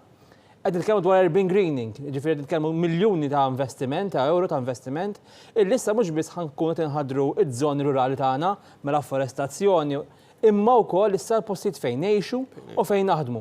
Ġifieri jiena llum gburi mhux għax jiena Malti biss kif illum qedna kemm il-darba waqt il-budget, imma gburi għaliex dan huwa budget illi ħabbat ma' pajjiżi oħra bħal mal-Ġermanja li sa wara sena ngħidu isma' jiena għext l-aħħar 7 snin kien Gvern Laburista u dejjem qed nisma' dan budget tajjeb għax huwa budget soċjali, huwa budget ta' infrastruttura, ekonomija b'saħħitha, però dejjem qed nisma' fuq l-ekonomija stajna minnha aktar. Dejjem hekk għedna fl-aħħar budgets, imma dit-darba biex nagħmlu qudiem ġejna għadna nisma' dan huwa budget illi ħares lejn mhux is-sena d-dieħla imma lejn 30 sena ġejjin. U hekk huwa budget illi mhuwiex biss budget tal-preżent imma huwa budget illi lqana għall-futur. Li huwa interessanti wkoll li f'ċertu ċirkostanzi ta' sfida ġeneralment l-aspetti ambjentali jiena nħaw daqsxejn il-ġem. F'dan il-budget altru minn hekk xorta waħda kien ċentrali l-aspett ambjentali. Ekku, u dak huwa allura il-fattur li l-Prim Ministru tkellem dwar llum. Ġifieri il-Prim Ministru llum qal li dan mhux biss budget ta' pandemija, ġifieri il-budget jilqa' l-pandemija, estendejna l-vouchers li ħajkun hemm darba fil-ġimgħat li ġejjin, estendejna wage supplement u l-għajnuna deferrals ta' taxxa, daw kollha huma miżuri indirizzati lejn il-pandemija. Imma llum il-Prim Ministru għal ċarotont li dan huwa budget ta' viżjoni, huwa budget ta' fejn nixtiequ nagħdu l-pajjiż aħna nonostante il-pandemija. Ġifieri forsi partit medjokri ieħor kien jgħid isma' jiena llum ħankonċentra biex nilqa' għad-daqqa li għandi, ħanara millum sa 5 xhur oħra fejn ħankun u mbagħad naraw aktar tard. Dak huwa partit medjokri kif ġara tajjeb ħafna fl-2008. Anteċipajtu il-mistoqsija li konzett għandi preparata kienet il-fatt li l-paragoni huma odjużi ma għandna ma xiex nitqablu wkoll. Fil-budget speech intala il-kollega tagħna Edward Cicluna qal ħadd ieħor ta' l-4 bozzozz Energy Saver, aħna tajna 4 pakketti ta' budget wara l-ieħor, għax fil-verità illum jedna li dan huwa l-ewwel budget ta' Robert Abela. Dan mhuwiex l-ewwel budget ta' Robert Abela. Robert Abela jgħoddej bil-budget minn Marzu law, jiġifieri għamilna 4 pakketti dan huwa sta budget qawwi illi sabiħ tiegħu huwa illi dan il-partit dal-gvern għandu viżjoni ta' fejn jieħu l-pajjiż fit-30 sena ġejjin u allura xorta waħda baqa' għaddej bil-miżuri nonostante ovvjament id-daqqa ekonomika li pajjiż ħa imma li sabitna lesti għalija għaliex fil-7 snin li għaddew rajna x'namlu biex l-ekonomija tkun reżiljenti u tilqa għal kull daqqa li jista' jkollha. Ħanisimgħu silta mill-press conference li indirizza l-Prim Ministru Robert Abela biex imbagħad inkomplu niżvolġu hawnhekk id-diskussjoni. Nsegwu.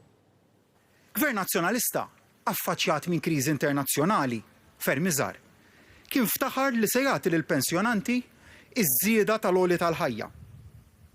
Aħna quddiem din il-pandemija se nagħtu lill-pensjonanti żieda 3 darbiet dik tal-għoli tal-ħajja. Budget bla ebda taxxa, lanqas ċenteżmu wieħed f'taxxi. Mana taf fejn qiegħed.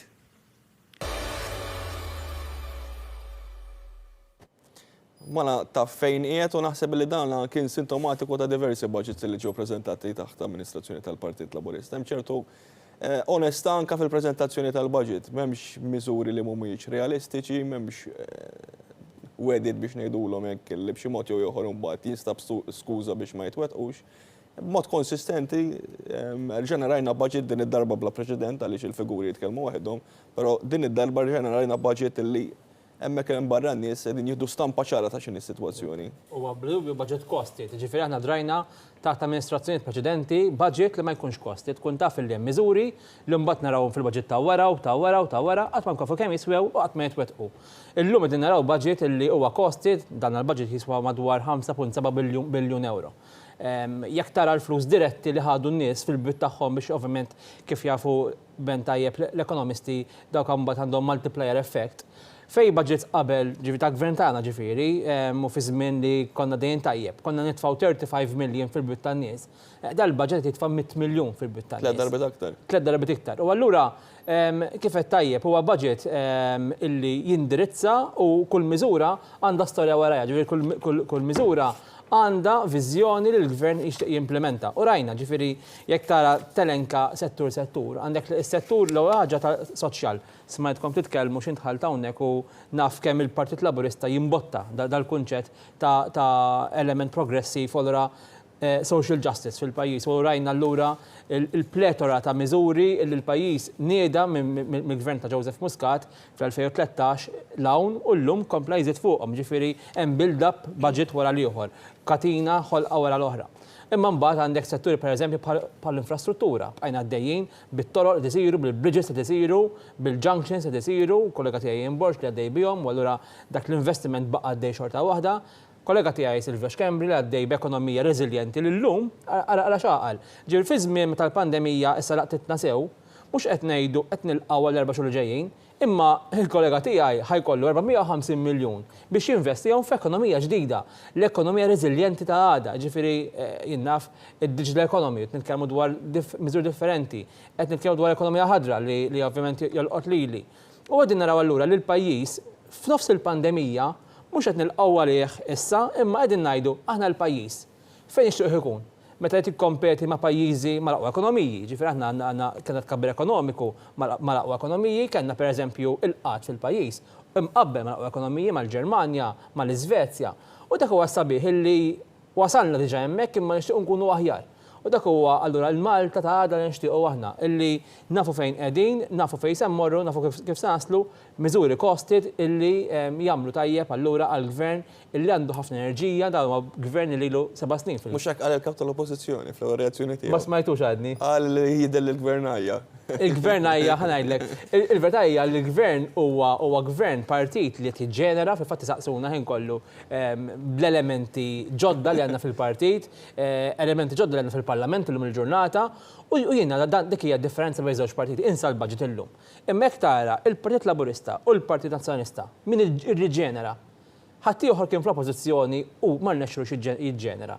Aħna din fil-gvern u bqajna niġġeddu jum wara ieħor sena wara sena. Steve, ħan nisimgħu silta mill-diskors tal-professor Edward Cicluna u mbagħad nitlura ntolbok reazzjoni mal-ewwel. Għalmin kien jistaqsi b'sarkażmu fejn hu surplus, f'dawn l-aħħar xhur inħoss li urejna bil-provi fejn hu surplus.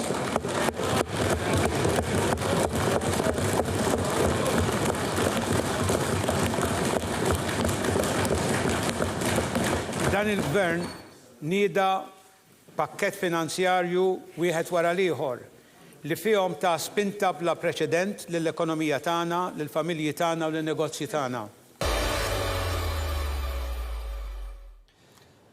Irfaw sor għal meta tiġi bżonn u dan il-budget effettivament qiegħed jindirizza b'mod sistematiku dak il-qawl Malti.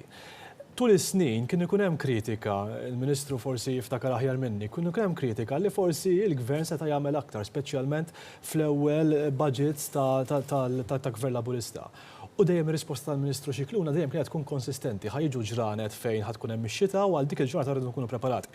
U jidher dal-budget hija propju dik il-ġurnata fejn dak li warrabna tul is-snin effettivament qegħdin nutilizzawh għal dan li qed ngħidu issa għall-immedjat biex nagħtu serħan il-moħħ. Dik hija kruċjali lil min ħaddem u lil ħaddiema tagħna. Imma aktar minn hekk biex infasslu ekonomija illi tieħodna għas-snin li ġejjin. U jiena nieħu pjaċir meta nisma' politiċi illi ma jitkellmux fuq il-budget tal-lum imma they look beyond the budget. Nieħu pjaċir nisma' politiċi jitkellmu għal 10 snin, Prim Ministru jitkellem fuq targets ambjentali imma allura ekonomiċi wkoll għal kważi 30 sena oħra. Ġifieri hemmhekk jidher li l-viżjoni mhijiex waħda ta' ejja ħalli nippruvaw nagħmlu budget tajjeb għal meta tiġi l-elezzjoni għada pitada, imma għal viżjoni ekonomika għal ġenerazzjoni ta' għada għatfall tagħna u possibilment għal ulidhom ukoll.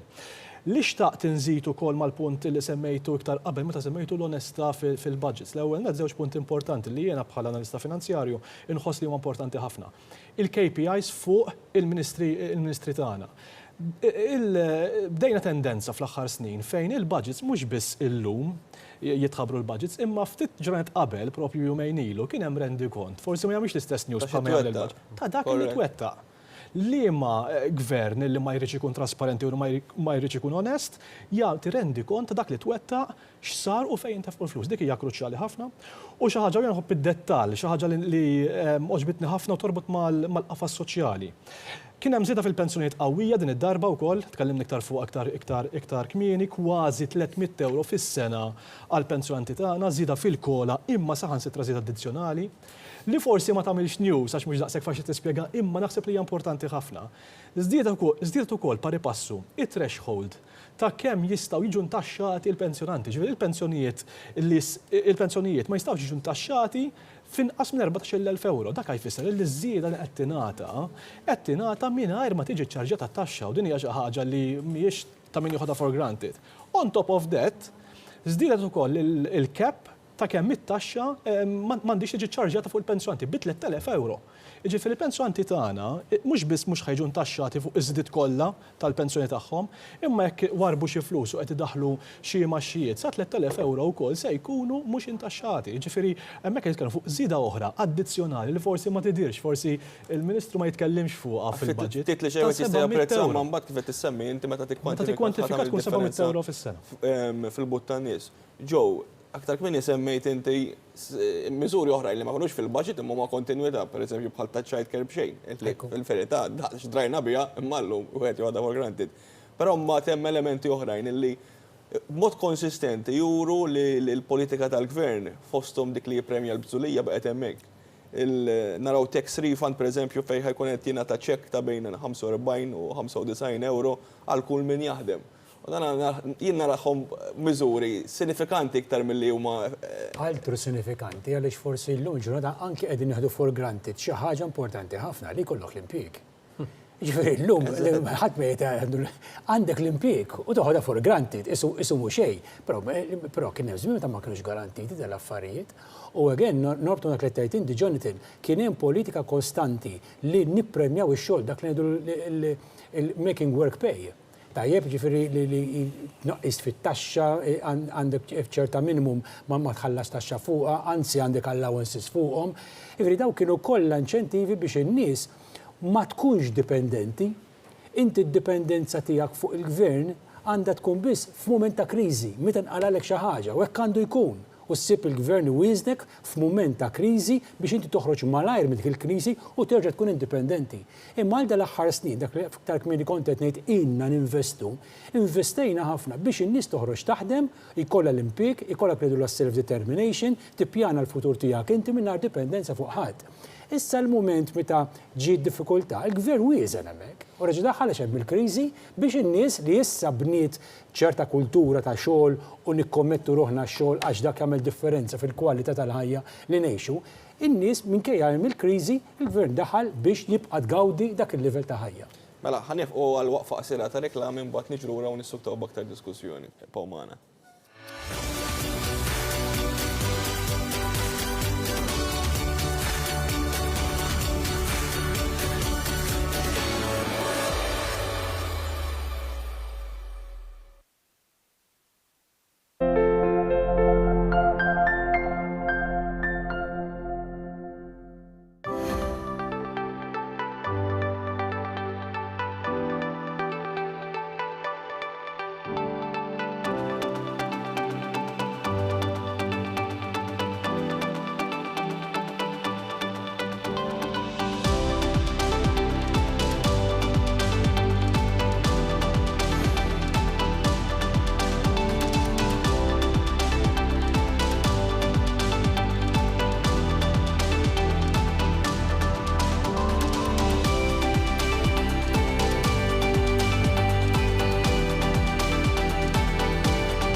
Get a free voucher with every €50 purchase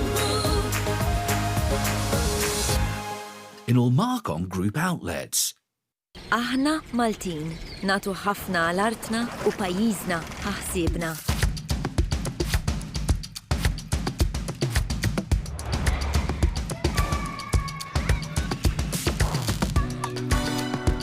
Nibqgħu b'saħħitna jekk naħsbu f'xulxin.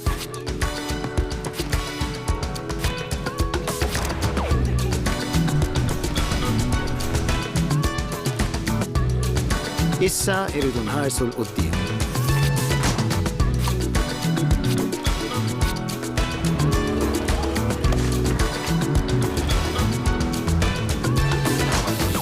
Maltin b'saħħitna l-qudiem.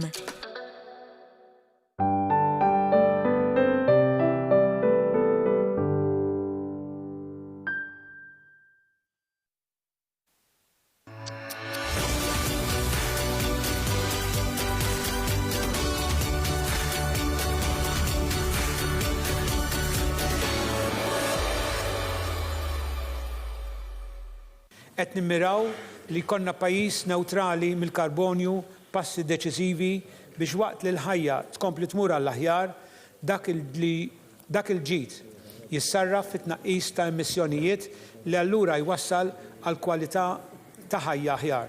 Ta' bilħaq, il-Gvern qed jisaħħaħ il-ħidma tiegħu biex jilħaq viżjoni li tintegra t-tkabbir ekonomiku ma' prinċipji ambjentali u li timmira biex nilħu l-mira ta' pajjiż neutrali mill-karbonju sal-2050. Fis-sena li ġejja se tintensifika wkoll il-ħidma tagħna sabiex jitnaqsu l-użu ta' dawn is-single use.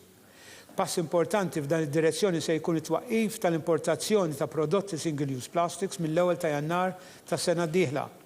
Is-sena ta' wara 2022 se jkun qiegħed jieqa' fil-bejħ ta' dawn l-istess prodotti. Fil-frattemp, jeħtieġ ukoll li l-pubbliku ġenerali jsir aktar konxju dwar is-sara li jikkawżaw dawn is-single use plastics fl-ambjent naturali. Tilqawkom l-ura maħna segwejna hemmhekk żewġ siltiet dwar żewġ aspetti mill-budget 2021 li trattaw l-aspett ambjentali u ndur minnu fih fuq Ministru. Hemm ċertu strateġiji fit-tul, però mill-banda l-oħra mbagħad hemm ċertu miżuri li huma pjuttost deċiżivi. Jiġifieri dan hemm time frames pjuttost fil-viċin is-sena d-dieħla u mbagħad is-sena ta' wara dak għandu x'jaqsam ma' plastik. Jiġifieri pjuttost kontu deċiżivi fl-azzjonijiet tagħkom. Jiena nara l-budget maqsum f'erba' biċċiet. Kellna l-biċċa fejn premjajna l-bżullija tal-ħaddiema u anki reżiljenza ta' ħafna ħaddiema li baqgħu jaħdmu, baqgħu jagħtu, inkluż ukoll l-industrija li kellek ħwienet li xorta waħda ħarġu l-pagi tagħhom, xorta waħda komplew nonostante l-isfidi li kellhom qudiemhom. It-tielet biċċa mbagħad ovvjament kellek il-Gvern u l-capital injection tiegħu mela l-flus u l-ispejjeż li l-Gvern jinkerjaw biex hemm proġetti ambjentali, proġetti ta' infrastruttura, ekonomija, eċetera, imma mbagħad hemm ir-raba' li hija l-viżjoni fit-tul. U dik hija proprju dak li qal ħabbar il-kollega tiegħi Edward Cicluna ftit tal-ħin ilu. Ġifieri l-ewwel ħaġa semma il-fatt li Malta ħatimxi lejn karbonju zero, x'inhu dan biex nispjegaw. Nafu li l-Maltin u l-Awċin inkwetati bil-COVID bħalissa, imma ftit li xejn il-Maltin fl-aħħar żminijiet kienu inkwetati bl-emissjonijiet mill-karozzi li jdaħnu mill-industrija li ddaħħan jinnaf mill-zero carbon footprint buildings illi pajjiżna ma tantx għandu u allura li għamilna kien dan number one li ħankomplu nispjegaw lil Maltin x'ifisser dak l-emissjonijiet. Jiġifieri dak huwa mard kbir respiratorju anke fatali illi jkollok f'diversi pajjiżi. Issa għandek pajjiżi illi jew m'għandhomx il-finanzi, jew m'għandhomx ir-rieda li jindirizzaw dik. U allura 20-30 sena oħra it-tfal tagħhom dawn ħajdulhom intkom għamiltu xejn u llum aħna ninsabu f'di sitwazzjoni ta' mart kroniku, mart fatali wkoll, imma l-Gvern Malti huwa wieħed minn dawk li firma it-Trattat ta' Pariġi fejn qed ngħidu illi nemmnu f'ekonomija ħadra, nemmnu illi aħna jekk inkunu ambizzjużi sal-2050 se jkollna ekonomija karbonju zero. U dak huwa proprju dak li ħabbarna se nkunu qed ninvestu madwar 220 miljun euro ta' miżuri illi permezz tagħhom ħan indirizzaw x'inhuma daw setturi. Number one, it-trasport. Malta trasport jatina nofs l-emissjonijiet fil-pajjiż kollu. U dak se nkunu naraw illi pajjiżna ikollu allura qalba pereżempju karozzi elettriċi, illi xi ħaġa pajjiżna jrid jagħmel, ikonna buildings, binnijiet li jkunu zero carbon fihom, industri li jneħħu ċertu biex jaħdmu b'enerġija rinnovabbli, dak ifisser miljuni kbar ta' investiment. Ġifieri il-kollega tagħna Edward Cicluna seta' jaqbad dawn il-220 miljun u jinvestihom f'xi ħaġa oħra. U jgħid isma' jien pajjiżi oħra mhux ħaninvesti fiha di. Imma aħna nixtiequ nkunu mal-aqwa pajjiżi mhux biss fil-livell ta' ekonomija, mhux biss fil-livell ta' nies li jaħdmu, imma li jkollna ekonomija reżiljenti u ħadra. U mbagħad semmejna wkoll is-single use plastics. Ġifieri, nafu wkoll illi Malta waħda mill-industriji prinċipali huwa t-turiżmu. U dak ukoll ngħixu aħna ngawdu aħna. U aħna jekk ikollna il-bajjiet tagħna, l-ibħra tagħna mniġsin, se jkollna problemi anki għall-ekonomija tagħna. U allura gvern għaqli jara l-aqal tagħna fejn qiegħed. jgħidlek li ħan indirizza single use plastic jiena u se nkompli, mhux issa nintaxxa għax il-gvern jista' jgħid ħan nintaxxa, imma l-gvern qiegħed jinċentiva biex noħorġu dawn single use. X'qed nagħmlu allura?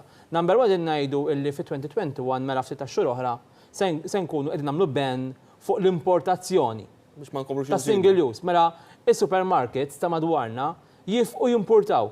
Issa l-istok li għandhom, flok għandhom ismar moħħ, għandhom użawh fit-2021. Għaliex fit-2022 għas tista' tbijaw dak, allura araw li fi żmien sentej, da mhux għad nisma' għandu 10 snin biex nimplementawha, lef sentej. U jiena l-pjaċir tiegħi jew niġi hawnhekk illum ngħidlek isma' fil-waqt li aħna din ngħidu fi-2022 ħawwaqfuhom daw is-sales, jien kelli supermarkets u oħrajn kbar ukoll.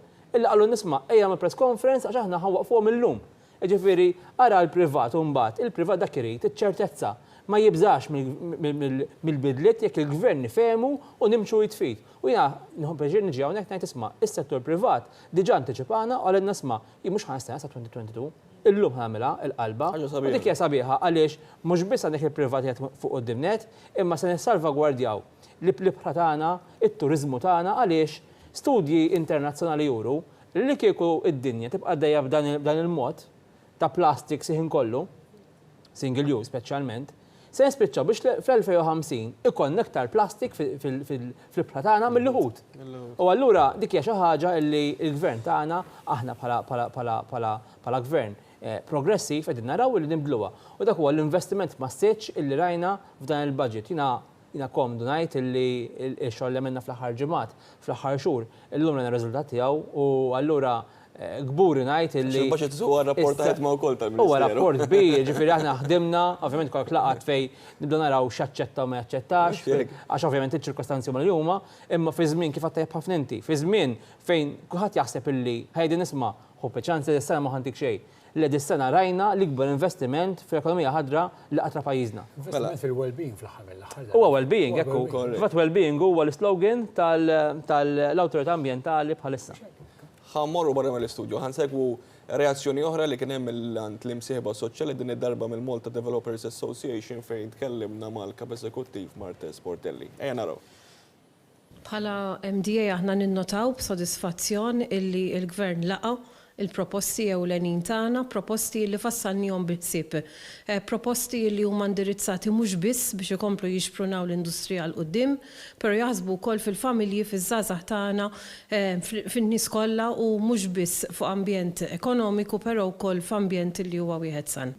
Ekku dika kienet inizjattiva wkoll tal-Malta Developers Association li ħriġna biha matul xhur li għaddew tal-pandemija li ħallit riżultati pożittivi għal 4 xhur konsekuttivi fuq xulxin u allura huwa ta' pjaċir għalina li l-gvern irrikonoxxa li l-proposti tagħna ħallew il-frott meħtieġ u se nkomplu naħdmu biex noħorġu biktar inċentivi u miżuri tajbin. Rajna ma' kreazzjoni oħra, sissa reazzjonijiet li qed naraw kien il-fatt li l-gvern f'dan il-proċess li wassal għal-budget ħa on board biex ngħidu hekk it-talbiet jew inkella l-eżiġenzi ta' dawn iċ-ċirkostanzi bla preċedenti li qed tesperjenzaw diversi industri. Mhux l-inqas ukoll il-Malta Developers Association bħala s-settur tal-kostruzzjoni li ċertament huwa settur importanti wkoll f'pajjiżna Steve. Lejna fuq dal-punt innotajt tul daħħar xhur sitwazzjoni fejn l-stakeholders differenti, speċjalment dawk li tendenzjalment tarhom fuq in-naħat opposti l-ħaddiema u forsi l-stakeholders li għandhom x'aqsmu ma' min iħaddem u mal-industrija, verament jiġbru ħabel wieħed. Normalment meta jkollok impatt bħalma seta' kellna bil-sitwazzjoni tal-COVID ikollok iktar responsabilità komuni. Li huwa importanti fl-opinjoni tiegħi huwa li jkollok dan it-tip ta' buy-in li għadna kif rajna mill-privat. U jorbot ukoll ma' dak li kien qed jgħid ukoll il-Ministru iktar qabel, xi ħaġa li tinteressani ħafna u li ħadta b'mod tajjeb ħafna f'dan il-budget mhijiex biss kif beda jgħid tajjeb ħafna il-Ministru li għandna 220 miljun x'nonfqu fuq l-ambjent, dak x'jista' jagħmel il-Gvern. Imma l-Gvern għandu wkoll direzzjoni ċara ta' kif jista' jengeġġa u kif irid jengeġġa lill-privat miegħu biex ikun sħabb miegħu għal ekonomija aktar ċirkolari u ekonomija aktar ħadra. U b'mod partikolari żewġ affarijiet li forsi wkoll li hija importanti ħafna huma l-inċentivi li l-Gvern se jkun qiegħed jagħmel biex is-settur privat ikun jista' joħroġ green bonds ngħidulhom, bonds fejn is-settur privat ikun jista' jissellef mis-suq biex jagħmel esklusivament proġetti ħodor, proġetti li jissostanzjaw l-ekonomija il-ħadra, dik li hija importanti ħafna. Hemm ukoll skemi oħrajn illi jinċentivaw biex il-privat bħalma qed nagħmlu wkoll fl-infrastruttura stradali fejn qed isiru daw il-green walls u naħseb dik hija importanti ħafna x'anke l-impatt viżiv huwa kruċjali, forsi anke jkollna ċans nitkellmu fuq turiżmu ta' kwalità u jorbot magħha. Imma l-gvern qiegħed jagħmel dat tip ta' inċentivi wkoll hemm skemi fil-budget ukoll biex anke l-privat fir-residenzi privati jew inkella f'żoni residenzjali jagħmel investiment ta' tip ta' green walls. U naħseb li dawn huma issues illi jorbtu ma' xulxin. Dan il-budget xi ħaġa li laqtitni wkoll huwa l-fatt li ħafna meta tagħmel viżjoni ekonomika ġdida trid tara li jkollok kollox katina, li kollox jorbot ma' xulxin. Xi ħaġa li impressjonatni wkoll li hija t-turiżmu ta' kwalità u din torbot ħafna ma' ekonomija sostenibbli u mal-ekonomija l-ħadra. Xi ħaġa li Dan iż-żmien ta' Covid dan l-aspett partikolari jidher li iktar nies fehmu l-ħtieġa li nħarsu lejn iktar turiżmu ta' kwalità. Ekku għaliex. Ġifieri mill-mument ta' sfida naħseb li jirnexxinna wkoll.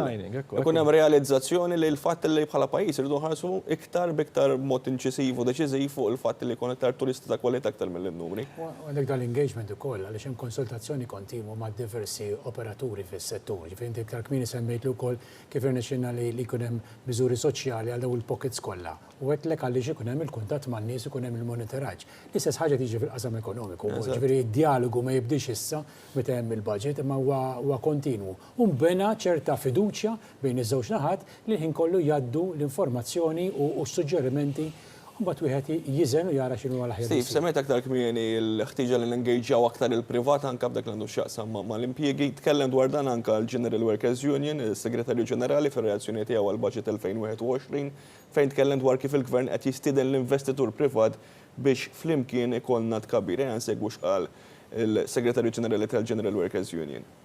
L-work benefits jgħinu l-dak li jkun jilħu livell ta' għajxin diċenti mingħajr ma jpoġġu pressjoni fuq min ħaddem. U hija xi ħaġa li l-Gvern qed jagħmel u qed juri li lest jinvesti f'kuntest ta' pandemija, f'kuntest ta' kriżi globali mad-dinja kollha, u allura tistieden lill-investatur privat biex flimkien ikonna tkabbir u fil-fatt il-Gvern qed jipproġetta li jkun hemm tkabbir ekonomiku ta' 5% is-sena d-dieħla u reali ta' 6.4%.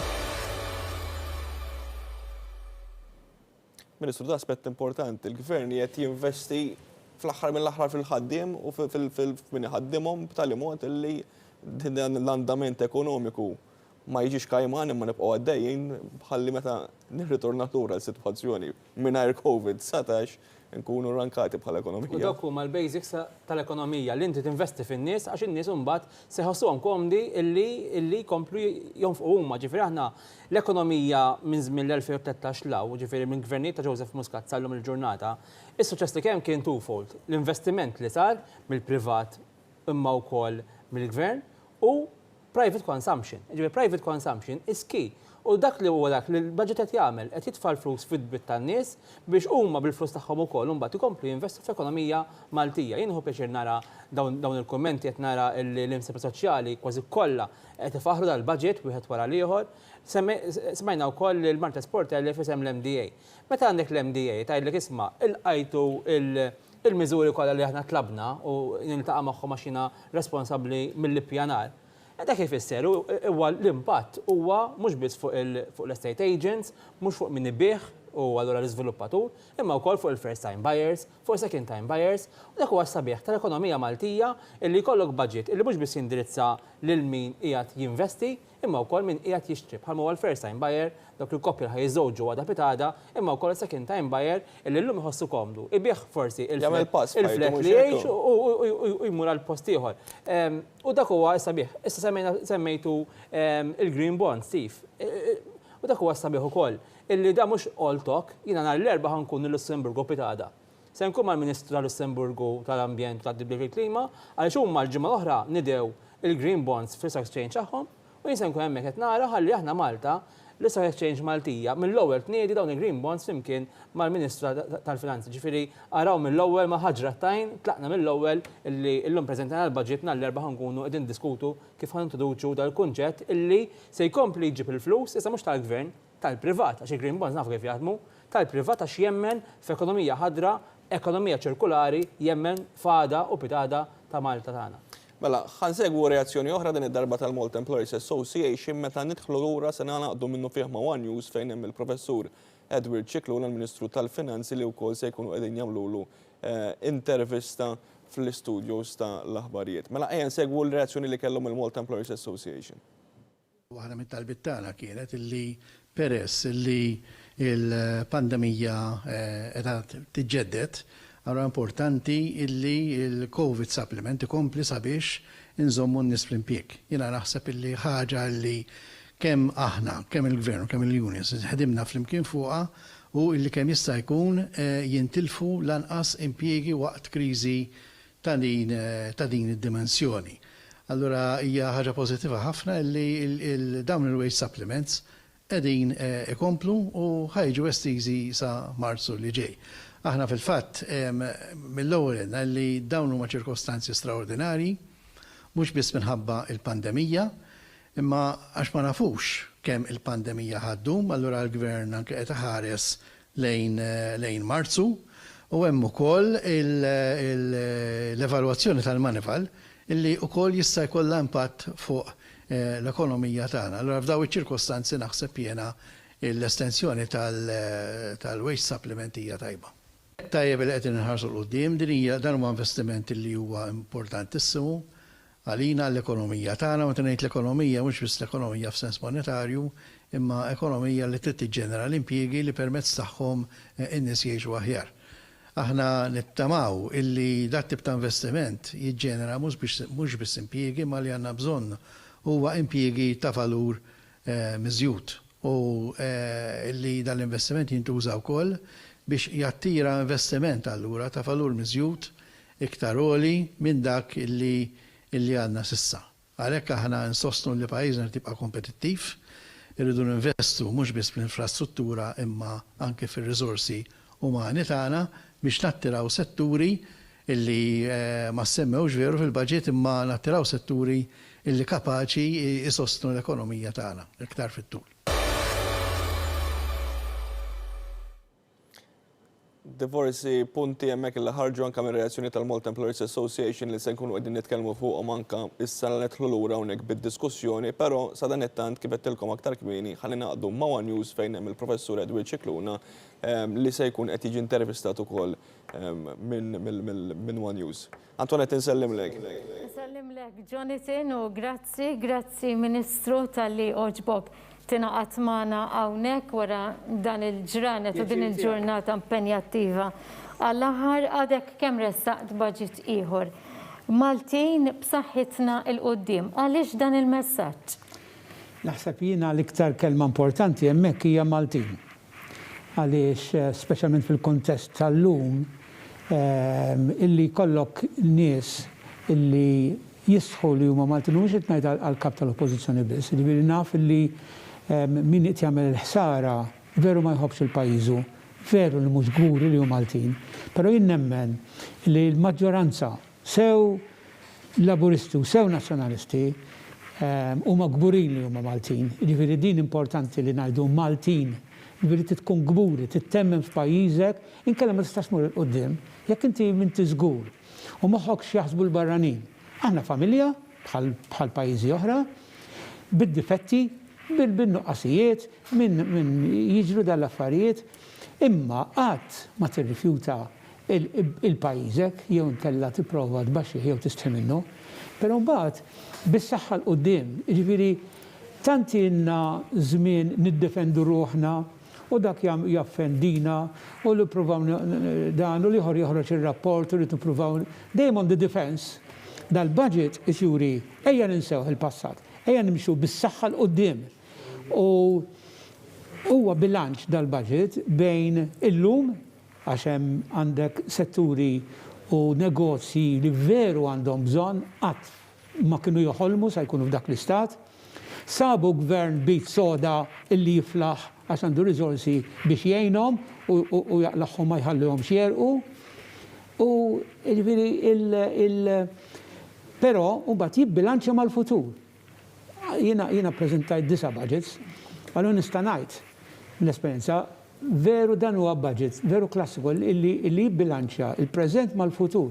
Għax il-futur issa għandu il-viżjoni illi jisma' ejja naraw il-kwalità tal-ħajja xi ħaġa li l-Prim Ministru jaċċenna ħafna u janderlajnja illi mibnija fuq ekonomija ħadra.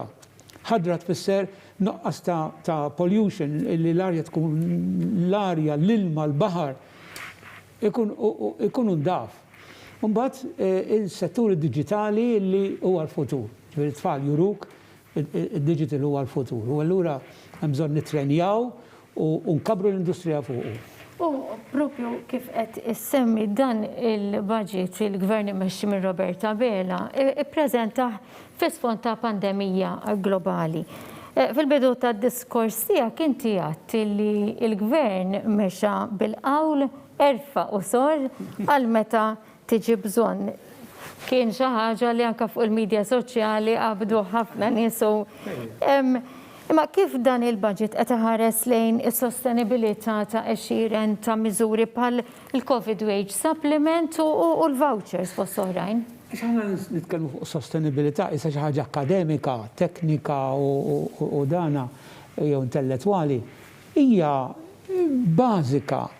Is-sostenibilità tfisser l-aqal xejn iżjed u dak il-qawl dak hu li mhux biex li tkun ekonomiku u xħieħ, għana qed ngħidu tkun biżel, imma meta għandek iċ-ċans ġemma. Jiġifieri meta inti għandek familja, wirtu d-dejn, din il-familja ta' Gvern Laburista, wiritna d-dejn kbir ta' 73%. U blaqal irnexxielu l-ewwel waqfu li jiżdied, u mbagħad jinżel. U għalfejn, issa xi ħaġa teoretika u għaliex issa slogan li waqqaw id-dejn. Le, issa nafu xi tfisser twaqqa' d-dejn, issa nifilħu ngħinu lil min għandu bżonn. Kieku aħna bħal pajjiżi oħra 100% jew iktar minn 100% dejn, ma nkunux nistgħu ngħinu daqskemm qegħdin ngħinu. U mhux hekk biss, għax hawn min qed jipprova jgħin bħalma qed nagħmlu aħna, imma sajbati konsekwenzi kbar. Sajbati taxxi għoljin, bħalma qal issa l-Prim Ministru f'Kastilja. U aħna sa ngħinu mingħajr we don't break the bank, illi nifilħu sagrifiċċju, però mhux illi ma nifilħux għalih. Ġifieri dan huwa laqal din hija sostenibilità li aħna blaqal u dal-gvern urija illi issa għaliex għamel is-surplus għaliex kien l-aċċent fuq tkabbir ekonomiku, m'hemmx għalfejn jfisser xejn. Il-poplu hemmhekk qiegħed jisma' negozjant jew nies fin-negozji jafu x'tfisser li tkun bil-aqal u li ma tkunx. Kapitlu ewlieni u tant importanti f'dan il-budget huwa li dan huwa budget bruħ soċjali. Il-biraħ smajna l-Prim Ministru jgħid li l-Gvern se jqassam fil-but tan-nies it-triplu tas-soltu. Imma kif dan il-budget se jkompli jinċentiva x-xogħol f'kuntest li pajjiżna għandu l-inqas rata ta' qatt fiż-żona euro? Il-ruħ soċjali kull qiegħda f'kull miżura, mhux tagħmel ftit miżuri le u ftit miżuri iva. Kull miżura li nagħmlu aħna indumu nittestjawha u nippruvawha illi se tolqot. Għax dak huwa s-sigriet, hemm xejn magic li tgħin iktar twieżen l-iktar tisfel minn ta' fuq. Semmi xi miżura. Jekk ittejn il-pensjonanti, sfortunatament qegħdin dejjem friskju għaliex l-inkam tagħhom huwa friżat. Jekk inti ittejn dawk li fuq l-assistenza supplementari, ittejn l-isfel. Anke jekk tagħti tax refund, mela il-Gvern ieħor kien jagħti it-tuħ fit-taxxa, taf xi tfisser illi min ikun fuq jifranka 2,000 euro. Min ikun tan-nofs jifranka 800 u tisfel ma jieħu xejn. Aħna l-kontrarju, daqsxejn ta' tax refund, qed nibdew isfel fuq ma jieħu xejn ta' over 60,000. Warah jiġi 45, imma meta tinżel l-isfel għal min għandu baqas taħallas taxxa, san toħtek refund xorta ta' 75. Ġifieri kull miżura u tara tgħin l-isfel għalhekk jiena ma nqgħodx ngħid isma' min jaf l-istatistika sa tkun jekk ir-risku ta' faqar jiena kull miżura għamilthom apposta biex jgħinu żgħar kif jista' jkun ma jkollokx riżultat tajjeb. Ġifieri aħna nemnu fiż-żgħir u l-miżuri sew għal dawk li għandhom diżabilitajiet għadna kemm wassajna issa l-Bartell. U dawk ta' diżabilità mentali, eċetera, ko tarawhom. Hemm xita ta' miżuri, infaqna 50 miljun iżjed minn qabel fuq biss. U bat għandek dak il-50 tal-vouchers, u għandek dak 250 wage supplement, kollha sa jgħinu. Il-min għandu bżonn. Bħalissa l-vulnerabli huma min m'għandu xogħol, min m'hemmx domanda meta qed ngħid. Dan huwa jiena lek gburi ħafna mill-budgets tagħna u jitniżlu fl-istorja bħala saru bil-ħsieb. Bil-ħsieb, mhux bl-addoċ kemm tom fuq il-flus, veru jħallu l-flus fil-but, imma warahom hemm il-ħsieb illi kull ma tonfoq sa jirrendilek lura, l-ekonomija tikber, tuħud nifs, għat li qiegħed tagħmel il-kuraġġ, nies impjegati biex jaħdmu, kuraġġ li dawk li qegħdin fin-negozju, kuraġġ lil kulħadd u sarħan il-moħħ. Finalment, l-ambjent u l-infrastruttura narawhom sew f'dan il-budget. Investiment bla preċedent fl-infrastruttura fejn il-budget isemmi proġetti maġuri li se jkunu qed jitlestew is-sena d-dieħla. Hemm ukoll miri ambjentali ambizzjużi ħafna f'dan il-budget. Fuq kollox, dan kollu jiena ħanorbtu mal-kwalità tal-ħajja tan-nies. Kif dan huwa budget li se jolqot lil kull min qed jarana biex tassew kif qed inti fl-eluq ta' diskors tiegħek tal-budget dan huwa l-akbar budget illi qatt ippreżentajt. Imma issa mill-kliem iridu niġu għal-fatti. Jiġifieri kemm inna ngħidu fuq l-ambjent. Mhux kulħadd jitkellem fuq l-ambjent u li ta' ambjent tajjeb, imma ambjent tajjeb titfisser tinvesti bil-kbir. Dak l-impjant illi fejn inti ma tistax tirriċikla iżjed se jkollok tbidlu f'enerġija u se jiswa ħafna flus. Ieħor illi se jirriċikla. Illi inti tittaħu deċiżjoni illi single-use plastics ma tibqax timpurtom mill-ewwel ta' Jannar, deċiżjoni kbira. Illi naħsbu fit-tul biex bil-mod il-mod il-karozzi l-ġodda ma jibqgħux bil-petrol diesel imma jkunu hybrid u mbagħad il-qudiem anka mhux il-qudiem illum electric. Jiġifieri din hija l-verità. Issa xammejna grazzi għall-pandemija ironikament nafu xi tfisser meta t-toroq ikunu bla karozzi, l-arja kemm tkun nadifa. Differenza meta ħadd ma ħareġ fuq il-libħra, il-baħar kemm sar nadif. L-ilma li nixorbu. Ġifieri, issa aħna ma jistax ikun ma jkollniex attività ekonomika, imma rridu naħsbu biex l-attività ekonomika tagħna tniġġes mill-inqas, tipproduċi l-inqas kart ras għal ras, eċetera, eċetera. Ġifieri, da irid ikun pilastru u l-Unjoni Ewropea hemmhekk sattina il-finanzi u aħna san investu minn fustana wkoll biex ikollok pilastru kbir li huwa l-ekonomija l-ħadra. Dik hi l-ekonomija l-ħadra. L-itfal tagħna mhux nibżgħu illi għadha pitada il-kanċer fil-pajjiż jikber jonqos għaliex dak li nieklu u dak li ndaħlu bħal arja ma tkunx imnizza dak hu s-sigrit kollu. Min-naħa l-oħra mbagħad għandek settur diġitali li huwa l-futur. Bħalma it-tfal iż-żgħar tant kemm huma bil-affarijiet id-devices li ntuhom mill-ewwel jieħduhom u jitgħallmuhom. Din hija l-futur. Ġifieri jekk hux il-mediċina, s-saħħa, kull settur jagħmel użu ħafna ħjar biex jiżid l-effiċenza. L-effiċenza tfisser bl-istess nies m'għandekx għalfejn ġibni. B'dan it-teknoloġija tkun tista' tagħmel mhux li qed tagħmel illum imma iżjed binqas spejjeż u għalina, ġifieri dak huwa standard of living li jiżdied il-Maltin. Ġifieri jiena għalhekk kuntent. Il-familji tagħna meta jisimgħu dan il-budget jgħidu qed nerġgħu nikkonfermaw għad-disa darba issa, mhux l-ewwel it-tieni u tielet, issa għad-disa darba li dal-gvern jaf x'inhu jagħmel, qalbu qiegħda ma' żgħir, iħobb il-pajjiżu u allura huwa sejf itina l-komfort li jkompli. Mhux l-affarijiet l-oħra minn lejra, it-tajjir, il-mibeda, dak iħallihom għal minu miskin jien ngħidlu, miskin hu l-familja tiegħu li qiegħed dak l-istat.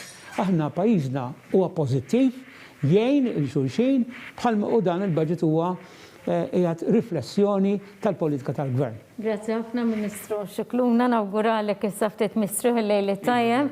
Jiena min-naħa tiegħi intemm hawnhekk dan is-servizz estensiv biex ngħidu hekk tal-aħbarijiet illum kemm xejn differenti fisem il-kollegi kollha minn One News ningrazzjakom tal-attenzjoni tagħkom. Ikompli issa Jonathan Attard minn Studio 3 flimkien mal-mistiedna tiegħu. Insellmilkom il-lejli tajjeb.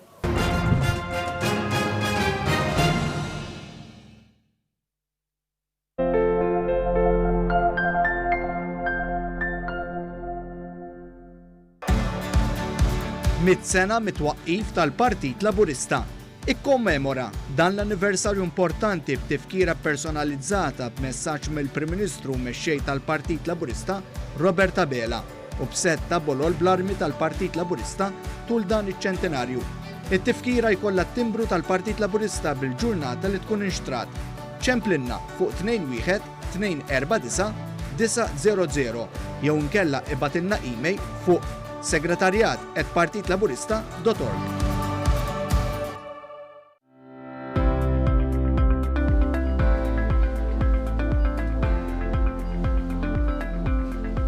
X'qed jiġri ħażina?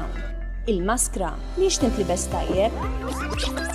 Kun ċert li bil-maskra tkun qed tagħti imnieħrek, ħalqek u geddumek. Ara li din tkun issikkata tajjeb mal-wiċċ. Tmissik parta quddiem tal-maskra, ilbisa, irranġa u neħħija billi tuża l-partijiet tal-ġenb. Għal aktar tarif, ċempel fuq 111. Ejja nieħdu ssib xulxin.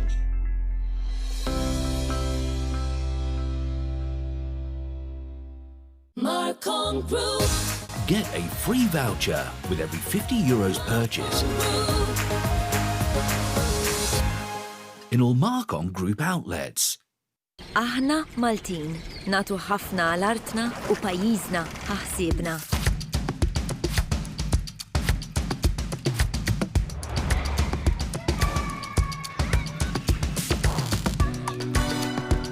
Nibqgħu b'saħħitna jekk naħsbu f'xulxin.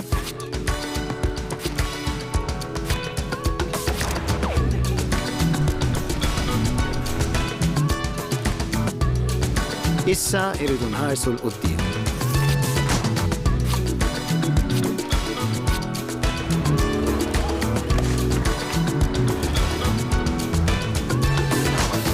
Maltin b'saħħitna l-qudiem.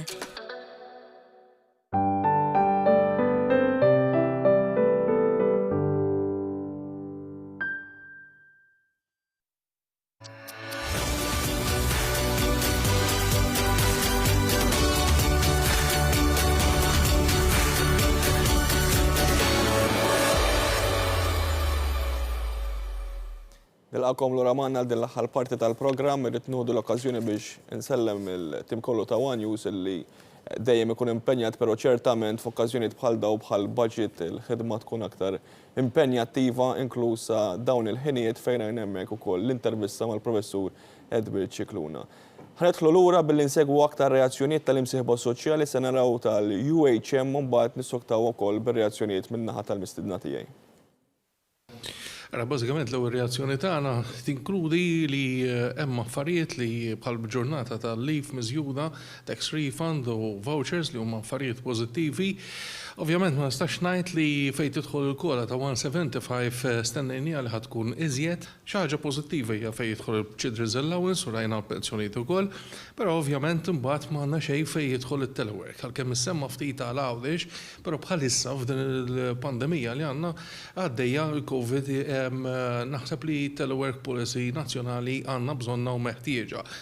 Hemm affarijiet pożittivi bħal huma l-wage supplement ukoll li se tkun estiża sa Marzu, ovvjament nitolbu li din il-COVID ma tkomplix iżjed minn Marzu għaliex id-daqqa ekonomika qed tinħass diġà u wieħed irid jara mbagħad wara Marzu x'ikun qed jiġri.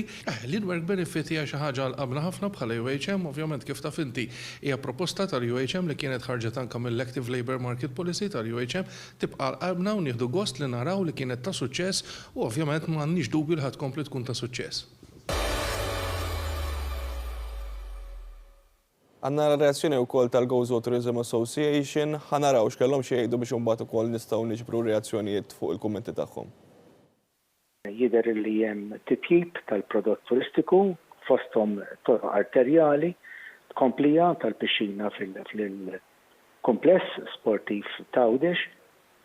Ukoll hemm proposta li ġiet imħabbra fil-budget li hija proposta tal-Gozo Tourism Association li hija r-reviżjoni u l-updating tal-master plan ta' diving għal Għawdex.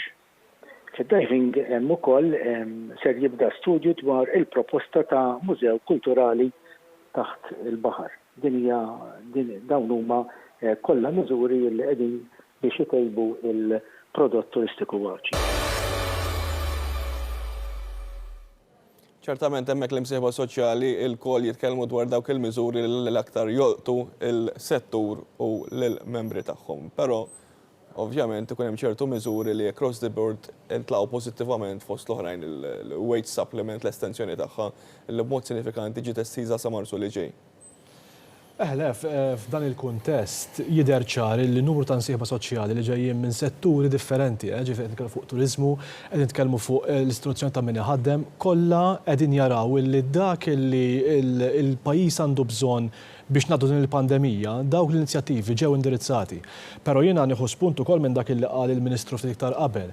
L-investiment li qed isir f'industriji ġodda, f'industriji tal-futur, ġifieri mhux biss dal-budget qed joħsib dak li diġà għandna, imma qegħdin inħarsu wkoll kif nistgħu nattiraw industriji tal-futur, l-startups pereżempju, xi ħaġa li laqtitna ħafna anke f'dan il-budget, ċara ħafna il-konvenzjoni tal-Gvern li jattira u jagħmel lil Malta ġurisdizzjoni importanti fl-Ewropa biex tattira startups li għandhom x'jaqsmu għat-teknoloġija. Se jkun hemm fond dedikat għal venture capital. Venture capital biex in-nies jifhmuni huma nies li jinvestu, investuri kbar li jinvestu lest li jieħdu r-riskju biex possibilment jinvestu anke f'teknoloġija ġdida jew inkella fi startups li jinvestu f'teknoloġija ġdida. Il-Gvern ħajkun qed jagħmel dan it-tip ta' fond ukoll biex anke hu jinċentiva daw it-tip ta' setturi ġodda li din hija xi ħaġa importanti ħafna.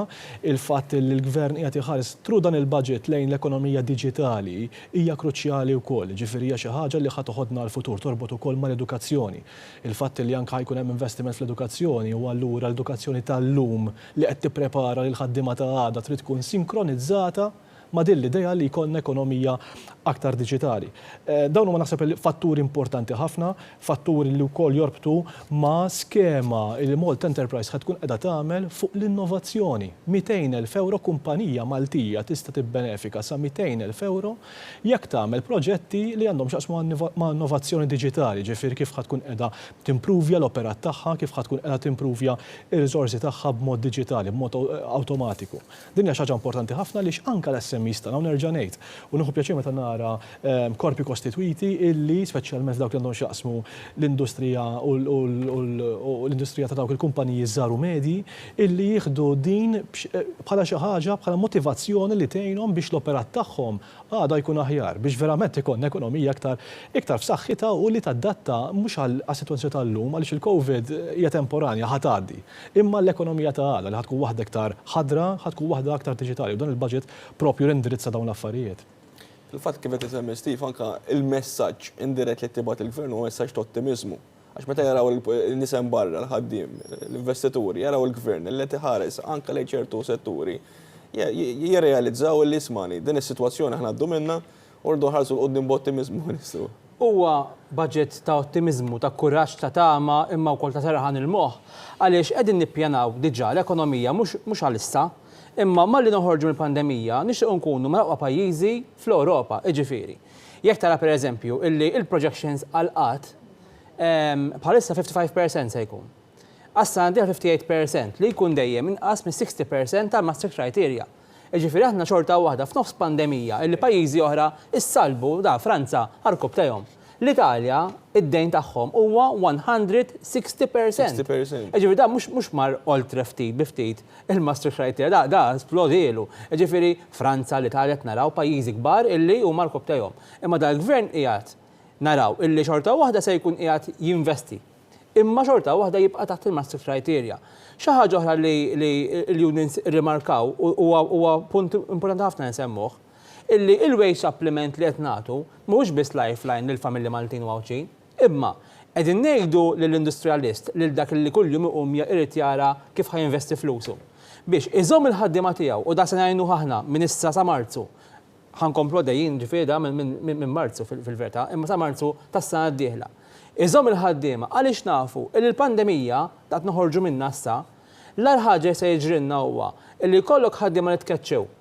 Ikollok tal-ħwienet u l-fabriki etc. irridu jerġgħu jingaġġawhom, that will take months u allura nitilfu iċ-ċans illi nikkompetu ma' pajjiżi oħra. Ma x'qed nagħmlu qed ninvestu fil-ħaddiema, qed intuhom din il-lifeline supplement, wage supplement biex jibqgħu fix-xogħol tagħhom biex mal il-pandemija tkun warajna nkunu fost l-ewwel pajjiżi illi noħorġu bl-aqwa tkabbir u bl-ikbar tkabbir li se jkollna. U għalhekk huwa budget ta' serħan il-moħħ ta' kuraġġ ta' tama għaliex qed nippjanaw biex inkunu fost l-aqwa pajjiżi fl-Unjoni Ewropea. L-istatistika turi li anka fi żmien ta' pandemija il-qatt qiegħed nieżel. Meta hija kontradizzjoni anyway meta għandek il-kriżi suppost qed jiżdiedlek. Waħdi kummenta fuq huwa aspett interessanti ħafna. U dan huwa sens ta' tama n-nies l-employers qegħdin iżommu n-nies fl-impik, n-nies qed jagħmlu il-parti tagħhom u l-projections għas-sena d-dieħla fejn jidħol l-impjegi huma tajbin. Ara dan din sitwazzjoni nafu li hija bridge u kulħadd jipprova jagħmel ħiltu għaliex nafu li l-mument li jinsab il-vaċċin kif qal il-Prim Ministru llum, l-ekonomija tagħna tiġi rrevjata u ħad toħroġ ħafna iktar is-sena d-dieħla. Mela, ħammorru barra mill-istudju ħansegwu issa silta mill-reazzjoni li ta' il-kap tal-Oppożizzjoni Bernard Grech għal budget 2021. Naraw mbagħad nissuktaw bid-diskussjoni. Dan il-budget u eżerċizzju ta' riċiklaġġ li dan huwa gvern tal-slogans, dan huwa gvern tal-maskri sbieħek kollha l-istess, però fir-realtà meta tnaħħi l-faċċata, meta tnaħħi l-maskra, issib biss l-istess idejat riċiklati. Jekk tippermettili, kieku kulħadd taħallas it-taxxa kien ikun aħjar il-budget m'għandekx tweġiba? Jekk tippermettili. Dr. Grech, ma weġibtnix fil-bidu, kieku kulħadd taħallas it-taxxa taħseb li kien ikun budget aħjar?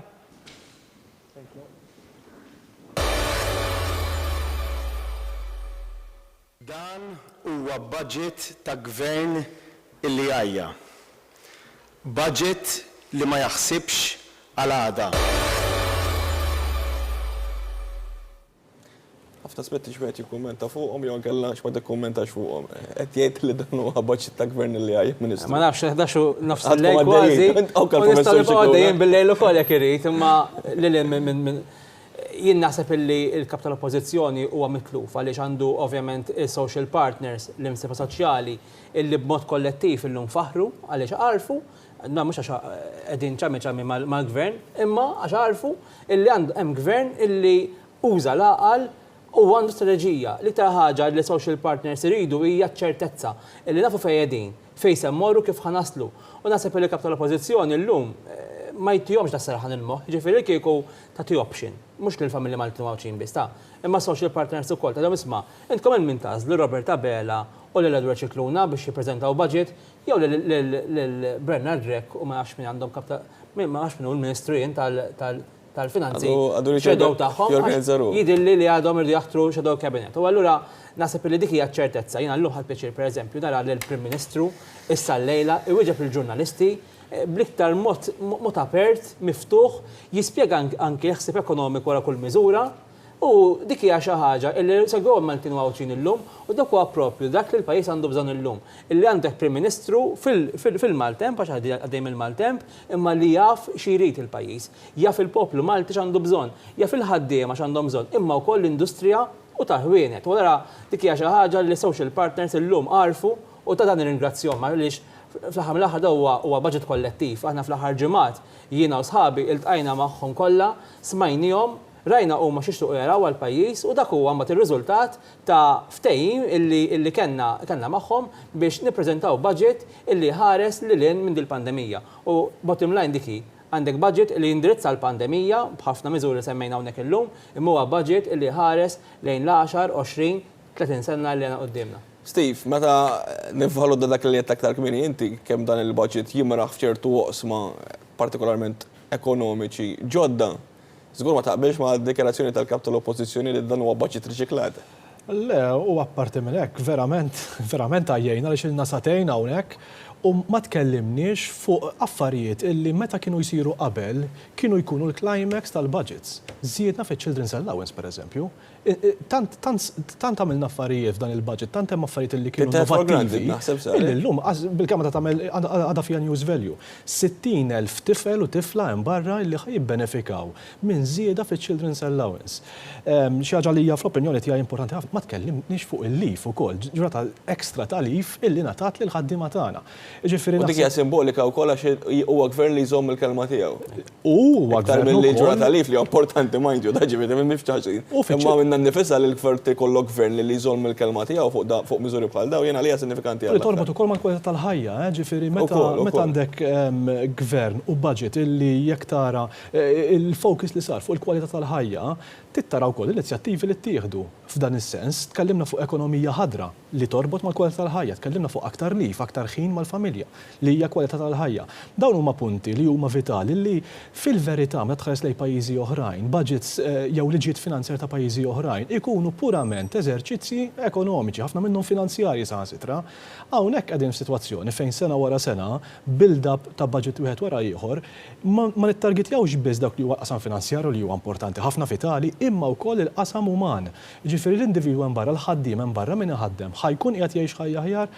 U nibqa' norbot mal-punt li f'opinjoni tiegħu kardinali, il-viżjoni ekonomika. Il-gvern dan il-budget ukoll qiegħed ta' direzzjoni ta' fejn irid l-ekonomija tmur fil-qudiem. Nerġa' ngħid nieħu pjaċir nisma' politiċi, nieħu pjaċir nisma' naraw ukoll budgets li jħarsu mhux għal 5 snin li ġejjin, imma snin li ġejjin.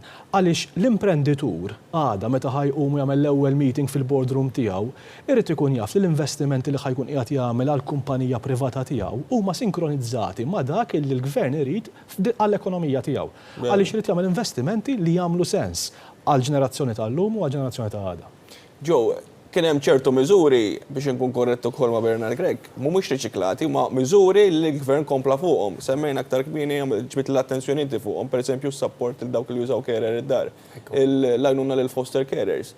Huma żidiet iktar minn xejn fuq miżuri li diġà kienu fis-seħħ ma' huma ċertament mill-qwa tajjeb. Huma żidiet, però fuq ideat li twildu fit-tastenilu ġifieri u baqgħu jikbru.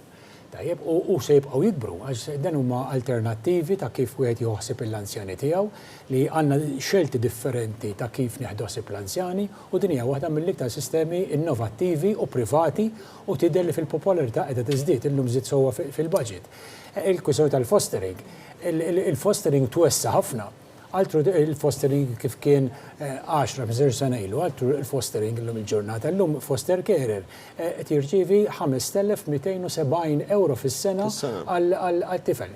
Jalla jkunu mbirkin dawk il-flus tajjeb għalli xi tfal jixirqilhom li jitrabbew f'ambjent ta' familja. Għax hekk aħna se nitkellmu fuq il-well-being, well-being ta' tfal ukoll, ta' tfal li ma setgħux jgħixu fil-familji naturali tagħhom u sabu il-ken tal-foster care. Però inti biex tiġġenera komunità ta' foster care se tinċentivhom biex illum ma trabbix it-tfal bix-xejn lanqas. U again il-gvern da għamel miżura ta' dik il-kwalità. Kien ukoll il-min jadotta lokalment, kien interessanti. Aspett ieħor dak naturalment għax l-adoption tiswa sostanzjalment flus u hija li għandu jadotta biss min huwa komdu u min se jaffordja l-eluf tal-liri biex iġib it-tfal minn barra minn Malta. Għaliex bniedem li għandu forsi income modest m'għandux ikollu l-istess opportunità. Hawnhekk daħal il-gvern għal dik li hija ugwaljanza, għal dik li hija ġustizza soċjali biex inti jekk inti tħobb tixtieq ikollok it-tfal rispettivament mill-inkam tiegħek, mis-salarju tiegħek, ukoll tista' jkollok il-familja tiegħek bit-tfal. Xi ħaġa li forsi ma semmejniex hija l-kwistjoni tal-NGOs. Tal-NGOs, eżatt. Tajjeb. U l-profitti tagħhom. Meta issa daħlet miżura ġdida di qatt ma kienet, tajjeb, li fuq l-ewwel 50,000 profit mhux se jkun hemm taxxa. Tajjeb, issa il-multiplier effect tal-NGOs, dawn l-NGOs jilħqu strata fis-soċjetà tagħna li ħafna drabi l-istituzzjoni l-kbar mhux dejjem jistgħu jilħquhom.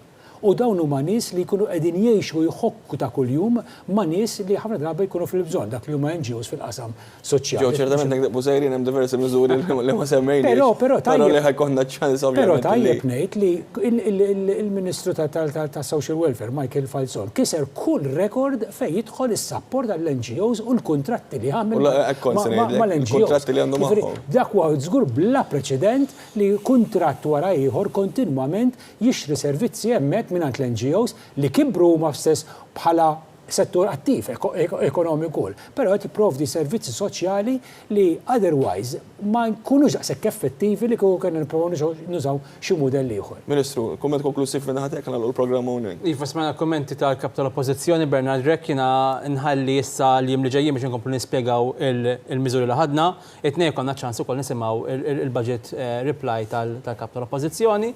Nistenna lilu issa li mill-paroli għaddi għal-fatti ġifieri jippreżentanna il-budget li jux ta' jagħmel mingħajr ma jaqbes il-livell tad-dejn għax faċli ħafna ngħid isma' nispara l-miżuri mingħajr ma żomm id-dejn branċjat. Allura mbagħad it-tlekona Prim Ministru Roberta Bela li jitkellem u jkompli jispjega il-budget tagħna u ma tinħallu f'idejn il-familji Maltin u Hawnċin, in-negozji u s-social partners jiddeċiedu min jixtiequ li jmexxihom il-qudiem fl-10, 20, 30 sena li ġejjin. Grazzi Ministru, grazzi Steve, grazzi wkoll lil Joe, grazzi lilkom li segwejtuna kemm is-semmija kif ukoll is-semmija ta' One Radio kif ukoll lilkom it-telespettaturi ta' One Television. Se nagħlqu dan il-programm speċjali brabta mal-budget 2021 dan is-servizz li preparaw minn One News illi jiġbor il-budget f'100 sekonda naraw. U jekk tant ħsibna fil-poplu, fis-7 snin ta' ġid li għaddejna minnhom.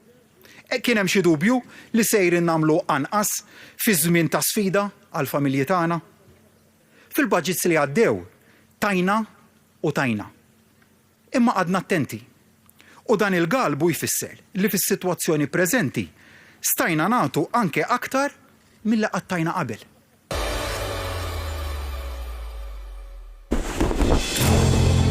Maltin b'saħħitna l-qudiem. F'seduta parlamentari l-Gvern ressaq il-budget għas-sena d-dieħla. Budget bruħ soċjali fejn in-nies se jirċievu f'buthom it-triplu ta' dak li kienu jirċievu qabel. Il-Gvern ħabbar li l-kumpens tal-oli tal-ħajja huwa ta' €75 waqt il-ħaddiema kollha se jirċievu ċekk ta' rifużjoni tat-taxxa li jitlaq għal massimu ta' €95. Il-COVID Wage Supplement estiż sa 8 Marzu u se jerġgħu jingħataw il-vouchers. Il-vouchers se jitqasmu lil kull min għalaq 16 sena sal-aħħar ta' din is-sena. Aktar minn 60,000 tifel u tifla se jgawdu bżida oħra fiċ-Children's Allowance u aktar nies se jiġu inċentivati biex jaħdmu permezz ta' titjib fl-in-work benefit. Il-ħaddiema se jkollhom ġurnata oħra leave. Li nagħtu lura f'leave il-btejjel pubbliċi li jaqgħu fit-tmiem il-ġimgħa.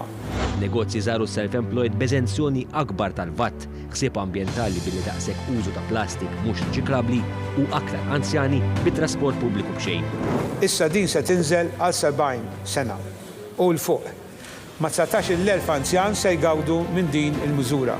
Bini u modernizzar tar skejjel, internet b'xejn għall-istudenti li jkomplu jistudjaw wara sekondarja u first-time buyers b'eżenzjoni akbar ta' taxxa. Għas-6 sena konsekuttiva żieda oħra fil-pensjonijiet. Barra miż-żieda tal-kola se terġa' tingħatalhom żieda oħra ta' €3.25 fil-ġimgħa. Dan huwa l-akbar budget ta' Gvern Laburista. Aħna ippreżentajna l-aqwa budget fl-istorja ta' pajjiżna.